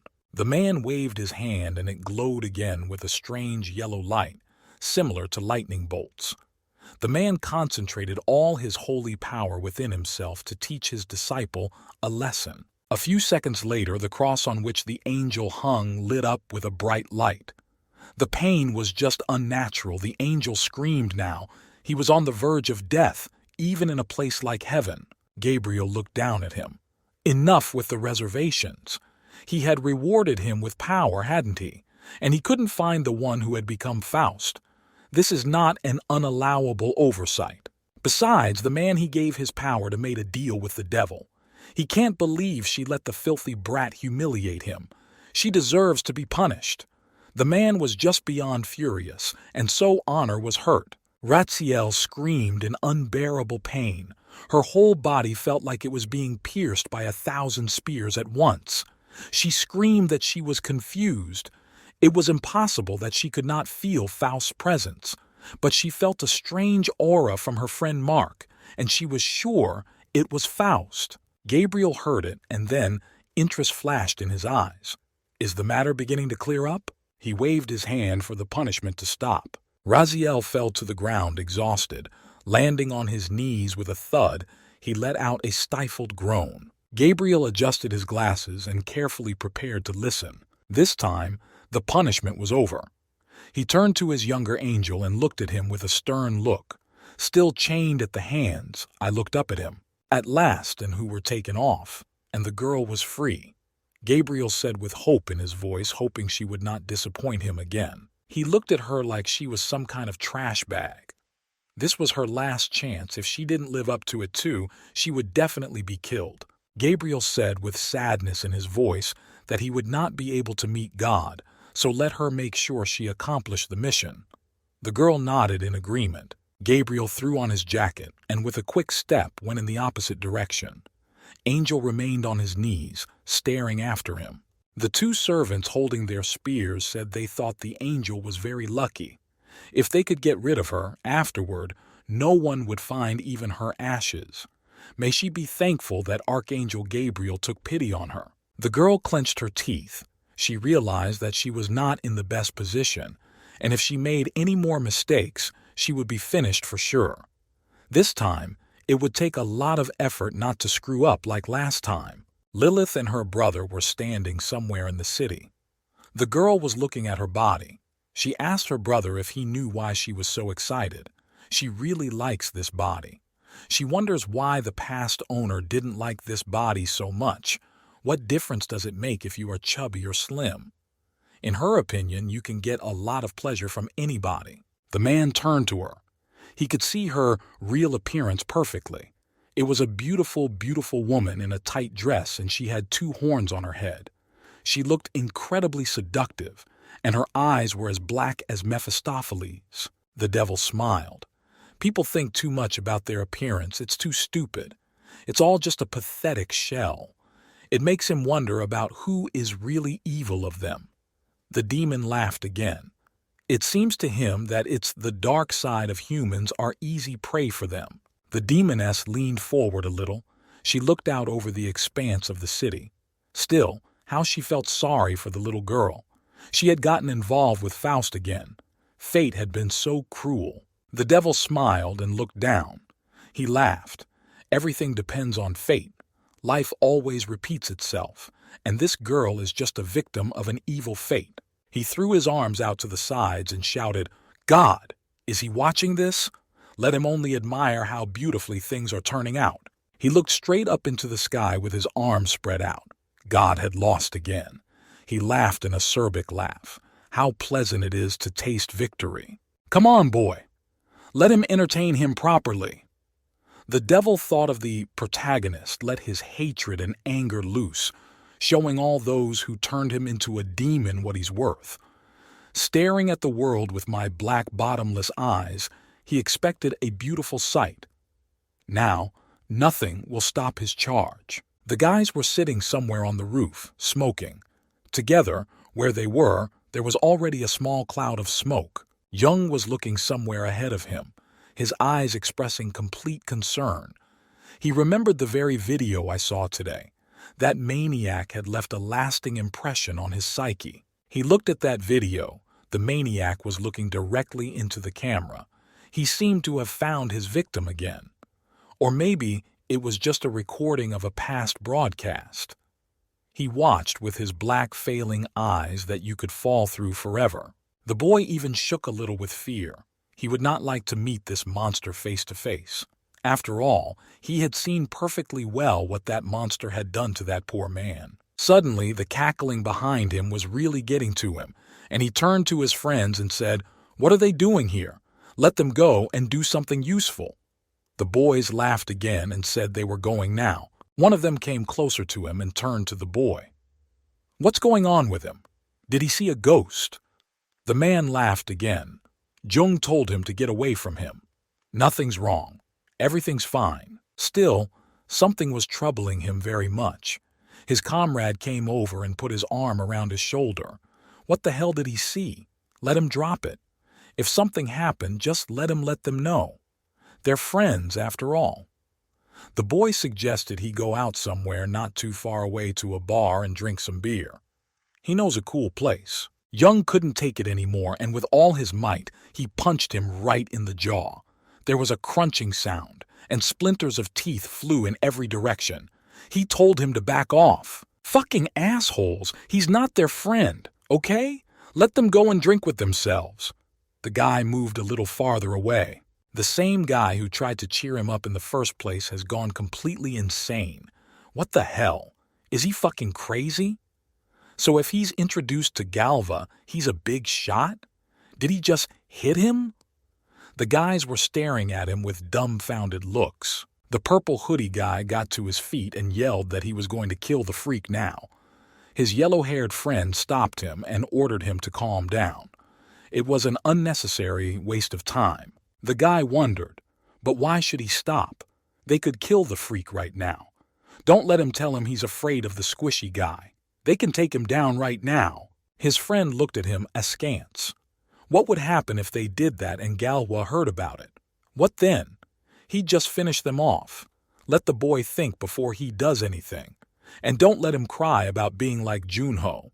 Besides, he heard that worm didn't come to school anymore. The guy in the purple sweatshirt cursed, "Oh shit." He gritted his teeth and they went about their business. They jumped on their motorcycle to finally get away from this place and the trouble. They were riding down the high-speed night highway on their motorcycles. The speed was just prohibitive.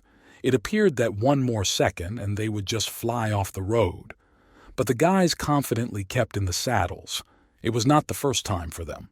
The guy in the purple hoodie asked his friend if he was mad at the freak. The guy replied that he didn't care how he felt. All you need to know is that he's a smart dude. They're all and still future leaguers, but this dude is still on a whole other level. They continued to drive at breakneck speed down the night highway. Shit, man. Why the fuck is Galwa hanging out with this wuss? His friend wouldn't stop. The yellow-haired guy replied that he was just bringing him money so he could use the relationship. Roughly speaking, symbiosis. Besides, did he see what happened to Jayun last night? The guy's thinking. Yeah, but wasn't that fake? It looked like he was trying to gain more follower count. His friend pondered. Did Jung Hee-won look too nervous about this guy's death? Man, that could be true. They continued driving, gradually picking up speed. He was sure that kid was okay after all. He can calculate things after all. His friend replied that he was dead after all. He didn't believe him, so he asked him again. The guy repeated his answer. He said he knew he was angry, but let him give this guy some time. He may be a bad person, but he's looking out for them, which makes their life at school a lot easier. Just let him remember Jung-hoon, who took care of them when they came to their past faction. But let him remember that it ended when Galwa came. Suddenly, something changed. The boy felt acutely sick, and now his arms were weakened. His friend who was in the back seat the whole time got really freaked out. What the hell? They're going down. Indeed, the bike roared and started to lurch downward. The speed was just tremendous, so if they crashed, they would both die on the spot. And his friend who was driving the bike fell on his side, and his friend tried to revive him, but unfortunately, it was all in vain. The wheel of the motorcycle began to wiggle in different directions. One more second, and there will be a monstrous accident. Stones began to fall from under the wheels. The motorcycle began to skid in different directions. He drove on the road as if there was ice. After a few seconds, he did get off the track, and the two friends flew out of the saddle and flew forward at great speed. The motorcycle started tumbling on the road. The guys fell on the road, and one of them immediately smashed his head. The motorcycle began to wiggle like a Yule. In different directions flew sparks because he rubbed against the asphalt. The guy in the purple sweatshirt was lying nearby. He'd lost his head, but he was still alive. All he got off with was a slight bruise on his head. As soon as he regained consciousness, he started calling for his comrade to see if he was alive. Who knows? After an accident like that, anything's possible. The guy started looking around. He turned his head in different directions as he finally spotted his friend. His bloody body was lying a few centimeters away from him. His face was almost completely shattered. The guy tried his best to shake his friend, but it was all in vain. The guy was dead. His injuries from the accident were incompatible with life. He seems to have broken his neck as soon as he landed on the floor. The guy grabbed his head and kept lying on the ground. Shit! How did this happen? He looked up. His face was covered in small abrasions. The guy still couldn't figure out how did this happen. What the hell is going on? How did his friend suddenly pass out behind the wheel? Suddenly his face was touched by an unfamiliar hand. It was wearing a red glove. The guy shifted his trembling gaze to the side. In front of his eyes was the same maniac who had so recently mauled one of their friends. The man couldn't believe his own eyes, his breathing hitched. He was scared to death, but still he could not move. In a frightened voice, the guy asked who he was anyway. The maniac replied that it was none of his business, and holding out his hand asked the guy to lend him his phone. The guy yelled that he was talking some bullshit. Let him just call an ambulance or get the hell out of here. The maniac inhaled heavily. Through the mask, it was hard to see who was standing in front of him. There were only a few holes instead of eyes. The mask looked like a hockey player's mask. Suddenly, a strange object began to materialize in the stranger's hand. The boy saw it and fearfully asked what it was in his hand. But it was as if the maniac did not hear him. He grasped the invisible dagger, and with all his strength he plunged it straight into his leg. He felt no pain as usual, but just watched his victim wriggle helplessly. The guy immediately grabbed his leg. He didn't understand anything. How is this even possible? What the hell is this even? The man hurt himself, didn't he? So why is he in pain? The boy grabbed his leg and said that he understood everything. The maniac can take him. The stranger sat down next to him and held out his hand. Tout handed him his cell phone. Good. It wouldn't have hurt him so much if he had done that in the beginning. The guy groaned even harder. Taking the phone in his hands, the man asked what his password was. The guy asked in surprise, why would he need to know that? Through the hole in the mask, a frenzied eye peered at the boy. The maniac had changed his voice now. It was not restless, but overflowing with madness. He shouted to the man not to make him repeat himself twice. The stranger once more grasped his knife and realized that now to his foot to strike another blow. The fellow would do the irreversible and began to dictate a password. He said his password was 0210. The maniac looked at him and put the knife away in his pocket. The stranger unlocked his phone and started looking at it. Who the hell is he? The guy asked him this. He crawled farther and farther away to get away if there was no attack. Smiling, the stranger took up his mask and said he was sure he was very curious to find out who was standing in front of him. Well, he would find out now. He took off the mask for a couple of seconds, but even that was enough time for the guy to be shocked to the core. He recognized this man, and now his jaw dropped. The maniac put the mask back on, and in a calm voice said that now he saw his face, and he had gotten what he wanted from him. So now there would be a denouement. He must die. The stranger looked at him with his black, hollow eyes. His voice changed and made himself mad again. At that moment, the boy realized that his life was in great danger. He begged to be left alone.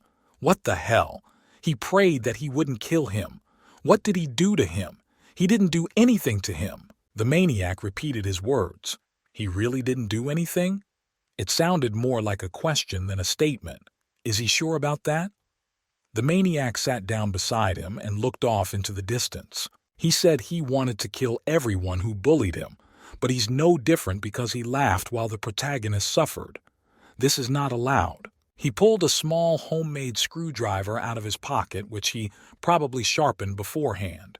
Well, that would be his main tool today.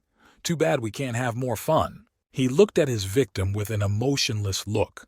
The guy started to scream. He felt like his life was about to end, so he started to spew curses. He's just a fucking freak. So what? Why all of a sudden you thought you had to kill him? It's not like he deserved to die. Why is this happening? He looked at the maniac with eyes full of terror. He seemed to realize that he was the guy who killed Jayun. He's a fucking killer. The guy screamed and screamed with all his might, but then he stopped like he saw something awful. A scream stuck in his throat, nothing more he couldn't say. A second later, and there was blood coming off his shakel. Real blood. His carotid artery had been severed in one precise blow, and now the guy was choking on it. He only had a few seconds until the blood completely drained out. The maniac didn't even turn around. He just walked forward, scoping out more of his victims. The man he killed ran out somewhere in the distance, holding onto his neck in a futile attempt to stop the blood. Suddenly the maniac stopped and looked at a motorcycle lying nearby. The guy thought about it. He suddenly had another big idea. This motorcycle could be a real murder weapon for him. There was no way to miss such a chance. Jung was sitting somewhere in the rest of the box with the windows and doors closed. I guess he must have gone too far. Should I apologize to Jaijung? He seemed to have a guilty conscience, but he acted on it. No, it was his mistake, so apologizing would be unnecessary. Suddenly his phone vibrated. It was a message from that guy. What? He wants to apologize to him? It was weird, but still he couldn't say no. He read the message carefully. The other guy said he wanted to meet at 9 p.m. at the same place. Okay, it's his fault too. It's better to tell him I'm sorry. It's the right thing to do. Soon he was arranged to meet together at the agreed time. But to his surprise, none of the other people showed up. Shit, a sign. Why do they keep him waiting? He looked around, trying to find someone. The guy started to shift from foot to foot. In the distance, he saw someone's motorcycle. This machine seemed vaguely familiar to him. He called out for those guys to finally come out and show themselves in front of him. Unfortunately, no one was there. He continued to persistently call out to them, looking around. He was getting a little creepy. He is alone, in a foreign place, who knows where, and now they might be in danger. Suddenly, a vague figure dressed in black appeared behind him. It had the same mask on its face. The figure came out almost noiselessly, so that the guy didn't even hear her approach. He went into one of the rooms in search of these guys and started looking around. The maniac at this time was already waiting for him outside the door. He tried not to breathe so as not to give away his presence. The guy kept screaming, attracting more and more attention. He shouted for them to stop bullshitting and come out. The maniac slowly peeked out from behind the door, waiting for the right moment. "Yeah, that's it. Let him go first." The guy was holding a knife that was starting to glow. A little more. Jung had already entered the room close enough to be in the line of attack. Suddenly, someone called out to him. It was a familiar figure. The boy turned around and looked in the direction of the sound. It was Soma, he asked him. What was he doing here at this late hour? He looked at his comrade with an uncomprehending look, discounting one eyebrow. The protagonist couldn't believe it. Is he here too? What did he forget here? All his plans were falling apart literally before his eyes. The fat man kept questioning him. What was he even doing here? What needed to be done this late? Somu replied that he was the one who told him to pass. Isn't he a jerk? Somu looked at him and raised his eyebrows in surprise and asked what he was doing here. Did he come here to meet someone? The maniac was hiding behind the wall at this time and eavesdropping on their conversations, trying not to give himself away. He was barely breathing. A cunning plan was born in his head again. Maybe he'll be able to kill two people with one blow.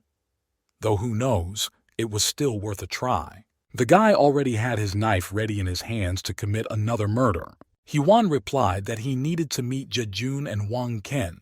There's no one inside, so he thinks they're still walking somewhere. It would be better to wait for them now and find out all matters on the spot. The protagonist hid behind the door and waited patiently. Somu laughed out loud. What was he thinking? These idiots are too easily distracted by bullshit. They always have nothing better to do. The guy confirmed, "Yup, exactly," and laughed immediately. He's going to the arcade? His hand glowed with devilish flames again, and demonic energy began to gather in it, so that he could finally create a knife to finish off those freaks. Somu said he would go and visit Kenjin. The boy wondered, why is he taking care of him? The fat man replied that just because their leader beat him up doesn't mean they should stop talking to him. He's their friend after all. Jung grinned. That's who the little stooge beat up here, right? There was no way he was his good friend. Let it not embarrass him. Somu looked at him with a formidable look and asked, did he even realize what he just said? Had he forgotten? It was because of this man that he had met Galva. The guy immediately misheard. He was scared. Goosebumps ran down his back. No, he didn't mean that. He didn't, did he? He was very frightened because he realized that the big man would wipe him out if he said anything else wrong. Somu looked at him with a fierce gaze as if he wanted to wipe him out. But unfortunately, there was no fight. The fat man simply took a cigarette out of his pocket and lit it with his lighter and smoked it. He sighed heavily. Okay, we should forget it. The guy nodded in agreement. They stood and smoked while the protagonist hid behind the door and waited patiently. Shit, they're all freezing in that jacket. It's really cold. Still, they continued their conversation. One of them asked the question, where is that little bastard? It was about the main character. Jung stood smoking and replied not to hover here. He'll round up the Ligers tomorrow and tell them to find this creep. He wants revenge for Jayun. The boys took another drag on their cigarettes. Somu turned to his friend. Look, he thinks this little scumbag had nothing to do with it. Jayun just got hit by a car. It was even on the news. And he thinks they were too hard on him. This is really getting out of hand. They really went too far. Fatty got sad for some reason. If it wasn't for their antics, it might be Yun-hee would be alive right now. He said the last words almost crying. His friend looked at him and asked, why the hell is he talking just like a loser? Somu hesitated and looked at his cigarette butt. He's just talking, isn't he? The kid looked in front of him. He said that he personally did not wish this kid any harm. They were only doing all this because they are followers of Galva. He only wants to beat up this monkey. He's only interested in this little bastard. He is well aware that the protagonist is responsible for the death of their comrade, but they are responsible for it themselves. Sometimes he wants to apologize to him. He feels bad about what he's doing. The protagonist standing outside the wall at this time and listening to them attentively. His friend sighed heavily and reprimanded, saying that if they're done, it's time to get the hell out of here. They were already very cold and they never waited to meet up. The protagonist continued to follow them. He rasped his fists again. Apologize to him. Are they really waking up their conscience? This is just some kind of bad joke. The guy took that idiotic mask off his head. That asshole was enjoying himself while he was beating the last of the spirit out of him. He told them to stop. But they kept going on. The guy started to become overwhelmed with unimaginable madness again. Is he sick of what he's done? Is he ashamed? The guy took off his mask and breathed a full breath. The mask flew to the floor and hit the stone floor with a loud thud. The kid looked little like a human anymore, his eyes glittering with madness, and his mouth was filled with several sharp fangs. He'd never had those before. They were just fucking freaks. How could they feel wine? He would never forgive them. She's going every one of them, and she's going to kill them, send them to hell. He knows Yoon-hee is around. The guy's already starting to slowly become obsessed. Yuan goes up to the head of the Liger faction and he says he has gathered everyone here as he requested. There were several dozen people standing in front of him, so what next? It was Yang Jon-hoon, the leader of the future Ligers faction. Yuan showed them a phone that had a picture of the main character on it. He said that he wanted them to find this stooge. He will forward the picture to them, so don't let them dare come back and say they didn't find him.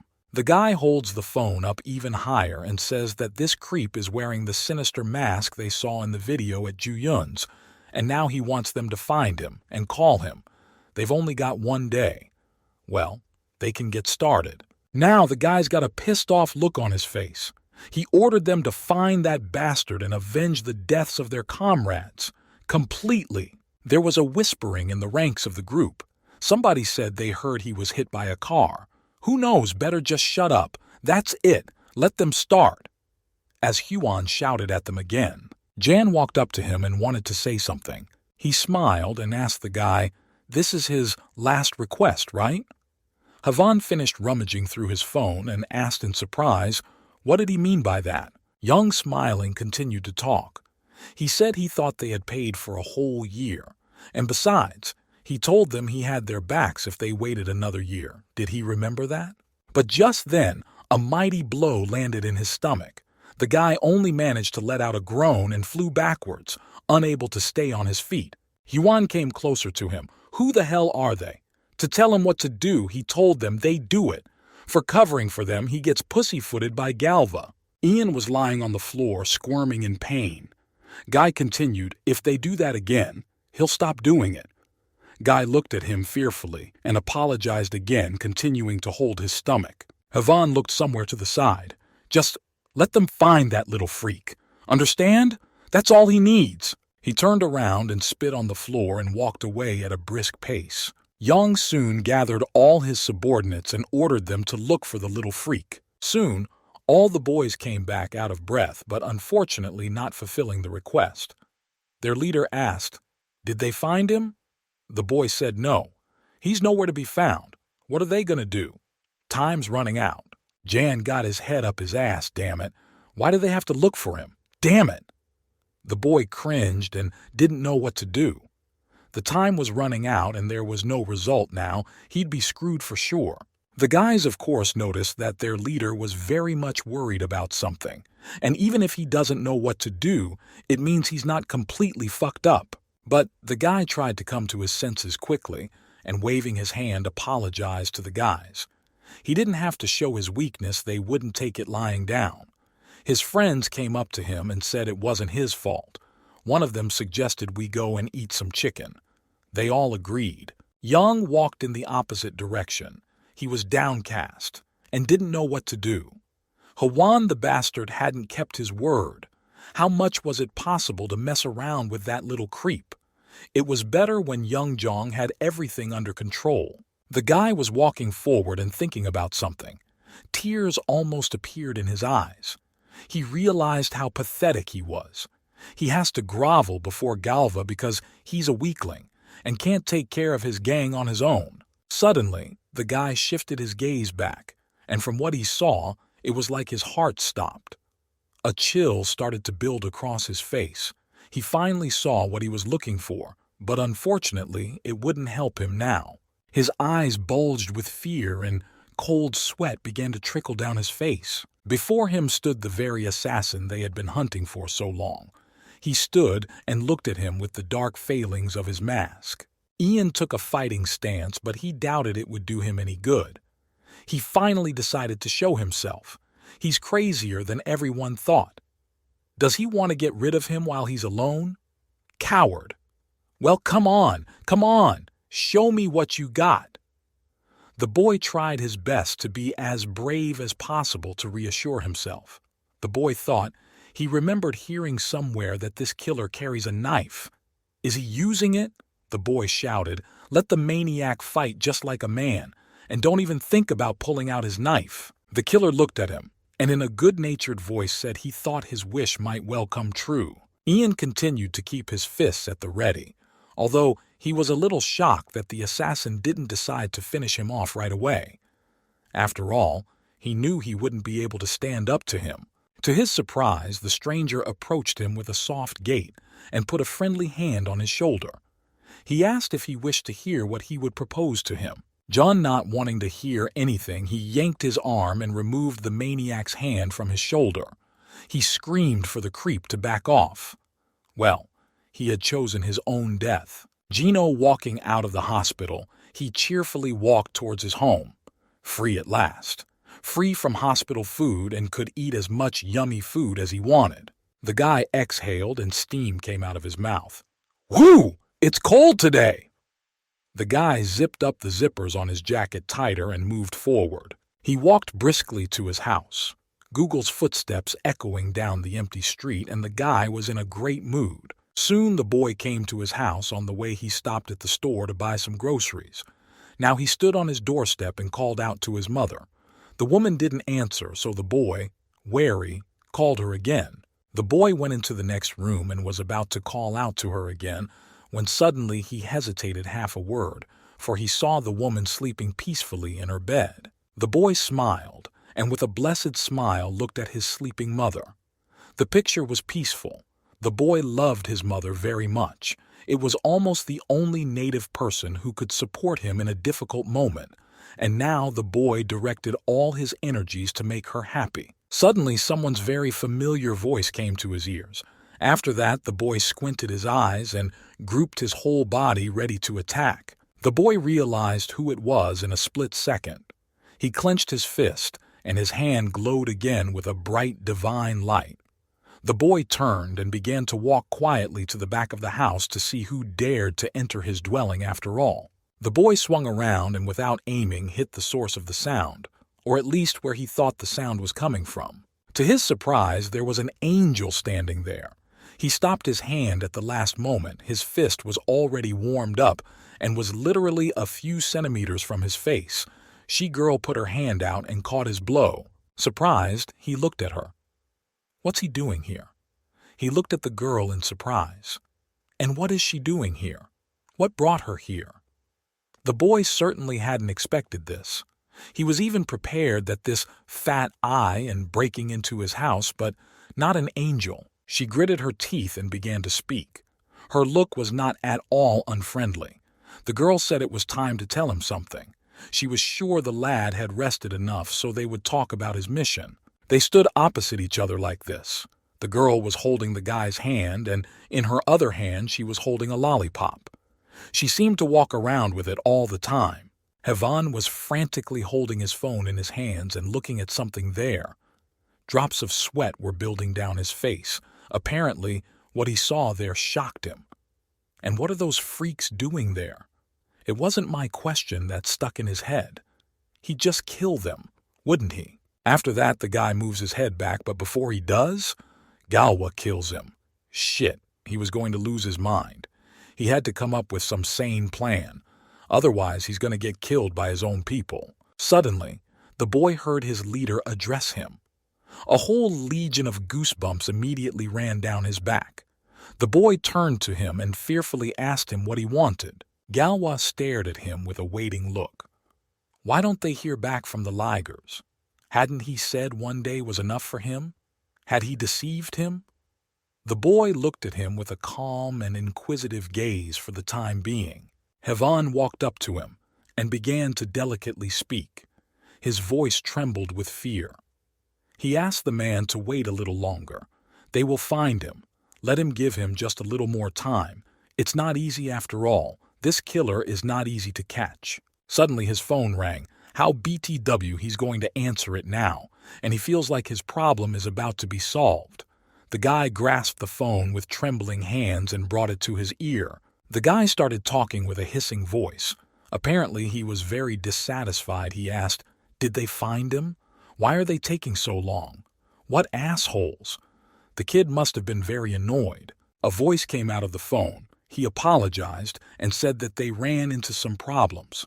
That was the reason for their delay. But now, it's okay. They found the bastard and tied him up. Now, he's sitting right in front of them. Indeed, the main character was tied up by the arms for some reason and was sitting on a chair. He was completely immobilized, caught again. But it seems for him, everything was under control, and he was staring down in front of him. The gang leader finished telling his superiors where they were and invited them to come here and see for themselves. The boy continued to stare ahead with his head down. The guy looked at his prisoner and tossed the phone away. He was incredibly pleased that he had managed not to disappoint his superior after all. Havai pressed the call reset button. A huge mountain fell off his shoulders. Finally, he'd get to show off to Galva. He was already afraid he'd have to take a beating for not completing the task on time. He turned to him and told him that his guys had just called him and said that they had caught this maniac and he was at their base. He would go over and check on them and call him back. Galwa puffed on his cigarette once again and just stared intently in front of him. He let the puffs of acrid smoke out of his mouth and stared thoughtfully ahead. He seemed to suspect something, for this fellow was not so simple. Galwa got up from his seat and put out his cigarette butt with his foot. No, that's right. That little sod is pretty smart. He's quite aware that he's up to something, isn't he? There's no way he'd be so easily caught by that scum. They will meet him again when fate wills it. The man smiled a crazy smile. Things are going according to plan after all. Soon he'll be able to get even with this little brat. On the roof of the house, a lot of people had gathered. It was a gang of Ligers. Guys were standing around talking to each other. Some were smoking. Some were just walking backwards and forwards. Everyone was a little uneasy. Their leader sat in front of the protagonist and, holding a cigarette butt in his hands, was interrogating him. He was asking the protagonist, who is he? Why is he doing all this? They were sitting in some very cramped room that had bars on the windows. He just sat there with his head down and didn't say anything. In all this time, he hadn't managed to get a single word out of the protagonist. Now he was sitting in front of him, but it was no use because the guy was silent. Jan looked at him, and there were bags under his eyes due to the fact that he hadn't slept for a long time.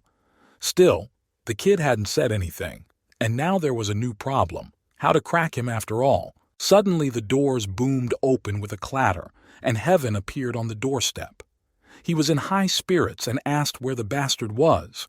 He was overjoyed that he was finally going to get even with the little guy. Jan looked at him from behind and said, "Hello." Huan walked closer to him, and a joyful smile lit up on his face. Here they were, meeting again. Looks like he got some balls for a bit. Not bad. He even liked it a little. The boy looked at the protagonist and anticipated the reprisal. He walked up to the boy and took him by the hair so tightly that the kid gritted his teeth. Did he think he was going to be invisible? Let him look at his hair. The boy laughed because the main character's hair seemed very funny to him. That little degenerate is going to die soon. The boy let go of the protagonist's head, but before that happens, there's something else to do. Hyun approached him and asked with interest. He was the one who killed Jaeyoon. Wasn't he? How had he done it? He heard that the unlucky guy was hit by a car. So how did he have anything to do with it? If he was really planning this shit and came up with the idea that people would see Jaeyoon shaking in fear in that chair, he fucked up big time. Did he kill him because of that girl? The boy gritted his teeth in anger. He wanted revenge? What'd he get out of it? The kid was slowly boiling over with anger. Hyun looked down at him, already anticipating the reprisal. What was he going to do now? A smile ran across the boy's face. It's not like he'll be able to get out of here. All the doors are locked. It's crowded and he doesn't have his weapon. Suddenly, the main character raised his head and a crazy smile appeared on his face. His eyes glowed red again, and his fangs gleamed even in the darkness of the night. The boy regained his insane expression. Havan even was a little scared for a few seconds. He pulled away from the boy and took his hand away. Did he think it was funny? The boy stood there, looking at the killer with a frightened look. You could see by the look on his face that he wasn't the least bit frightened. Is he really afraid of this little guy? But then, the guy went into a rage, started beating up the protagonist. He repeated his question. The kid thinks it's funny. The protagonist did nothing. He just waited patiently, enduring all the blows that fell on him one after another.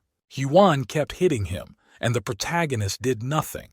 It was all the sounds of scathing blows that could be heard. He can't sleep properly. Do you know how much shit he endured because of that little prick? Ian stood a little distance away and listened in horror to everything that was happening. A few thousand flies ran down his back for a second. The pleasant and cold guy gently took hold of the door handle. It was nice and cold to the touch. He covered the door so that no outsiders could enter it. Havan continued to beat up the main character. He was screaming with rage because all that he had to endure. These days it's just impossible. Who does he think he is?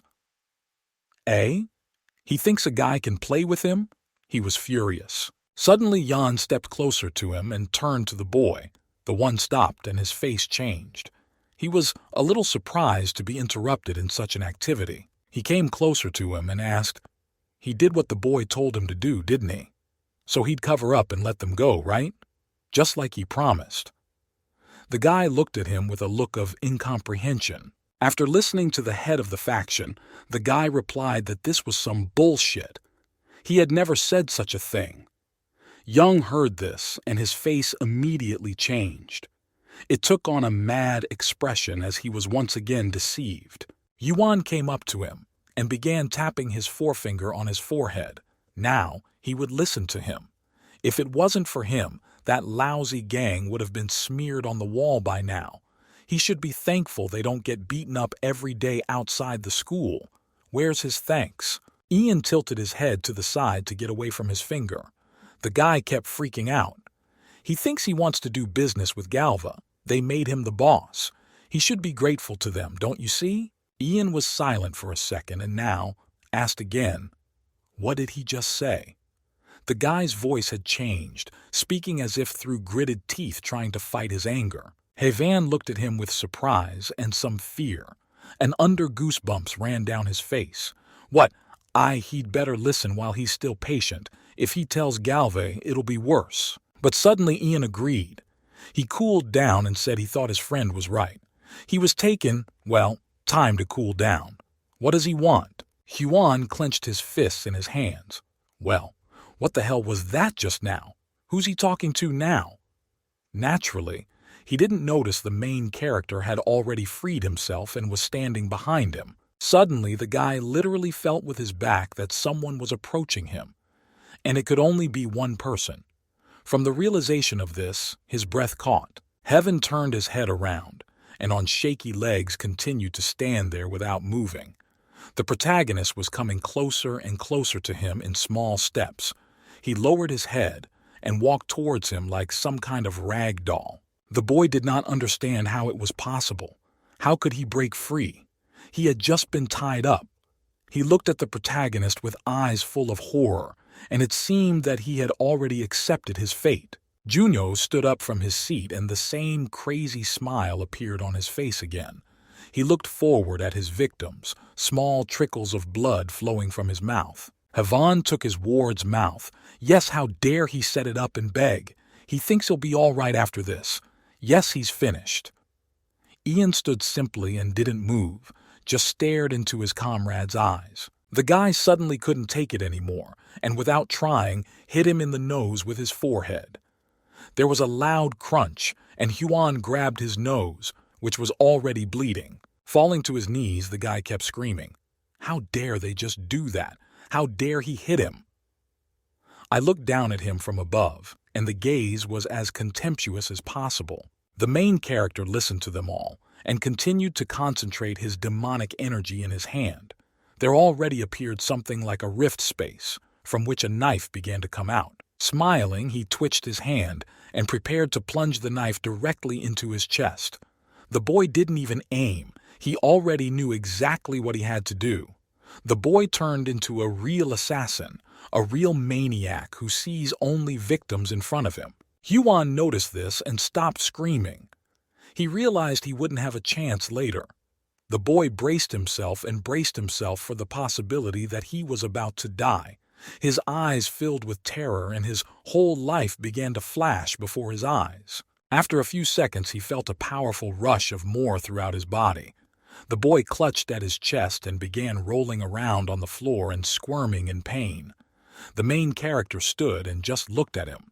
The boy continued to roll around on the floor and didn't understand anything. What the hell is even going on? Why is he in so much pain? What had this kid done to him? He was crawling around on the floor and trying to regroup. Huan knew it was dangerous. He could die here. Screw it. Somebody help him too. The guy gritted his teeth and started to completely shake with fear. Honestly, couldn't do anything. It seems his credibility had been undermined. He looked at John Hoon and he had no other choice. He apologized to him and begged him to help him. But the fellow looked at him. After listening to the pleas for help, the guy clenched his hands into fists. He said that he just had to turn him in. Then his job would be done. And the day when his men wouldn't have to bow their heads to Galva would finally come. The boy was incredibly relieved. The protagonist put on his mask and said that Guy had nothing to worry about. He wouldn't give him up. After all, he had helped him in carrying out his plan. The boy kept shaking with fear and looked at the protagonist. Juno stopped putting on his mask and stopped for a second. But what would he get if he turned him in? Yong lit a cigarette. What's he saying? He's really different. Okay, I think it's time to tell him. Huan promised him that their leader would stop bullying his gang if they gave him to them. The protagonist ironically asked him, and he really believes that? As soon as the boy heard this question, his eyes widened. And really, what's stopping these creeps from fooling them again? Just like they did before. Junyo glanced at him with his eyes and asked, did he really think these creeps would keep their word? That would just be ridiculous. Young. He asked the protagonist, is he saying that they are lying? Junho said, suggesting that he's going to suggest that he check to see if they're really lying or not. That's a very easy thing to do. Guy. He came closer to him and asked if he was willing to answer for his words. That's a very serious statement. They stood opposite each other and glared at each other. The protagonist smiled like a maniac again. He said that the guys just need to check if he's lying or not. He won't lose anything, right? That's logical, isn't it? John puffed on his cigarette and thought. He was faced with a difficult choice. On the one hand, he was on the verge of death, because if Galwa found out about it, he and his bandit would be finished.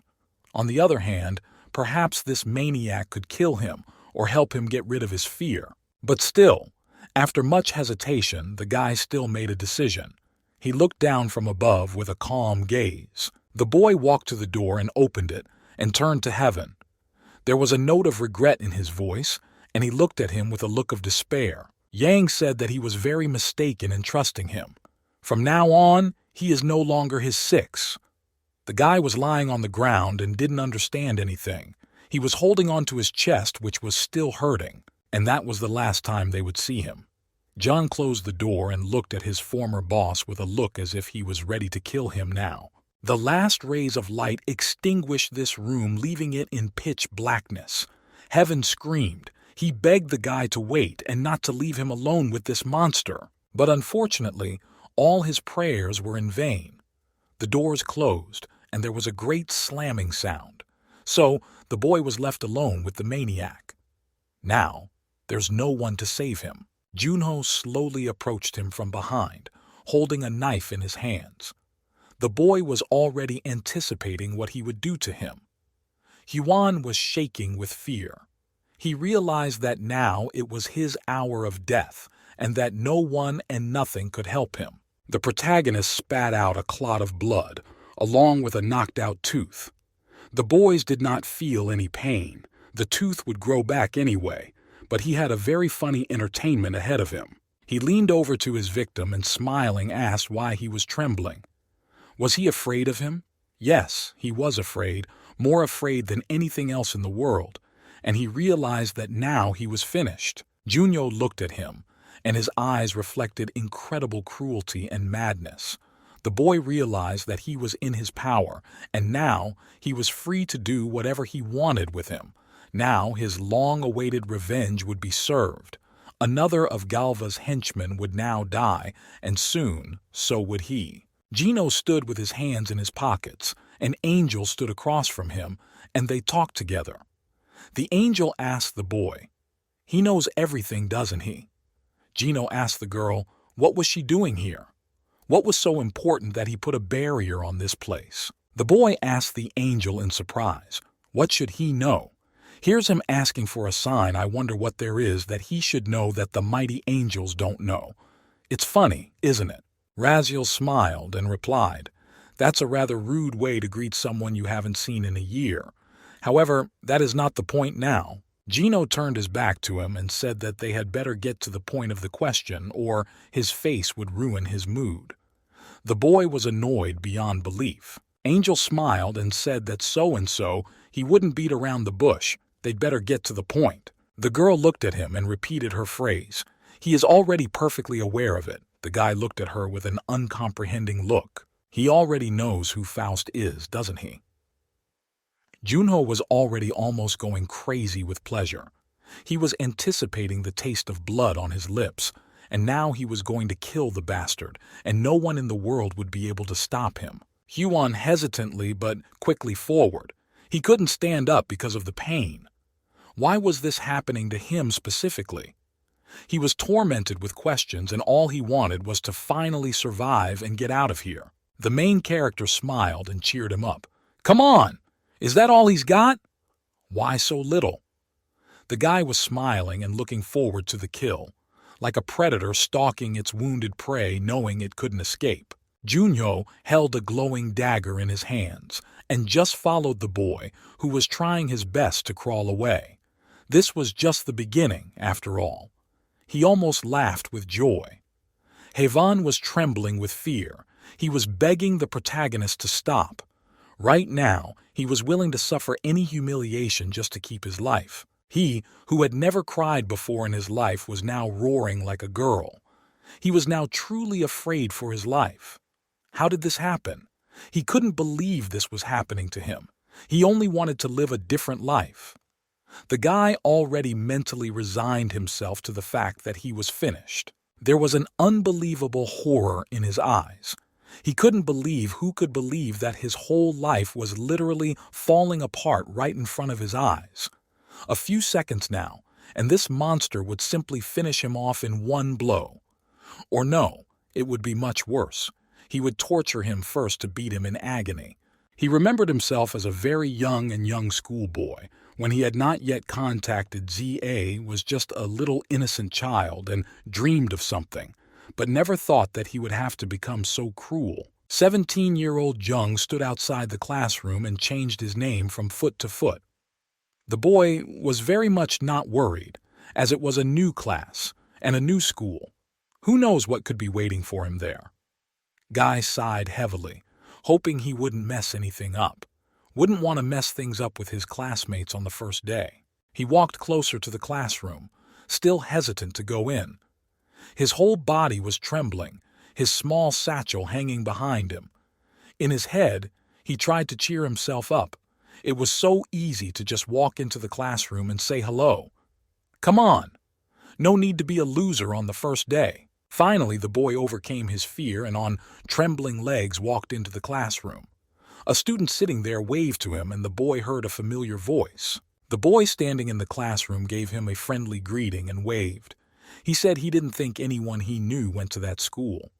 They're also in the same class, the guy laughed. It's fate, doesn't he think? That man's name was Kim Sang-byom, the freak who turned the boys' lives away in middle school. Hwang lowered his head. He was definitely not happy to see this person he would have to endure the bullying again. Why does this freak go to this school? He got into it so he wouldn't have to face him again. Kim stretched into a predatory smile. It was obvious that he was very happy to see an old acquaintance. Now he would have someone to mock. This smile did not bode well for our hero. He walked up to the boy, and as if he were a friend, put his arm around his shoulder. The boy squirmed. He was clearly uncomfortable with the presence of his old acquaintance. Kim suggested he go play on the computer after school. By the way, could he lend him 10,000 won? The boy just nodded his head in agreement. He was shaking all over. He felt unpleasant around this person. Kim apparently didn't like the way the guy was talking to him and shouted at him. He can't hear him. Let the guy talk louder. Can't he give him 10,000 won?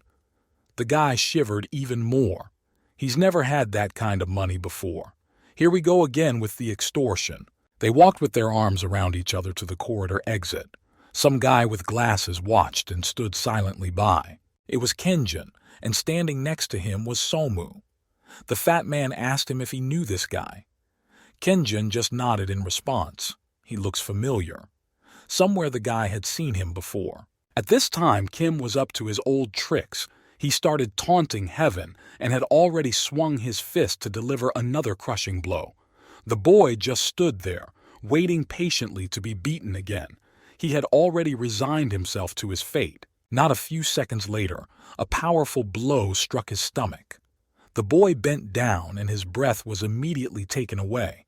There was nothing he could do because this freak was stronger, and all he could do was to bear the punishment patiently. Heaven fell to the floor and began coughing, holding his stomach.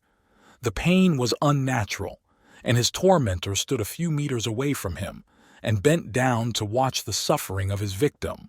Kim stepped closer to him and took him by the hair. He looked the boy straight in the eyes. Our hero's mouth was drooling from such a strong blow.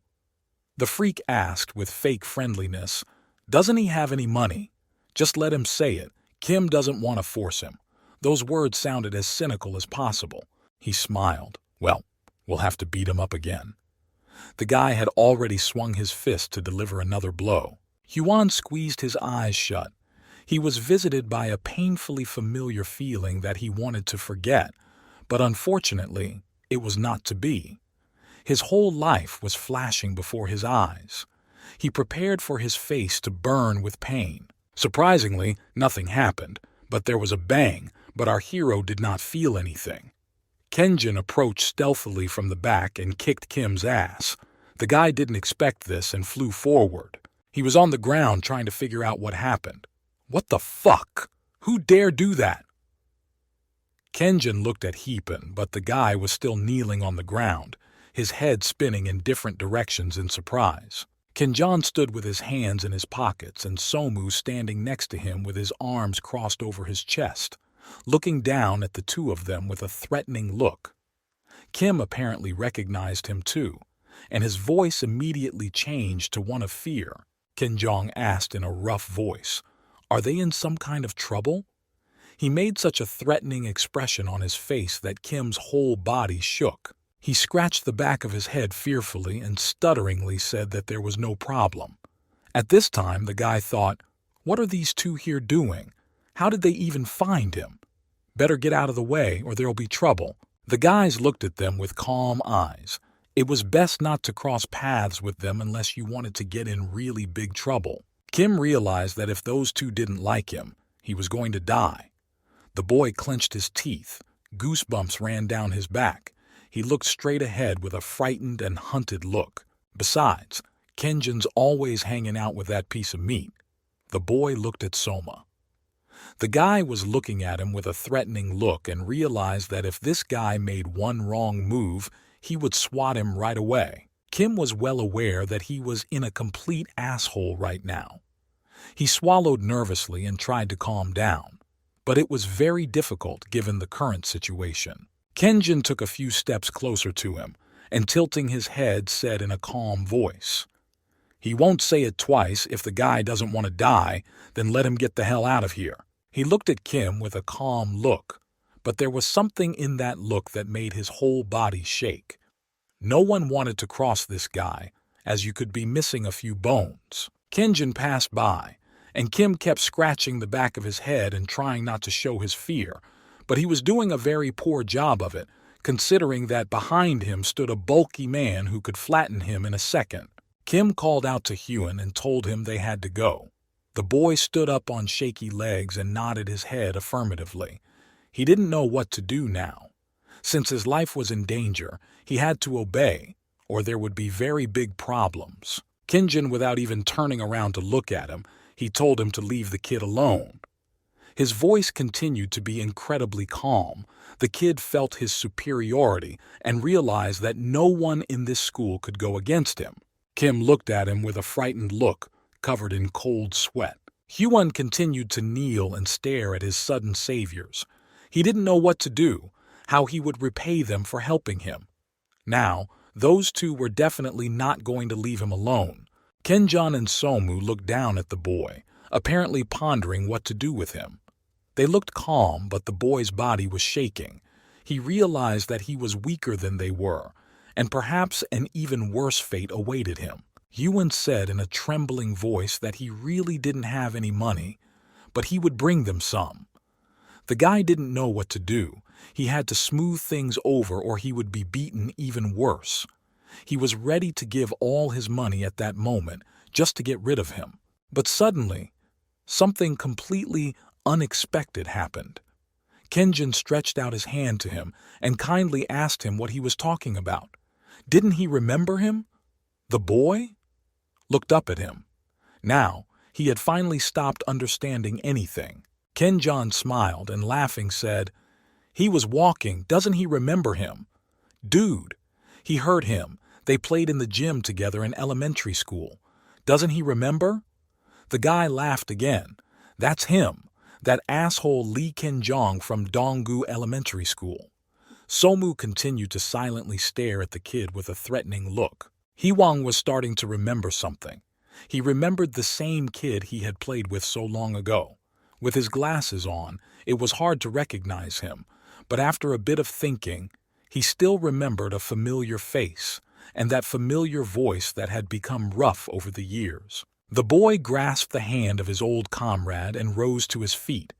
It can't be. It was definitely him. Hwang would never have thought he would meet him again after he had left, and they had lost contact. Hwang was incredibly happy to have such a meeting. He thanked his friend for saving him. He didn't recognize him because of his glasses. Kenjin smiled and said in a friendly voice that he was very happy to see his old friend. Now, he could hang out with them. They would be only too happy to do so. Our hero was surprised at such a greeting. Had he been lucky in some century? Soon, they walked back to school, the three of them now. Kenjin patted him on the head and said they had his back. What else are friends for? The boy can relax now. Everything will be fine. Hwang looked at his friend with his eyes bright with happiness. Daughter, he even blushed a little with embarrassment. Now, his life as a worm ended at this moment, and his status in the high school quickly rose. Now, he didn't need to fear for his life. The boy lay on the ground, already resigned to his death. He was just tired of being pushed around by everyone. Fuck it, damn it. Now, his whole short life was flashing before his eyes. He slowly crawled back, But the protagonist came closer and closer to him. He was shuffling from foot to foot as if anticipating a future kill. Havan begged his friends to come to his aid, anyone. He didn't want to die. There was so much he had yet to do. Junyo laughed. Okay, someone is in a lot of pain and fear. He was so satisfied that his whole body was shaking with pleasure. He incredibly liked it when his victim shook with fear, exactly as he had done his entire conscious life. The boy laughed. He's just a piece of shit after all. Now, his life would be cut short right now. The boy couldn't wait for the moment when he could get even with another bastard who had turned his life into a scorcher. He approached with small steps. The main character yelled at him to get up immediately. "I'm no one to help him." The boy's eyes made crazy. He kept delaying the fateful moment to feel this ecstasy more strongly. Yuan was so scared that he begged the boy not to kill him. He would never abuse him again after all. The boy pleaded with him, and his voice was beginning to break into a scream. Let him just watch. He'll talk to Galva, and the boy can be sure that no one will ever hurt him again, okay? For a second Junyo stopped and looked at him with eyes full of madness. The guy fell silent as if pondering, doubting his actions. But immediately, this momentary confusion passed, and on his face again formed a mad smile full of sharp teeth. It was all useless. The boy would not for anything in the world retreat before his daughter. Havan noticed this, and a herd of goosebumps ran down his back again. And why do they all behave the same way when they're scared? Let Justin tell him. They all get together training. How do you properly piss your pants? The protagonist sighed heavily and bent down in front of the kid. He had already drawn his knife to make the final stab, but even then, the kid stopped. It was like he was taunting his victim by not making the final stab. He was staring at him with eyes red with madness. Now, this boy had nothing human left inside him. Havan froze in place and listened intently to every word. The protagonist told him that he would never change. It would never happen. He was still a freak. What did he say now? He's not going to make fun of him? The protagonist swung around and kicked him in the jaw with all his might. Drops of blood and broken teeth flew in different directions. Is he begging for mercy now? Huan lay on the ground with his arms covered and endured countless kicks and punches. The protagonist was still struggling. He doesn't want to be killed now? These words seemed to have made him even more angry. So now I'm not going to hurt him? The boy held the glowing knife in his hands, and still he hesitated. His victim lay on the floor, writhing with his hands over his head. Junho lowered his head and closed his eyes. He asked in a quiet voice, "And what of all this is so important now?" His voice made Heaven's insides clench. He raised the knife upwards and asked, "Does he know what the best thing is in his power?" The guy looked at his victim with an angry look. These pleas for help made him even more angry, like a beast that smelled the blood of a wounded victim. As if resigned to his imminent end, Huan shouted that the protagonist was not the only one who had been beaten up. Because he pissed off Galva, Heaven got a lot of shit on his head too. And now, the protagonist is acting like an innocent man when he's just a fucking murderer. Without changing his expression, Junho asked him if he had finished his rant. If so, it should be finished by now. Without trying it on, the protagonist stabbed himself with all his might right in the stomach. There was a crunch of tearing clothes, and blood spurted out.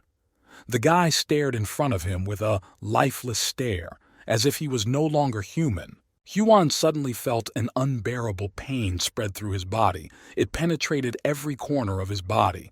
An indescribable scream of pain was stuck in his throat. His eyes were bloodshot, his pupils narrowed with fear.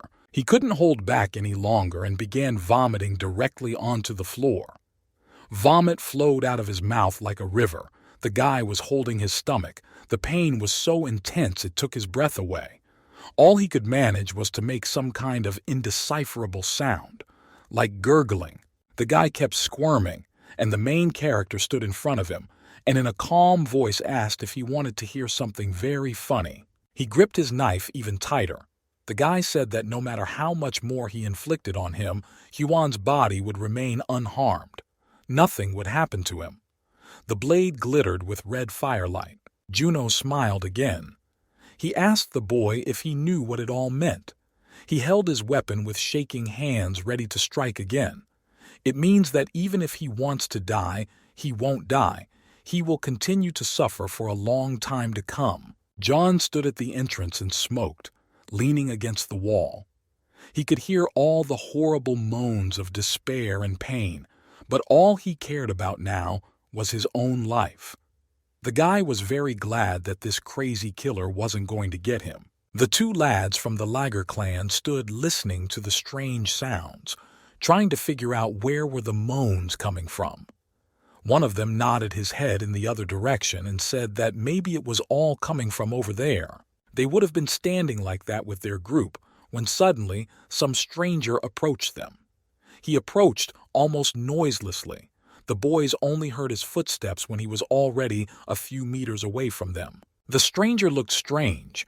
His face was completely pale like a dead man's. His hair was the same white color. His mouth was stretched out in a sort of smile.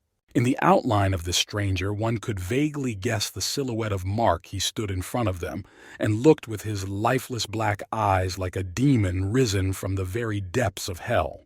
The guys looked at him in surprise. Who the hell is this dude? In a contemptuous voice, they asked, "Is he a cosplayer?" One of the guys replied that he thought he had seen him somewhere. "Isn't this man from their faction?" One of them walked up to Ian and called out to him. He asked what's going on. His henchman told him to look at this stranger. Who is he anyway? Mark stretched his hand forward and spread out his finger as if about to summon someone. He smiled and said, "This is Fausta here." The boy's voice changed from good-natured and soft to a snarl, as if a demon stood before them. John snapped his fingers and ordered his boys to go and deal with this freak. He didn't want anyone interfering with the realization of his plan. The guy was starting to get a little annoyed by this. A few of his henchmen approached Mark and in a dismissive tone asked him who he was anyway. The guy continued to squat and stare at them. They approached him with a gallant gait as if they were masters of the position. Mark rose to his feet and made a disgruntled grimace. He looked at the men who had come up to him and said he wasn't interested in them, so let them get the hell out of here. Show me alive. The guys obviously didn't like that tone of voice and told Mark to get the hell out of here. They were too busy to bother with him, and they were outnumbered, so they felt superior. Mark raised an eyebrow in surprise and looked at these creeps. Yes? Then we'll have to deal with them. This creature already looked remotely human. Its entire body was covered with unknown symbols, and it had sharp earrings in its ears. Huan was almost unconscious, his entire body covered with abrasions and bruises. The protagonist was upset. What the hell is this? Don't let him say he fainted. They were just getting started. You can't interrupt the fun like that. Junho looked down, disdainfully said, "Let him just look at that vomit. How can he not be ashamed? What kind of brat is this?" The guy was lying on the ground, unable to comprehend anything at all. He was about to continue his mockingjay, when suddenly Ian burst into the room because of shouting that they need to get away. The protagonist and turned his head to him in surprise. The guy asked what had even happened there. He really did not want to break from his occupation. Who even dared to interfere with him? His body was beginning to slowly boil anger. Ian yelled in a panting voice that some degenerate came out of nowhere and knocked his guys down. "He's too damn strong. He's not human at all. There's no time to explain anything more. Let him take heaven, and we need to get the hell out of here." You could tell the guy was scared to death. Junyo. With great reluctance, he left the room. He asked, "What even happened? What's next?" John pointed forward with a frightened, trembling finger, urging him to look in that direction. The protagonist looked up, and what he saw made his breathing quicken and his eyes widen. He recognized the man who had come for him. The boy already mentally understood why this man had come to him. Shihun stood holding one of the boys by the throat. He looked at him with a smiling look. But what is he doing here? Why does he even look like this? The guy he was holding by the throat was trying his best to ask for help. Life was already slowly leaving him. Mark took his eyes off of his work and looked in the direction of the protagonist. The guy cocked an eyebrow in surprise and tried to look around to see who had disturbed him. When he saw the protagonist, it immediately released his victim from his hands and exclaimed joyfully, "He's here after all!" But a predatory smile immediately appeared on his face, as if he were a beast seeing his prey. In one great leap, he approached the boy and swung his knee. The protagonist would not be able to react. Mark's leg was already a few centimeters away from his jaw. The blow was so strong that the boy flew back many meters.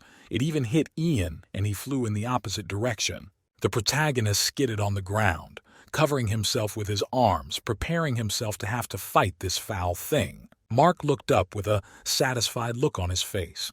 He had finally found his old comrade, and now he couldn't let him go. It had been 300 years. His voice changed and became more joyful. Junyo looked at him with gritted teeth, annoyed that someone had dared to interrupt his revenge. He needed to deal with him as soon as possible, or else there might be trouble. He turned to Ian and told him to run away from here immediately. The guy didn't understand anything. Why should he run? What about the main character? His voice sounded scared.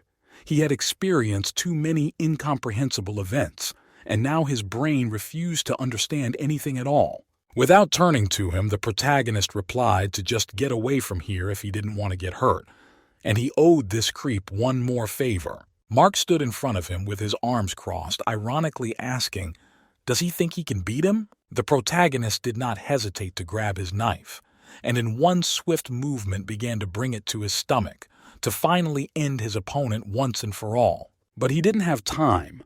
Shihun approached him in what seemed like an instant and grabbed the boy's arm, preventing him from making an attack. The creature's grip was dead, and the boy couldn't do anything. Smiling, the creature said that he shouldn't play with knives. It was dangerous after all. It kicked the protagonist away with such force that he flew in the other direction, unable to stay on his feet.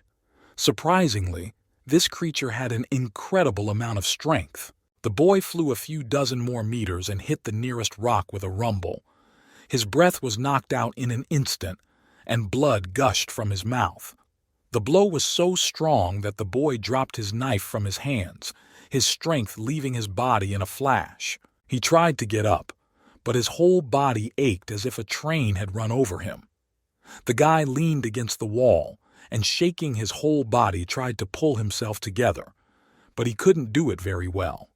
"What the hell is that thing?" Shihun looked at him with a waiting gaze. His voice was literally shaking in anticipation. He told the protagonist that he had no idea how long he had waited for this meeting, how many years he had to spend waiting.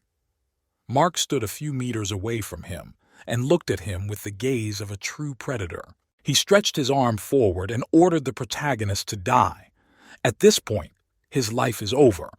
Anyone who dies by his hand must disappear from the face of the earth. So he will destroy the very essence of his existence. The boy looked on with clenched teeth.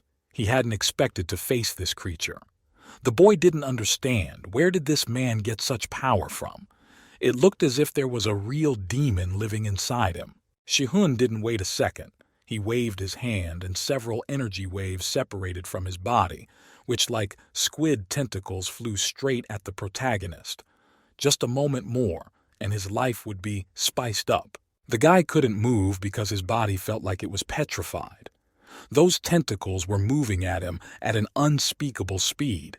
He stared at them, unable to do anything. The vile brat was already a few centimeters from his eye, and the boy prepared for his life to end at this point.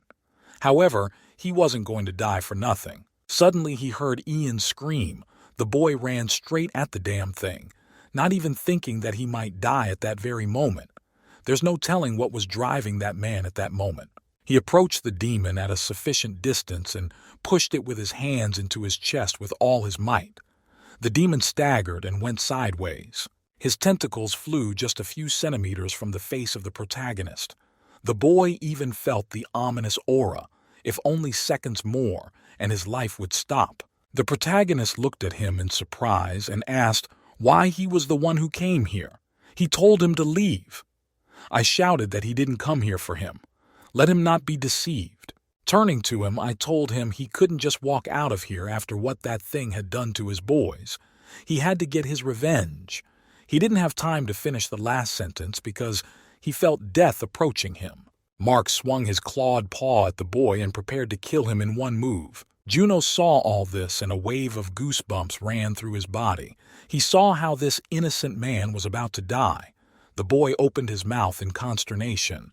One had to act decisively, and now, or this man would die. At the last moment, Yang also saw the impending threat. However, it was too late. The speed of this monster was too fast for the kid to do anything. The demon was already close enough, and had already reached out to grab its victim. A predatory smile stretched across his face. He could already sense that he was about to kill this brat. At that moment, his whole life flashed before him. Shit, is he gonna die? He didn't want to believe it because his life was just beginning.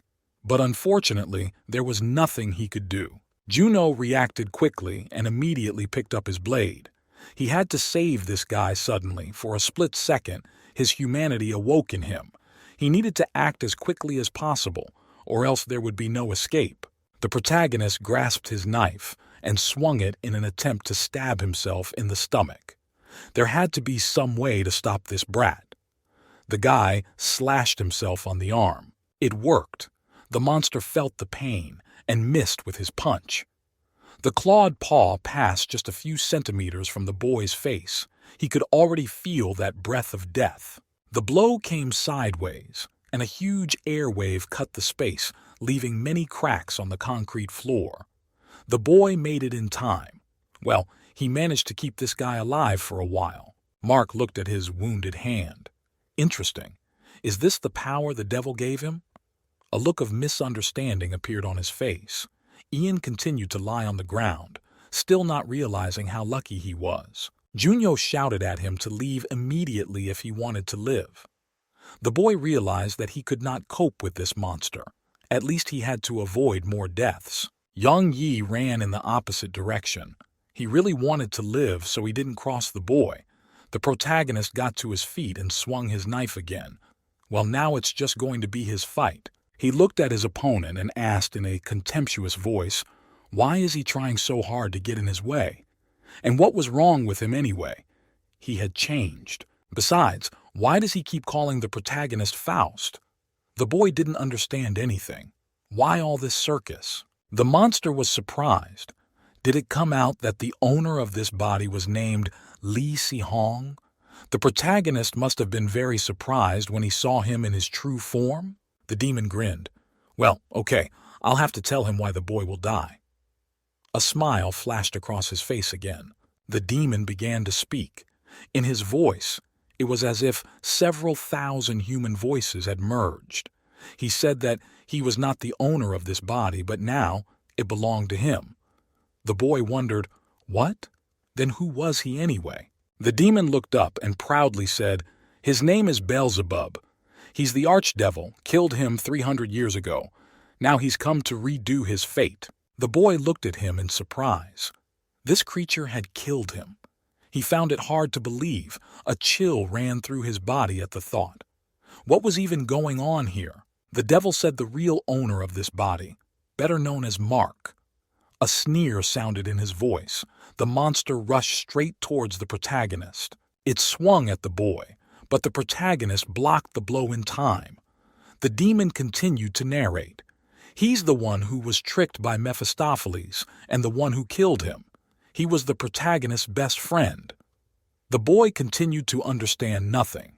He tried his best to fight off the monster. The demon grasped his hand and squeezed it with such force that the boy's bones crunched. The demon smiled.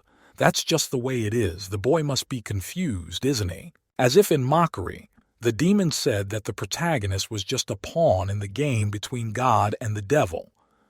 The boy looked at him with a frightened look. It was the first time in a long time that he was truly afraid for his life. But immediately, that fear passed. replaced by hatred once again.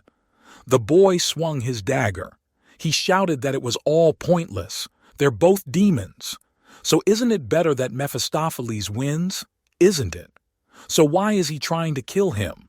The devil grinned. Why? He doesn't belong to any side. All he wants is for both sides to lose. Isn't it that simple? The boy took up his fighting stance again, and the devil kept talking.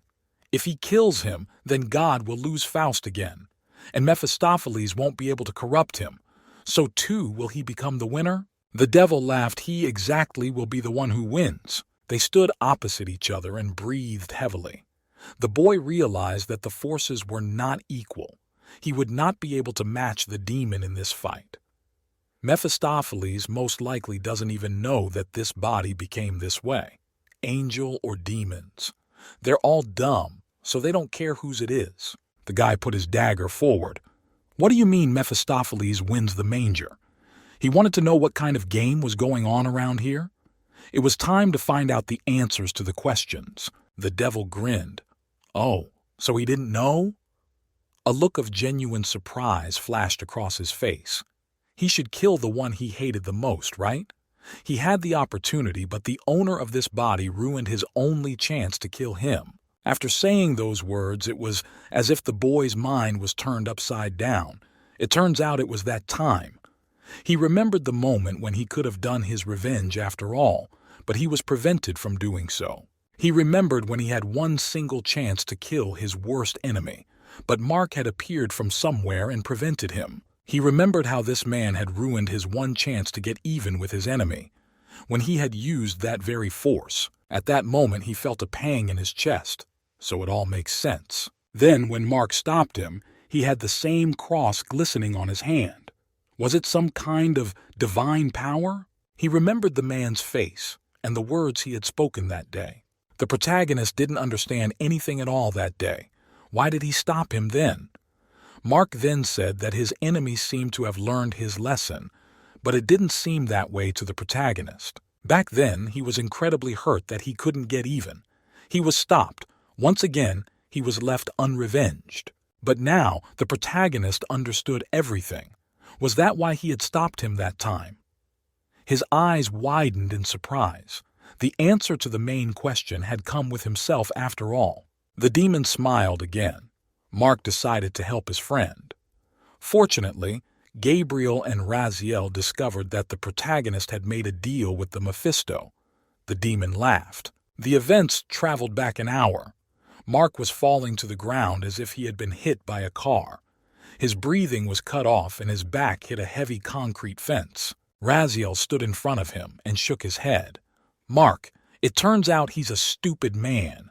How dare he betray Gabriel and him, and make a deal with a pathetic demon? Angel was furious. He couldn't stand this abuse of the sacred. He sighed heavily. Mark would no longer be able to use him. This is the end of their friendship. Now, she would take his powers. Angel stretched his arm forward. No one in this world would remember his name or who he really was. Guy stretched his arm forward and tried to talk Demon down from jumping to conclusions. He was scared for his life now. He might be within a hair's breadth of death. Angel continued to speak, his voice steady and calm.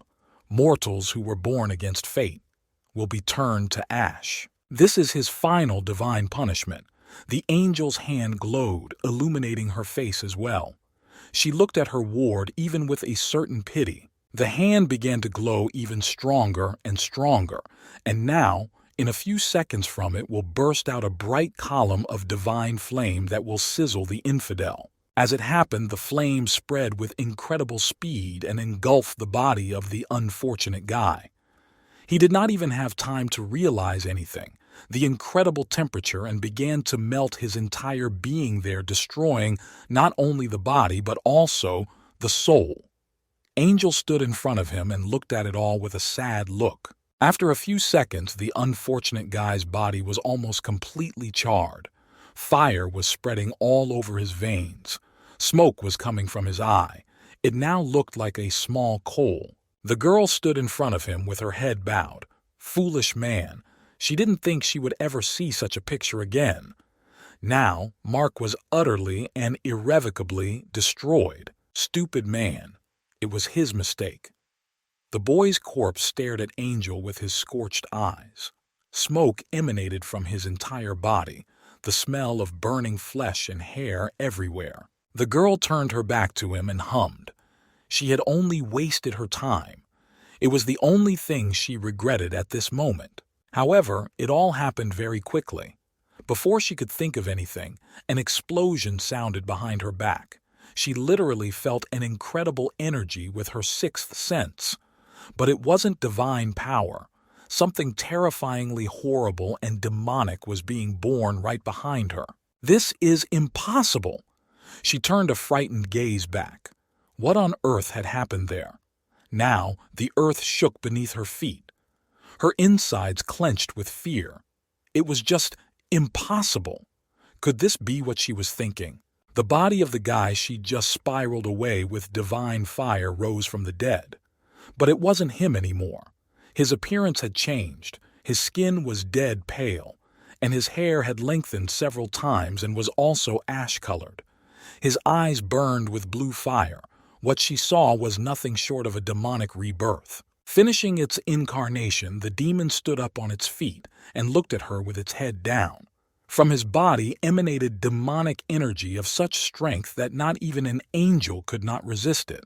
The girl recognized him. It was Beelzebub himself now. He had risen from hell reborn in this guy and was standing right in front of her. The girl's whole body shook with fear. The Lord of the Underworld himself stood before her. He raised his head and looked at her with a smile. Not a bad toy. The demon was pleased with his new home. His body changed to a horrible appearance. Angel couldn't believe what had happened. She stood with her arms out to the sides, but the human body can't take that kind of strain. It was impossible. The demon laughed. She was incredibly stupid and...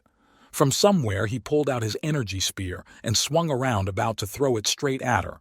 She thought he hadn't done anything until now? How inconsiderate. Swinging around, Beelzebub swung his arm as hard as he could and released an energy spike in her direction. The girl didn't even have time to realize anything. The spear traveled a great distance in a few seconds and stabbed into her chest. The girl clenched her teeth in pain. It felt like 1,000 spears were piercing her heart at the same time. No one could survive from such a blow. The demon prepared to jump. He leaned down and gathered all his power to get out of this place. He still had a lot of unfinished business. He jumped high up and seemed to start cutting through space itself. Now he had to put his plan into action. Angel pulled out of his chest with great difficulty. In its place formed a big hole in which inked the emptiness of the underworld. Her entire body ached unnaturally. It was as if she had become weighed down several times over in those moments, the strength leaving her with each passing second. Angel was on her knees and holding on to her wound from which it was as if all her strength was coming out. She lifted her head up and gritted her teeth as she watched the demon walk away from her. Beelzebub! Damn it, this was getting worse and worse. She had to stop him somehow, or there would be thousands of casualties. She was on her knees, unable to get up. All she could do was stare after the Dark Lord. He had, after all, managed to escape from the depths of hell. The demon laughed. She must be feeling pretty bad right now. A wry smile appeared on his face. Now she wouldn't be able to stop him even if she wanted to very badly. The protagonist looked him in the eye. The demon was indignant. What kind of face is that? The guy was looking at him with frightened eyes, and along with fear there was an incredible hatred. The demon smirked. He didn't like it. Immediately, not a second later, he accumulated a lot of demonic energy in his hand and prepared to sizzle the little guy. A second later, the protagonist's body was swallowed up by the demonic aura.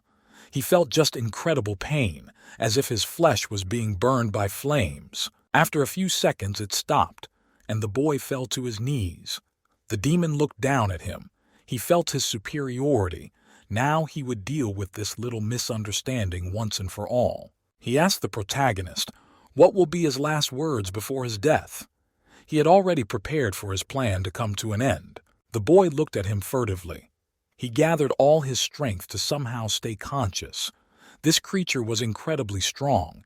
Even his abilities wouldn't be able to resist it. The devil sighed heavily. How boring this was after all.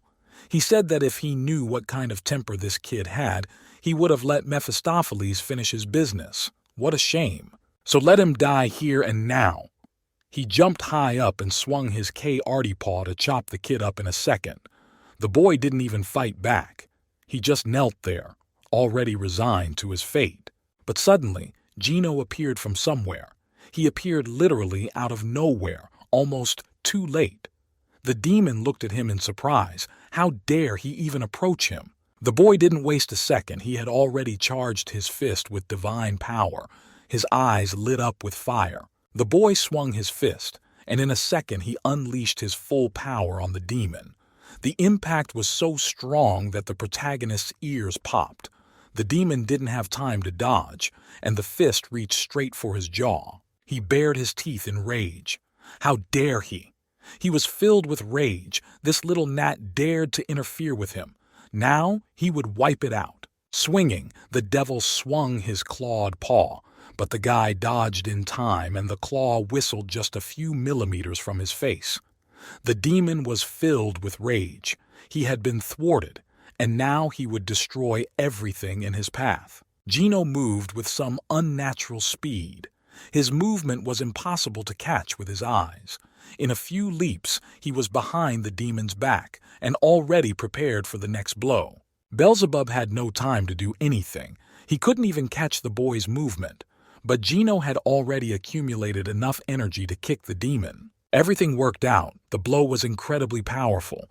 Even the Lord of Darkness flew back a few meters, cutting the concrete floor. Now they were facing each other. The tension had reached its limit. Even the air around them seemed to be electrifying. The boy stood in a fighting stance and prepared for the battle to be much harder than he had expected. Out of breath, he said that Raziel was right. He ordered the main character to get to his feet. The boy stood behind him, not understanding anything. What was he even doing here? And it took a lot of effort for him to get to his feet. His whole body was shaking from overexertion. Gino tensed his fists and said that he would take care of this demon, and the main character let him just stand behind and recover his breath. Gino realized that he didn't seem to be able to hold back such power, but he still had no choice. He needed to win at least a few seconds. The devil bared his teeth. Who dares to disrupt his plan? Anger slowly began to take over his body. This wretched worm dared to come between him and his victim. Now he's going to die! The demon screamed and rushed towards the boy, who had already prepared his fists charged with divine energy. Juno standing behind him and breathing heavily. He asked the boy, "He knows everything, right? Then is he only helping him because he's Faust?" Gino looked at him in surprise. The guy replied that he didn't care about that at all. The main thing, the hero after these words is incredibly surprised. Then what was the matter in the first place? He now completely ceased to understand anything. 207 Gino prepared his fists and replied that he had just come to repay him for buying him a drink then in the hospital. How nice that is, however. The boy looked at him with surprise. He already seemed to have all the hatred gone. Only lack of understanding remained. At this time, the devil was running straight at them, not bad, not braver. He was beginning to like it. It seemed like he would be able to have some fun today. Why not? He was very curious after all. He hadn't met someone like this guy in a long time. He dared to challenge the Lord of the Underworld himself. However, it would be over very quickly. The demon ran at him, cutting through space, preparing his magic strike. This kid doesn't know who he's facing yet. Now Beelzebub will wipe him into powder. It's been fun, but it's time to call it a day. Gino Yi contemptuously said that he was sick of this chatter. It was time to get down to business. It's just some nonsense. Preparing all his strength, the boy put his fist up. This demon just chose the wrong path. Their hands made contact, and the impact made a sound that made everyone's ears pop. All the cars in the neighborhood set off their alarms. The earth itself seemed to shake underfoot. None of the opponents were going to back down. Demonic and angelic energy clashed in battle, their fists pressed against each other. In this battle there should be only one winner. The demon's face contorted into a smile. He was beginning to like it. He saw the guy using all his strength. After being hit so hard, they were thrown off in different directions. They once again scattered to different ends of the roof. The demon sighed happily. He softened and said, "Looking at this guy, it seems to him that he is driving with angels. Still, he hasn't met one like him in a long time, so he'll give him a chance. So be it." Gino looked at him in surprise. A chance? He was tired of his chatter. Let Demona show him everything he had already. Beelzebub sighed. His insolence seemed amusing. That's why he's giving the guy to the Ushans with. Well then, let him show him all he can do. Smiling, the demon said that if the boy could do any damage to him, he would let the two of them walk out of here unharmed. Gino didn't bother to finish listening. He had already jumped high up and swung his fist. He was beginning to be annoyed by this chatter, for they had come to fight, not to preach to each other.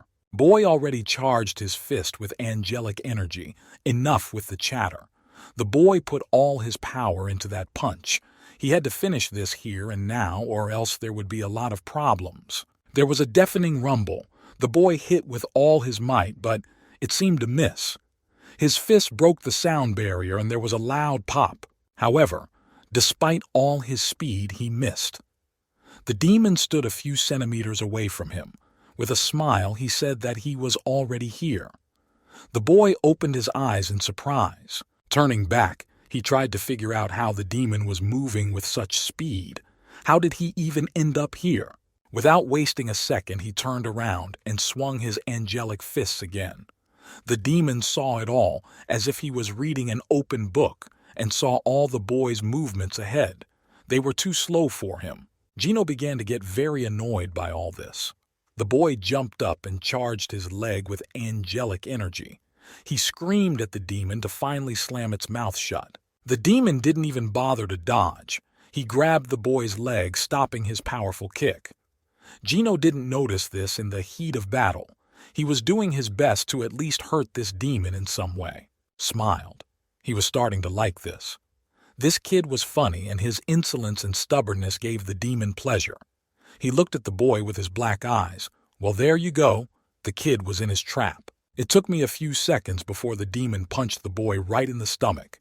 Hit him so hard it was like his insides were turned upside down. It seemed like that punch would knock the soul out of him. With such force, several clots of blood flew out of the boy's mouth. He let out a stifled groan and almost lost consciousness. The devil grabbed his leg and with all his might slammed him to the floor. There was a loud pop, and many cracks appeared in that place, spreading in different directions. The pain was unbearable, but the boy held on with all his might.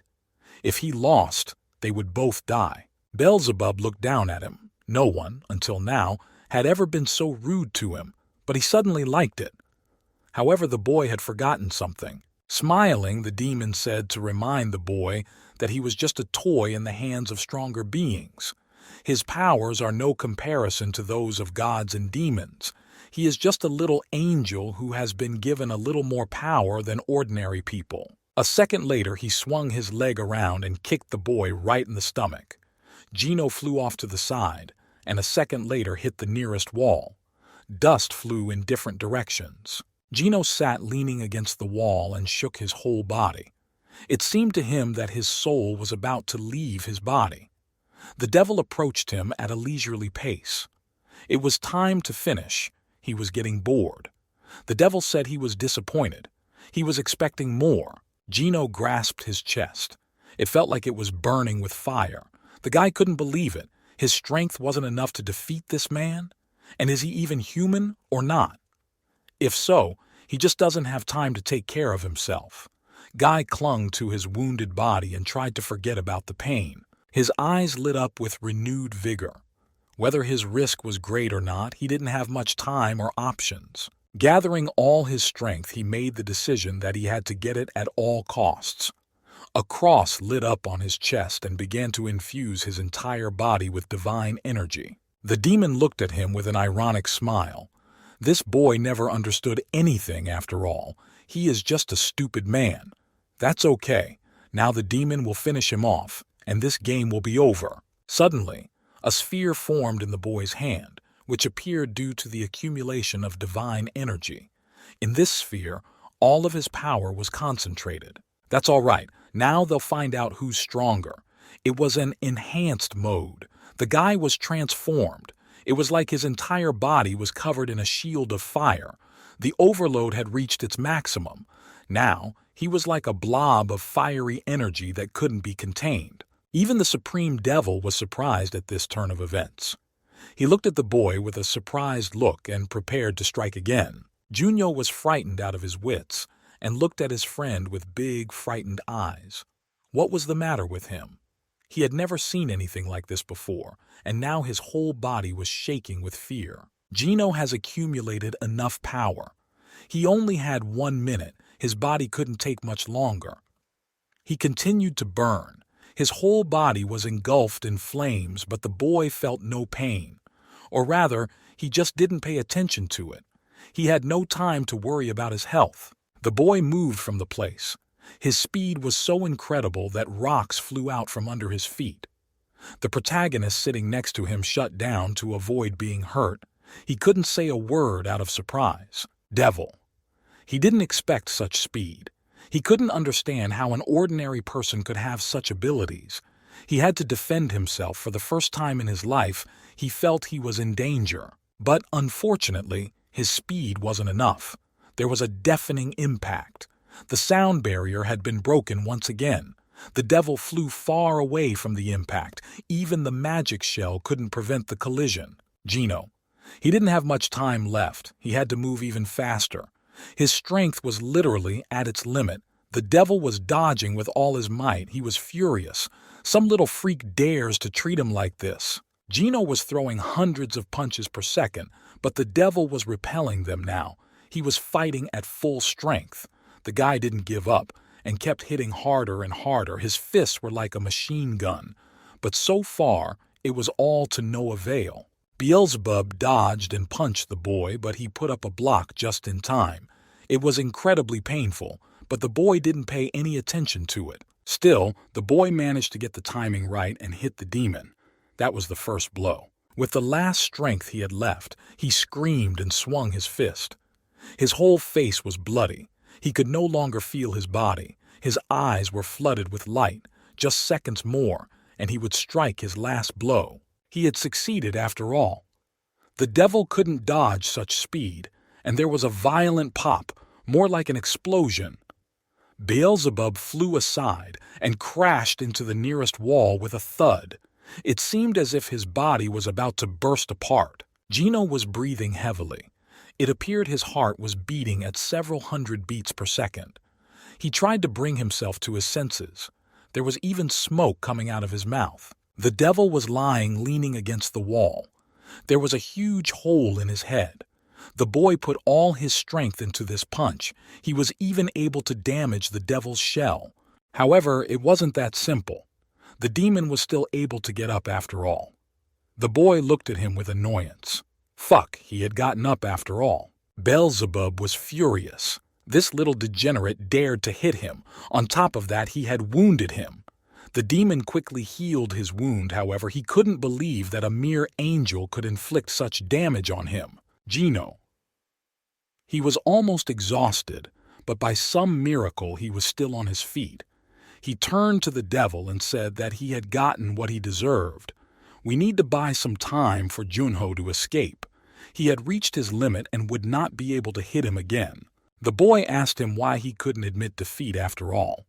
After all, the conditions had been fulfilled. Let him get the hell out of here. The demon sighed and asked him if the boy was done with his pathetic attacks. His voice changed and became even more furious. Now, there was a personal grudge between them. The little brat had dared to injure him, and now the demon had to take revenge. An aura formed around his body, but it was different. It was much stronger than the previous one. Now, the demon fought at full strength. His eyes lit up even more and the air thickened, becoming almost liquid. Gino screamed as he realized that this was not all and his strength was already running out. His clothes were completely tattered and his body was about to pass out. Beelzebub was almost right up to the boy in one big jump. The boy was terrified at this speed. Even he wasn't capable of such a thing. The boy's eyes widened with horror. He realized in a moment that he was now a hair's breadth away from death. He wanted to charge his fist to strike at least some kind of blow out of his last strength. He had even already prepared himself, but the demon didn't even think of dodging. He looked down at his victim from above and now prepared to finish the job. Naturally, the guy couldn't throw a punch. The demon was much faster. He approached him and with all his strength hit him right in the stomach. With this blow, the guy was out of the soul. He did not have time to react now, just dangled like a helpless puppet. The demon concentrated all his energy in his hand to finish the guy off for good, and so it happened. Not even a second later, a purple pillar of demonic energy passed through the guy's body. It was the final attack. There was no way to survive it. The boy's eyes went dark, not rolling back, and his mouth was bleeding. All of his insides were burned to the ground now. He was quickly losing knowledge from such a blow. He could rise no more. The poor man knelt and struggled to keep his breath. A column of smoke was coming from his mouth. The demon stood in front of him, still holding its clawed paw out in front of him. As if in mockery, he asked, "Is that all he has?" He had reached his limit. So that's the end of it. To Demon's great surprise, purple blood began to gush from his mouth. He didn't expect it himself, and he was even a little scared. But how could this be possible? After all, his body was invulnerable. The demon lowered his eyes and looked at his body. Blood began to slowly seep through his clothes. It was at the sight of that blow where the guy had managed to hit after all. But it wasn't like that. The protagonist had managed to get to his feet and now held the dagger in his hand. He had managed to wound himself after all. The boy was furious, with a glowing horn hanging above his head. Gino looked at him in surprise. Blood was pouring out of his mouth. The boy was still managing to stay conscious from the last of his strength. Why didn't that idiot run away? Without wasting a second, the underworld lord approached the protagonist. "Let's see what we have here." He looked at the boy almost closely, grasping his neck. He continues to defeat him. He can tolerate both pain and damage. That's funny. The demon lifted him off the ground with one hand holding his throat. Turns out, this Nyak boy was far more dangerous to the demon than one would think. The boy continued to clutch the glowing dagger in his hands. Gino, from the last of his strength, began to crawl towards the demon and shout to leave the protagonist. The boy had no strength left, but he still wanted to take care of his friend. The devil turned his head to him and, smiling, said there was nothing to worry about. He would let the kid get away, but first he needs to make sure he stays paralyzed for the rest of his life. The demon swung his clawed hand, and the protagonist just hung in his hands like a gutless rag doll. The Lord of Darkness laughed. He keeps his word, doesn't he? Gino looked at his friend and realized that there was nothing he could do to help him. Now, the kid was going to die for sure. Beelzebub had already swung his hand to rip out the boy's spine and leave him crippled for life. He was already anticipating the taste of revenge. Surely he would not let them both live. Junyo squeezed his eyes shut, already preparing himself to be finished. The boy's whole life began to flash before his eyes.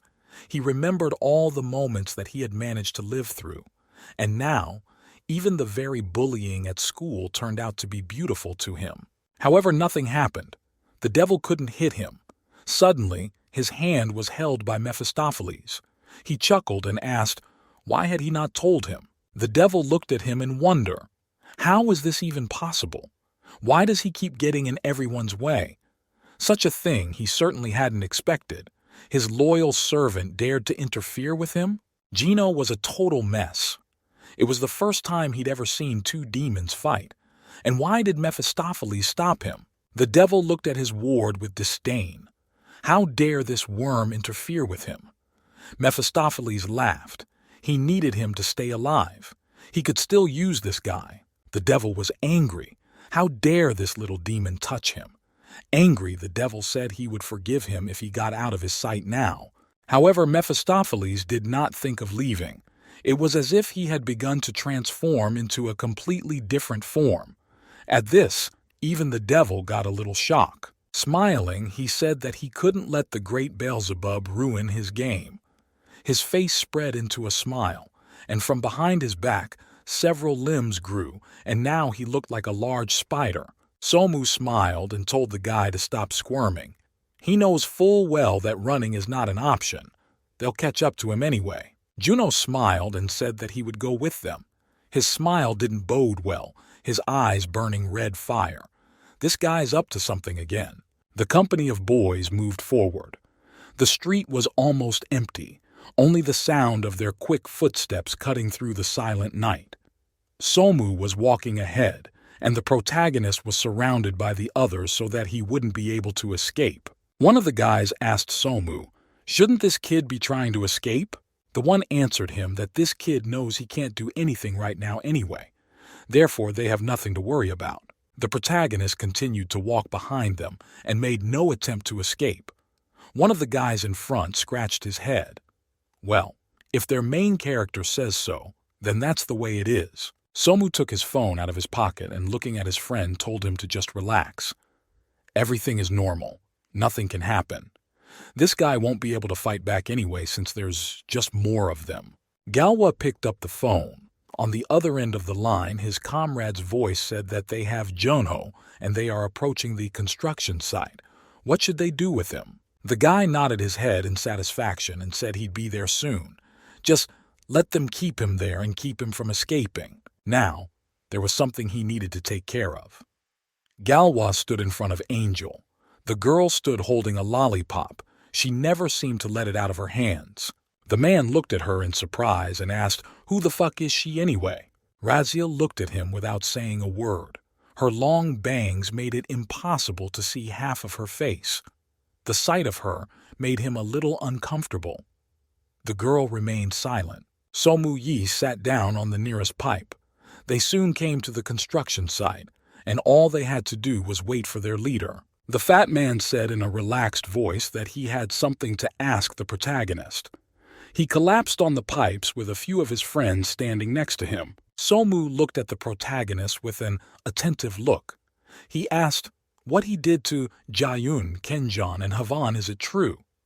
There was no anger in his voice, only genuine interest. The boy looked at him silently, not saying a word. The man continued. He sighed heavily and said that he really thought Galwa had been too cruel to him. But there was one but.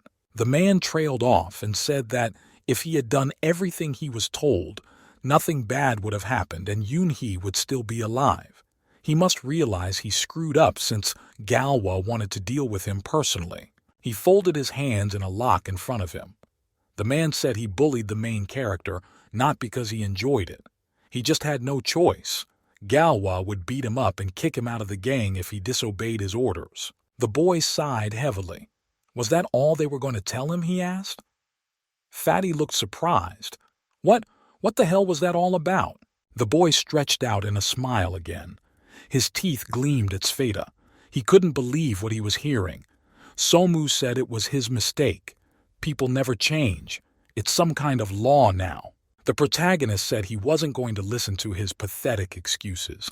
Somu Pristol, and made belligerent.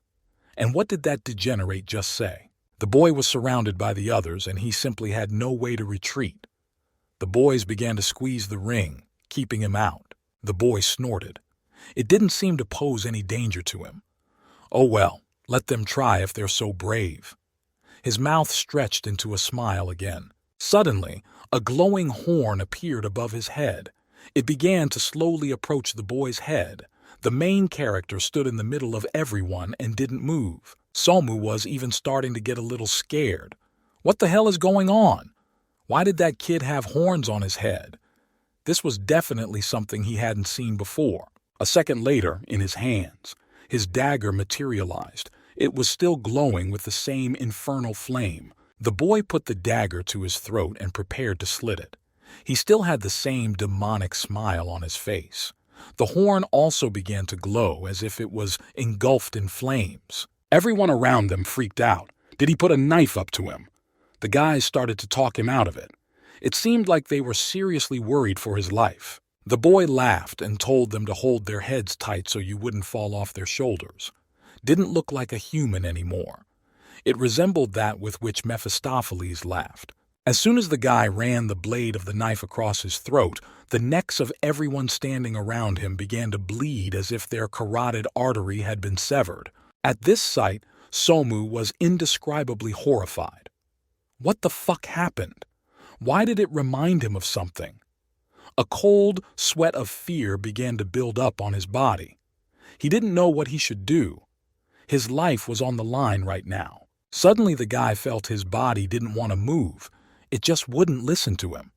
He stood there like a dummy, unable to move. The protagonist was approaching him, step by step. The horn continued to hang above his head. The boy's voice sounded calm. Now, them, just like last time. Oh, that's right, he doesn't remember, because he's had his memory erased. Somu was literally speechless. The boy pointed his dagger at him. Perhaps it would refresh his memory. His smile stretched from ear to ear, and his eyes began to burn with red fire. Suddenly, Somu everything remembered. He remembered the very pose this guy stood with before killing them all. He remembered that he had a huge deep cut on his chest. Now it all made sense. It was the same face, except now it was filled with rage, the same eyes, the same lineage, and even the same knife. Now he remembered everything down to the smallest detail. The protagonist laughed again. He pointed the knife straight at his rival, or should I say victim. Somu fell to the floor and began to crawl backwards. He was overcome with indescribable terror. He remembered how terrified he had looked at the protagonist when he first saw his abilities. His eyes were frantic with fear. The boy asked, "Did he remember everything?" The boy couldn't say a word. He only stuttered and looked straight at him with a trembling gaze. The boy got down on one knee and said he would remind him of what happened that very day. He remembers that it was the thigh first. The protagonist raised the knife to stick it in his leg. The knife cut through the air, and a second later the man felt an unbearable pain in his leg. He fell to the ground, and now he finally remembered everything. There was a loud scream, a scream of pain and despair. His whole body was pierced by an incredible pain. He started crawling on his knees and begging the guy for mercy. He was really, really sorry. He was incredibly scared of the fact that he was in a simply hopeless position. His body wouldn't listen. He couldn't get up, couldn't even move his leg. What the fuck? This had happened before. What was going on? He started screaming about how it was all his fault. His eyes filled with tears. He realized at that moment how much he loved his life to just give it up like that. The boy didn't listen to him. He brought the knife to his throat and began to apply slow pressure. At the same time, Solmu himself began to suffocate from lack of oxygen. The boy's mouth was bleeding. He ordered him to shut up or he would finish him off right there. Solmu covered his mouth with his hands so as not to make a single sound. Tears were pouring from his eyes. He was just incredibly scared, even though he was a huge pumped-up man, but right now he was really scared for his life. The protagonist looked him straight in the eye and said, "These guys are totally fucked up. Have they forgotten the pain he had to go through?" He grasped his knife and aimed for the blow. Solmu immediately bent over in a fit of pain. He felt his entire stomach begin to fill with fire. Blood spurted. The pain was as intense as if he had been impaled by a spear. He fell to the ground, clutching his stomach. Crouching like a snail, he began to roll around on the floor. The boy stood a few meters away from him and said that this was the end he deserved. Now he's just a miserable piece of shit. He looked down at his victim. He's using the time he has left for one very big purpose. Holding onto his knife, the guy hovered over him. He uses the time he has left to kill them all. Every one of them. Every one of them will pay for their sins." The boy looked at him with a fierce gaze.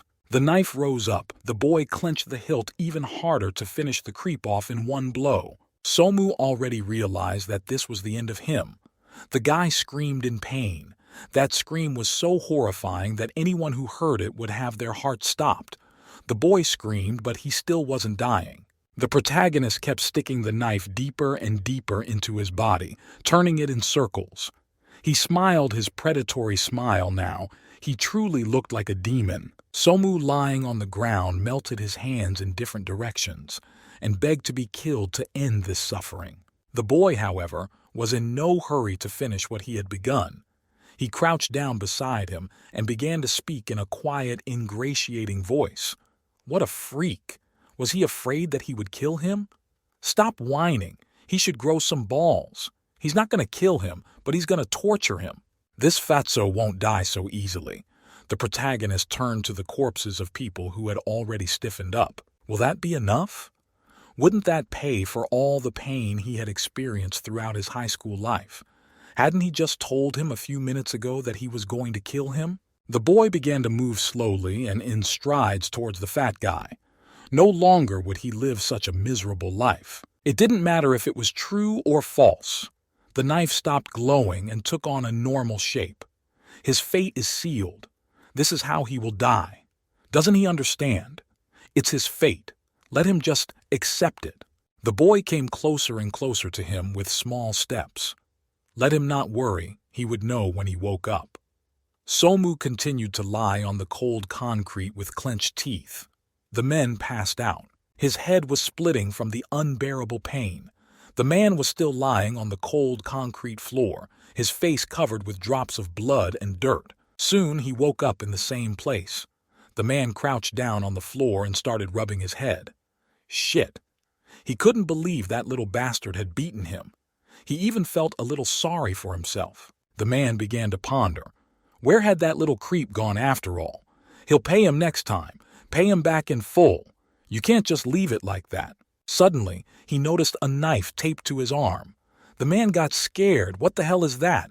Why is there a knife in his hand? And why is he covered in blood? Sounds from police sirens started coming from all directions. He saw police flashers in the distance and heard someone's loud voice. "Don't move!" The man turned around and saw several police cars already parked nearby. The policeman pointed a gun muzzle at him and ordered him to put the knife on the ground or else he would immediately shoot. Somu didn't understand anything. He stood dazed with fear and incomprehension. With eyes bulging with terror, he stared in front of him. What was happening? How did this even happen? After that, he shifted his gaze to the side where the already cooled corpses of his comrades were lying. His eyes rounded with fear. Had he really done it? The man couldn't believe it. The policeman repeated his demand. Immediately put the knife on the ground. A woman stood beside him and held a small tablet in her hands. Finally, he started to get the message. He wanted to justify himself and started waving his hand. No, he didn't. He didn't do it. But suddenly, a powerful rubber bullet shot took him down. The man fell to the floor. What a devil! He didn't do it. It wasn't him, but he can't prove anything. A policeman in dark sunglasses immediately ran up to him and started handcuffing his hands. He was now under arrest. There's something wrong here. He didn't do it. The guy tried to justify himself, but his body was weakened and his mind was swarming with many thoughts. Now his hands were handcuffed together. The policeman, in a rough and fast voice, began to speak in memorized phrases. You have the right to remain silent. Anything you say can be used against you. You have the right to an attorney. When he finished saying these phrases, the man shoved the boy forward with a rough movement and quickly led him to the police car. All this time, the poor fellow was trying to justify himself and was muttering something under his nose. He couldn't take it anymore and shouted that it wasn't really him. Why couldn't anyone hear him? It was as if the man was going mad. It was some kind of monstrous mistake. But immediately the policeman reacted, and in one deft move, he knocked the guy to the floor. Somu's head hit the hard asphalt. The cop's grip was very strong. The guy couldn't even move a single limb. The man looked at him in a haughty voice and said that he would have a chance to tell everyone at the station. Somu trying his best to break free, but he was held very tightly. He fell and hit his face very hard on the pavement. Now there was a very big hematoma on his cheek. He was surrounded by police officers. There was the oi of sirens everywhere and the glow of police flashers. From helplessness, the guy started to send everyone away, but unfortunately, nobody heard him. At that time, a very familiar figure stood around the corner. The protagonist put on his hood and watched the whole thing from the sidelines. His cunning plan succeeded, and now the bastard is going to jail. The boy smiled broadly. Another of his abusers had been destroyed. Now it would be very difficult for him to justify himself. You see, the police would now investigate, and the knife had Somu's fingerprints on it. The boy put on the same mask and walked in the opposite direction. He walked forward at a fast pace, trying to hide in the crowd. However, a familiar figure was walking towards him. A painfully familiar voice sounded, and the figure said that he knew the guy was around. Yes, Wine hadn't seen him. Z smiled a predatory smile. He's damn hard to find. He's already searched. The man asked the protagonist if he missed him without him. The boy remained silent without saying a word and just looked at him through the failings of his mask. Galwa was starting to get angry. He had asked him a question after all. How dare this brat ignore him? Galwa stood before him surrounded by his friends. He repeated his question and now in a harsher tone. The divine castle towered in the heavens like a huge mountain. On its top shone a bright light illuminating all available space around it. There was so much light that one had to squint to avoid being blinded by its majesty. Gabriel stood in his throne room. His gaze was fixed somewhere in the distance. His white cloak billowed in the slight breeze. There was silence and complete peace all around. The man was pensive and apparently thinking about something. Suddenly he was torn from his thoughts by someone's presence. He heard someone's small, timid footsteps. Someone was approaching him from behind, and a familiar figure appeared in the distance. The man turned his head aside and looked back over his shoulder. He recognized the figure. It was Raziel. In a calm voice, he asked her what had brought her here. The man didn't even turn around to look at her. The girl remained silent and looked at her mentor through her thick bangs. The look on her face was as if she suspected something. Her face expressed no emotion. She wanted to say something, but was most likely gathering her thoughts. Finally, she came to her senses and, in a timid, trembling voice, asked, "How dare he team up with a Mephisto?" A small pause hung between them for a second. It seemed even the air between them began to electrify. The man standing was in a bit of shock at such a question, but still didn't say anything. Finally, he looked at her over his shoulder. His gaze was full of incomprehension and contempt for this man. Apparently, he had been waiting for this question and had been guessing something himself all this time. The policeman stood in the same place and thoughtfully smoked a cigarette. He could not even think that this little kid had killed 5 people. The journalists had a lot of material. Now they would raise a howl to the whole press, and there would be a lot of explaining to do. It created a lot of problems. We need to get this sorted out as soon as possible. A little girl came up to him holding a clipboard. She told her supervisor that the suspect Z had been detained and was in protective custody. The man nodded and thanked the girl. She looked at her supervisor in surprise and asked in a timid voice if he believed that a high school student could kill 5 people. The man sighed. They would understand everything when the little guy was brought to the station. They'll have more time to question him there. The girl shifted from foot to foot, apparently wanting to ask something else. In a timid voice, she started to speak. The man turned to her and asked her what she wanted. Still in the same stammering voice, the girl asked that the man accept her condolences for his younger brother. She is well aware that he was very talented and was a member of the national taekwondo team. According to him, the man was very good. The girl stopped talking at half a word. She was very sorry that such a terrible thing had happened to him. The man took another drag on his cigarette. The smoke spread everywhere, filling everything around him with its acrid odor. He didn't answer anything. Inside, he tried to contain his grief. In the same cold, professional voice, he asked if the girl had checked the video cameras standing next to him.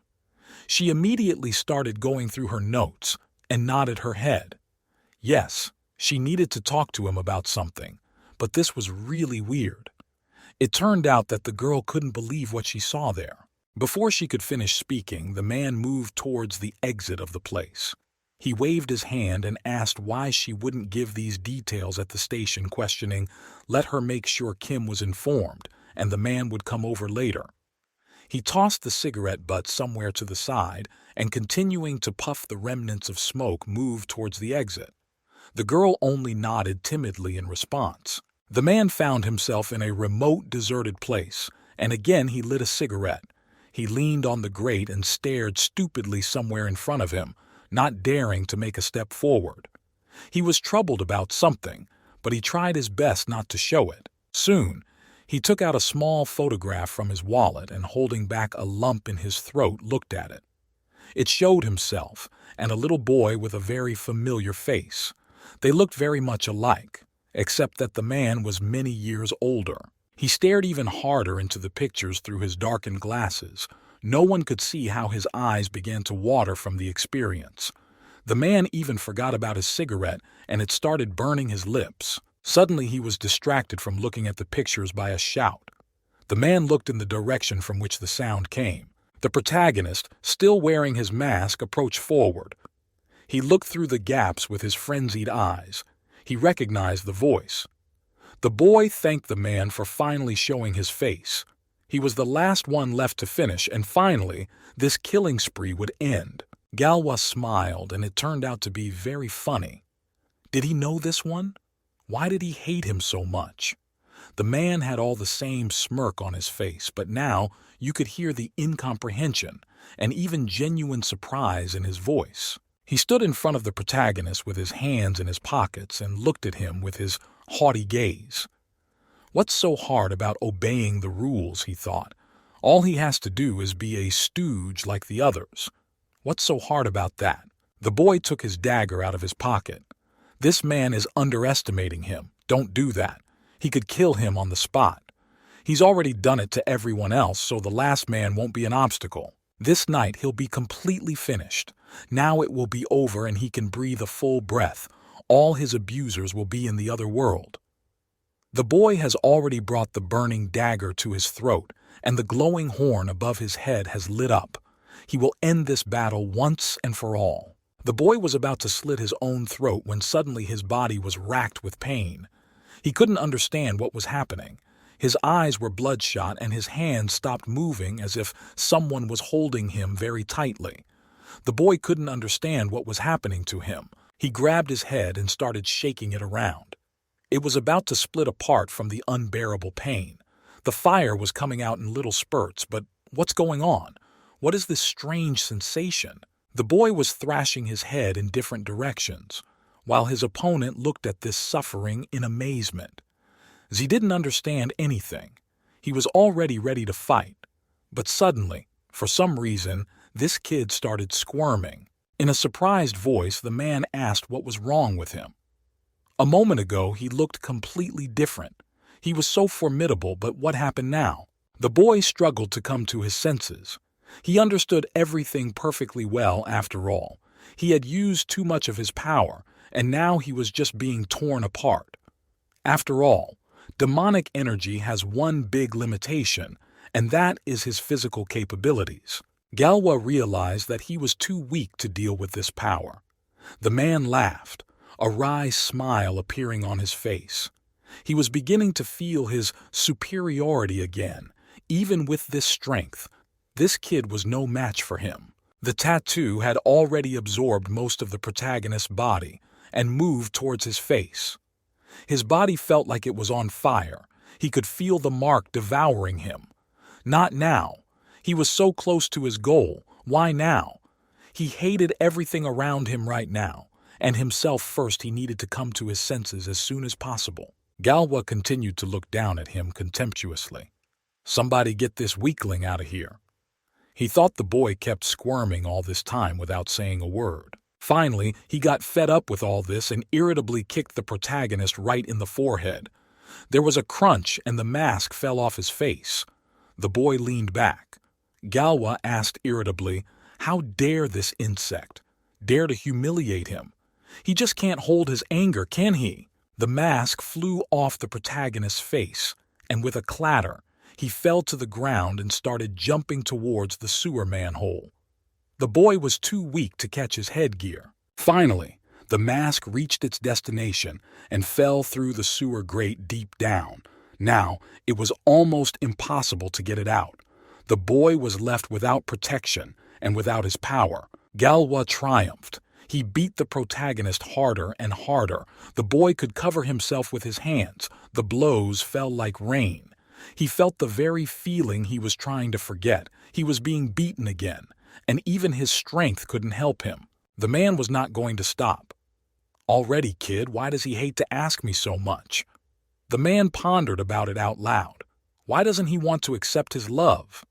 Those words sounded like bullying in addition to everything the protagonist was feeling right now. Finally, the protagonist realized that he couldn't handle his opponent now, and his shaking voice begged not to kill him, and for some reason started to mock him. The man stopped beating him and looked down in surprise. The guy kept begging for mercy. His exhausted body just lay on the cold floor and was not able not only to fight back, but even elementary to rise to his feet. Galwa heard that and stretched into a wide grin again. "Oh, is he giving up already? Let him not let him. He won't let him go home so early anyway. He has many questions for him, but first, he must make him obedient again." Junyo didn't give up. A crazy smile reappeared on his face, the tattoo already peeking out from behind his hood. The boy grasped his dagger and his opponent's leg. He was finally caught. It was a cunning plan. Naturally, the boy wasn't going to back down so easily. Galwa didn't seem to notice it all. He looked down at his victim and thought he should get rid of him. He must pay for his actions.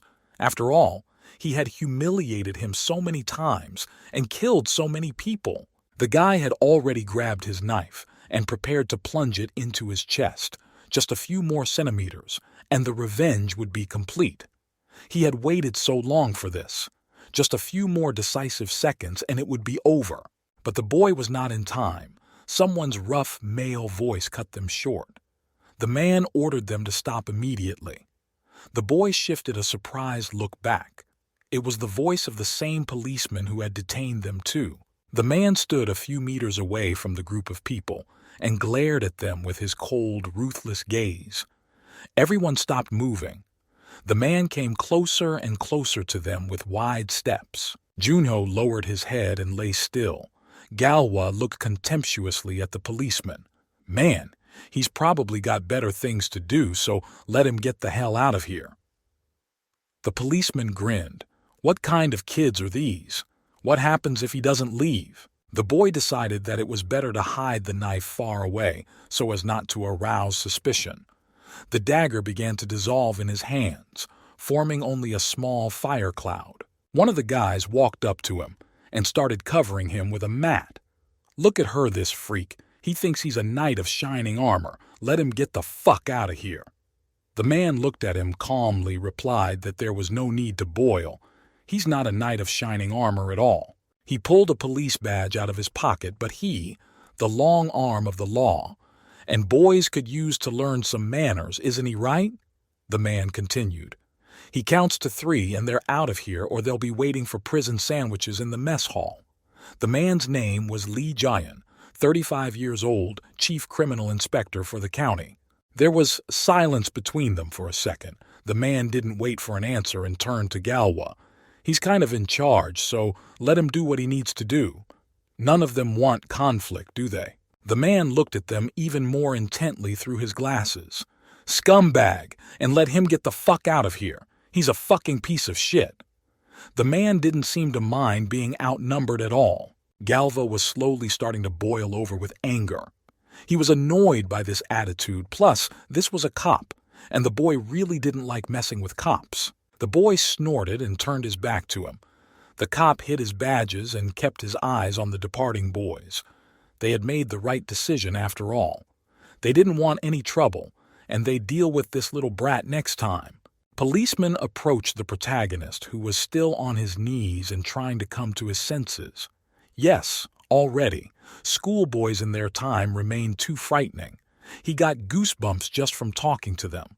The boy turned his back to him and didn't say a word. The man was approaching him with slow steps. The policeman asked the protagonist how he was feeling. "Is everything all right?" The boy replied that he was fine. With quick movements, he began to rise to his feet. The policeman watched with an attentive gaze behind every movement of the boy. No release and no detail. The man asked if this kind of thing happens here often. The protagonist put a hood over himself and tried his best to get away from that pesky policeman. No, they just met him here. That's how it happened. Suddenly, the boy remembered that he had lost his mask. He cast a quick glance at the sewer manhole where it had so recently fallen down. The devil! He had to get it somehow, but not in front of this man. He thanked the policeman for his help and said he had to go. The man thoughtfully asked if he wanted a ride home or if the boy refused and said he would walk home himself. The protagonist took a quick step towards the exit of the place. The policeman said goodbye to him, but still kept looking after him. Something about the boy seemed strange to him. The man looked at the boy thoughtfully without averting his gaze. Perhaps he had seen this cape somewhere before. He should take a closer look at this boy. After all, he had to solve the murder of 5 teenagers. Now, all the people he met were under suspicion. Soon he was back at his police station, working hard. They had been working late into the night because of the recent mass murder, and now the prime suspect was sitting in their station. Somu and the policeman sat in the interrogation room across from each other. The atmosphere was, to put it mildly, unfriendly. Behind the bulletproof glass stood several other policemen and watched the interrogation process closely. Lee Jia-yun sat across from the suspect and questioned him in a calm voice. Why did he kill them? Did he know, and he became a star? What drove him to do it? The policeman's voice sounded calm and even. He felt like he had the upper hand. And besides, let's not do any of this bullshit like he didn't mean to. He doesn't know what got into him. The cop just can't stand that shit. Somu didn't even know what to say, because those were the only words on his tongue. He said in a weary voice, how much more did he have to say? He hadn't done it. His face was covered in abrasions and scratches. Apparently the police had tried to question him properly. Lee asked him, is he crazy? And who is it if not him? Who could have done this? He took out of his pocket a knife in a cellophane bag. Only his prints were on the knife. Stop lying! The cop's voice got rougher. All right, if he won't do it the easy way, we'll do it the other way. He may be a minor, but let him take his word for it. He'll rot behind bars for the rest of his life. Let him make sure his face is all over the news because reporters will make a fuss. In short, he's totally fucked. Somu jumped up from his seat and started yelling. Damn it, it wasn't him. The boy was trying his hardest to prove a point. The last thing he wanted right now was to be behind bars because his life had just begun. He shouted that it was all Junho. I doubt that name would have said anything to the policeman. The man interrogated him. What kind of name was that? Somu didn't stop screaming. Drops of cold sweat trickled down his face. The guy started to tell. This kid they were bullying, and he became rabid and started killing his friends. The cop sighed heavily and held his hand to his head. He was starting to get a little annoyed. It looked like his suspect had lost his mind over murder. Or if he's telling the truth, it's understandable. He leaned back in his chair and asked in a calm voice, so he means to say that the schoolboy they were bullying killed 5 people? Somu and said that's exactly what it was. He was trying his hardest to prove that he wasn't guilty of this murder after all. The policeman sighed heavily. Did this guy really think this made any sense? Making fun of others is a point of pride to him. That's despicable. He hates freaks like them. Quiet. Who just beats people up like that? The man looked at the guy with a cold stare. It seemed he was ready to strangle him on the spot. Now, this fatty pissed him off even more. Well, let him stay here, and the policeman still has a lot of work to do. The man got up from the table and moved towards the exit of the interrogation room. Somu realized too late that he had said too much, and now the cops wouldn't believe him. His head seemed to have stopped thinking at all. Jae-yun walked out and closed the door abruptly behind him. The man standing next to him praised him for a good job. The investigator thanked him and asked if they had seen the report. He had heard there was something wrong with it. Shaking his head, it was, as far as he knew, their department had been hit with a string of deaths. That's not a small number. Plus, the investigator's younger brother might also be killed.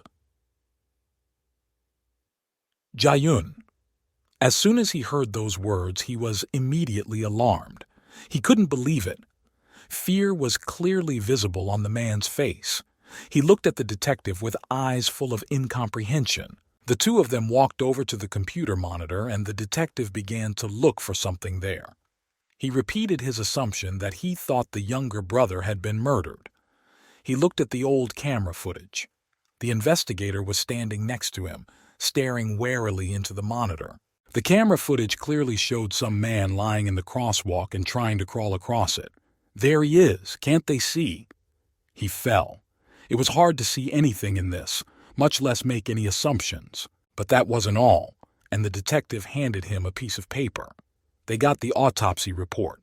Let the investigator look at it and see for himself. Jae-yun looked at the piece of paper and even more carefully. The Achilles tendon slashed. Strange. It all looked very unnatural. The detective noticed his confusion and nodded his head. That's right. A man with a wound like that can't run. Or walk, for that matter. The man nodded his head, so he must have gotten that wound when he fell. But from the report, the wound is too flat, as if he got it suddenly. But who could have cut his leg? The investigator took a seat beside the detective, and now together they began to examine the material provided. A motorcycle accident that killed 2 teenagers. The detective stared intently at the monitor. All these cases were too strange for ordinary homicides. There's definitely a maniac at work here. One died in a car accident, and the other died from blood loss from a strange wound on his neck. The weirdest part is that his early life literally came out of him. It defies any explanation at all. Jae-yun carefully watched and listened to the detective's story. Unfortunately, there was no camera at the scene of the accident, but to be honest, this case is very similar to what happened to his brother. The detective was thinking, so this was all planned. So this maniac is smarter than he looks. As the detective continued to explain, he jabbed his finger at the monitor. There. He also checked the neighboring camera near where his brother was killed. Jae-yun took a closer look. You can see him running away from someone, and the detective thinks it's the masked guy who appeared on the investigator's younger brother's stream. You see that? The picture is blurry, but he's chasing his brother. The detective sighs heavily. When are they going to put cameras in the city? You can't see shit out here. Suddenly, the investigator jumped up from his seat. That little guy who ran after his brother looked vaguely familiar. He jumped up from his chair and ordered the detective to stay where he was. The man only looked at him fearfully. What had happened? The sweatshirt this boy was wearing looked very familiar to the detective. It's the same kid he saw so recently, the detectives asked in surprise. Did they recognize him? Jae-yun continued to stare intently at the monitor. He tried his best to find any more clues on the dim image. But unfortunately, the cameras were too bad to capture a decent quality video. Suddenly he remembered the suspect's words that it wasn't all him. It was a different person, probably a crazy person. And then, snippets of how he had met the kid in the sweatshirt, who had refused to let the police escort him home, and had left suspiciously quickly. The detective noticed that his colleague just froze in place with a frightened expression on his face. He asked him, "Is everything all right?" The man perked up and said there was something they needed to do. "Looks like he's got a lead. He continued to stare at the monitor in front of him and said in a cold voice that the real killer might not be the person they thought. Gabriel and Raziel stood in the divine palace and looked at each other with sizzling glances. The girl asked, "He is the one who made Faust's search difficult, isn't he?" The man looked at her with an uncomprehending gaze and asked, "What is she talking about?" However, the girl's voice sounded calm and confident. She continued to look at her comrade and spoke calmly. "So let him answer her. Did he do it?" Suddenly, Gabriel laughed. He clutched his head and, fighting a fit of laughter, shouted, "It took her a long time to realize it." The man laughed heartily, and a very strong gloating could be heard in his laughter. After finishing laughing, the man looked at her and said that he hoped with all his might that she was smart. However, she did not live up to his expectations. Without waiting for the next words, the girl began to concentrate the divine power in her hands to summon a magic weapon. A sphere of blue color appeared and began to emit lightning in different directions. Electric discharges also began to appear in the girl's hands, which filled her entire body. A second more, and now she would have an angelic weapon in her hands. In a second, near her was already a huge angelic sword, which was not like ordinary human swords, more like a chainsaw, standing in front of Gabriel and preparing to attack. She gritted her teeth and said in an angry voice that she was in no mood to joke at all. Let him answer her, or he would die. The girl was very serious and belligerent. This person did not plan to retreat. Gabriel stood and, without making any attempt at action, looked at the girl, how she had grown. Now the man noticed it. The angel stood across from him, preparing his weapon to attack. In a calm voice, the man said that the girl was right. He had used that man to make her believe he was Faust. The girl screamed, "Why did he do that?"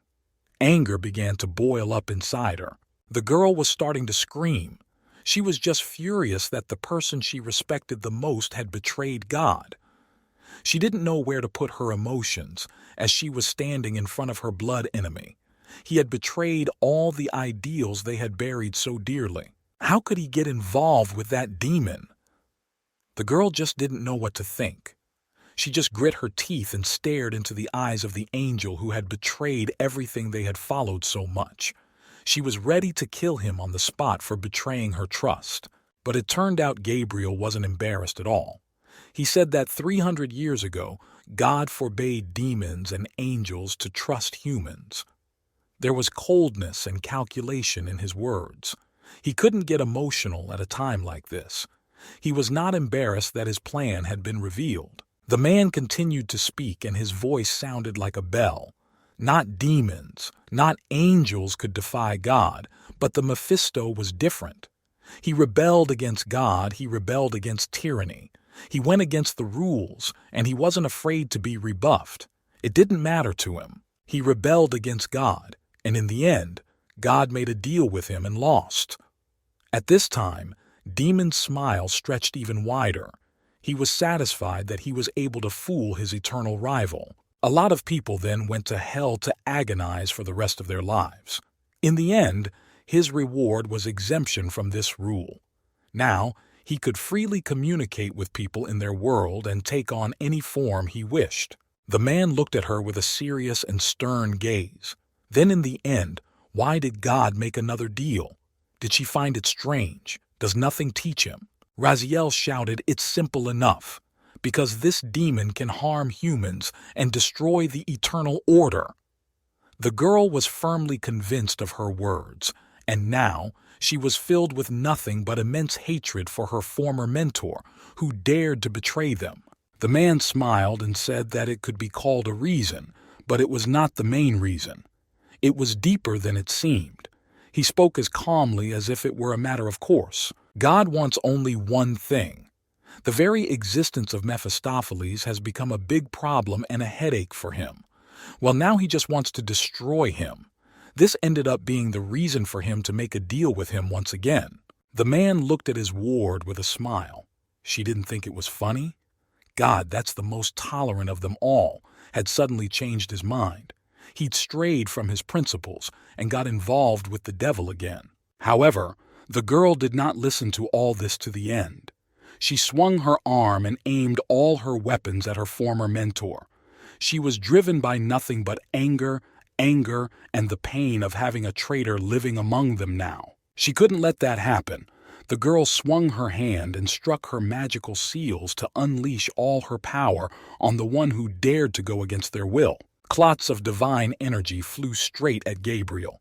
She swung as hard as she could and unleashed all the power she had into the man. The man fixed his glasses and looked at Angel with a look of calm. But he stood still. Suddenly, in a split second, huge angel wings grew behind him, and like a wall, they began to block his path, protecting him from all the attacks. A few seconds later, there was a huge explosion. Magical smoke flew in different directions, and the wings closed, protecting the man from the impending danger. The ground shook around him. It seemed that even the plaster began to fall from the ceiling. The man opened his wings. He stood whole and unharmed. The defense had been successful. He only corrected his glasses and continued to look at the girl with a reproachful look.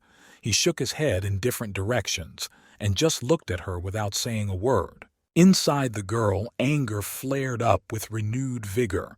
Let him not dare to insult the Almighty with his filthy mouth.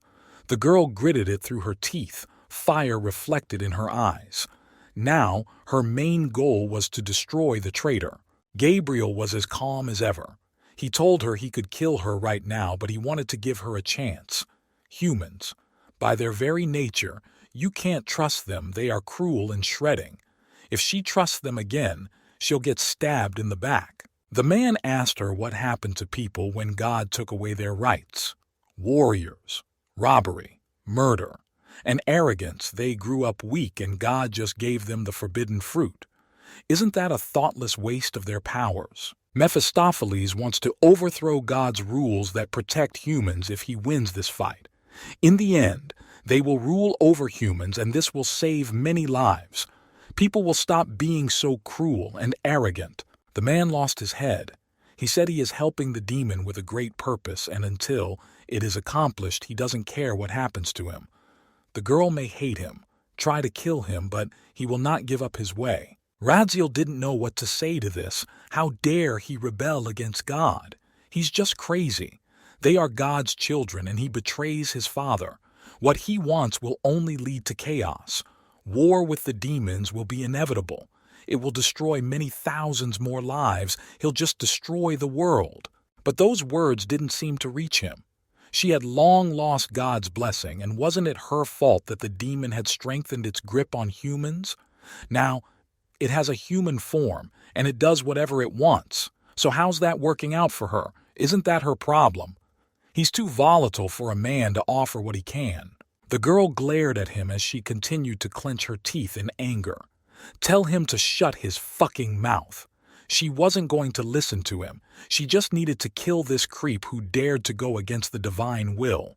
Right now, that was all she needed. Gabriel just stood there and waited for events to unfold. Does she want to keep fighting him? There was mockery in those words. The man realized that this little upstart couldn't compete with him. She certainly didn't have enough strength. The man knew he could sizzle her with one look. Judging from her reaction, she doesn't understand anything. So, what will she do now? So let her tell him. The girl clenched her fist with impotence.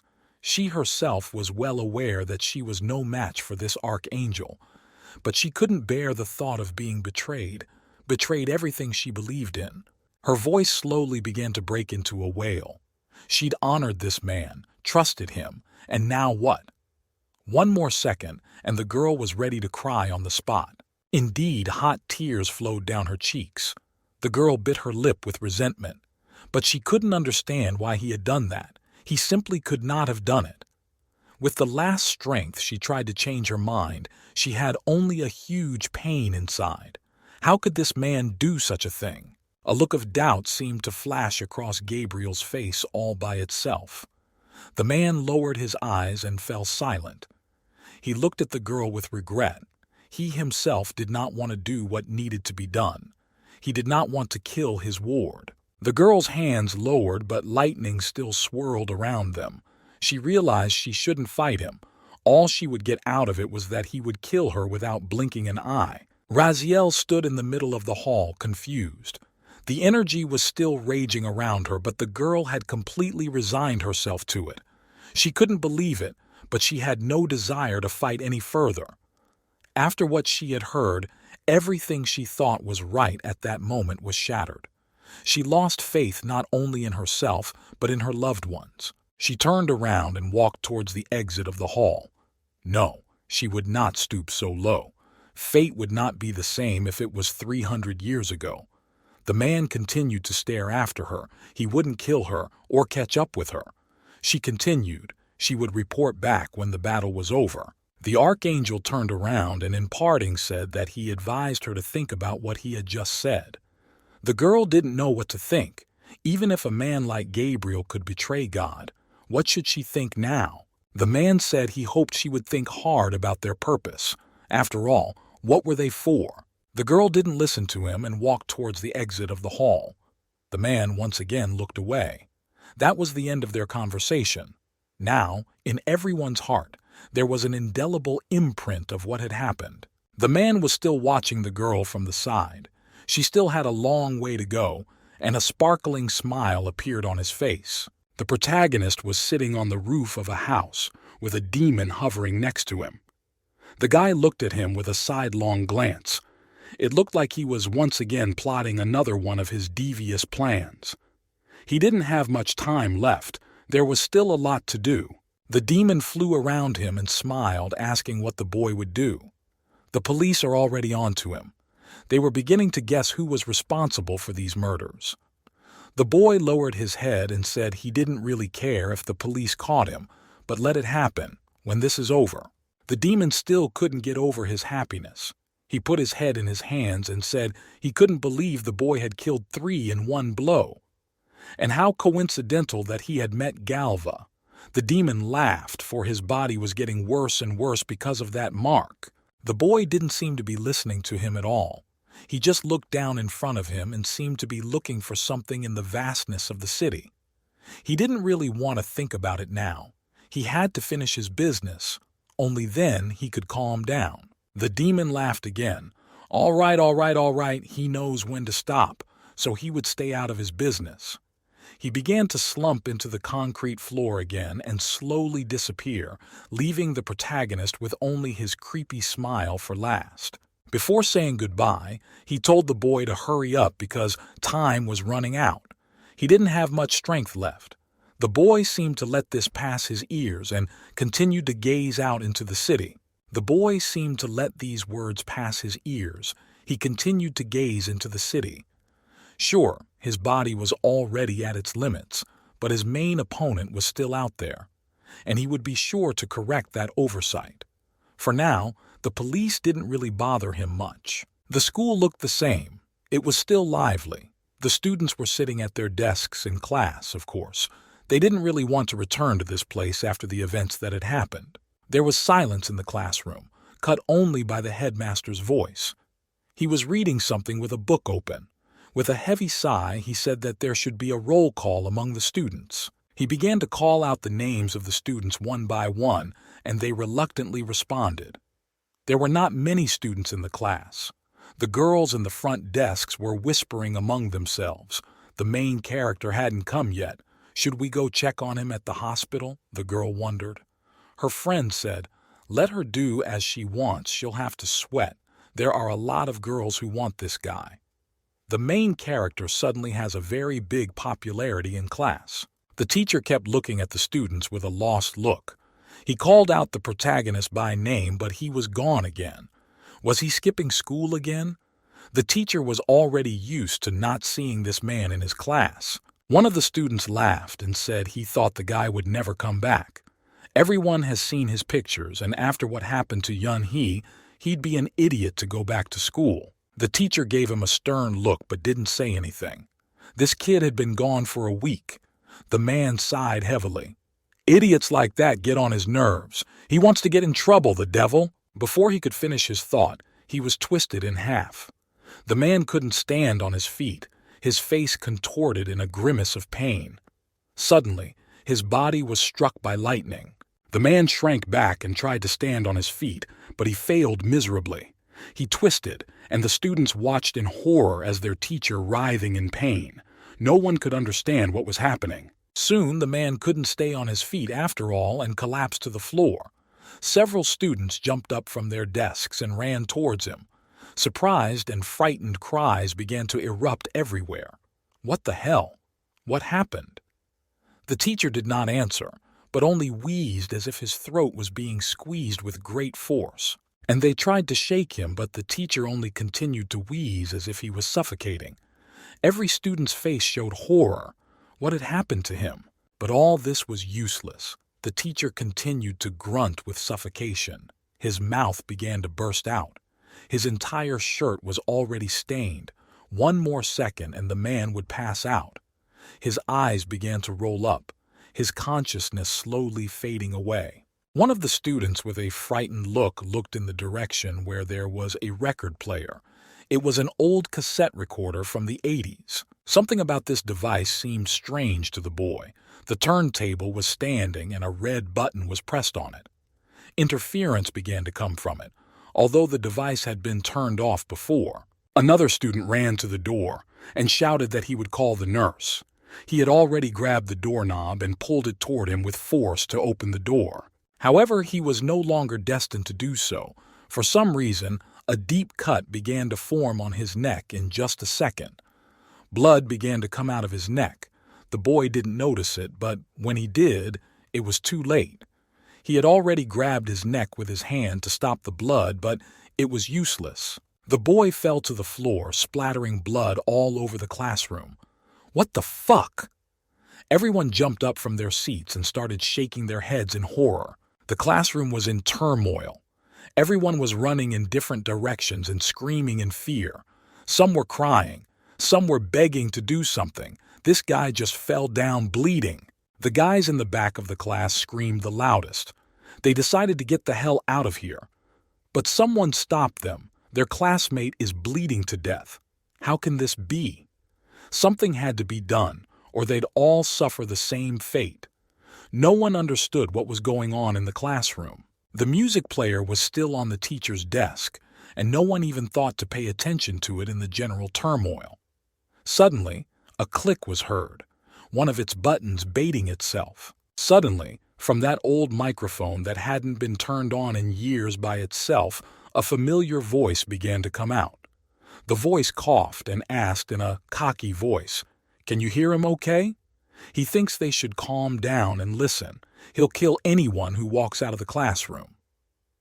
Everyone instantly fell silent and stared at this strange machine. What is this nonsense? Will they all die if they leave? The voice continued, and it would kill them if they didn't listen to it. And if they try to escape, someone else will pay for it. The men froze in their seats, unable to even move. They were afraid to even breathe, lest they anger this strange stranger. However, the voice seemed vaguely familiar to them. One of the boys couldn't stand it and ran up and grabbed the tape recorder.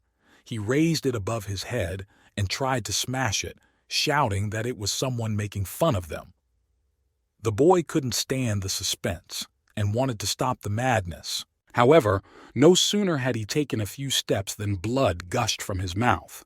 The boy began to cough and immediately froze in place. He was definitely dead, but he was still holding the tape recorder above his head with shaking hands. Soon, he slowly fell to the floor, after which the classroom began to shake with frightened screams. No one wanted to die. Who was doing this? The children were terrified. The worst part was that they didn't understand anything. They didn't see the killer, but people were dying on their own. Soon, the teacher stood up. He rubbed his bruised head. It was still ringing, but somehow he managed to come to his senses. The man didn't understand anything and began to look around uncomprehendingly. The voice kept talking, as if oblivious to the panic going on around him. He said that he hated them all, but that he could give them a chance. One of the students asked fearfully, "What kind of chance is that?" A familiar fatty hiding in the crowd of panicked students began frantically typing on his phone. What was he talking about? Someone hissed and said he didn't need to give him an excuse to kill them all. Suddenly, The sound of a teacher came from the tape recorder. And why couldn't that bitch die quieter? But she was cute, gorgeous body for a girl of 17, even pitiful a little. It was the teacher's voice, no doubt about it, but no one could believe he was saying it. The teacher opened his mouth in surprise. As the man tried to come to his senses, the voice continued to speak. Yeah, and that stooge in his class is just a real pain in the ass. He has no father, and he's needy. You don't know how many times I busted my ass to get that kid because of that kid. Then the tirade ended. A newly familiar voice rang out saying that if they killed the teacher, he would let them survive. The man twitched and tried to run away. He couldn't believe what he was hearing.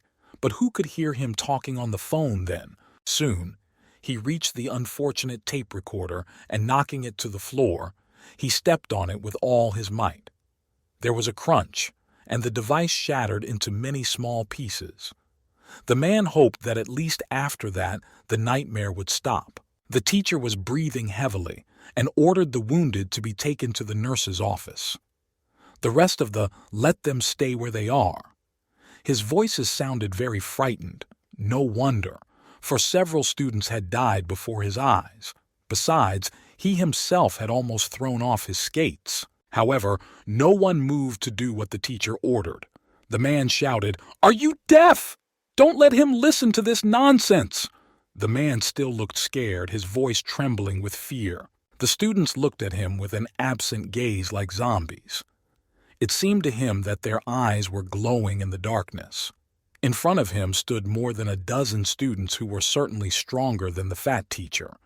They seemed to be looking at him as if he was the victim they had managed to corner after all. Some of them were looking at each other, their faces obviously filled with doubt, thinking, what should they do at this moment? Each of the students wanted to live, naturally. And now they were faced with a question. All they need to do is kill the teacher, and then they would all be safe and sound. The students continued to look at their teacher with eyes full of hatred. Those eyes gave the teacher goosebumps. He even began to be a little afraid of these children. Naturally, he knew that everything the loudspeaker said was true, but now his life was in danger for another reason. For a second, there was an awkward pause in the classroom. The students looked at the teacher, and the teacher didn't know what to do. He was in a classroom full of people, more than a dozen of them. Naturally, he would not be able to fight them back. Did these kids really believe the nonsense that came out of that tape recorder? Goosebumps ran down the teacher's back. His face was covered with cold sweat, and there was sweat on his forehead. He realized that if the students still dared to attack him, there was nothing he could do. At this point, his life would be over. The teacher tried his best to keep his cool, but fear slowly took over his mind. Why are they looking at him like that? Let them sit in their seats. There was fear in his trembling voice, and naturally the students picked up on it like predators smelling the weakness of their prey. One of the students came closer to him and asked, "Teacher, did he really say that?" The man looked at him with a frightened look. How could he say that about Yun-hee? The boy looked at him with a surprised and frightened look. This question. He averted his eyes and said that he would explain all this later, but for now, let them sit back down. The man realized that he was in a lot of trouble right now, but he needed to stay calm, lest he be torn to shreds here. He was about to go to his seat when suddenly this student grabbed his arm tightly, not letting him move. His grip was very strong, so strong that the teacher even felt pain in his hand. The boy looked at him and said, "Man will never go," as he asked the question. His voice was metallic, and there was so much hatred in it that the man had goosebumps running down his back. They continued to stand and stare at each other. The space between them seemed to begin to fill with energy. The boy's face suddenly changed. He bared his teeth and asked what the hell was going on with him. You could see on his face that he was filled with anger at what he had heard. Suddenly, there was a slap. The teacher slapped him hard, and the boy's nose bled. He had to defend himself, and the teacher did not seem to realize the desperate situation he was in. The man struggled to clean himself up. He turned his back to the boy and asked him how dare he talk to the teacher like that, who taught him manners. However, his voice was still shaking. And he calls himself class president? Let him not forget who gave him that position. The man tried his best to create a sense of order.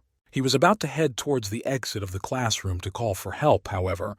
Several students blocked his way by covering the door with their bodies. Naturally, the man would not be able to break through them. Now, his way was blocked, and there was a distinct odor of iron in the air due to the bleeding trumpets lying there. The man asked in a trembling voice, "What are they doing?" "Quickly, let them move aside." His voice continued to shake, and he looked far from threatening. The class president approached him from the back, and in a furious voice asked him how dare he call himself a teacher.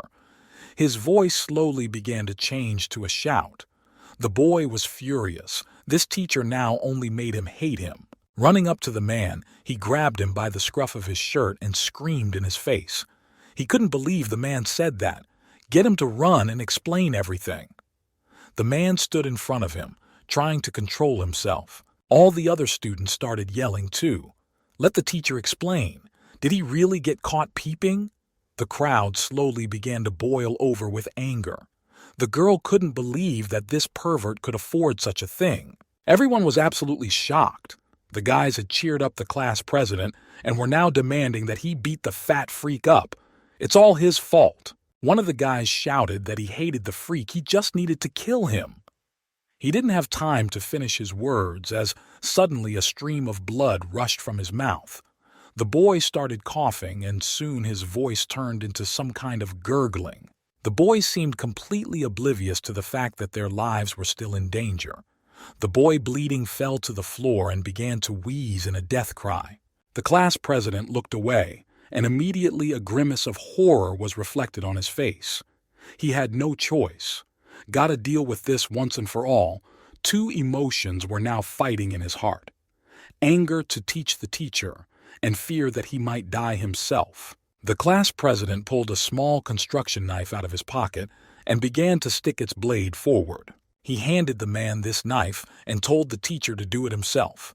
Let him sacrifice himself if he was a man. Goosebumps ran down his back. The teacher leaned back. He couldn't believe what he was hearing. In a trembling voice, he said that children make a mistake. There were tears in his eyes. More than anything, he didn't want to part with his life.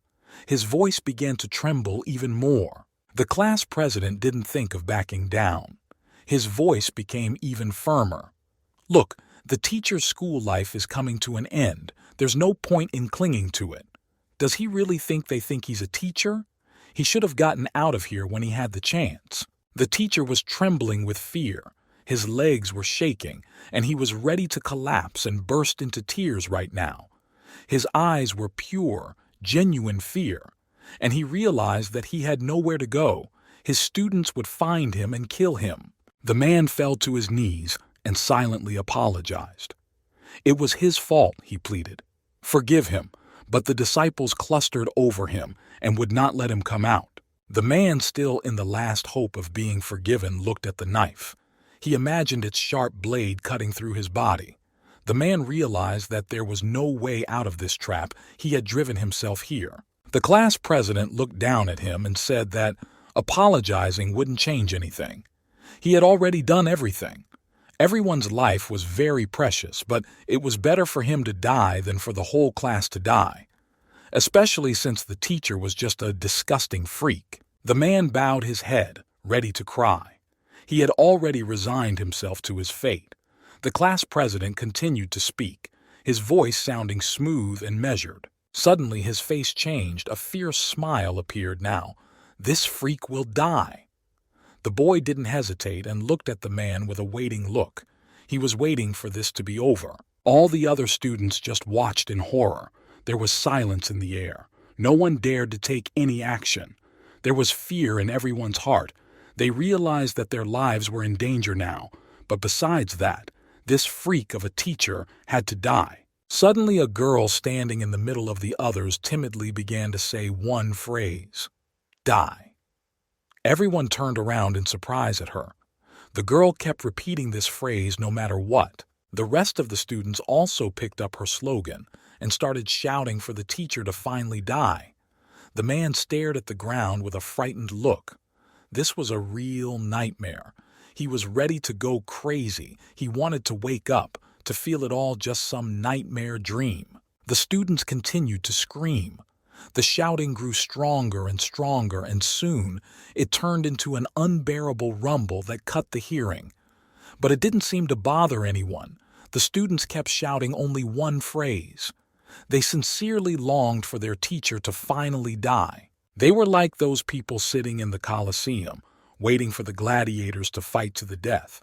That's what happens to those who lose all humanity. The people continued to scream, and the poor teacher who stood in the middle and looked at the knife that was to be his murder weapon still did not dare to do what he had started.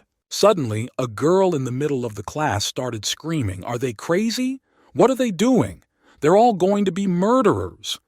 They were all laughing and spreading rumors about Yoon-hee, but someone told her to shut up if she didn't want to die right here. The girl cried and could hardly hold back her tears. Her friend grabbed her shoulder and tried to calm her down, though tears were already glistening in her eyes. The head of the class looked at the teacher with a hateful look. What is he waiting for? Let him take the knife and finish what he started. The students continued to chant only one phrase. The teacher continued to stare ahead of him at the knife. Now, his whole attention was narrowed to that metal object. He no longer knew what to do, his whole body shaking with indescribable fear. With trembling hands, he touched the cold blade of the knife. It seemed incredibly cold to him at that moment, for it was the last thing he would ever feel in his life. The teacher with slow movements began to bring the knife to his throat. Finally, the man could not cope with his tension, and with all his will in his fist, he grabbed the knife and brought it to his throat. The man screamed, and his death cry was filled with terror. Someone in the crowd began to film the whole thing. The fat man's face began to stretch into a smile, and his big glasses seemed to light up with happiness. But suddenly, they were interrupted. An investigator appeared from somewhere, and with a sharp kick of his foot knocked the knife out of the teacher's hands. The fat man watched in horror. Did it really stop? He had only just begun to observe such a beautiful sight. A detective appeared from somewhere. He shouted that the police had arrived. Everyone was out of place. The same girl was also there, who shouted that they hoped for their cooperation. The head of the class looked at all this with astonishment. What are they doing? Do they want everyone here to die? The man bent down in front of them and began to look at the corpses of the students lying there. He finally got tired of listening to these lamentations and looked at the head of the class, then told him to finally shut his mouth and get the hell out of here. A sigh of relief rang through the crowd. Thank God it's the police. Are they saved? How did they even know about all this? The students began to sigh in relief. Finally, it was over, and only Fatty alone was looking around fearfully. What to do? His friend's plans had been ruined. He was on the phone, trying hard not to give himself away. He had headphones in his ears, and in them was the voice of the protagonist. No, it's just the way he planned it. They're moving on to Plan B. The boy's voice sounded calm and measured. It was as if he was in anticipation of something more. The fat man asked in surprise, "Do they have a Plan B pardonable sign?" The boy told him to listen carefully. The boy began to explain. All he got for peeping was a slap, just a slap. The boy's voice began to boil with rage. He blamed and dishonored a good teacher who liked the job. It was just not allowed to be rude on his point. Why? Because he didn't want to show his true nature. Insulted an honest teacher and made her life a living hell. Consequently, naturally, she was hounded in that school. Doesn't this look familiar to him? Doesn't it remind him of anything? Someone who enjoys other people's misery. It was so obvious. The protagonist said that the teacher turns out to be no different from Galva. Suddenly, the fat man began to realize the full meaning of what he had said. At this time, the policeman started looking around. He asked in a surprised voice, "What is going on here?" And also, why is the teacher holding a knife? Everyone started to tell him. The killer said he would kill them all if their teacher didn't die. The man got annoyed. He pushed the head of the class out of the way and walked forward to inspect the crime scene. A picture spread out in front of him. The teacher was still on his knees, still shaking with fear, and a little farther away from him lay the bloody corpse of a dead student. He turned around and began to look around at everyone with an inquisitive gaze, trying to find any clue considering that the killer was still at large. Perhaps the two cases were somehow connected. He turned around and looked at the corpse of the murdered student. The smell of blood in the air was even stronger. The investigator began to speculate. Same kind of murders. He gets rid of people without leaving a trace. But he's got to be at the crime scene. Besides, he was caught on camera last time. It's just a guess, but it seems he can't kill without seeing the victim's face. Fatty at this moment continued to listen to his friend's words while listening to the investigator's words. Teacher and Galwa, those bastards humiliated them, therefore they should be punished. The protagonist's voice sounded firm and confident. He said, giving the fat man a chance to save himself. He doesn't want to die here, does he? The boy held the phone with shaky hands. So he starts shaking his head in different directions to find this elusive killer. He's got to be somewhere in this classroom, or at least in this school. How's he killing? Where is he? Suddenly his gaze locked on to the very fat man who was standing in the crowd and frantically holding his cell phone. Perhaps this is a clue. The man started to walk fast and pace towards the boy. The fat man noticed it too late and would not be able to do anything. When the investigator approached at a sufficient distance, he snatched the phone from the hands of the fat man with a sharp movement. He did not even resist, but just shuddered from fear and surprise.